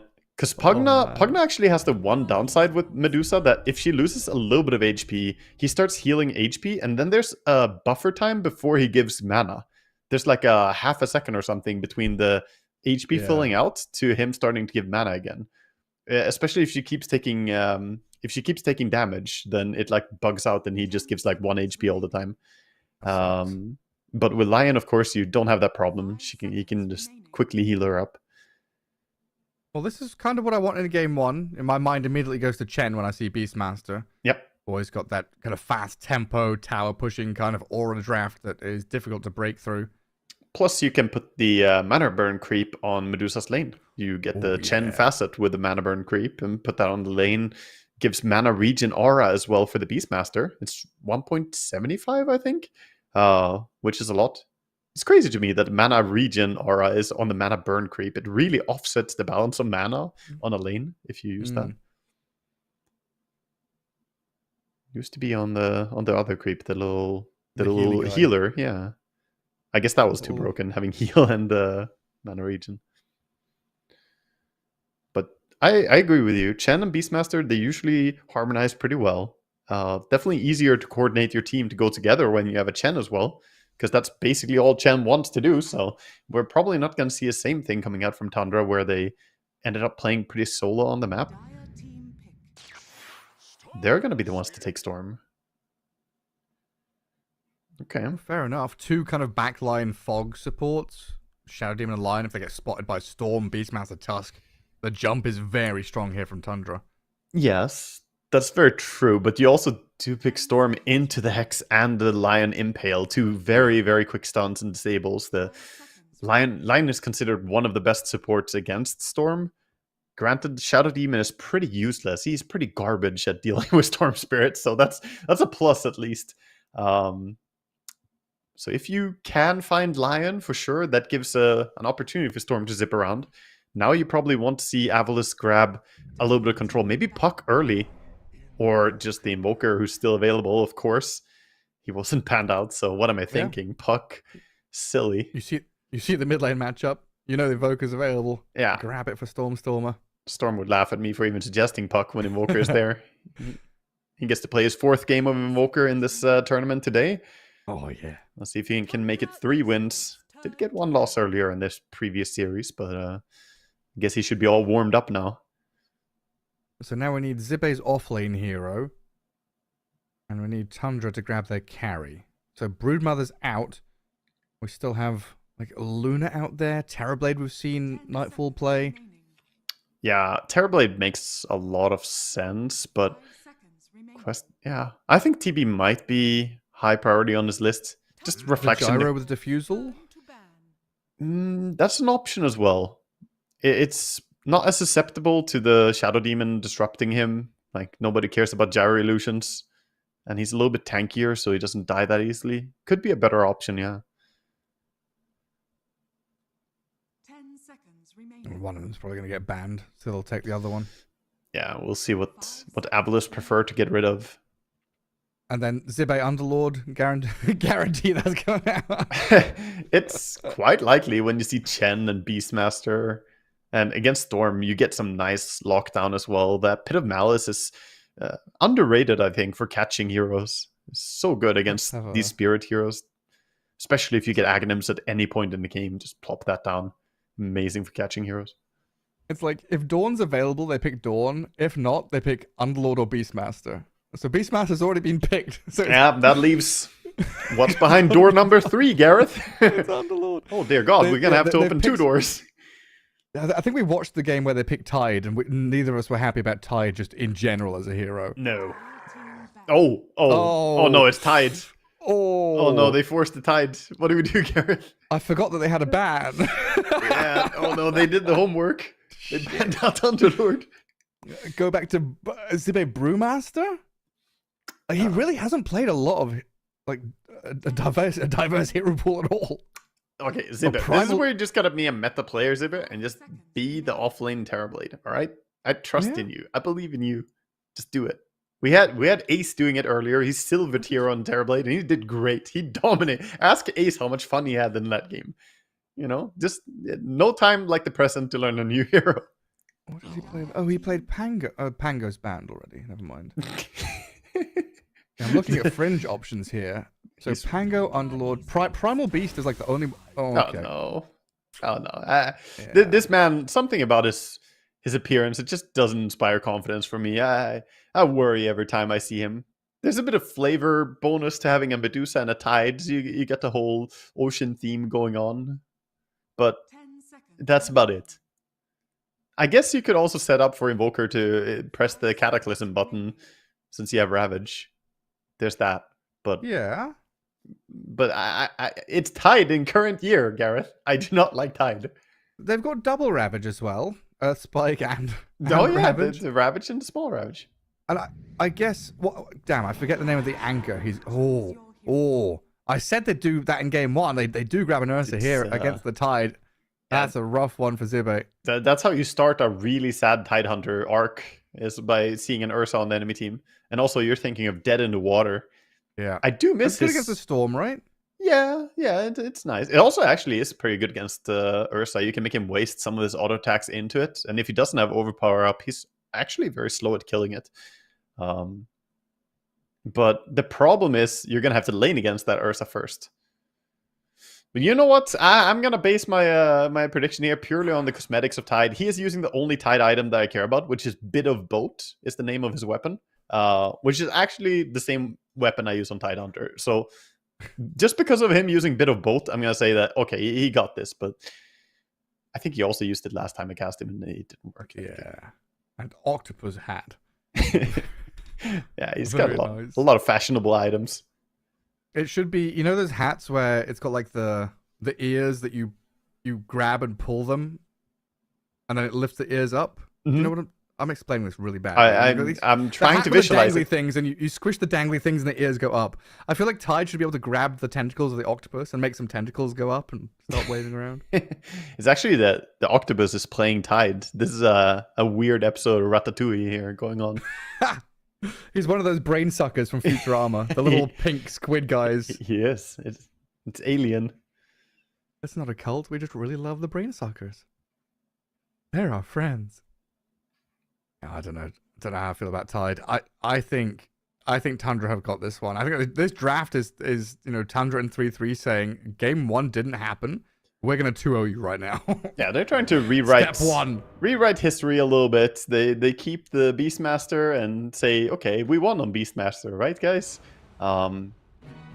This time they do have some very intimidating lane, though. That Ursa could be a huge problem for Avalus. At the same time, I am not loving Ursa as a carry compared to Medusa, and the comfort zone should be mentioned. This is Smiling Knight getting his level 30 Medusa, and then you have Mr. Spammer himself on Invoker. So they definitely slipped through some heroes that they enjoy. And then there's Seneko with no Dota Plus. He's just bronze and everything. Yeah.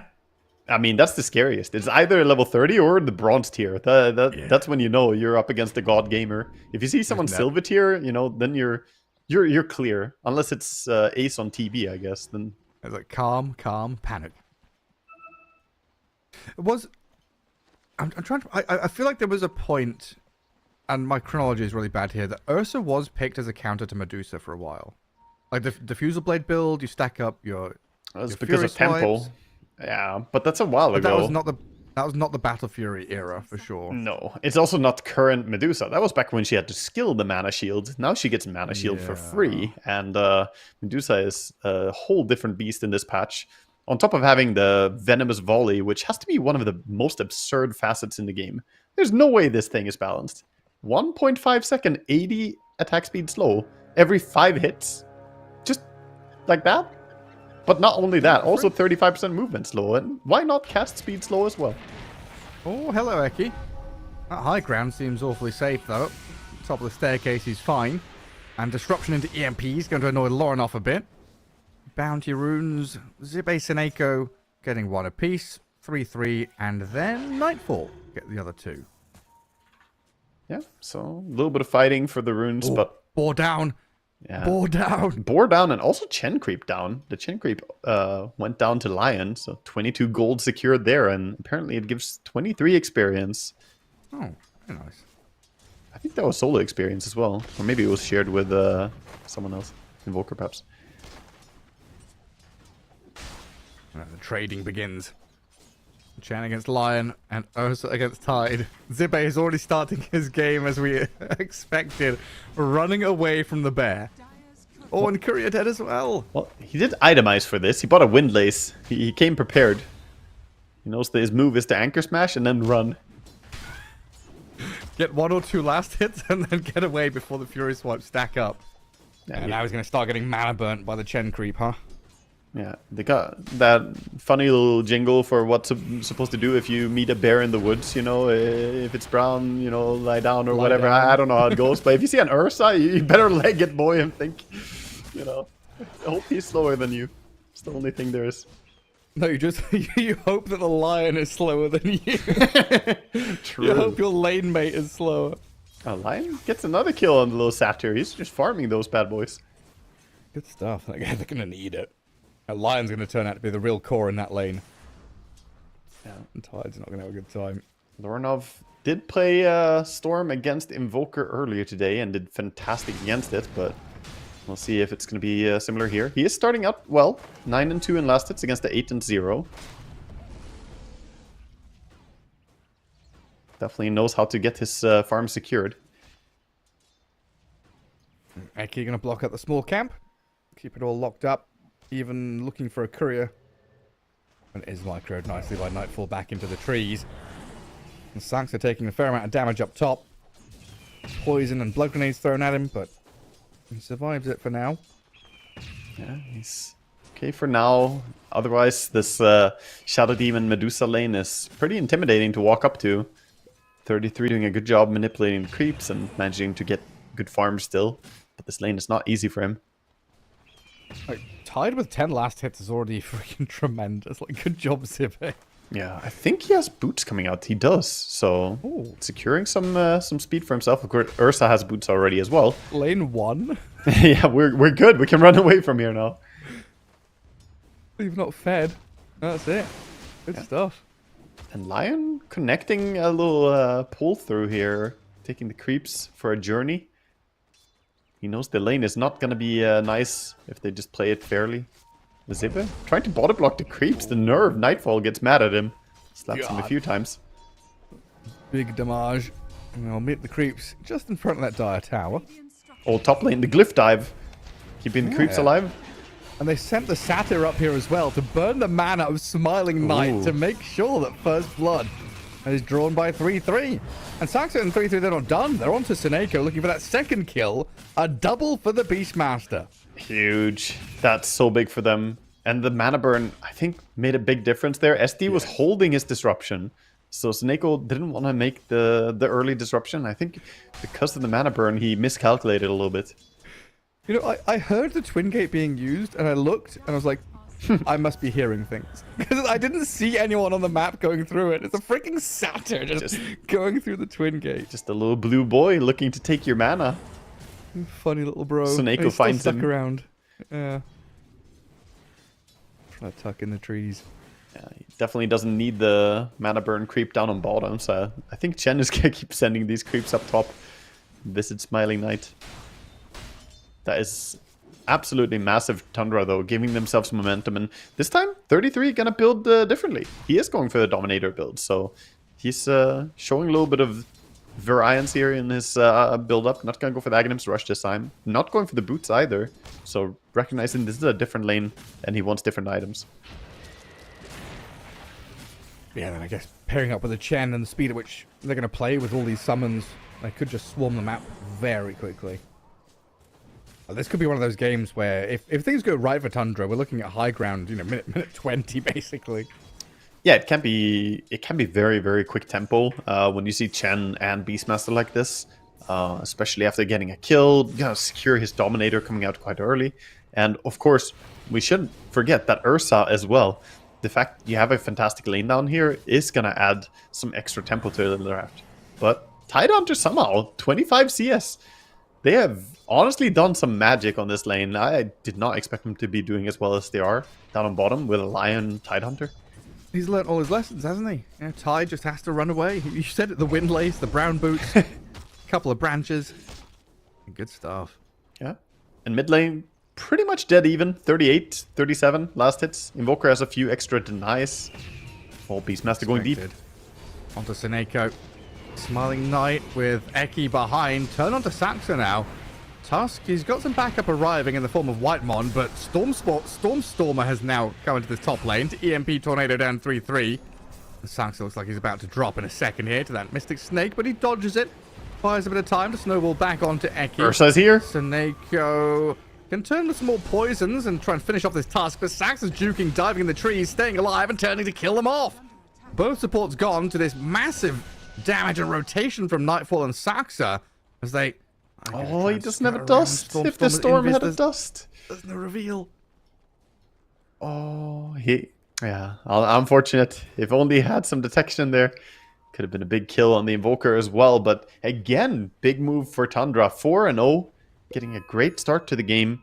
30 seconds from now, we'll see the Wisdom Runes. But I don't think either team is in great position to go and steal something. Medusa gonna be double mana burn the moment she goes back to the lane here. Whitemon almost solo killing him. Watch out, God, where's your she's mana? Dying. 3-3, she's gonna walk up and hit her once. Oh no. Go on. Oh, that's a big magic stick, but it doesn't matter. He's Smiling Knight is being pummeled. He's just countered, man. What do you do against 5-0. two of those mana burn creeps and you're just dead on Medusa? Does 3-3 grab on with a helm? Like what is 3-3's ideal creep with helm? Big Satyr. That's boring, dude. I think he's just gonna accelerate his own game, honestly. He's gonna try whatever can farm fast and push fast. Nah. This was gonna the real answer is mana burn creep. one more mana burn creep. They could have so many. Kill on Storm would be nice, but he popped a wand, has raindrops and ball lightning to get away. Off he pops, back to Fountain. I'm just sitting here thinking about a Medusa turning a corner and seeing 5 of those mana burn creeps standing there like, we've been expecting you.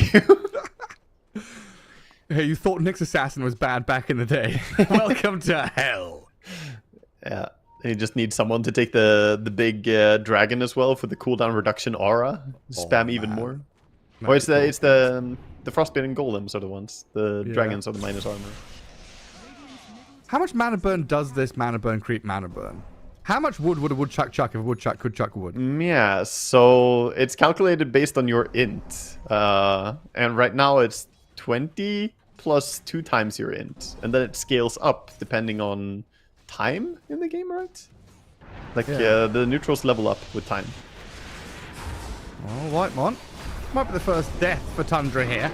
But it could open things up for Nightfall and Lorinov to get a kill. Thankfully, though, for Stormstormer, Zibe has the defensive Ravage. So they kill the Chen, might be losing the Tide for it, and that big long cooldown ultimate, just to save the Invoker. It's pretty funny. He popped the Ravage to save the Invoker from being vortexed by the Storm, but Storm doesn't have Vortex, so the Ravage was baited by nothing at all. The Storm doesn't actually have a TP cancel. He's going for the max greed build. Yeah, I mean, I was pretty sure he had Vortex. Yep. I mean, I would have also done the same thing if I was Tidehunter, so... Unluck. Probably What felt could good you do? about it too. Like, I saved you. He couldn't vortex you. Technically true. Technically. Well, so top of the net worth, getting closer to Battle Fury. And looking at a kill down bottom, where Saxa and Loranov have set up onto Eki's Lion, and even pushing Zibe away from the lane at the same time. Man, they just flipped the script from previous game. Tundra just suddenly looking awake. They are invading, they're stealing the enemy stacks. Medusa's comeback mechanic here is being taken away from her. Her lane has been awful. Avalus off to a very rough start.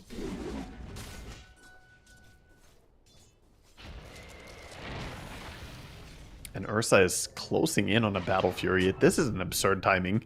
He's 500 gold away at 10 minutes flat with face boots already completed.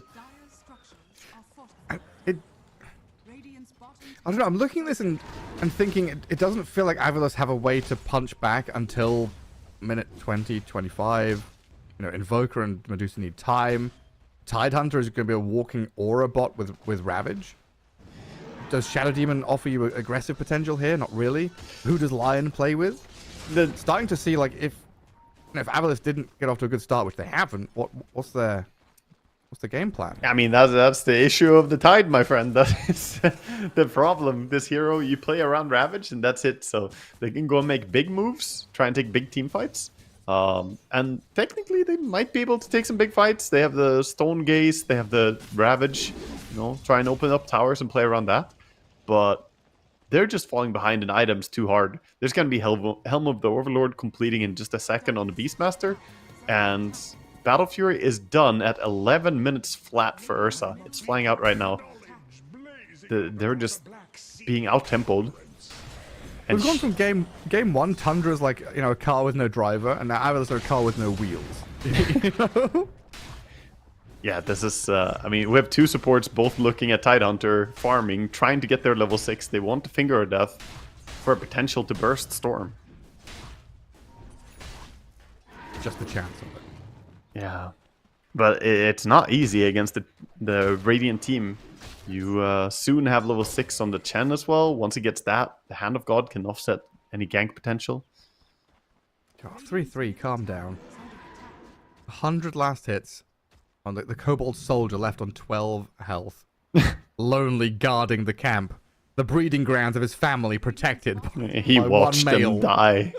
But he's regenerating. 0.5 HP at a time. He will get back to full health, and then he's gonna disarm someone.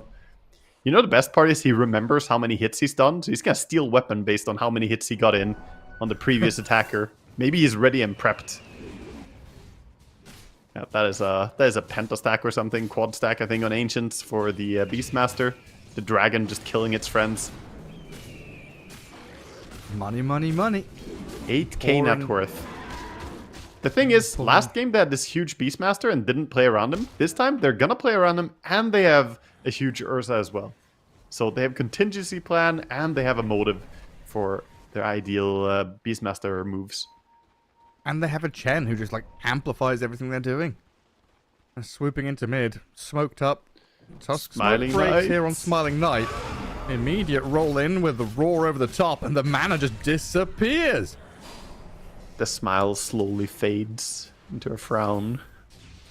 Only sadness now. I think it's gone past frown. I think he's scowling at this point. He's absolutely grimacing.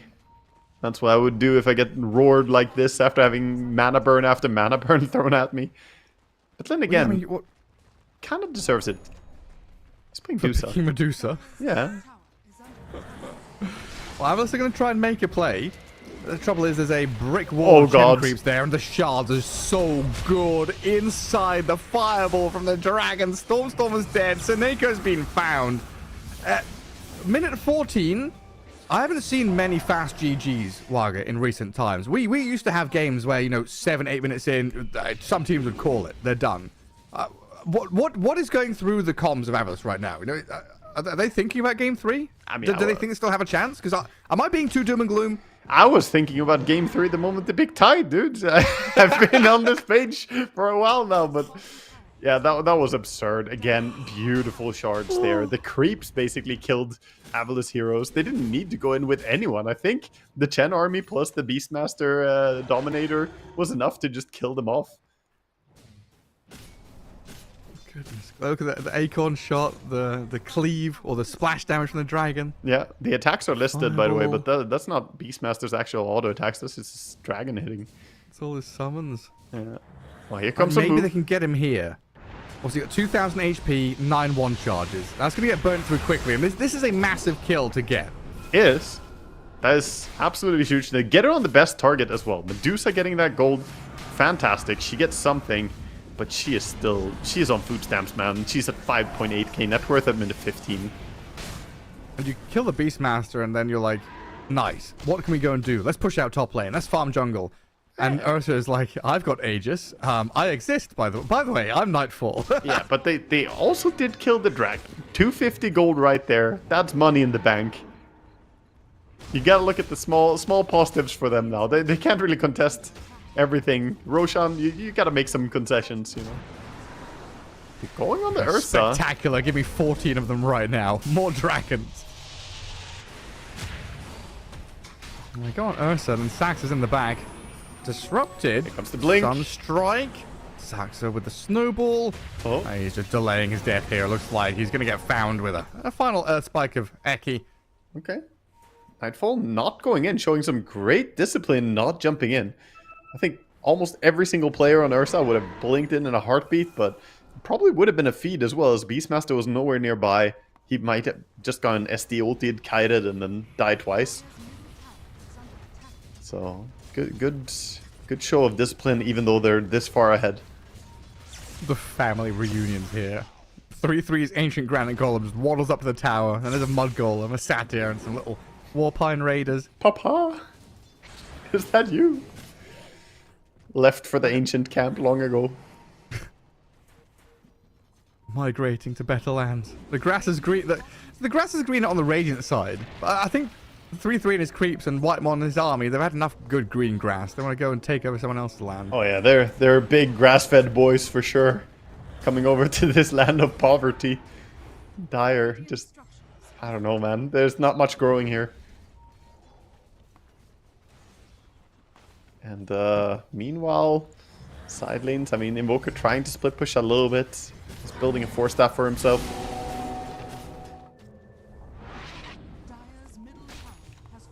Just a quickly dispatching of that split push though, just gonna push him closer towards his BKB.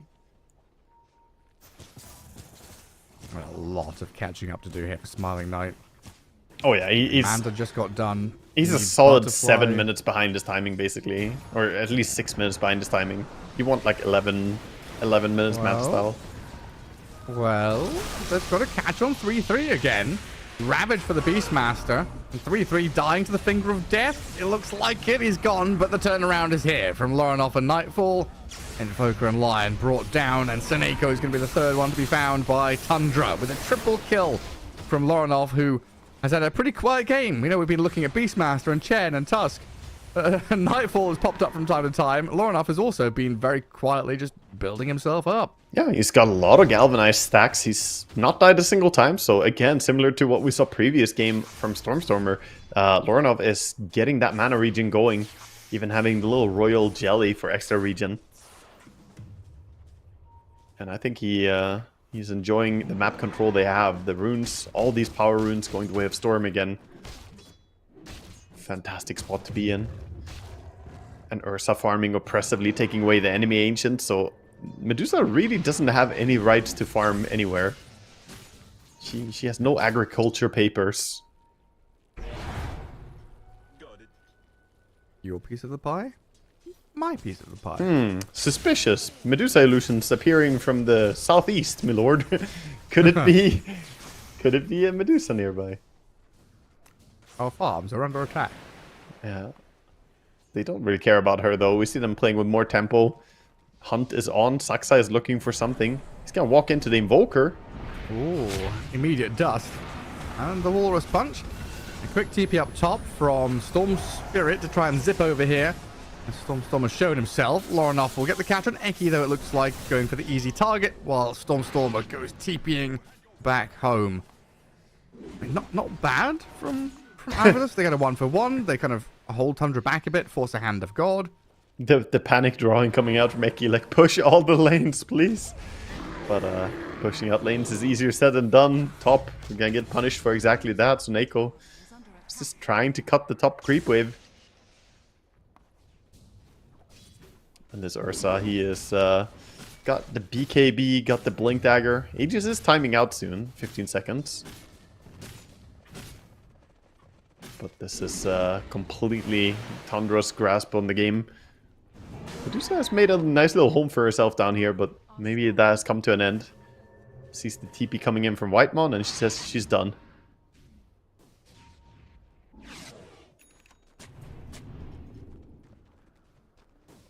At the very least, for Avalus, they've kind of stemmed the bleeding a bit. Yes, they've lost the majority of the map, and there's only one tier 2 standing. It looks like they might be about to lose a Tormentor down on his right-hand side. But Tundra have kind of... What, didn't Nightfall just BKB? Yeah. He's playing it safe. Why didn't he TP, though? He's only playing at 50% of his power, Gareth. That's why. He doesn't need the more. Knight. Yeah. It's the Knight. Yeah. He's not falling back. There goes that last tier 2. The 12 rally stacks on all these summons, nasty stuff. Loronoff and Saxa. He's rushing, trying to get away. The dust is close. It clips him. They see him, and they've got a Vortex to cancel his TP. Storm are down and out.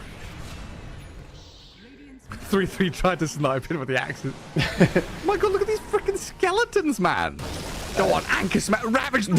Wow. Oh, yes. Ravage those skellies. What? That's a lot of gold. Oh my god. Totally worth it. Wait, he doesn't even get the kill. Just TP's home on the chair. I can't believe it. Oh no, dude. What is happening? Yeah. This is why you don't pick Tide. Screw this hero. Useless hero. Why is it every time I see a Tide? It's so sad. I don't know. I think Centaur was available, by the way. You could have gone Centaur. You could have been a horseman. You could have been. I don't know how much gold he got from killing those skellies, but I don't think it was worth it. You could have had 2 hearts, 2 rib cages, 4 legs, and a giant axe. But instead, you're this sad creature. With a bit of boat. Well, I mean, that's the best part, like I said. That's the only redeeming quality. Oh, they've jumped in onto Seneko, who was there a second ago. Stormer gets out the shards, drifting away from this Ursa, who is very hungry. It's 30 seconds until Roshan fast spawn. It's just Tundra running down these lanes and hemming Avalus back into their base, basically. Props to Smiling Knight. He's done the best he can to try and get back into the game. This is not easy for a Medusa. He gets his way shut here by Tusk. Saxa with a strategic roadblock. Oh my god. Roared up as well. I mean, does he have friends coming? No, no friends. Just see him putting out some traffic cones like, no, sorry. Sorry, Medusa. I mean, Saxa knows the way this game's going. He just jumps in behind tier 3. And here come the creeps. There are 2 big black dragons now, Gareth. Goodness gracious me. Even that glyph up, they're just going to go back and hit the tower. I don't know, without Ravage, without Medusa, there's no way of stopping this lane from dying, and probably mid lane as well. Maybe even just the game if they go and zip in here onto the Lion. But 8 seconds for Ravage. 5 seconds. BKB'd. And Zibba, you're right, has a BKB, has a Ravage once these BKBs have worn off. So maybe a move to be made. If they can force staff him in or just get him into position, Zibbe can move in with a Sunstrike and a Ravage. They've got the connection here, but the damage isn't coming. And now 3-3 is the one with his own BKB up, can kind of turn and wave at Avalus as he just walks away. Yeah, it's one of those classic Ravage on everything, but where's the follow-up? They're just lacking it. Medusa wasn't really close enough to be auto-attacking into it, and without that, they don't really have any threat, so They lose one Tusk. Ravage was expended, and again, they're just gonna back out. Tundra feel completely fine to just reset. Win probability? Yeah. No. I mean, apparently Is it the 0? game thinks it's 13%, which I think is beyond generous. 14%. Yeah, 40. It's increasing. It's getting better. I think because Medusa is so extremely high win rate lately, and you know, the Ursa not being a very hot hero right now, but I would give this way less than that, I can tell you. Maybe a tenth of that. 1.5% seems pretty high. Valid, honestly. Oh, Medusa getting bashed up, I think, there. Trying to force Dapper out of the shards, but even with that disruption, Seneko can't save the Deucer at this point. Another 2 kills for Tundra as they run down the bottom lane, find the Tidehunter, and now it's Nightfall's turn to have a bit of a giggle, laughing his way through game number 2. And very likely the way this is going, just tying up the series and heading us to a game 3. Yeah. And what a nice way for him to redeem himself. He took it like a champ previous game, you know, the tips coming out from Avalis for his BKB TP out. He didn't say anything, he didn't do anything, he's not salty about it.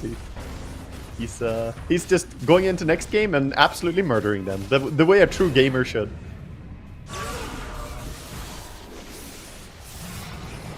Okay.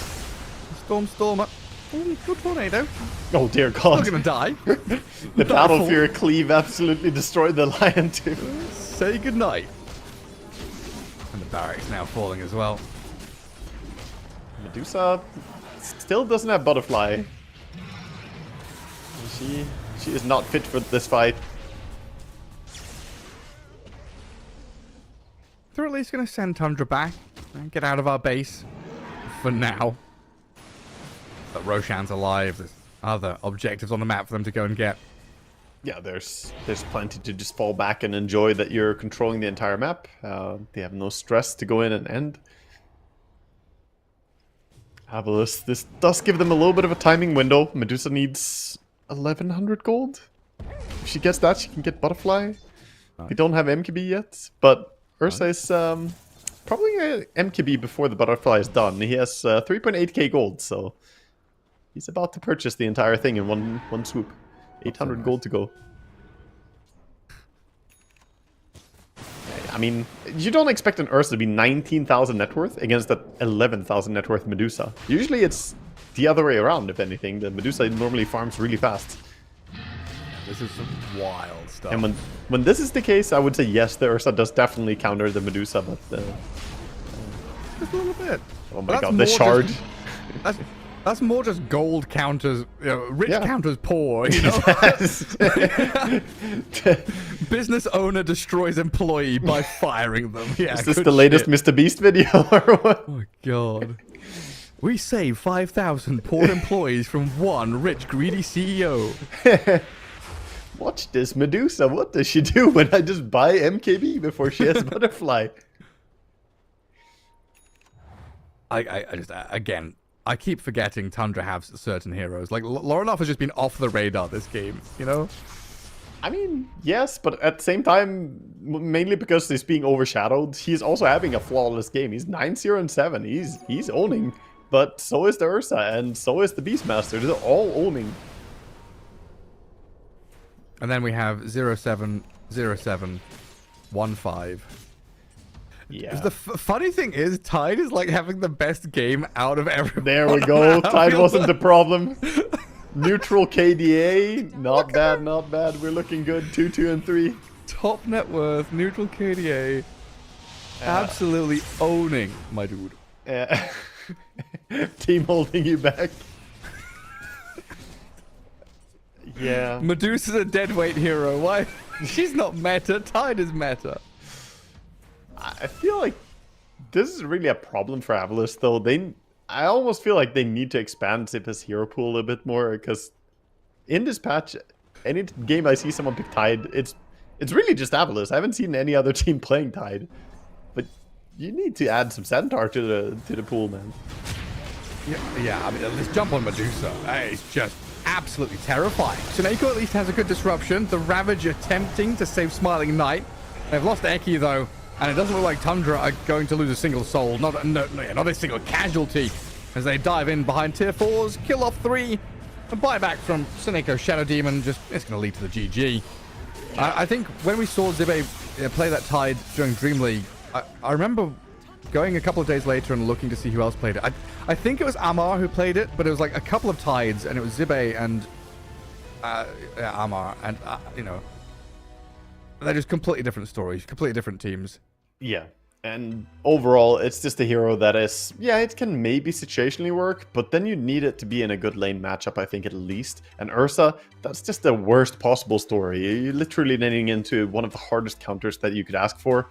And Tide doesn't even do that well against something like Storm, who's too mobile. Even if you do Ravage him, if you don't chain stun burst immediately, he just jumps away and he's fine. So this was a tough story all along. 1-1, Tundra tie it up. They dominate game 2. Avalos dominated game 1. Who's going to win game 3, Gareth? What do you think? I don't know. I've not seen a series like this in a long time, where it's like literally stomp into stomp. It doesn't feel like draft was like massively impactful. It's just like, you know, individual misplays or teams not grouping up together. Yeah, I don't know. I really, really don't know. But I hope we see Beastmaster again. He's seemed like a lot of fun, whether he's feeding or owning. But we do have a quick break before returning for game number 3, and we'll see you right around the corner.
Talking my, I've been working all year getting by.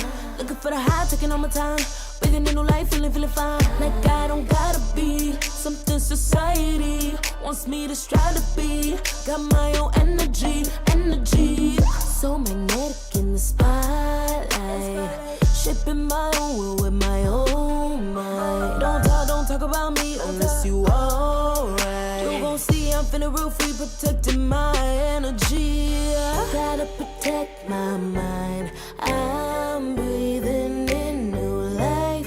It's time that I realize what feels good ain't always right. Making changes, I got me a new strut. No more settling, I'm running out of good luck. Never chasing, I attract, I'm busy going up. If you see me, come correct and keep it on the book. Get it, how I live it, that's the motto, how it goes. No more reaching in it, distance, hit the lotto, I'm the one. Not denying myself anymore, I'm done with it. Sky is the limit, I'm living like we know. Energy, energy, energy.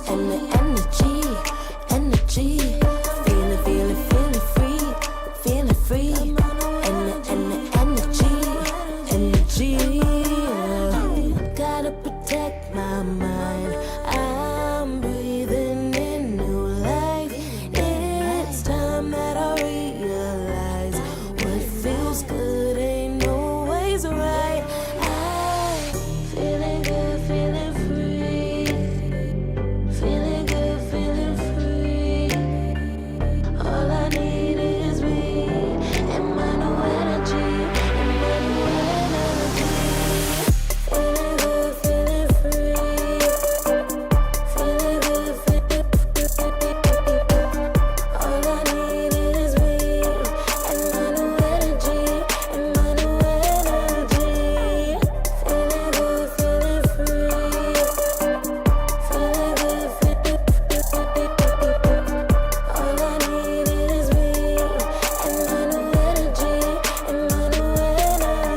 Never thought I had a dream, yeah. Kicking off the covers, I'm too hot for this bed.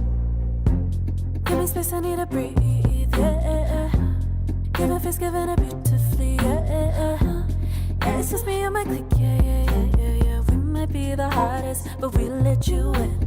Angel energy, let you sit with me. Angel energy, angel energy, angel energy. We got sympathy. Angel energy, angel energy.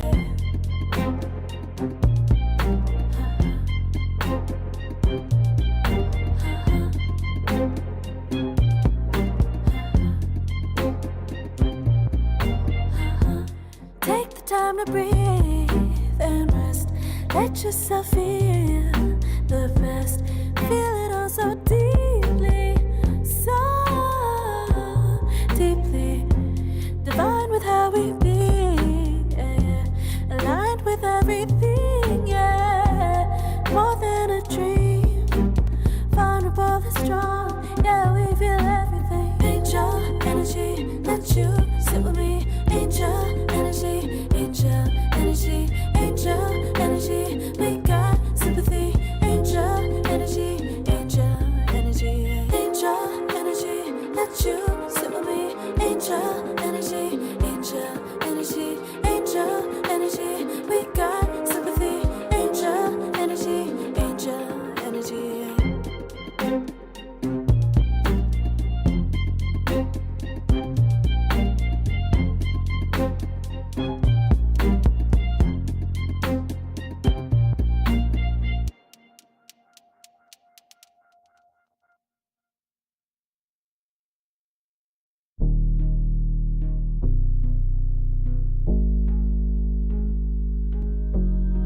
Never pressed, but I got the juice. Taking the lead, that's just what I do. I made mountains move with one hand tied, and still this world ain't satisfied. Everywhere I go, they stop and stare. I tell the truth, I take it there. Call me vicious, persistent, overzealous, that's fine. Main character energy, I stay taking what's mine. You need a foot on the gas, so put my name on the line. Main character energy, I'm just taking what's mine. And it's written in the stars, I'm a king like my sign, yeah. Reason about the jaws drop like a surprise. Don't be mad about it. Don't be mad about it. I don't play the game, nah, I make the rules. Cards close to the chest, and I don't play no fool. Don't be mad about it. Look, yeah, my name stay in the mouth. Legs got broke, they said cast her. I'm the 911 response in a disaster. I don't ask, I just take. Treat the world like a man, I just blow them away. Yeah, I'm a #1 fan. Don't need a bark, I'm a bite. Switch me on, dark need light. Don't need pity, don't need spite. I just plop, plop, plop on sight. Could take your girl in 2 seconds. I just flash her a smile. I make petty look pretty. They run an inch, I run 3 miles. You need a foot on the gas, I'll put my name on the line. Main character energy, I'm just taking what's mine. And it's written in the stars, I'm a king like my sign, yeah. Reasonable, the jaws drop like a surprise. Don't be mad about it. Don't be mad about it. Don't be mad about it. Don't be mad about it. I don't play the game, nah, I make the rules. Close to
burning up all my desire to be great. I gotta just open the gate. All I need is saving from hitting the pavement. Understand it when I'm impatient. That only I give to me. All I need is a little love in lonely places. The strength to stare fear in the face. That only I give to me.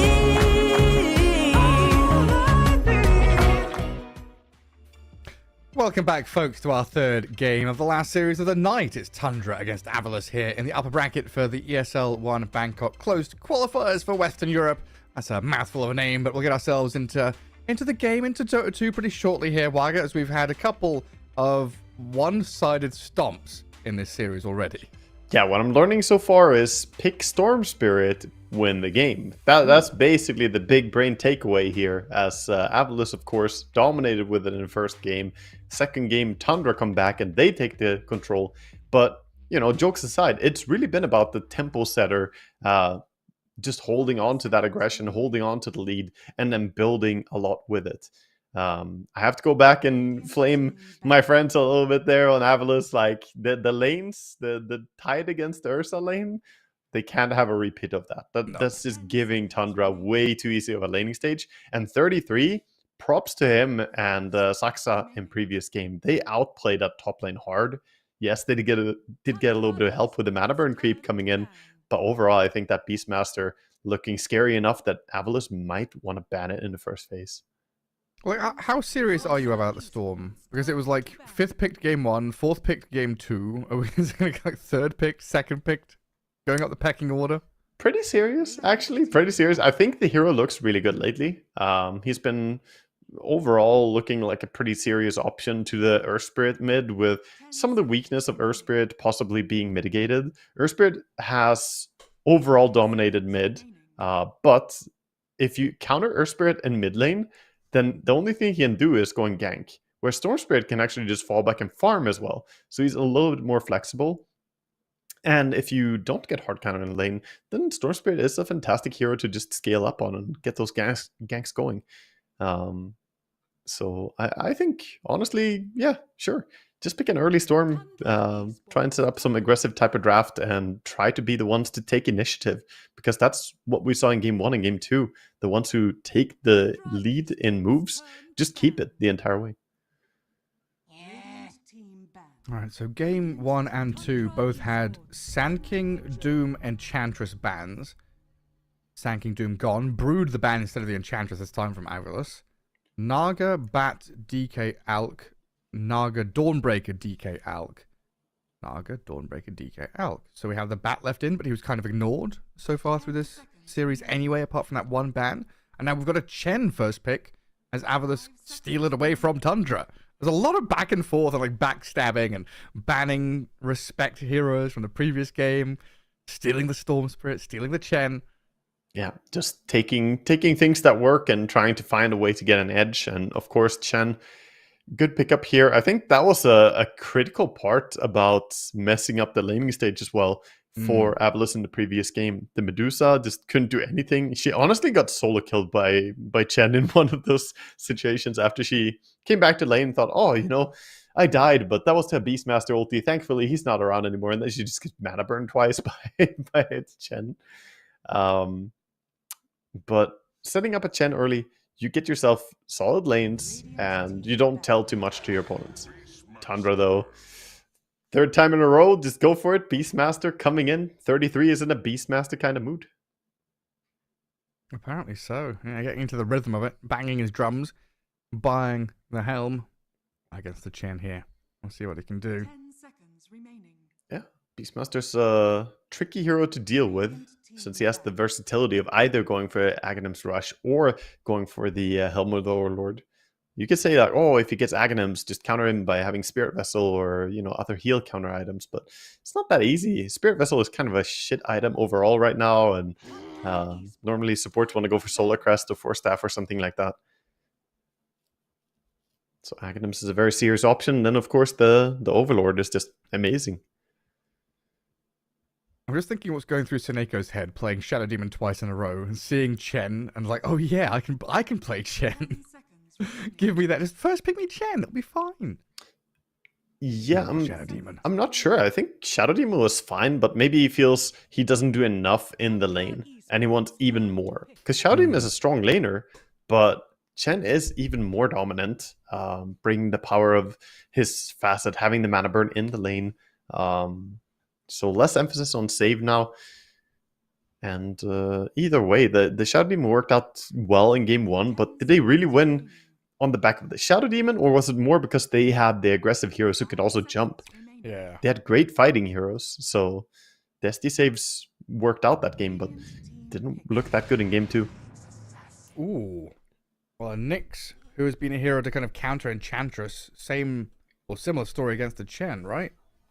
It's similar. It's also a hero that does well with these strong, dominant offlaners that can do pretty well on their own pretty early on, because Nyx wants to go around and just mana burn creeps. So he's not going to have the biggest impact in lane usually.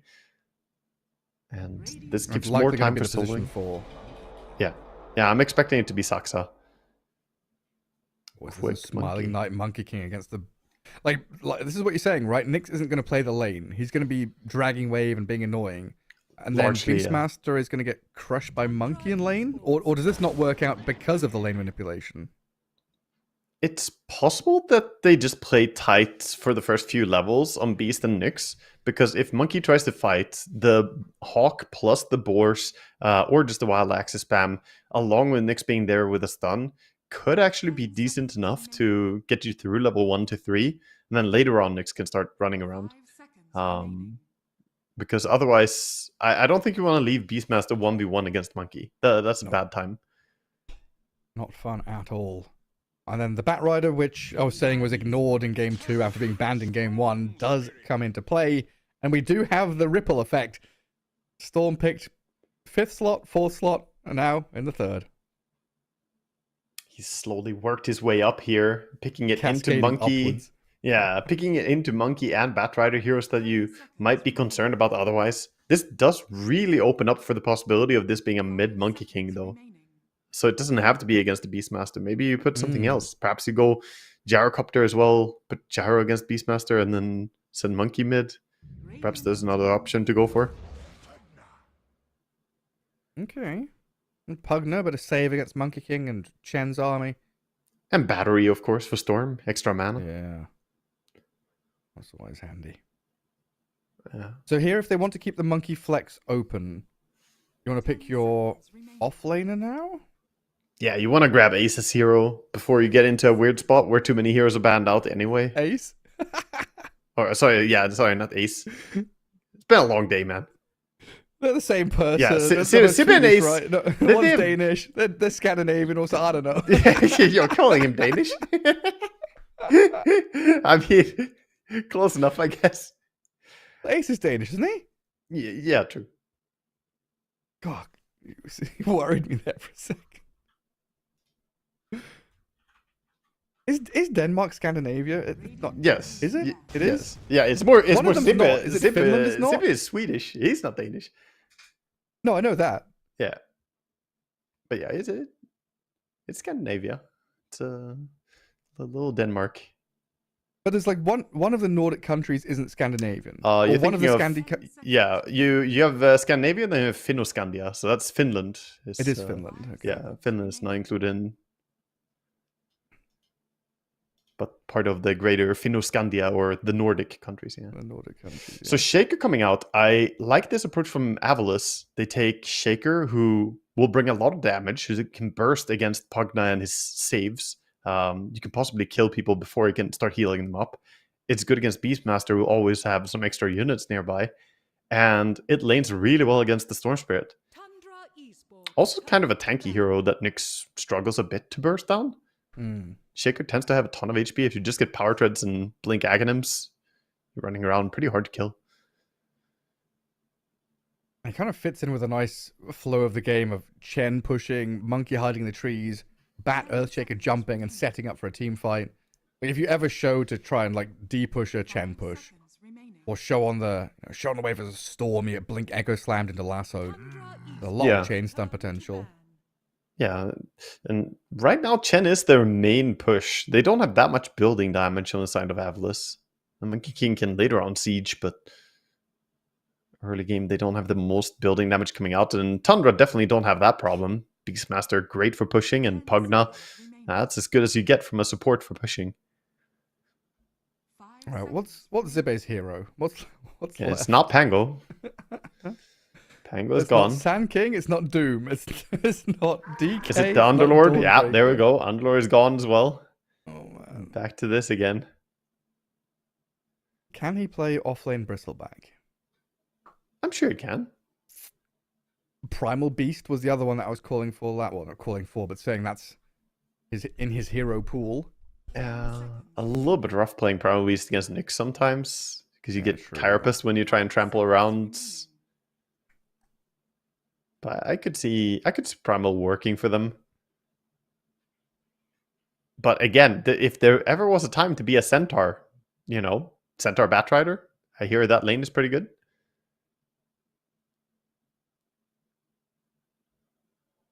Get some more push with Enigma. Pretend to be a Beastmaster. Yeah. Just never use Black Hole ever. You could play that. I'd be scared to be Enigma against those heroes, though. Too much annoying stuff going on. Medusa ban and... Oh, they do go for it. Okay, you called it. I mean, I don't know if I called that. I'm just scrolling through. You Dota will. and You looking at manifested what's it. left. What's left in the hero pool? You brought this in. You ritualized this into existence. Well, it's one of these things. I wasn't saying please Enigma, please Enigma. I was just like not tied. Not please not tied. Please not tied. Yeah. Well, he has his work cut out for him still here, I think. But Enigma Batrider is a pretty strong lane. You've got some pretty good range damage continuously, and well, Pugna can be an oppressive lane support. Can he really fight against the Eidolons plus the Batrider? So this kind of also shoehorns the carry a little bit for Tundra by banning out the Gyrocopter and the Medusa. What do you even grab that's decent now against the Eidolons? Those are the two best carries for it. Yeah, it was like Gyro, Dusa, Alchemist. We had Lena back in the day when she was a carry. Like Luna doesn't fit the bill in the same way. No, it's a little bit tricky.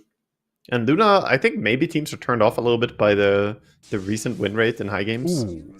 Okay, they fall back into a bit of off meta, going for the Sven. A hero that we have not seen that much lately, but sure is a counter to Enigma in quite a few ways. The cleave, great for killing the Eidolons, has a lot of armor to sustain against them as well. And he has that burst damage to kill off Enigma quickly before he can get Black Hole off. And again, they have great point and click target stuns on the side of Tundra. Beastmaster, they have Storm, Sven, can really burst the target quickly. A little bit worrying that you're like fighting into Wukongs, into Chen, Mech, Lasso, and Chain Stun. Yeah, you're also fighting into circles. They got the Black Hole, the Monkey ulti. No, I mean, he's never going to level Black Hole, right? Just don't level it.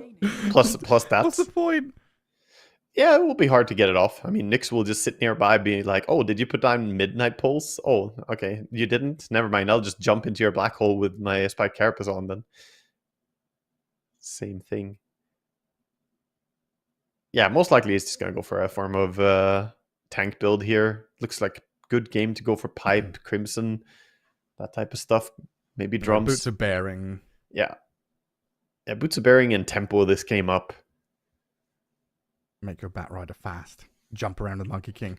I mean, they've got great ways of playing the map, great ways of starting fights. I don't know, the way this draft went, I just keep leaning more and more towards Avilice, the way they've built this draft. Like, I like the Beastmaster, I like the Nyx, I like the Storm. Hell, I like every individual hero on Tundra, but I don't know why. There's like something missing for me.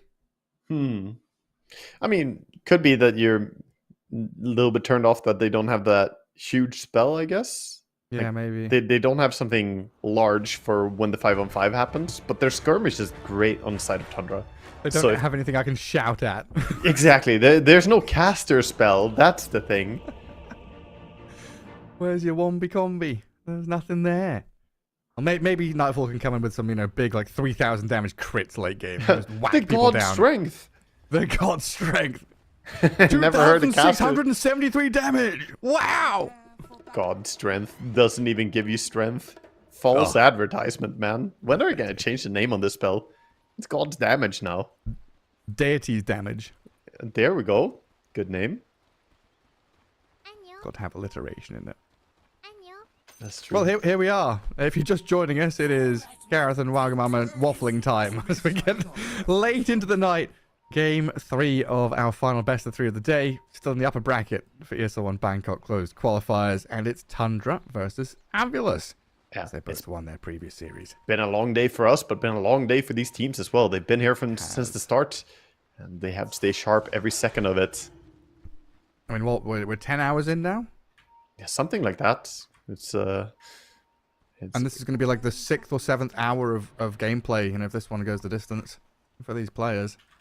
yeah, quite a bit of time to try and stay on high alert, but we'll see what they can do. We have Monkey King being sneaky here, just sliding around as a tree.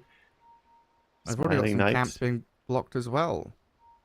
So Chen blocks the Ancients on the right. Was it Pugna that blocked the Ancients over here, I think? Yeah, Pugna blocked both the camps over in the west. Oh, with the Obs Ward as well. Yeah. Very nice.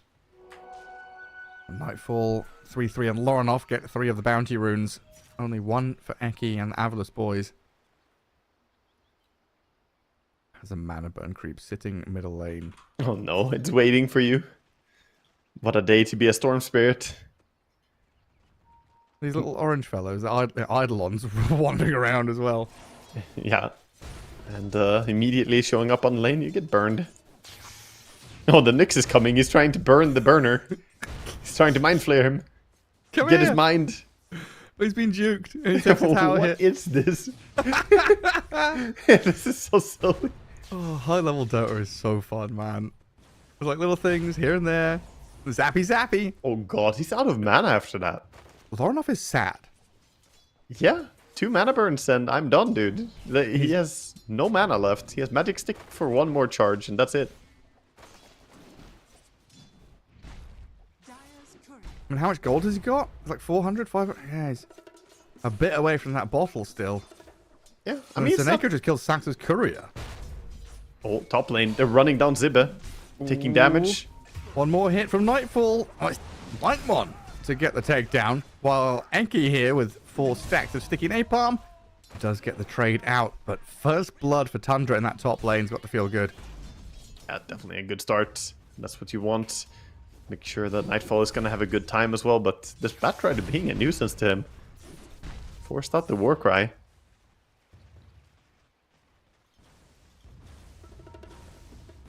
Shaker already having bottle in hand before the Storm even affords to purchase his.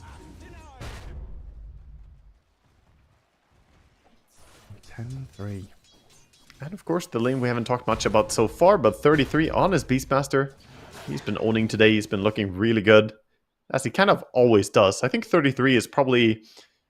He's probably one of the peak, like, stable performance, like, pro players that I can think of. He's just always looking amazing. He had the one game today where he was, like, owning super hard. So hard that he then played bad because he wasn't waiting for his team to join him.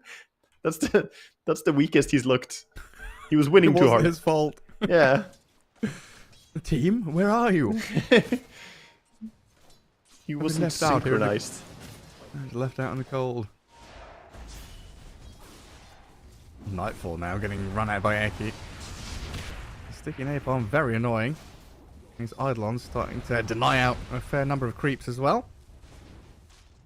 Lightmon is going to drop the Nether Ward, which is going to get quickly taken down. At least they have the magic sticks, so they're getting some charges from this. Eki is doing his best to try and stand behind tree line when he uses this napalm, but very hard to do so when all these quelling blades have cut down so many of the trees. This is just so dishonorable. Having a Satyr mid. It's unfair. You know, straight we've up got unfair. rules about this. You know, the old Victorian rules of dueling, just the 1v1, you're going to turn your back, walk 10 paces. And so Yeah. a satyr comes out from behind the tree and shoots you. Like, what? As you walk, you see something in the tree line. Movement in the bush. Rustling. Yeah, rustling in the bushes, exactly. And then you see the horns of that little fella come out. Oh, God. That's the worst. You know, immediately after they added that facet, like the Chen facets into the game, the first game I queued up, I think, I played against Snith and he played Chen and sent one of these on me. Really? He wasn't even on my lane. I was mid lane. I get Chen. Disgusting. Absolutely disgusting. How are the odds, man? There are so few Chen players out there, and still, It had to be. it just has to happen. Storm catching up a little bit. Not looking completely disastrous, even though he's had all his mana burnt. That mana creep is now gone. He's Sineco doing- started grabbing boars. He's doing the best he can, but he's honestly just fighting with his auto attacks. He's not really using a lot of resources on mid lane in terms of mana. He continuously just auto attacking. Feels like 3-3 is doing better than I expected in this bot lane against the Monkey King. Yeah, Beastmaster is tricky to deal with due to the boar. The boar and the Call of the Wild, it's not that easy for a Monkey to just run him down. And maybe there will be a power spike where Monkey can look to get kills. He has Orb of Venom coming out, so the moment he gets that in hand, he has Boots and Orb of Venom. Maybe then he can run him down. But before then, it's been a little bit tricky. A lot of it also comes down to just 33 having great laning mechanics, though. He completely understands how to play away from the danger.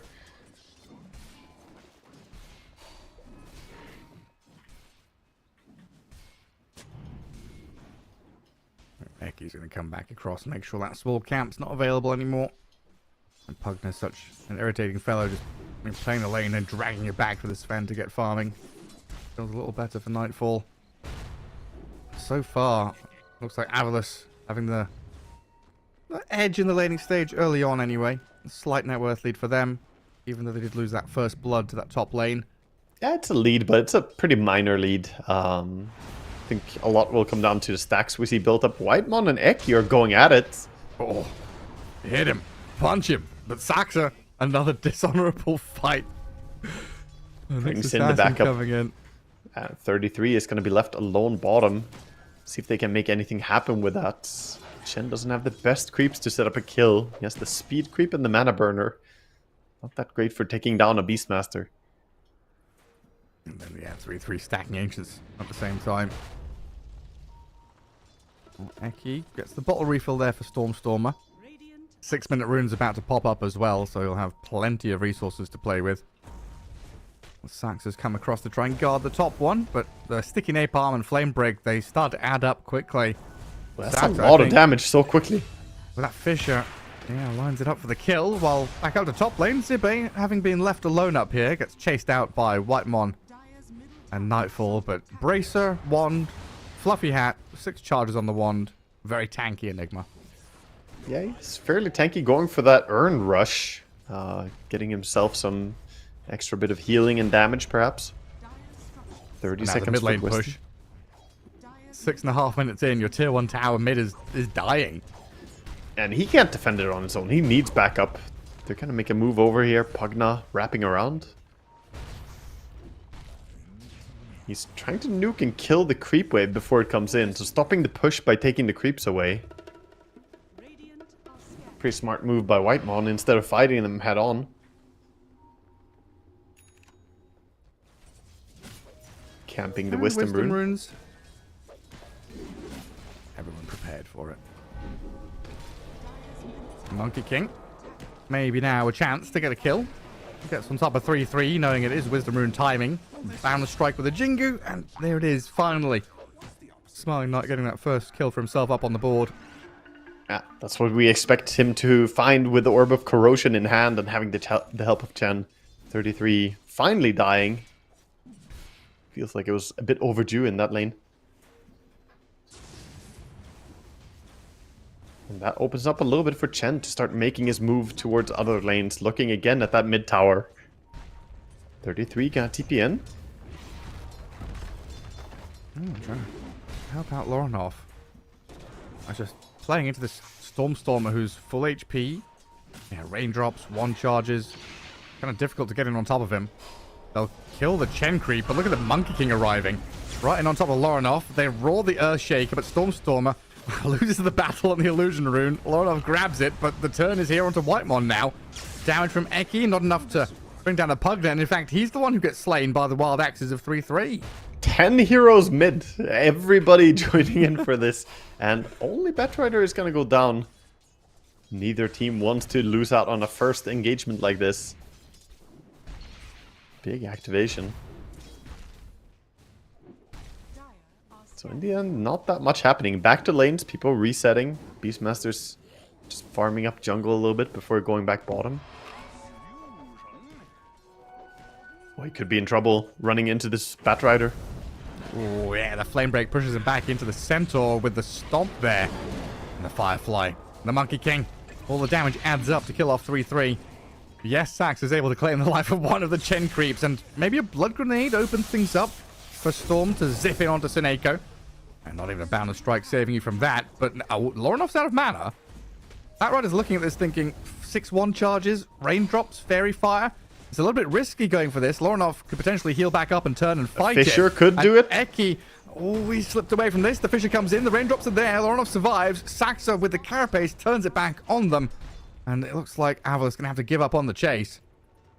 And that was close. TP bottle refill. I don't know if Storm can stick around though, considering going base. With the Jinker stacks, Monkey's looking for more, going on the Nyx. Can Nyx get out of this? He doesn't have any mana at all, completely blank. Oh, he's out of there. I think he could have killed it, but concerned about diving under tower. Not sure about where people are. And again, the boy is back. we Monkey King? Where is this? The crack in the trees. No, we're the mana burning satyr hiding in the bushes, waiting. Oh no. Waiting for Mana the duel burn to POV. start. Peeping Tom. Region Rune spawns bottom. Unfortunate for Storm, not gonna get that one. Would have loved to get his hands on a Region Rune, as mana has been such a scarce commodity. Oh, first blink. Right in there onto Saxa. Maybe even a go onto Whitemon. Penitence and the Flame Break well placed into the enchant totem, and a double kill for Stormer. As Lorinov, he's spent the majority of his mana here to zip and kill Eki. But Nightfall, his first arrival really onto the scene, cleaves through Stormer. Big kill there for Tundra. Nice reveal of the Echo Saber, God Strength coming in, dealing tons of damage. Storm's still gonna be happy with the kills he got, but look at Nightfall. Yeah. Not just back to farming, he's actually going in, checking for ancient stacks, checking for anything he can steal. I respect that move a lot, even though it didn't end up leading to doing anything more. It just shows he wants to be contesting his opponents, not just playing the brain-dead carry style. And in that fight, yeah, the Observer showing 11 XP for the Chen to have Hand of God, I think it was. Just barely missing out on it. Nightfall, though, being run at top. He went on that expedition to come in mid to get a kill, went into the Ancients, and then returns top to meet Stormer, Eki, and Smiling Knight playing with Zibe. While in the mid lane, Chen, there's the Hand of God, keeps himself alive. The Black Hole barely misses Lorinov, but it'll drag the Pugna back into the tower range to kill him. Damn, from behind the tree line, just cast that. Gets himself a kill and more earn charge. Now still looking towards that mid tower. We have random Chen creeps. Soon we're gonna have Eidolons as well. They want to open up the map. Already having taken the enemy safe lane tower. If they can open mid as well, this puts Tundra in a weird spot.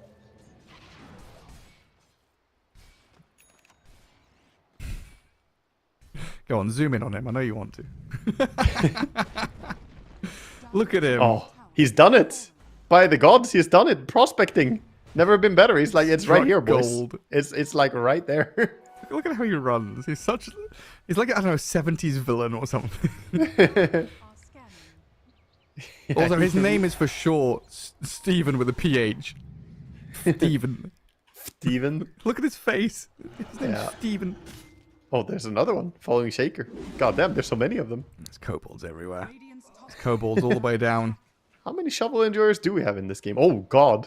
There's a lot of prospecting, man. Hella. No wonder we're seeing them. There's a lot of shoveling. And Zippy. Yeah. Shaker with the haste rune and the ulti ready. They're gonna see Beastmaster on bottom. Ooh, That's go time. Here we go. Jump straight in. Echo slam. Damage is good. Smiling Knight will jump in to secure the kill with the final swipe of his bow staff. And now onto the tier 1 tower as well. And Saxa is here invis, but he doesn't want to show himself just to kill a chain creep. Yeah, feels a bit sad for him to try and show up and fight now that Beastmaster's already dead. And that's 3 towers down for nothing. Again, Avalus coming in with good tempo. This is going to put Chen pretty close to his mech. Normally when you take all these towers so quickly, the impact of the supports really have a big effect on the game. 3.6k gold on the Chen already versus the 2.5 on Pugna. On the core side of things are looking better for Tundra than on the supports, of course. Nyx has spotted an Enigma, but he doesn't have any friends. Oh, he stops the one little usurper going through here. He's got another kobold. He's gonna die. Oh no. Surrounded on all sides. Yeah, he's not the best warrior. He's more working intelligence.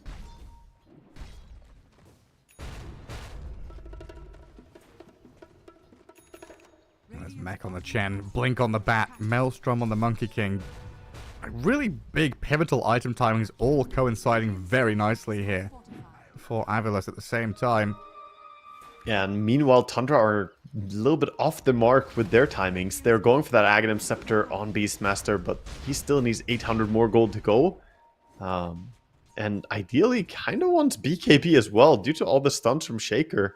Your Aghanim Scepter on Beastmaster is nice, but when you're stunned or silenced, it does not work. And against all these control spells, he might not get the most impact out of it in fights. Oh, the bat blinks away from the storm as well. Loranov still on his tail, but lasso the black hole. There we go, Zibe catches 2 of them. They need the final touch onto Loranov, and they'll have it from the Monkey King. Zibe now can turn onto Saxa to give Smiling Knight a taste of blood, while Stormstorm has jumped into the back. Echo Slam, chain stuns onto Nightfall. Life Drain will buy a bit of time for him, but Whitemon is falling, and Nightfall's going to join him in the grave. 4 dead. And similar to game 1, we've got a player missing. Yeah, Beastmaster is just off to his own, and this is Avalus. This is so reminiscent of game 1. Beautiful connection there by Shaker, coming in from behind, finding the angle on the retreat, cutting them off, and looks like they're actually going to prioritize giving over some of the farm here. It's going to Monkey. I thought the Battery was going to finish up the Ancients, but he just softened him up for Smiling Knight, ramping up his farm. Dear God, this solidifies their lead heavily. Just an amazing fight. It wasn't even a fight. That black hole, no hesitation from Zibe. I don't think he had vision on the Nyx as well. I think he knew he was there, but it was just so quick to catch the storm. Alright, just can I black hole the storm? Can we kill him off? Well, the answer was yes. I don't know, I just really didn't expect this to be a black hole game, you know. I thought this, like we were saying, was going to be that kind of bongo drums, pipe, Greaves, Aurabot kind of Enigma, push into towers with your Chen. Maybe not the Greaves because you've got a Chen, but you know, the same kind of aura build. But The black hole was so quick and came out of nowhere that even the Nyx didn't have time to spike Carapace before it came down. Yeah. And Zippy's had a couple of good ones. Sineko's going to pay the price up top, though. The Sax and Lorna find him. Stormer. Echo Slam in a couple of seconds. Centaur Stomp into Fisher. Jump in from Stormer. Echo Slam onto him. And Sanks are caught in the crossfire here while 3-3's arrived, roaring up the Earthshaker. Wukong's command is out for Smiling Knight, and they're just turning onto 3-3 to get a double kill on the Earthshaker. 3 in a row. Domino's toppling over. And Whitemon's going to get leapt on by this Monkey King shortly. Eki jumping in with his bat and monkey onto the poor little Pugna. And Zibe's even going deeper onto the +1. It's just target after target they're finding here. Yeah, I think they're going to let Nightfall run away there and just keep pushing here. But fantastic fight again for them. Yeah, you get a pick off. Sure, you got this little Chen. What is he worth, though? It doesn't really give you anything. And after you kill him, they set up the strongest combination in Dota. Stun into stun into stun. The only thing stronger is stun and stun and stun and stun. and then continuing. Repeating. Oh no, being chased by a remnant. No! Don't prospect over there. Don't hurt me. Smoke being used. Trying to sneak by here. Scan. Connects. And that's a Storm Spirit if they can find him. The smoke's gonna break. Come on. He's gonna get stunned. Wow. Getting the crisscross Fisher effect there coming out from Monkey King and Shaker. And at this point, that opens up Roche. Easy for them to just take it. No way to contest. And yeah, you have Aghanims online on Beastmaster, but this time it just doesn't feel like it hit with the same oomph as in the previous games.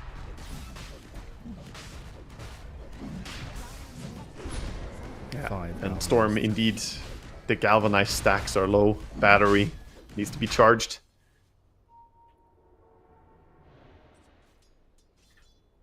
Sucks. They're trying to play behind enemy lines, farm some jungle camps, try and catch up where he can. Pretty dangerous for him to do that. If he ever gets close to a Batrider, he might just get killed off. Batrider with a dust could probably just kill him on his own. He's not gonna find him now, though. And Zippe just going Vessel, Blink, BKB. I was like, if you want to raw me instead of the Monkey King, instead of the Earthshaker, go ahead. Such a smart way to itemize still in this game. I would have expected him to go for a different build. Like I said, thought he would just go Aura bot. But Vessel gave him a lot of fight capability early on.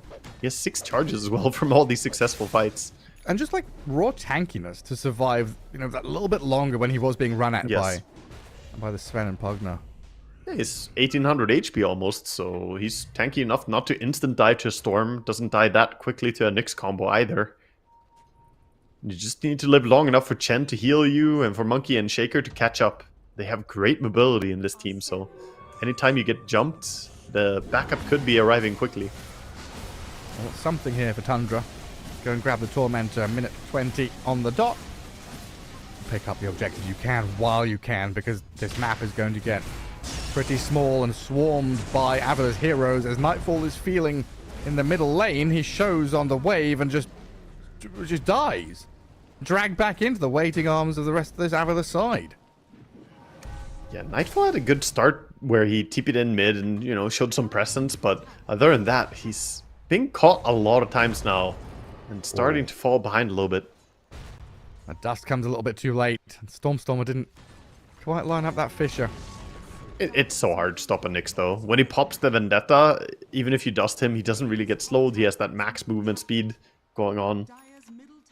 Way too quick for you to catch him. Just running over cliffs and shit. Yeah.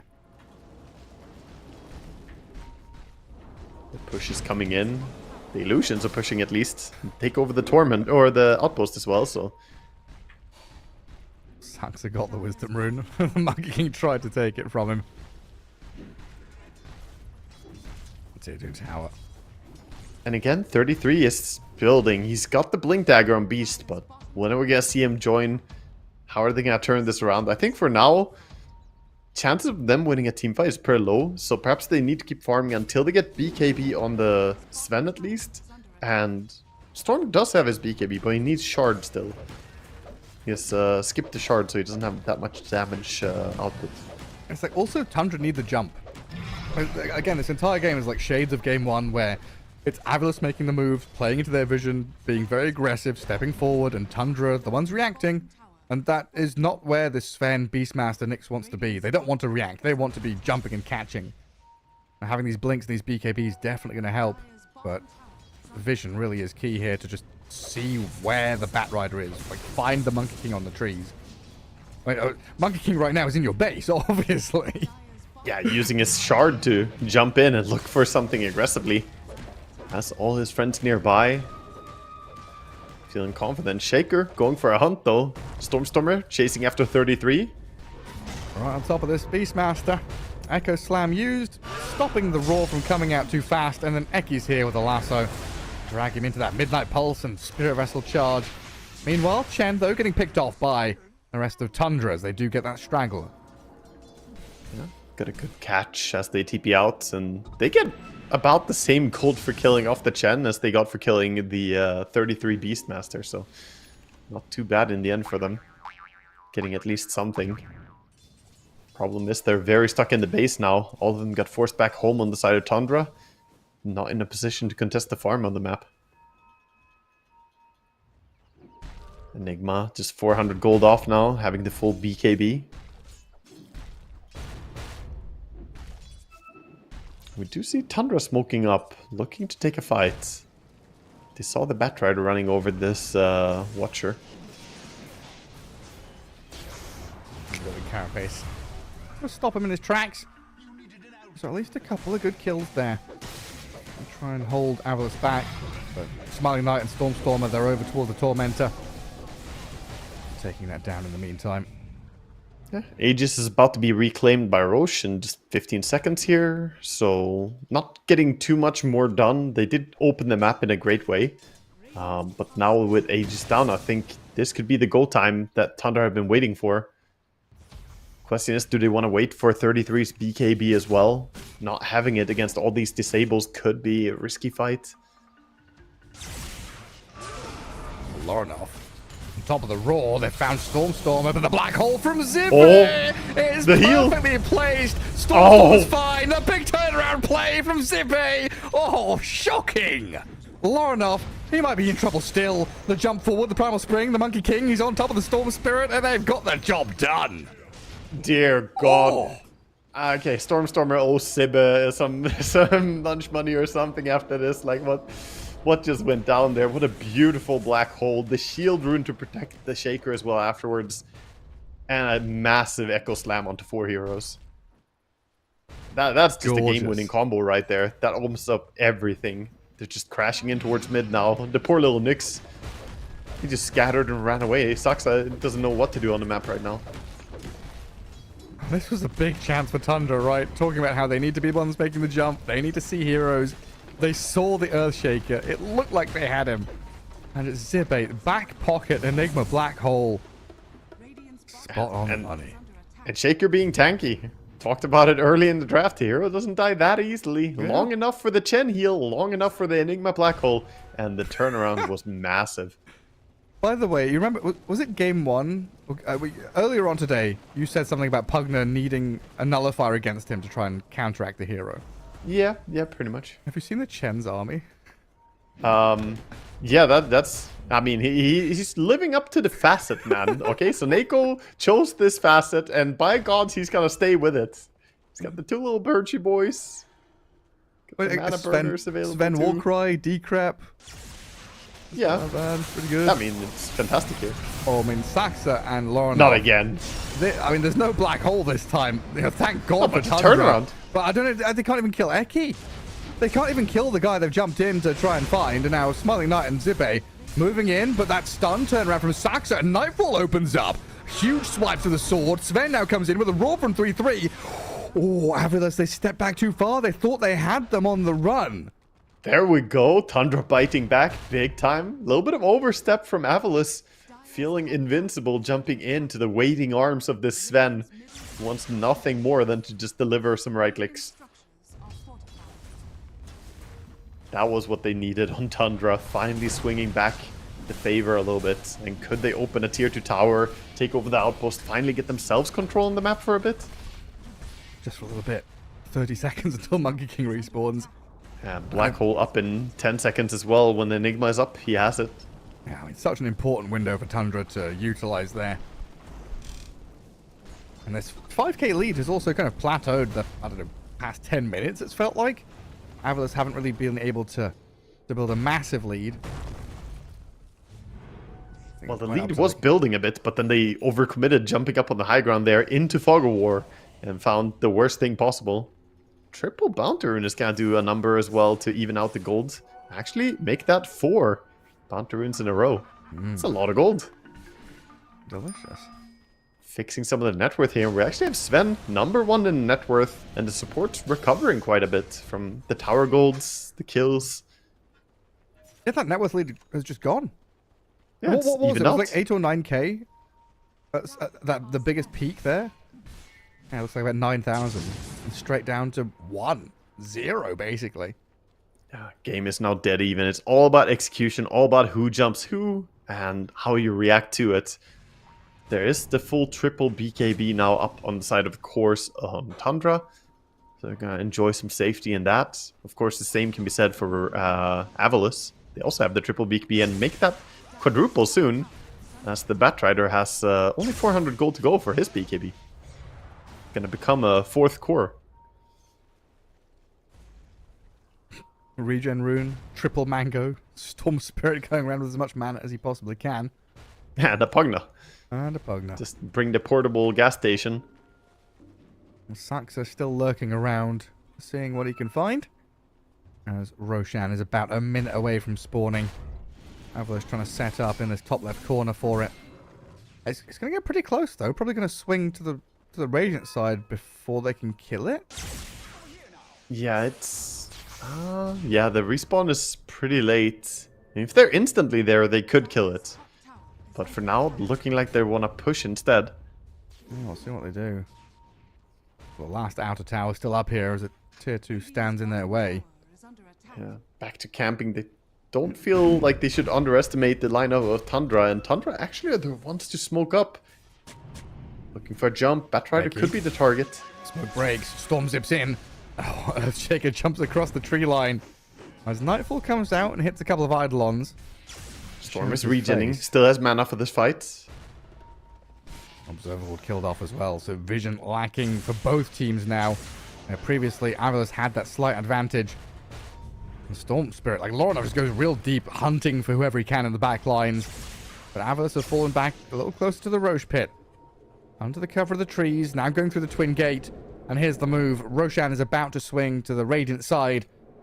And Tundra, they've got to make a decision now, right? Do they play for Twin Gate? Do they try and run bottom?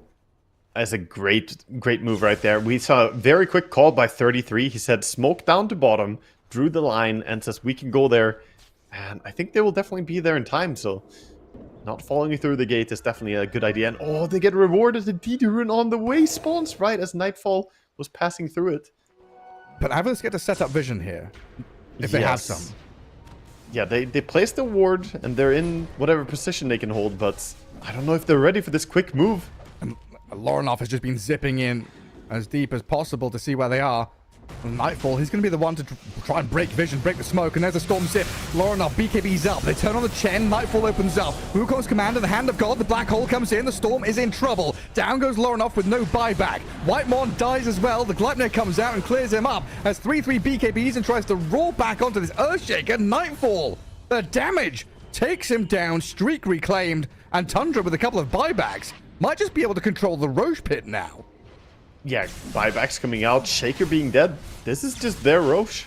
The fight was a little bit awkward as the Batrider pulled this Sven out into the Roche pit when the black hole was down. Could have pulled him into the black hole instead, but a little bit of miscoordination coming out from Avalus. 2 ideas at the same time. Both were good ideas, but execute both at the same time, and it's a bad combination. That just left him in an awkward spot with no control left for the Sven anymore. Well, with 2 stomps in game 1 and game 2, we've finally got a game on our hands that's actually balanced and even somewhat, some fighting back from both sides. The mad lad, he's cursed it again. He can't be stopped. As soon as I say that, the game ends within 2 minutes. It's like, it's done. Half expecting to see the good old game ending glitch, you know, where you see, oh no, the zips, they brought the monkey down from the tree. What, they found monkey? It? Lorinov with the snipe. I think he must have seen it from the observer that he had over on the secret shop. He saw monkey moving up, and then he zipped onto the tree. I don't know if he had vision on monkey being on that tree, but he pinpoint accuracy found him. That's a minute. That's a minute with no monkey. And Sax is now hunting for the next one. Tundra on a tear these past couple of minutes to come back in a game where it felt like Avalus were just running away with it. Yeah, a lot can happen in those 50 seconds before the respawn of Monkey as well. With the moves we see coming in. Bottom tier 2 tower not looking safe. Saxa looking to find a pick off here as well. Stormstormer saw him. I think that was a Radiant Obs and Sentry up there on the staircase that saw Saxa coming in. Eidolon scouting out 3-3 further to the right-hand side as well. So they know that Lorinov is alone up here. Eki, he has BKB'd and he tries to blink lasso but doesn't get the connection. I get baited by the item next to the pool, the Lotus pool on the west. It looks like there's a neutral item waiting there, but it's just a blood grenade. Huh. It's the blood grenade that Saksa dropped on the ground when he had to TP back home. They need a model for that, don't they? It can't look like a neutral item. Just, yeah, make a little blood grenade. Small. Like the salve, you know, has a nice, pretty little model. Yeah, we've got a load of them, right? We've got Salve, Tango, Clarity. They all used to be that little red and black treasure box. It's a shame they didn't make an item for the Shadow Amulet, you know, for Chappie. Do it for him. Rest in peace. Where is that guy now? That's what we all asked ourselves, man. Well, he can't do it anymore, can he? They nerfed his item. He did. Oh! Zip zap. Ooh. Almost solo killing. The heal. Night falls onto Zibe. Enigma just dies to this god strength Sven. Okay. Tundra coming for ya. And Enigma didn't just die. He BKB then died. He thought he could get the BKB ulti out, but not quick enough. And now even when he respawns, he doesn't have that safety of the BKB. So this is definitely an opening for Tundra to make something happen. Tier 2 already down. Looking for Tormentor next. Or just straight high ground with God Strength ticking down. Saksa. He's found the opening on the Bat Rider now. It's just pick off into pick off. They've still got this Aegis on Storm. Saksa, he's a little worse for wear here and does get punched and pummeled away, but they've lost their Monkey King. Enigma's up in 10 seconds, but Nightfall, he's got a BKB going. The Blink Echo Slam's there to kill Whitemon. 3-3 is fine, though. Now Storm has spent his load trying to jump back in towards the Sven. Storm Spirit still has Aegis, and these fights are just so chaotic. Everyone's going wherever they can, whoever they see, just making these raw jumps and just they want to turn this dead roar. They can. Storm needs the hand of God. The help. The black hole is there. Oh, he didn't get it. Caught up inside. A huge ultimate from Zippe. Can they find the kills? A few more touches here to take down Nightfall and Lorinov. Sven is done for. And Storm Spirit is going to respawn in an awkward position, trying to finish off Storm as Earthshaker, but now he's been lassoed up, dragged around and chain stunned. A final bit of damage, a flurry of abilities, and Avarice are right back in the game. Oh dear God, that was the most valuable Enigma I've ever seen, getting the pull from the Aghanim Scepter. Pulled in the Beastmaster. He blinked in to try and cancel the Black Hole from Enigma, but he got himself too close to the Event Horizon, Gareth. I can't believe I've gone from saying Enigma shouldn't even level Black Hole this game, like, you know, joking about how useless or difficult it's going to be against Nyx and Sven and Beastmaster and Storm, and Zippe has had the time of his life. A 3-core Black Hole, just the perfect setup right there for his team.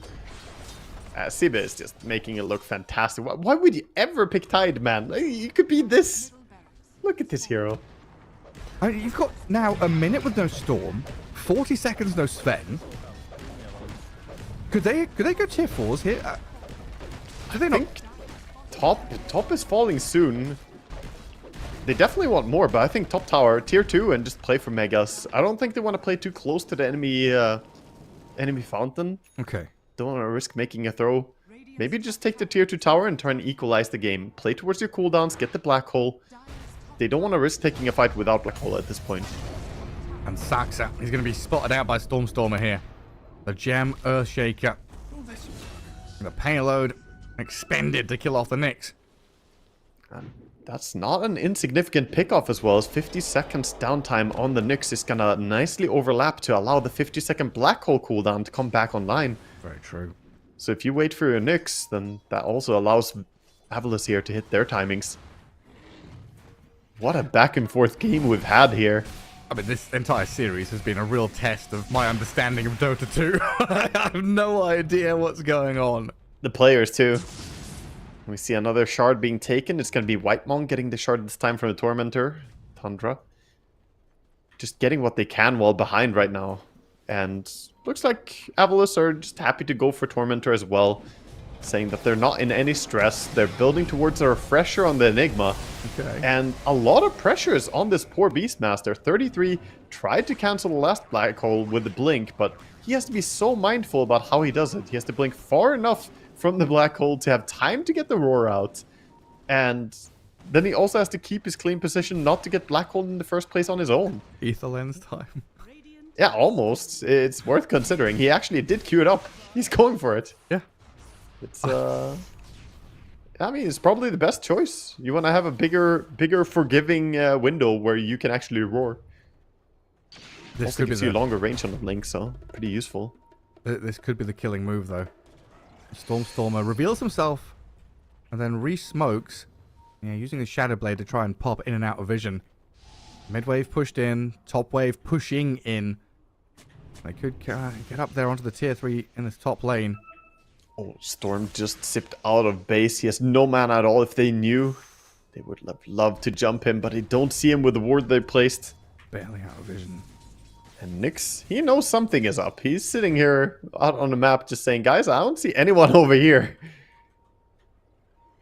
Yeah, they're not in their base, so they must be in our base. Yeah, guys, they're right next to you. Okay, thanks, Nyx. I guess he can cut a wave, kill a creep or two. He's hunting couriers, man. That's what he's doing. You got one. This is advanced courier hunting strats. Oh, he's being hunted now. Now you're the courier. And Storm has the gem, right? He just guessed the wrong way? Yeah. Storm has the gem. He still has to chase blindly after this guy who has free pathing. It's not easy to catch a Nyx. But Nyx successful assassination and gets out. Alright, what is it? It's nighttime. 30 seconds till day. Roshan just respawned. So bottom right corner again? Yeah, it should be. Only a 3k gold lead, by the way, so it could still swing back the other way. We have Daedalus Sven, tons of damage on him, almost level 25. Look at the smoke. Stormstormer sees them. Two-man Fisher. Echo Slam with his BKB going. 3-3's the target. They want to try and bring down the Beastmaster, but he's too tanky. And Loronoff's gone into the back to cause some havoc. Stormstormer has protection from the Wukongs, and Zibe, he's coming with the BKB Black Hole. Storm and the Beastmaster. He jumped into it to die. Suneko tips 3-3.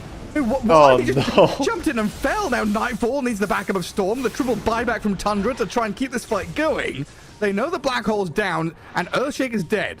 So a window of opportunity has opened itself up to Tundra here now. They've got to make the most of it. Yeah, they're chasing Zibe. They know he's pretty slow, but they can't really catch up. Sven wants to keep hunting, but he doesn't have a blink on his own. Saksa trying to set up, but misses the stun on Eki. Oh, but they've got the Vortex. They've got the bat. And now Roshan, if they go for it, is theirs. But can they go there? Do they need to control the map? Do they need to push high ground?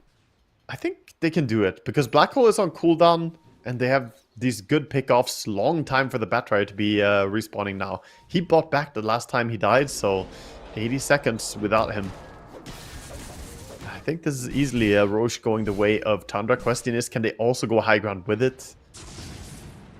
Oh man, 3-3, he's got to be kicking himself these past couple of fights. Yeah, linking into that black hole. Yeah, this is why he wanted the Ether Lens. It's a very short range on Primal Roar, so you have to be very close when you blink it, but he definitely blinked way too close into it. He just blinked right into the black hole. It's a tough spot, man. He has a lot of weight on his shoulders, having to be the one to cancel the black hole. Well, there's a refresher shard in the hands of Sven. Aegis again for the Storm Spirit. So we're looking at no buybacks, basically. For Dire, anyway. Yeah, it's a low buyback situation. Enigma, by the way, has his buyback, but he wants to get his refresher instead. Trying to save up for it.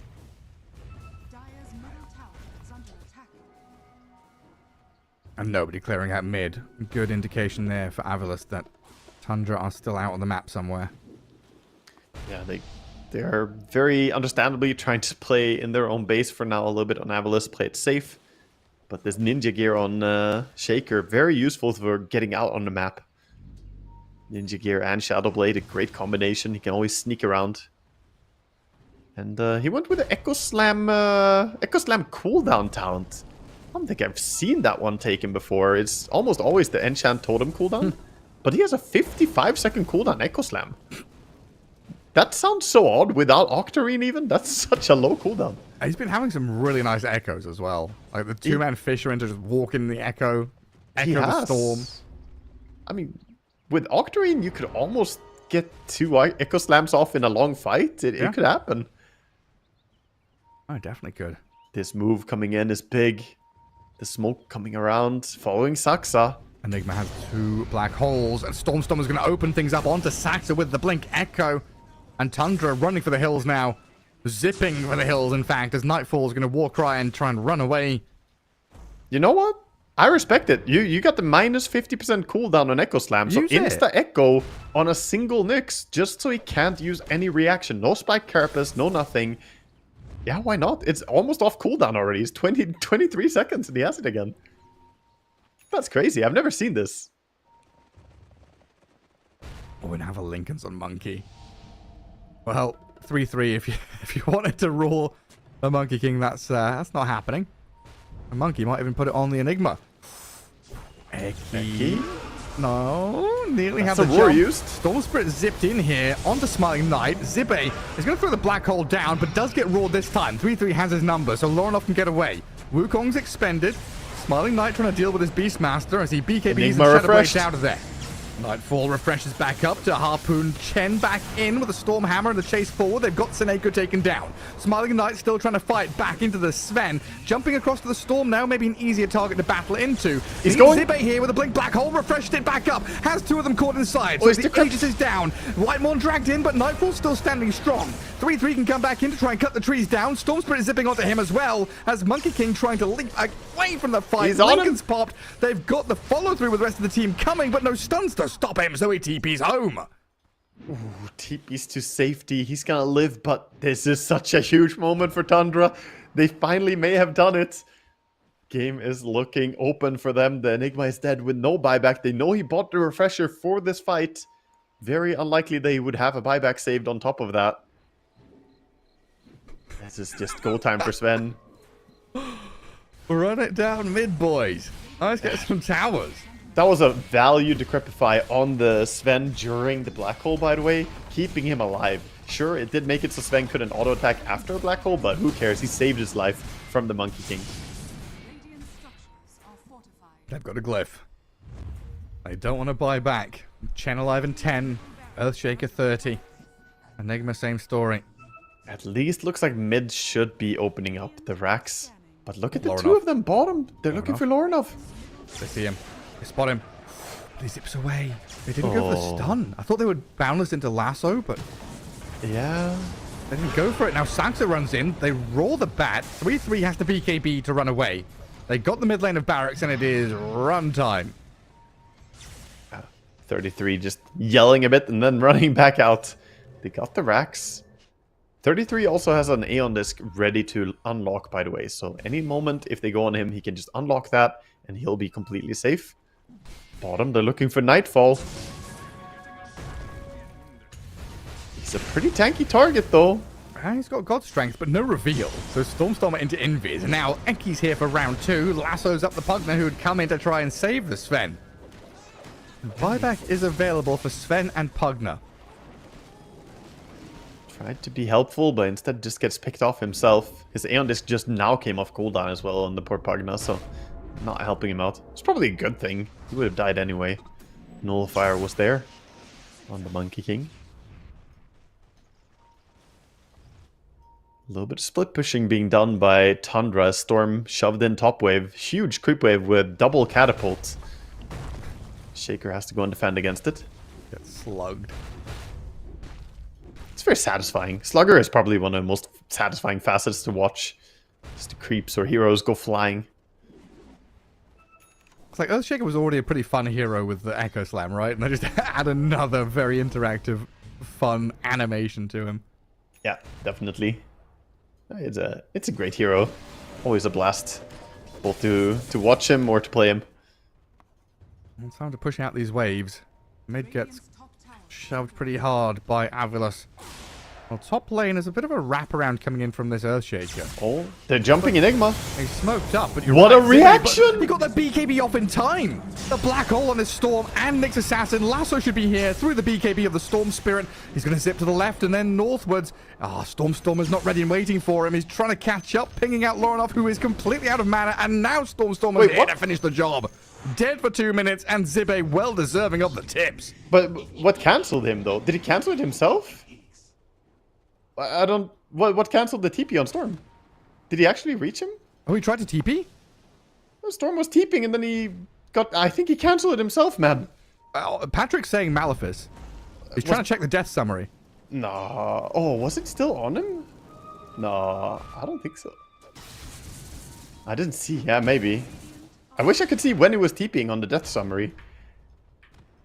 I can't tell you. I didn't realize he was TPing. I'm not going to lie. Yeah, he channeled it for like a split second. Maybe the Malefice still set in right there. Yeah. But either way, Zibe, big plays.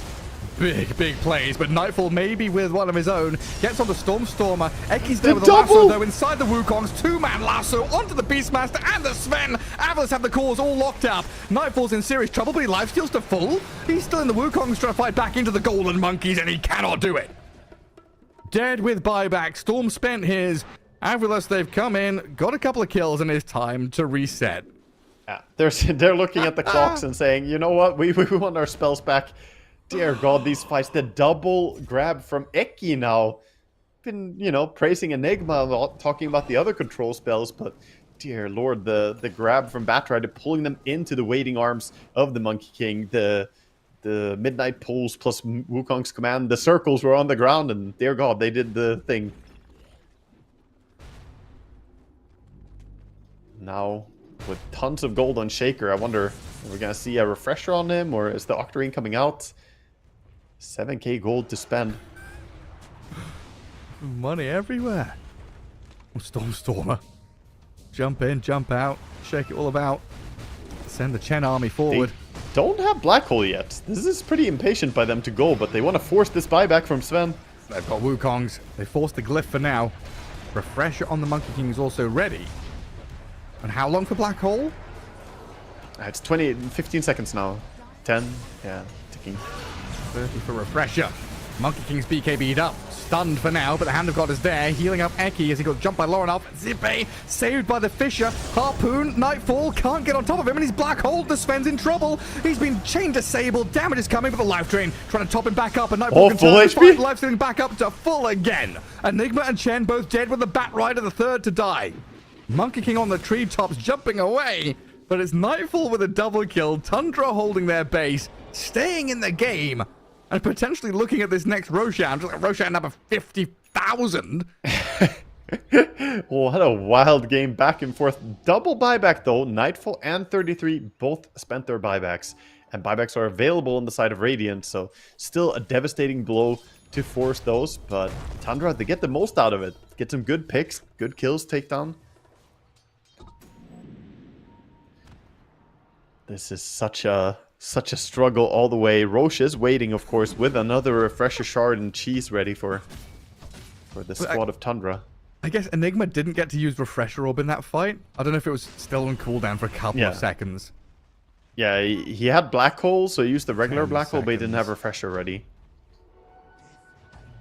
Everything just happened so quickly. Multiple targets being gone on, multiple fronts of battling happening. Yeah, tons of little skirmishes. Instead of one big team fight, it was just a lot of mini fights instead. Take down Roche, of course. Roar gives it away, but I don't think there's any intentions of contesting it. They're just happy to get their respawns without using a buyback on the side of Radiant here.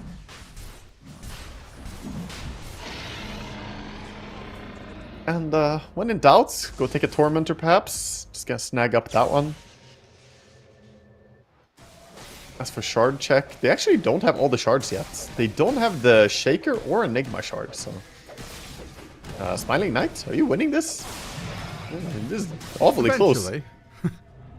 It's gonna be the Stormer shard. Honestly, kind of absurd that you didn't have that yet, Stormer. It's a crazy shard. How did you not have a 52-minute shard on Shaker? A good question. Especially when he was like saving up 8 grand. Yeah, I'll have a talk with him. It's fine. I'll let him know. it's an amazing shard though. Now he has the aftershock on his Fisher as well, and getting a little bit of extra CDR on the Fisher. Everything heads up. A lot of scribbling on the map. Sax is drawing all the way. You gotta go. 40-second cooldown on Echo Slam is pretty funny. You can almost Echo Slam every single creep wave from one lane. Just every wave that comes out. Oh, he doesn't have a gem anymore. He's been spotted by Nyx. The Nyx innate saw the shaker. His Nyx sense. That's what it's called. It's not me calling it that. No, it's just funny, isn't it? Oh, Aeon Disc. Not going to help Whitemon. The Nullifier was there, but Nightfall. He jumped in on the Monkey He King. doesn't have buy on the Sven. With the Wukong. Zibe with the Black Hole. They've caught the Sven. 3-3's there with a Roar. The Sven's first life is down, but they've got the Refresher Orb. The second Roar comes out before the Black Hole does. Zibe trying to turn and get the angle, but it looks like the Wukong's command and the damage of the Monkey King's been enough already. They've got the buyback out of Pugner to try and rejoin. In comes the Sven for the second round of fighting. Smiling Knight's in trouble. Lorenov jumps out of the Wukong's command ring, and Nightfall reigns supreme. Ooh. The Sven's done it all.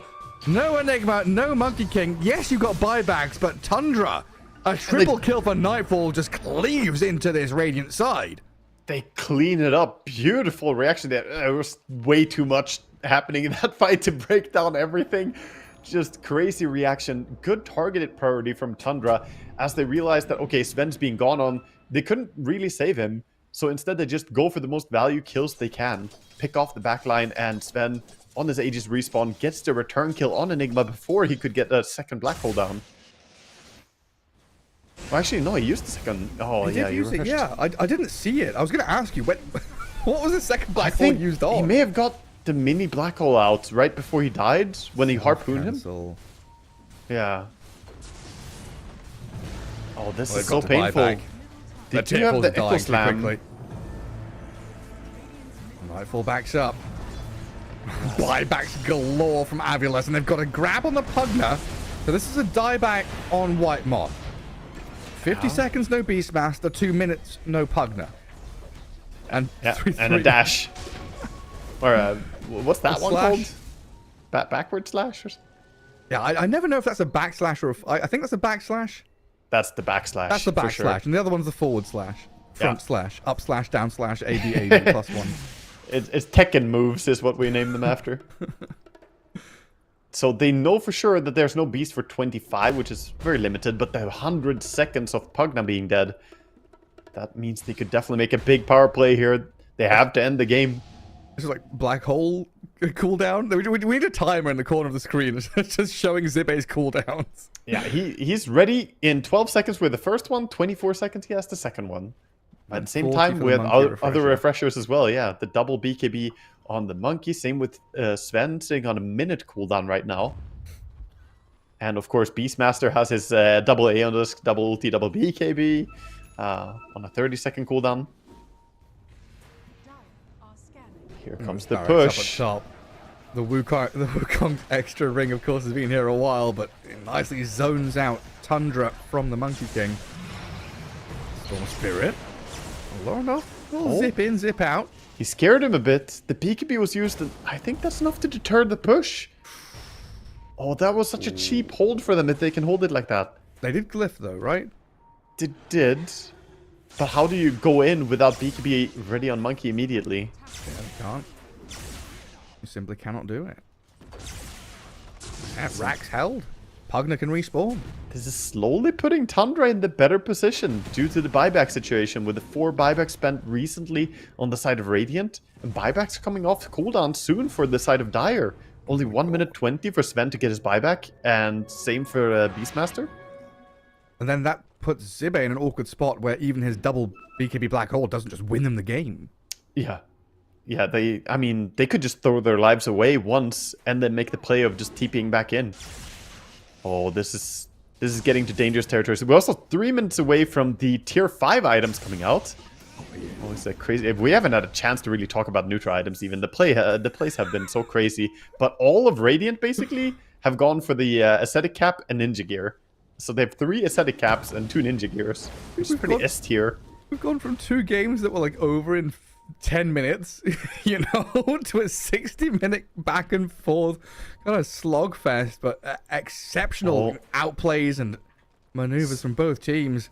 Smoking in here again. They're playing before the buybacks are available. Maybe just to try and find anyone who comes out. There's the vision.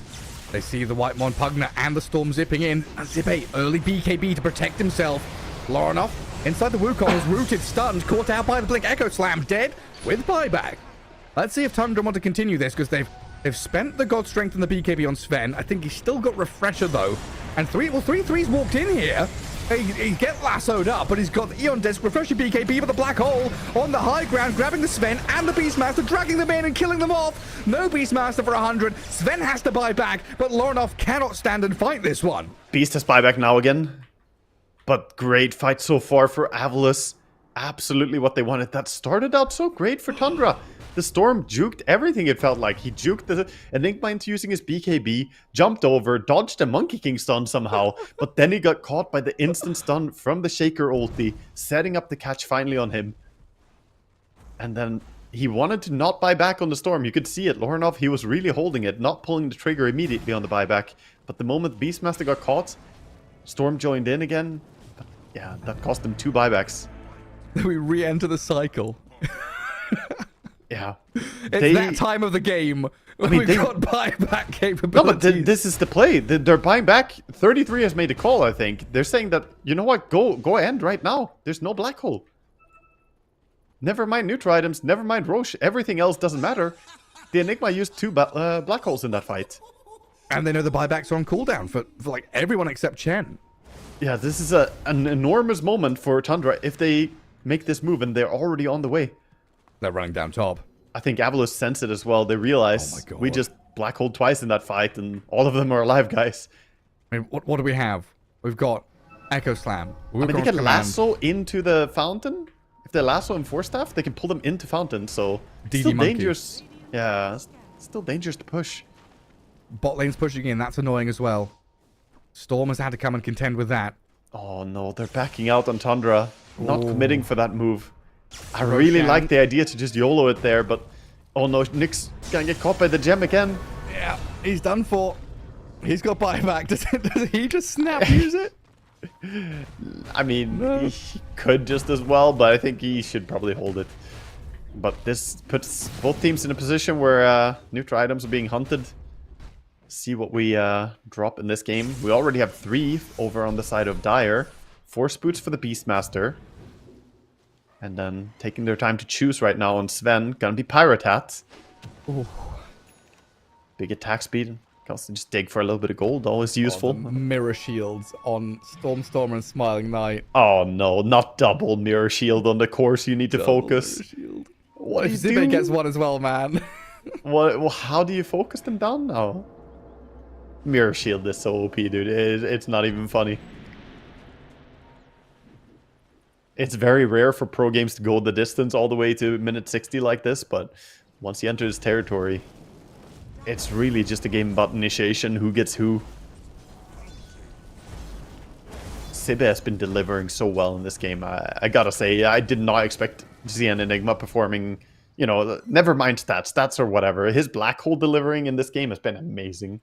It's like expectations were low, so anything he did was going to be good. But holy shit, he's done incredibly well. I mean, he's against 33 on Beastmaster. You know, he's against one of the best players in the world, able to cancel your black hole, and he didn't go for a Lincoln's. He just said, nah, my Aghanims will solve it. We're good. So he's against a Nyx early game, he's against Storm mid game, and a Beastmaster late game, and he's managed to get what 5, 6 huge black holes.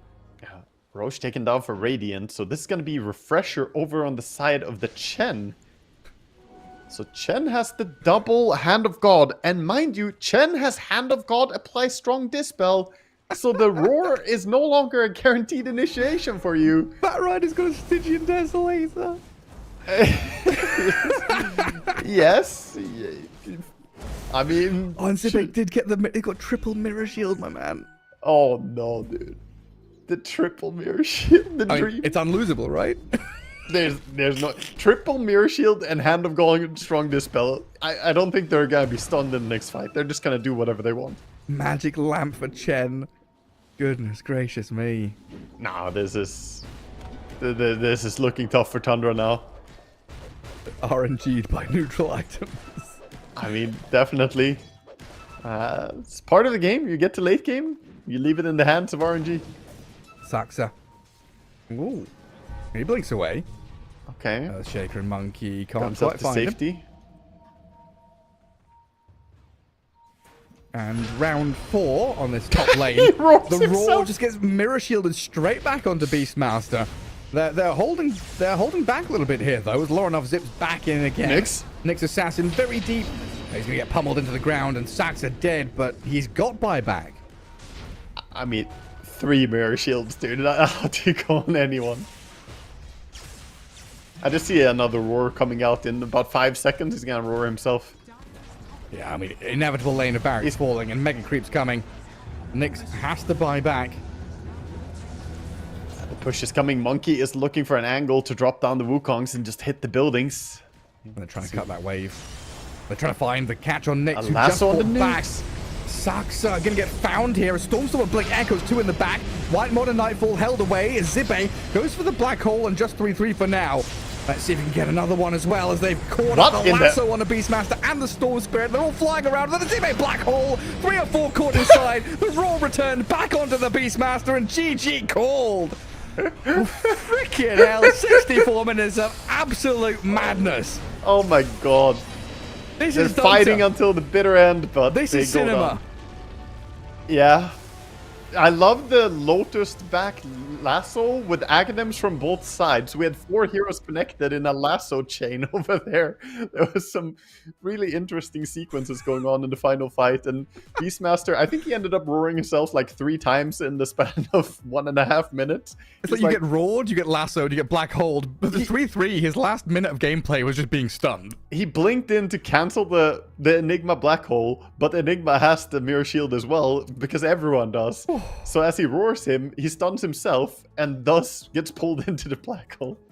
I mean, honestly, everyone in that game, all 10 players, played really well. That's all I'm going to say on the map. That was a sick game. It was a wild game, but ultimately, I mean, Avalos, they delivered today. They showed up and they took down Tundra. An upper bracket victory for them. I mean, the Zippe Enigma, no more Tide, man. We've been saying it. Just pick this Enigma. You look so good on it. And yeah, you're right. They're in the upper bracket final, and they've already got their opponent waiting for them. They'll be facing off against Team Liquid later on down the line as that wraps up our first day. That's day 1, guys. That's day I was 1. about to say, not now, Gareth. We've been through a long day. Now opponents are waiting for you. Let's go. 16-hour day. Hell yeah. So Team Liquid up against Avalos, and of course Tundra and Gaming Gladiators, the 2 that drop down into the lower bracket. And we'll find out exactly what they'll be dealing with, because we've got Zero Tenacity against Planetsya and OG versus Mouse. And then Gaming Gladiators Tundra waiting in that lower bracket quarterfinals, and the upper bracket Liquid against Avalos. So we'll find out exactly how that's all going to pan out. Waga, brilliant day. Some beautiful Dota 2. It's been a long one, so I think it's time to say good night and see you all tomorrow. And when I think about us, sweet lullabies, I wanna keep this moment here forever, no goodbyes. And when I think about us, sweet lullabies, I wanna keep this moment here forever, no goodbyes.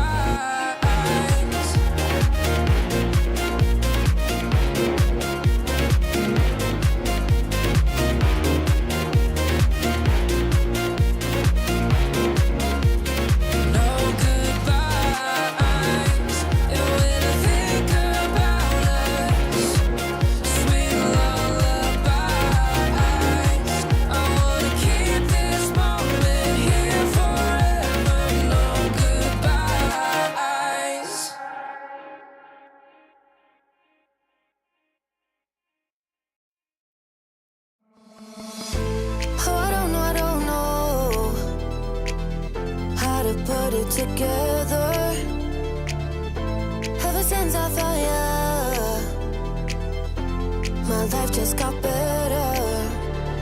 Better than this, better than that, better than anything I ever had. Better than this, better than that, better than anything I ever had.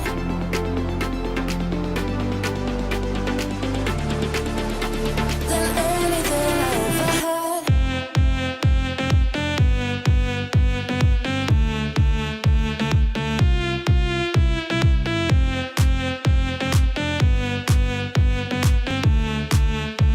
Than anything I ever had.